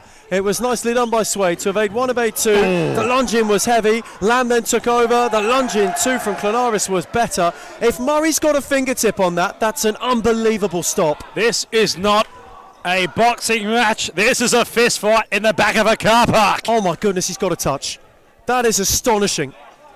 Brilliant save from Murray to deny Nguyen. Now Caro's got in behind. Temel with a terrific challenge and can go charging. Michael Nguyen in the retreat. Up arriving is Clanaris, who has slashed it wide.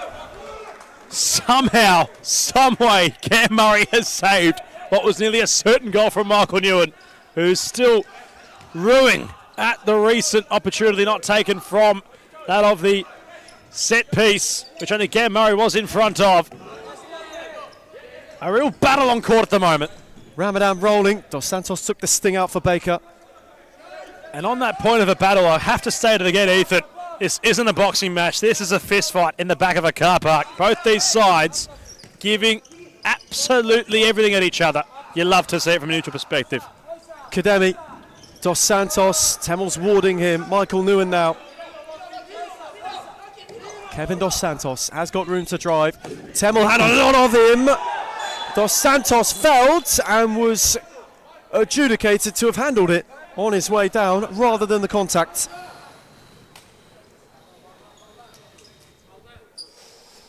My oh my. Ooh. Oh. Okay. Play resumes. Diaz got things going once more. There was just a pause in time for all of that as Arturo Diaz hooked for Chandab. Baker was again uncertain. And Chandab stole in and won a corner, much to the approval of Fernando Di Moraes. There's been a hunger about Hume, who have wanted to go and get this. Darcy Skopolidis is getting ready for introduction. Facing his former side, of course, Parthamos. Caro took over, then Chandab in retreats. Oh, that's terrific if he kept it in, though it had literally just trickled over the line. It was like the maze runner from Chandab. As the walls were closing in, he did not want to give up his pursuit of the ball. Inches away from keeping it alive. Nguyen had the crossbar rattle, but another crazy save from Cam Murray. Dos Santos. Evangelista into his stride, had the spin, got fouled by Skopolidis, his first involvement of the match. That's good from Evangelista. That's the kind of direct approach Pascovel want from him.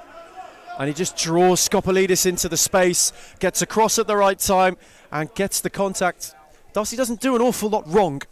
It's a little bit clumsy with the way he positions himself, but he takes the space before Evangelista can get there. The problem is he then just leaves a leg in when Felipe goes to turn, and that's what gives away the free kick.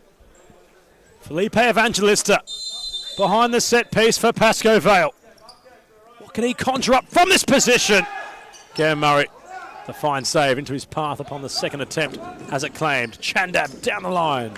Off of Cardle, corner Hume. Next goal instrumental for both sides. Absolutely. Pascovel need it more than anything for Hume. If they are to get a third, you can sense they would just be starting to run away with this game. If Pascovel are to get it back in and half the deficit, we've got a proper game on our hands once again. Parthamos lunging, desperately trying to keep it under his spell. Goes out of play. Cardle, Dan Baker opening up. Cardle, he's all 4 seconds, Dan Baker. Dos Santos, Nguyen, Cardle lurking, will receive possession. The doctor awaits the movement. Evangelista. Chandab winning the ball. No, he doesn't. He's fouled Evangelista in the process. The very determined Haved Chandab.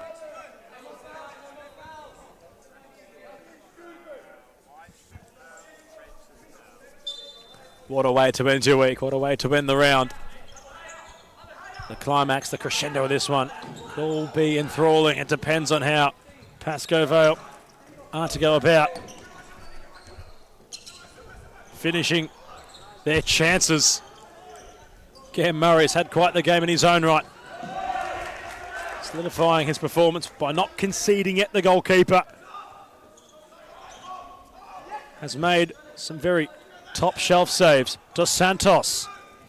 Evangelista flicking down the line, it was cut off. Skopolidis in the way. Fresh off a European summer, Darcy Skopolidis. Can he be fresh on court for his new employer? Cardle, Dos Santos. Shifting inside onto his left, cut out by Chandab. Baker finds the doctor. Down the court, Nguyen. Trying to keep things in. Wrestling Chandab to keep possession. There's Fernando de Moraes, not best pleased. Evangelista. Trying to find some space. Isolated goes Evangelista. Side netting. Well played Hume off the ball. Really well done from Parthamos, who just showed him the outside. Didn't fall for Evangelista, wanting to shift quickly and gain a few yards on him. That's where they've been able to shut the game down and have been able to nullify Pascoe Vale. They haven't let Evangelista get involved. Santos with a foot in. Kuradate hasn't really found what he's been after in this match. Can he come to life? Can he be the spark that Pascoe Vale need? If you score next, it could get ugly. The floodgates could open. Pascoe Vale know they need to score the next goal to start a comeback. Diaz. Cardot read it best. He saw it out of play. Some good faith between Maurizio Novak and Abed Chandab.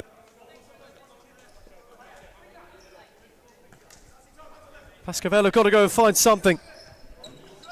2 down and chasing. Hume have made themselves impenetrable so far.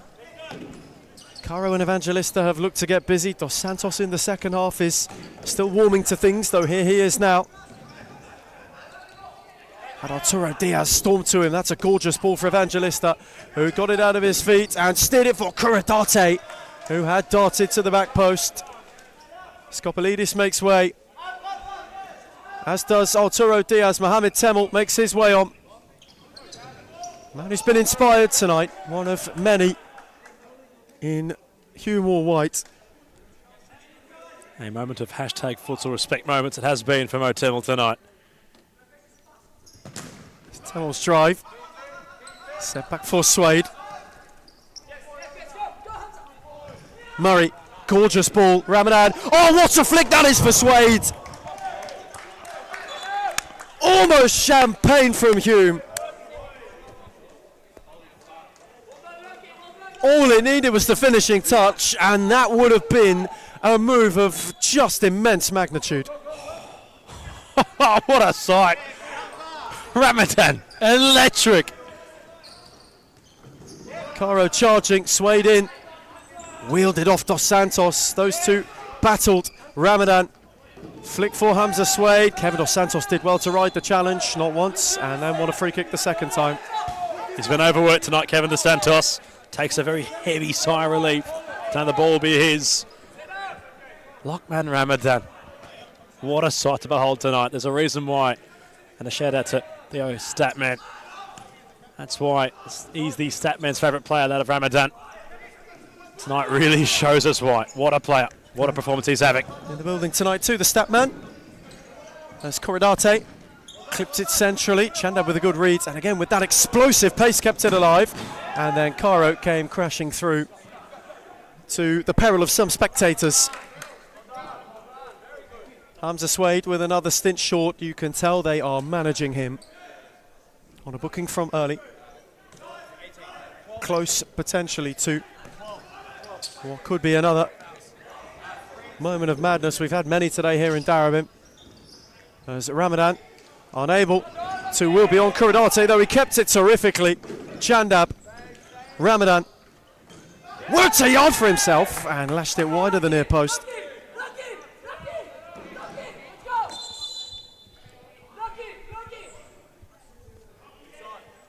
And Lockie Ramadan now so involved in conversation with Benjamin Howell, our official on the far side. Ben's had a good night. As has Maria Patricas nearby. Ramadan was roaming. Dos Santos has got to be cautious. Oh, he's going to walk on Pascoe Vale debut. This could very, very well be it for Kevin Dos Santos. In fact, Ramadan has found himself in the book.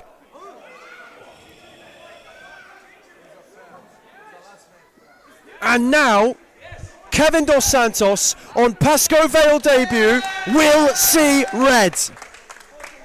Unbelievable. Wow.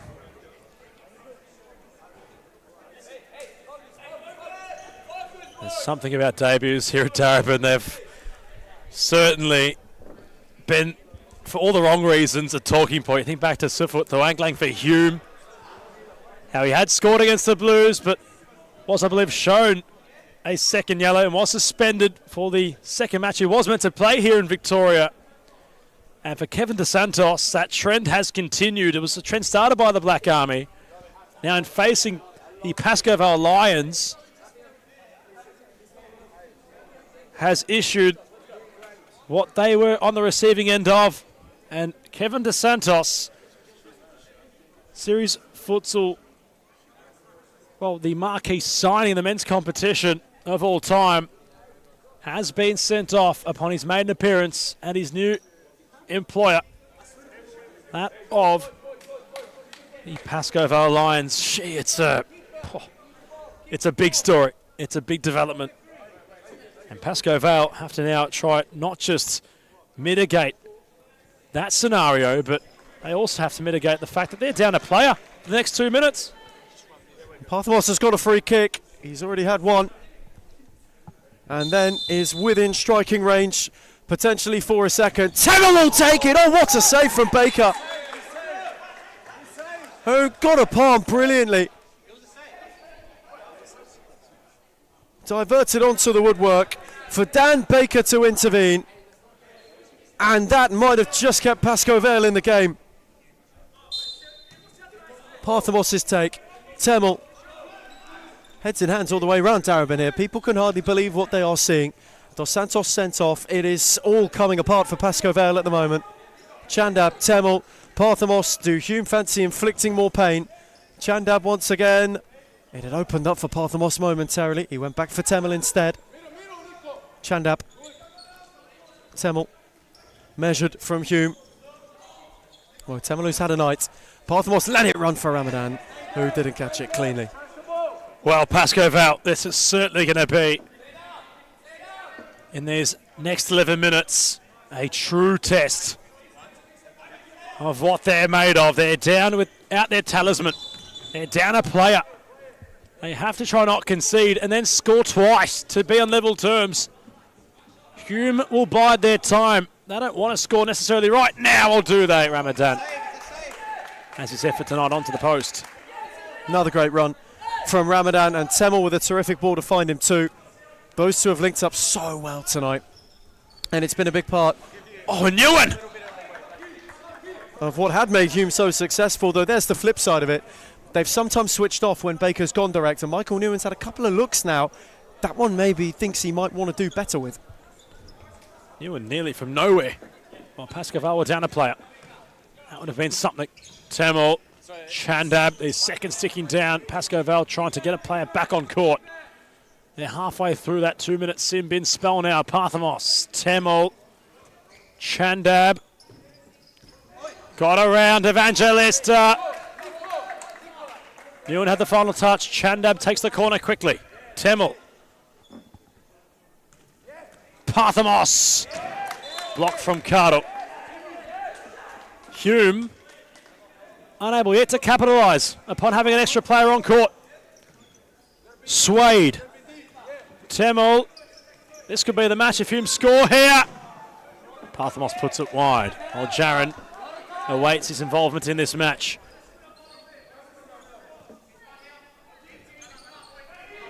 Long ball forward. It's going to go in, but it won't count, of course. Keep it a keeper. The only idea for Pascoe Vale is going long to Newen to try score via his head when Baker's in possession. Parthamos. Temel. Can Hume potentially set the game from this attack? The 1-2s begin. Swade lurking near Dan Baker. Chandab. Temel. What a goal he scored to open the account tonight for Hume. Gets it back from Chandab. Temel. Swiveling and shooting. The deflection off Evangelista goes out for another. Yes, another Hume corner. And he's been metronomic tonight, Temel, as well. Just the way that he's been able to twist this game into his favour. He's been able to mould it for Hume. However, he's pleased at times. He's been terrific. Chandab off of Cardo. On comes Jaron. Pascoe Vale have managed to not concede while being a player down. Crucial as well that they didn't. Terrifically done from Pascoe Vale. They were well organised defensively. They rode their luck at times. They wore off the early Hume wave. But now, having been reinstated to the full 5, they still couldn't just get back into this game. Hume have been the comeback kings this season. It will have to be Pascoe Vale's turn at that same feat tonight in these last 10 minutes. They are to claw what's a very important point in the complexities of the season in the men's premiership. Evangelista going for a motor. Lamb on for the pass. Not stepping inside Chandab. who's had a very energetic field game tonight. This is what they wanted when they signed him as well, Hume, to get Abid Chandab back into the fold. He's been terrific tonight. He's done the hard yards. He's done the dirty work at times as well. But he's been able to showcase immense pace and immense quality in the way that he's just been a thorn in the side of whoever's looked to get forward. He hasn't given up on a second ball. It's been a terrific and a very gritty performance from him. Chandab down the court. Combines with Swade, too quick for his own good maybe there. Chandab wanting the much of the same latter from the supporting Hamza Swade. Though Hume are well and truly on top at the moment. Pascoe Vale did well not to concede. They have to find something without the new signing. Dos Santos on debut becomes yet another in a string of big Darabin names that have walked on their first appearance.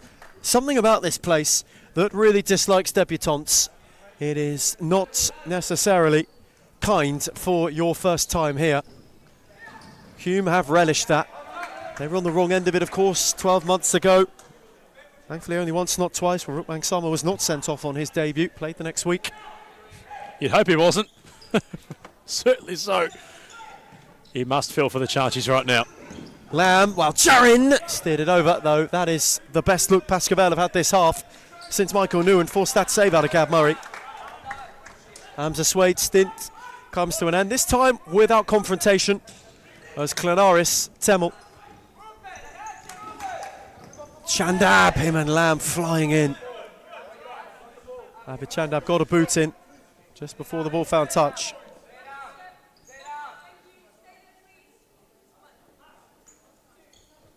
While Jarin with a vacant back post, which was not found.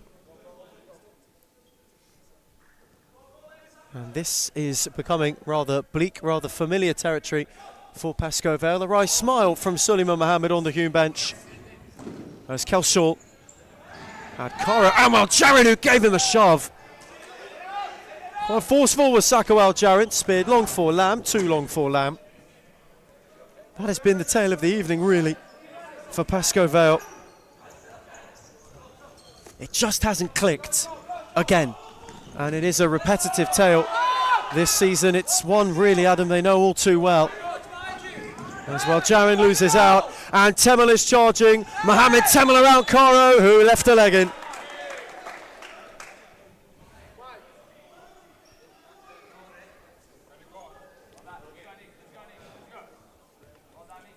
It's a tale they're all too familiar with, Pascoe Vale.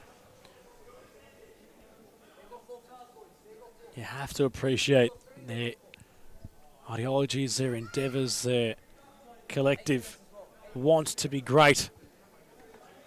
Perhaps it's a slow build to get there. They're trying to do it on the fly. You have players coming of high calibre, high profile. Building chemistry is something you simply, as it appears to be right now, you can't go and get with money. You have to get with, whether it's time, whether it's patience. Rome's not built in a day. Parthamos' free kick was placed over with pace. Pascoe Vale walking a bit of a tightrope now. 4 fouls in this second half. Hume have got 3 of their own, so it's been certainly physical. On that previous point, you certainly don't knock them for trying to climb the empire and be competitive at the top end of the table. You think back to how they had back-to-back promotions, finished 3rd upon their first season in SFV in the second season rather of Time 24. Now they were competitive in spades in both campaigns last year. They wanted to go that step further. They've had personnel change, they've had unavailabilities. They've had to try and rectify those losses on court in terms of personnel, but nonetheless, it's perhaps been either misfortunate or misconstrued. That can be your own opinion, but nonetheless, you do have to feel for the Charchies. Chandab seems to have a problem behind play. He might have inadvertently got a whack. Clanaris in firmly, adjudicatedly fairly too. Abid Chandab, you get the feeling, will make way. Glance at the clock from Nicholas Parthamos. Once again on the score sheet, scorer in back-to-back top flight games.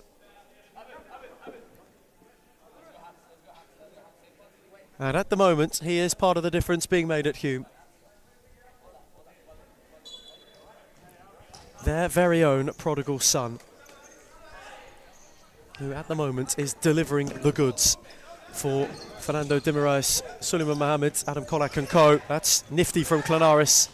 Beyond Kuradate, foot in from Kadami. Now Al Jarin. No way beyond Michael Clanaris, who was in firmly.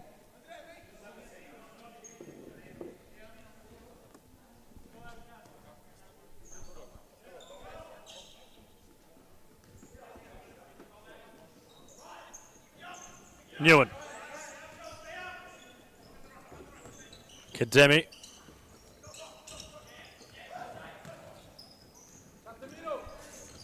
Al Jarin wanting to find a bit of space to shoot. Kuradate, Kademi, Newen at the back post. Al Jarin trying his luck. Again, Murray read it best, and well, we might have lost the ball in the process. It's good palm from Murray. Gets a good side of it. It's hit well by Jarin. They're just starting to create a little bit more Pascoval, but the looks are not as high a quality as Hume have been able to find for themselves.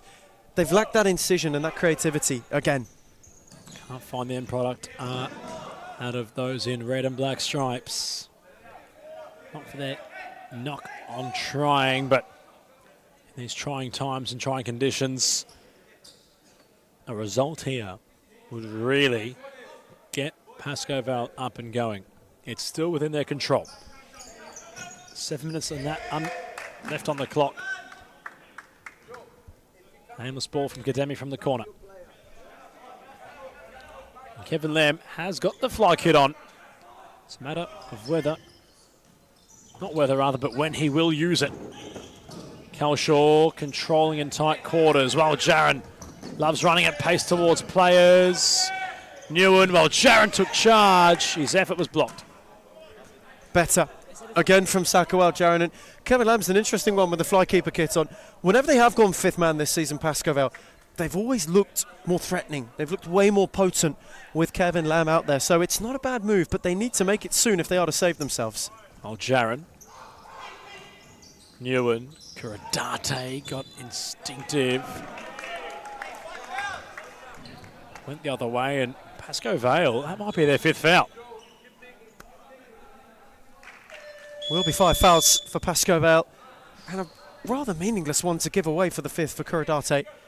Didn't need to do that. There was no direction for Hume to confidently clear. Pascoval had them penned in, relieves all the pressure they were trying to build. They can still turn this around, the Lions. It's a matter of whether they have the makeup.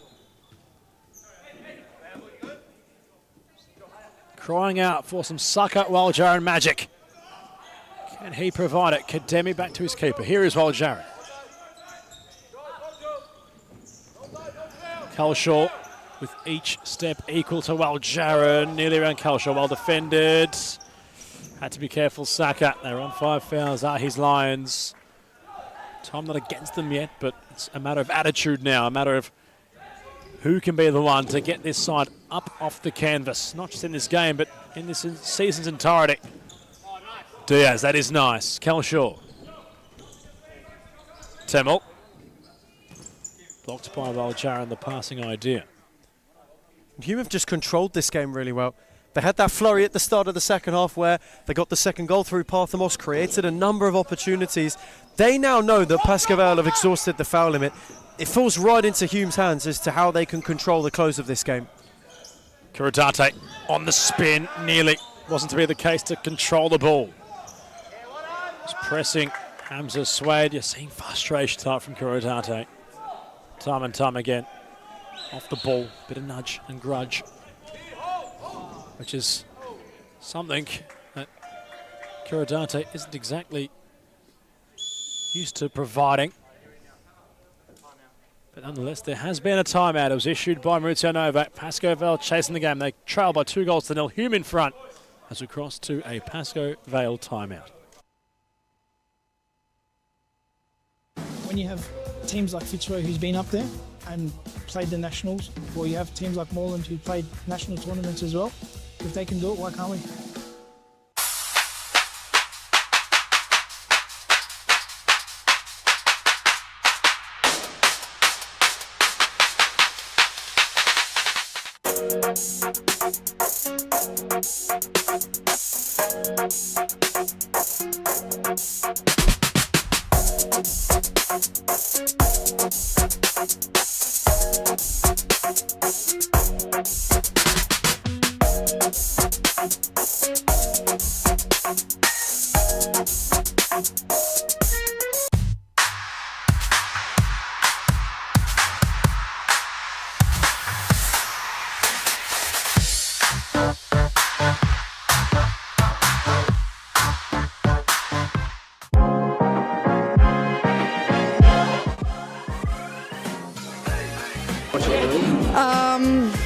I would say Layla Bulti.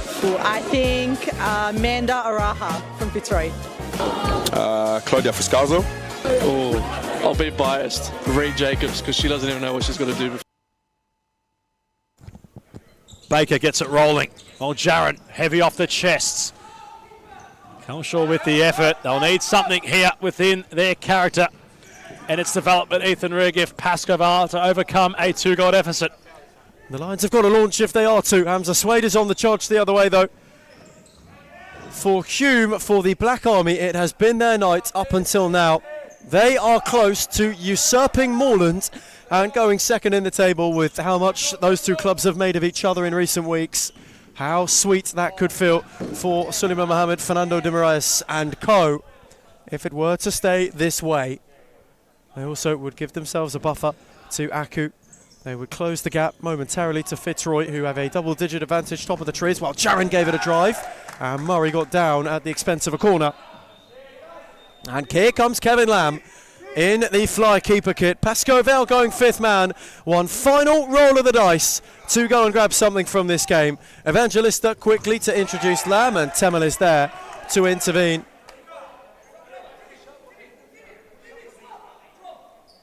Opportunities have been plentiful for both of these sides tonight. The first half was high octane. The second half awoke from its slumber after about 5 minutes. Nicholas Parthamos pierced for the only goal of this half so far. Pascoval have not been able to land a reply yet, as Caro, Newen, Lamb, Evangelista, and again this time Hamza Suede is equal to it. 4.5, they got to find something that's pretty or not. Very soon, they are to overcome this 2-goal deficit. Caro, while Jaron, Michael Newen, switch for Evangelista. Felipe fancies a drive. Arturo Diaz was in the way. And you wonder where all that early fire went. The early combination between Kevin Dos Santos and Andre Caro. Dos Santos, of course, has walked since. Paints a very dejected picture, does KDS. Shoulders slumped, almost still in shock. And he won't be available to face the Moreland Blues next week. And of course, the turn to the cup. This is the final league match in either of the top two tiers until August. A trio of cup fixtures to follow. As Evangelista's had a loose touch and then has slid into the frame of the goal inadvertently. Almost a calamitous way to concede a third. And he hit those, well, that post rather, very hard for Felipe. The thud was heard around Australia as he tried to fix up what he had created upon himself. The mess he made, he tried to fix it. He's okay, but didn't sound good. Certainly didn't look good on first watch either. Felipe Evangelista back up. Not too gingerly. Joel Kelsall makes his way off. He has played his part tonight. Michael Clonarris back on. And Lokman Ramadan also awaiting reintroduction. He's been superb from start to finish.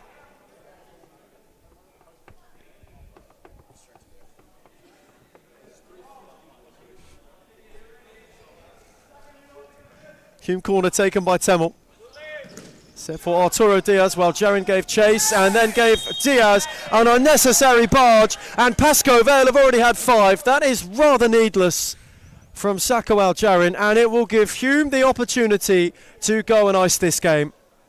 Why? Why is the question? It's already a case of it going from worse to, well, you can picture what that other word might be at home, but needless. Very needless from Aljone. He's better than that. He knows that, Saka. And Hume, upon that, have a chance to ice the contest. So Clanaris from it. This very well could almost be for 3 goals and 3 points. And to once again put plaster well and truly over Pascoe Vale. Clanaris for the knockout blow. Michael Clanaris denied by Baker, who saved well. Nguyen, Evangelista dropped back for Jarin. And they will calm it down, though. That was mightily close to 3. Ball kept by Dan Baker, who keeps Pascoe Vale with half a foot left in the door of a potential idea of a comeback. 3.5, just over that left.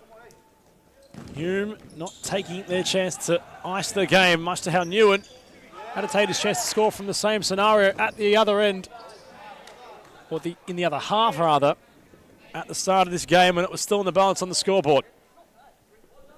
And how different it could have looked had that found its way through for Michael Nguyen. It's again a tale for Pascoe Vale, though, of what ifs in the first half and implosion in the second half. Back post, Clanaris arrived it late, made contact. Nguyen's clearance hitting Cardo. Diaz dropping the side ball. Temel. On his own was Diaz. His shot was scuffed, but had gone wide regardless. Not bothering Dan Baker. This would be very telling from Pascoe Vale on 6 fouls. Can they make the unthinkable happen? Nguyen won't receive it long. Clanaris won the aerial duel. Controls the ball well. Clanaris has had quite the game tonight. Wanted the foul.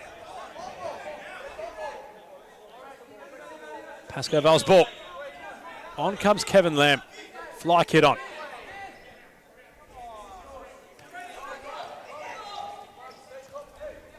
Evangelista, Lamb, back to Evangelista. The 1-2s begin. Can Pascoe Vale find the opening and find a goal that might give them half an opportunity to get back into this game on the scoreboard?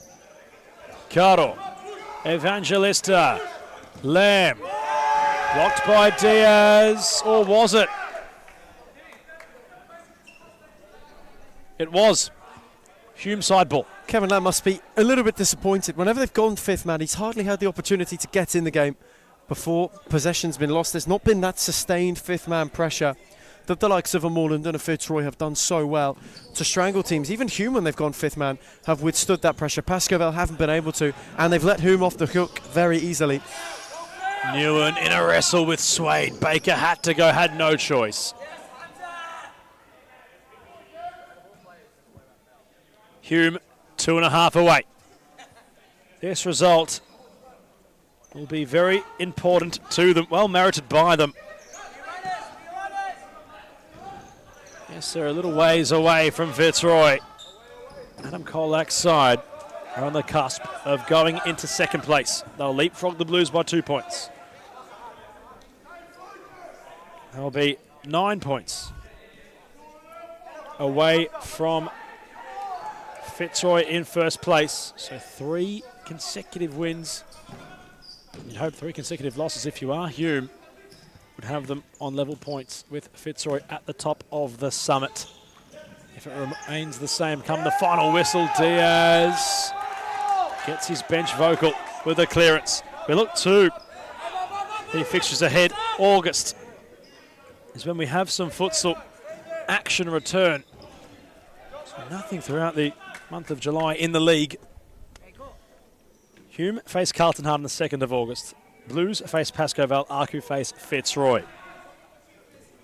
So the league's break is to ensue following tonight. Cup action to keep everybody and all futsal fanatics keen with their futsal thirst quenched. Late in this one, Evangelista back to Caro. Oh, Jaron never saw it properly. Temel threw a pedestrian foot at it to try his luck from distance. Nguyen keeps play with Pascoe Vale. Last couple of minutes. If there is to be any sort of late launch, it has to be now. Suleiman Mohammed is awaiting timeout. Fernando Di Maria still wants a word with a tick under 2 to go. Evangelista Lamb. Felipe Evangelista returned for Kevin Lamb. He will drill it across. Hamza Swade will intervene. And the timeout will be handed in now. Suleiman Mohammed with 1:20. Brandishes that timeout slip. As Pasco Vale have pulled one right back. And Saka Al-Jarin steers in. And now then, we've got a game on our hands. And then over till it's over. Al-Jarin arrives late, and Pasco Vale are going to make this a nervy minute and 16 seconds left for Hume. Timeout for the Black Army, not the way they would have wanted to go in. And Pasco Vale, who were onto a standing count, are looking as though they could pick themselves off the canvas. 2 on the score as we go to a timeout break. Before she does it, let alone us. But then from across the league, Alexis from Fitzroy, she's too good. And Karina's alright.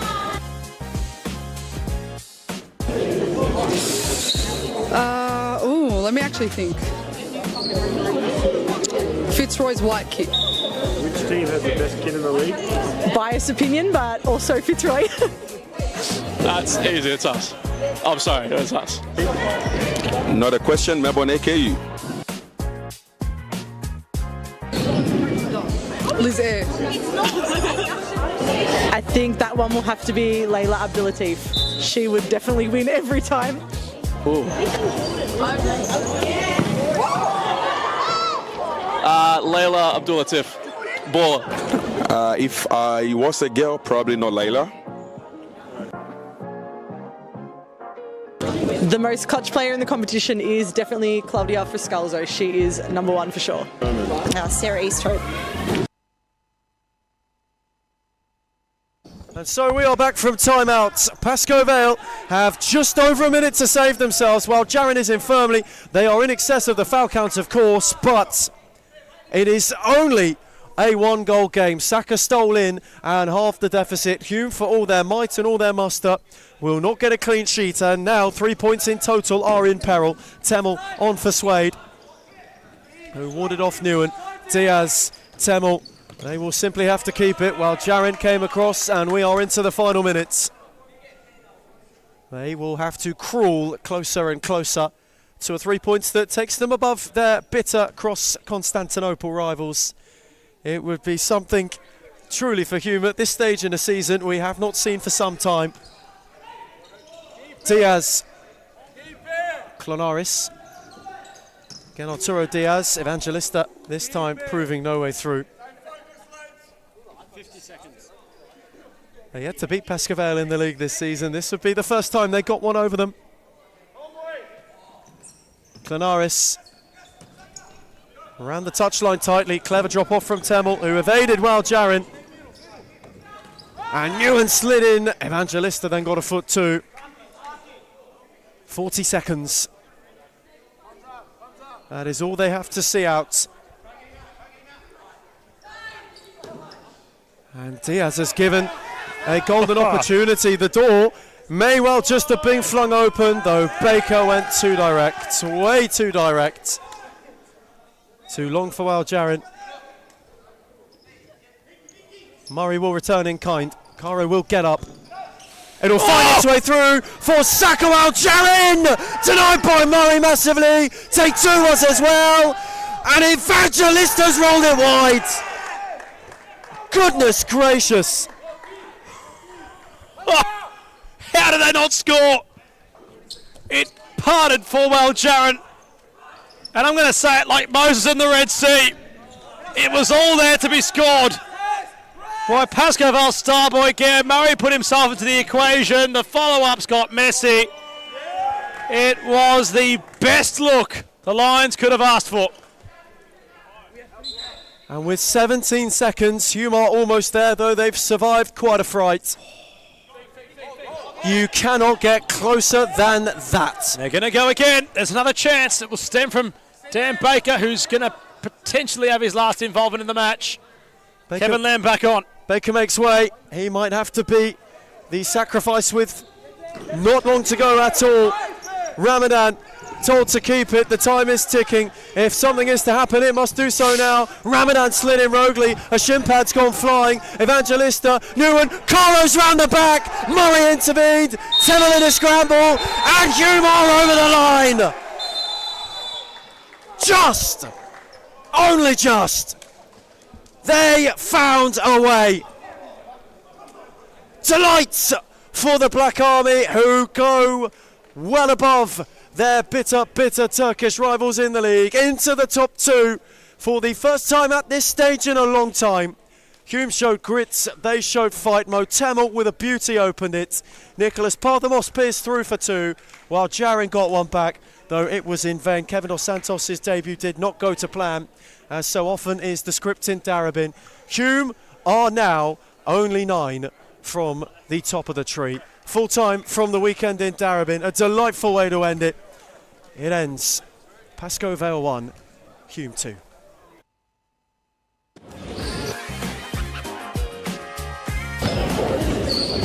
I'm going to say Amanda Aroha. I think this player gets underrated a lot, but Rebecca Davis.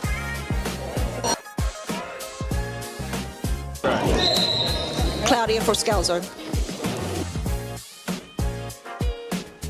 Gisela Pepino.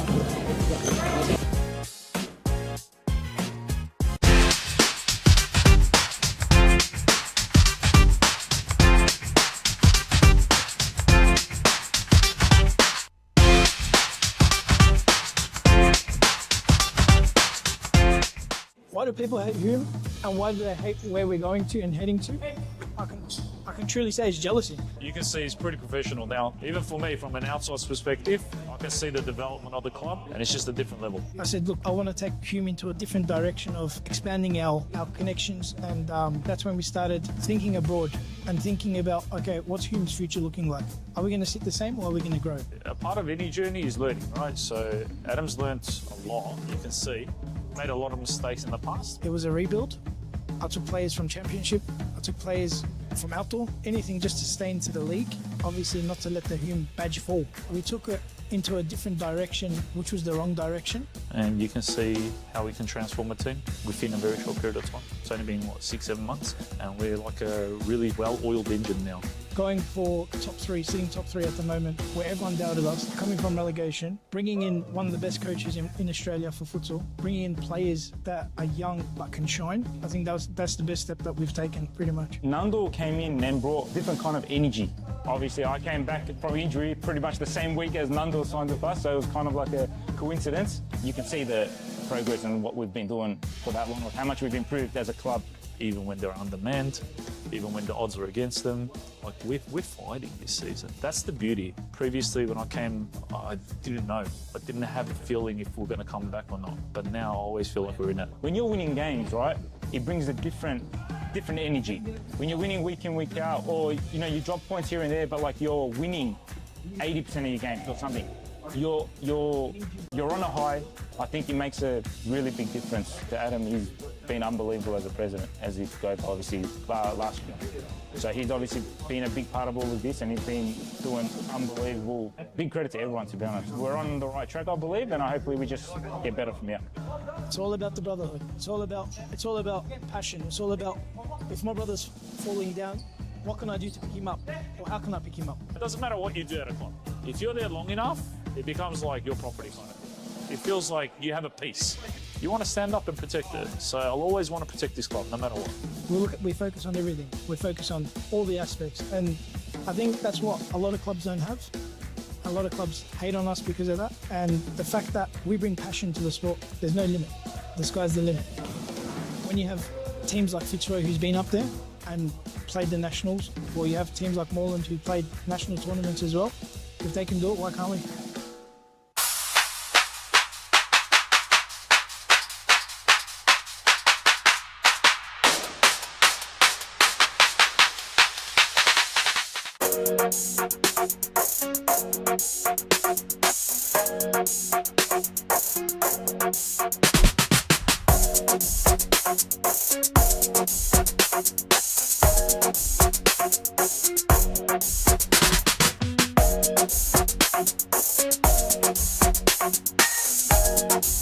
I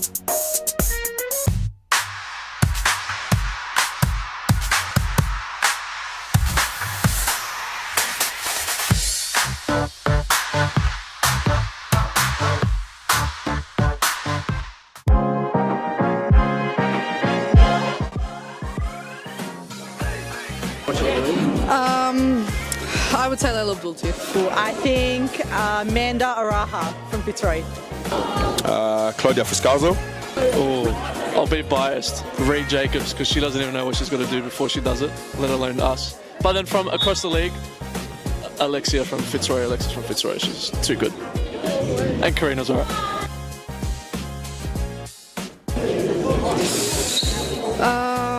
Let me actually think. Fitzroy's white kit. Which team has the best kid in the league? Biased opinion, but also Fitzroy.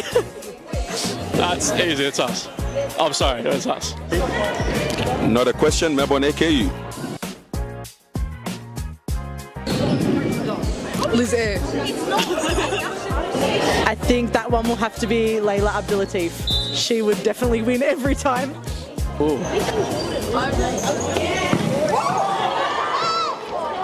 Layla Abdul-Latif. Baller. If I was a girl, probably not Layla.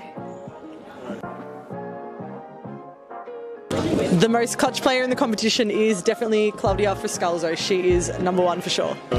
Sarah Easthope.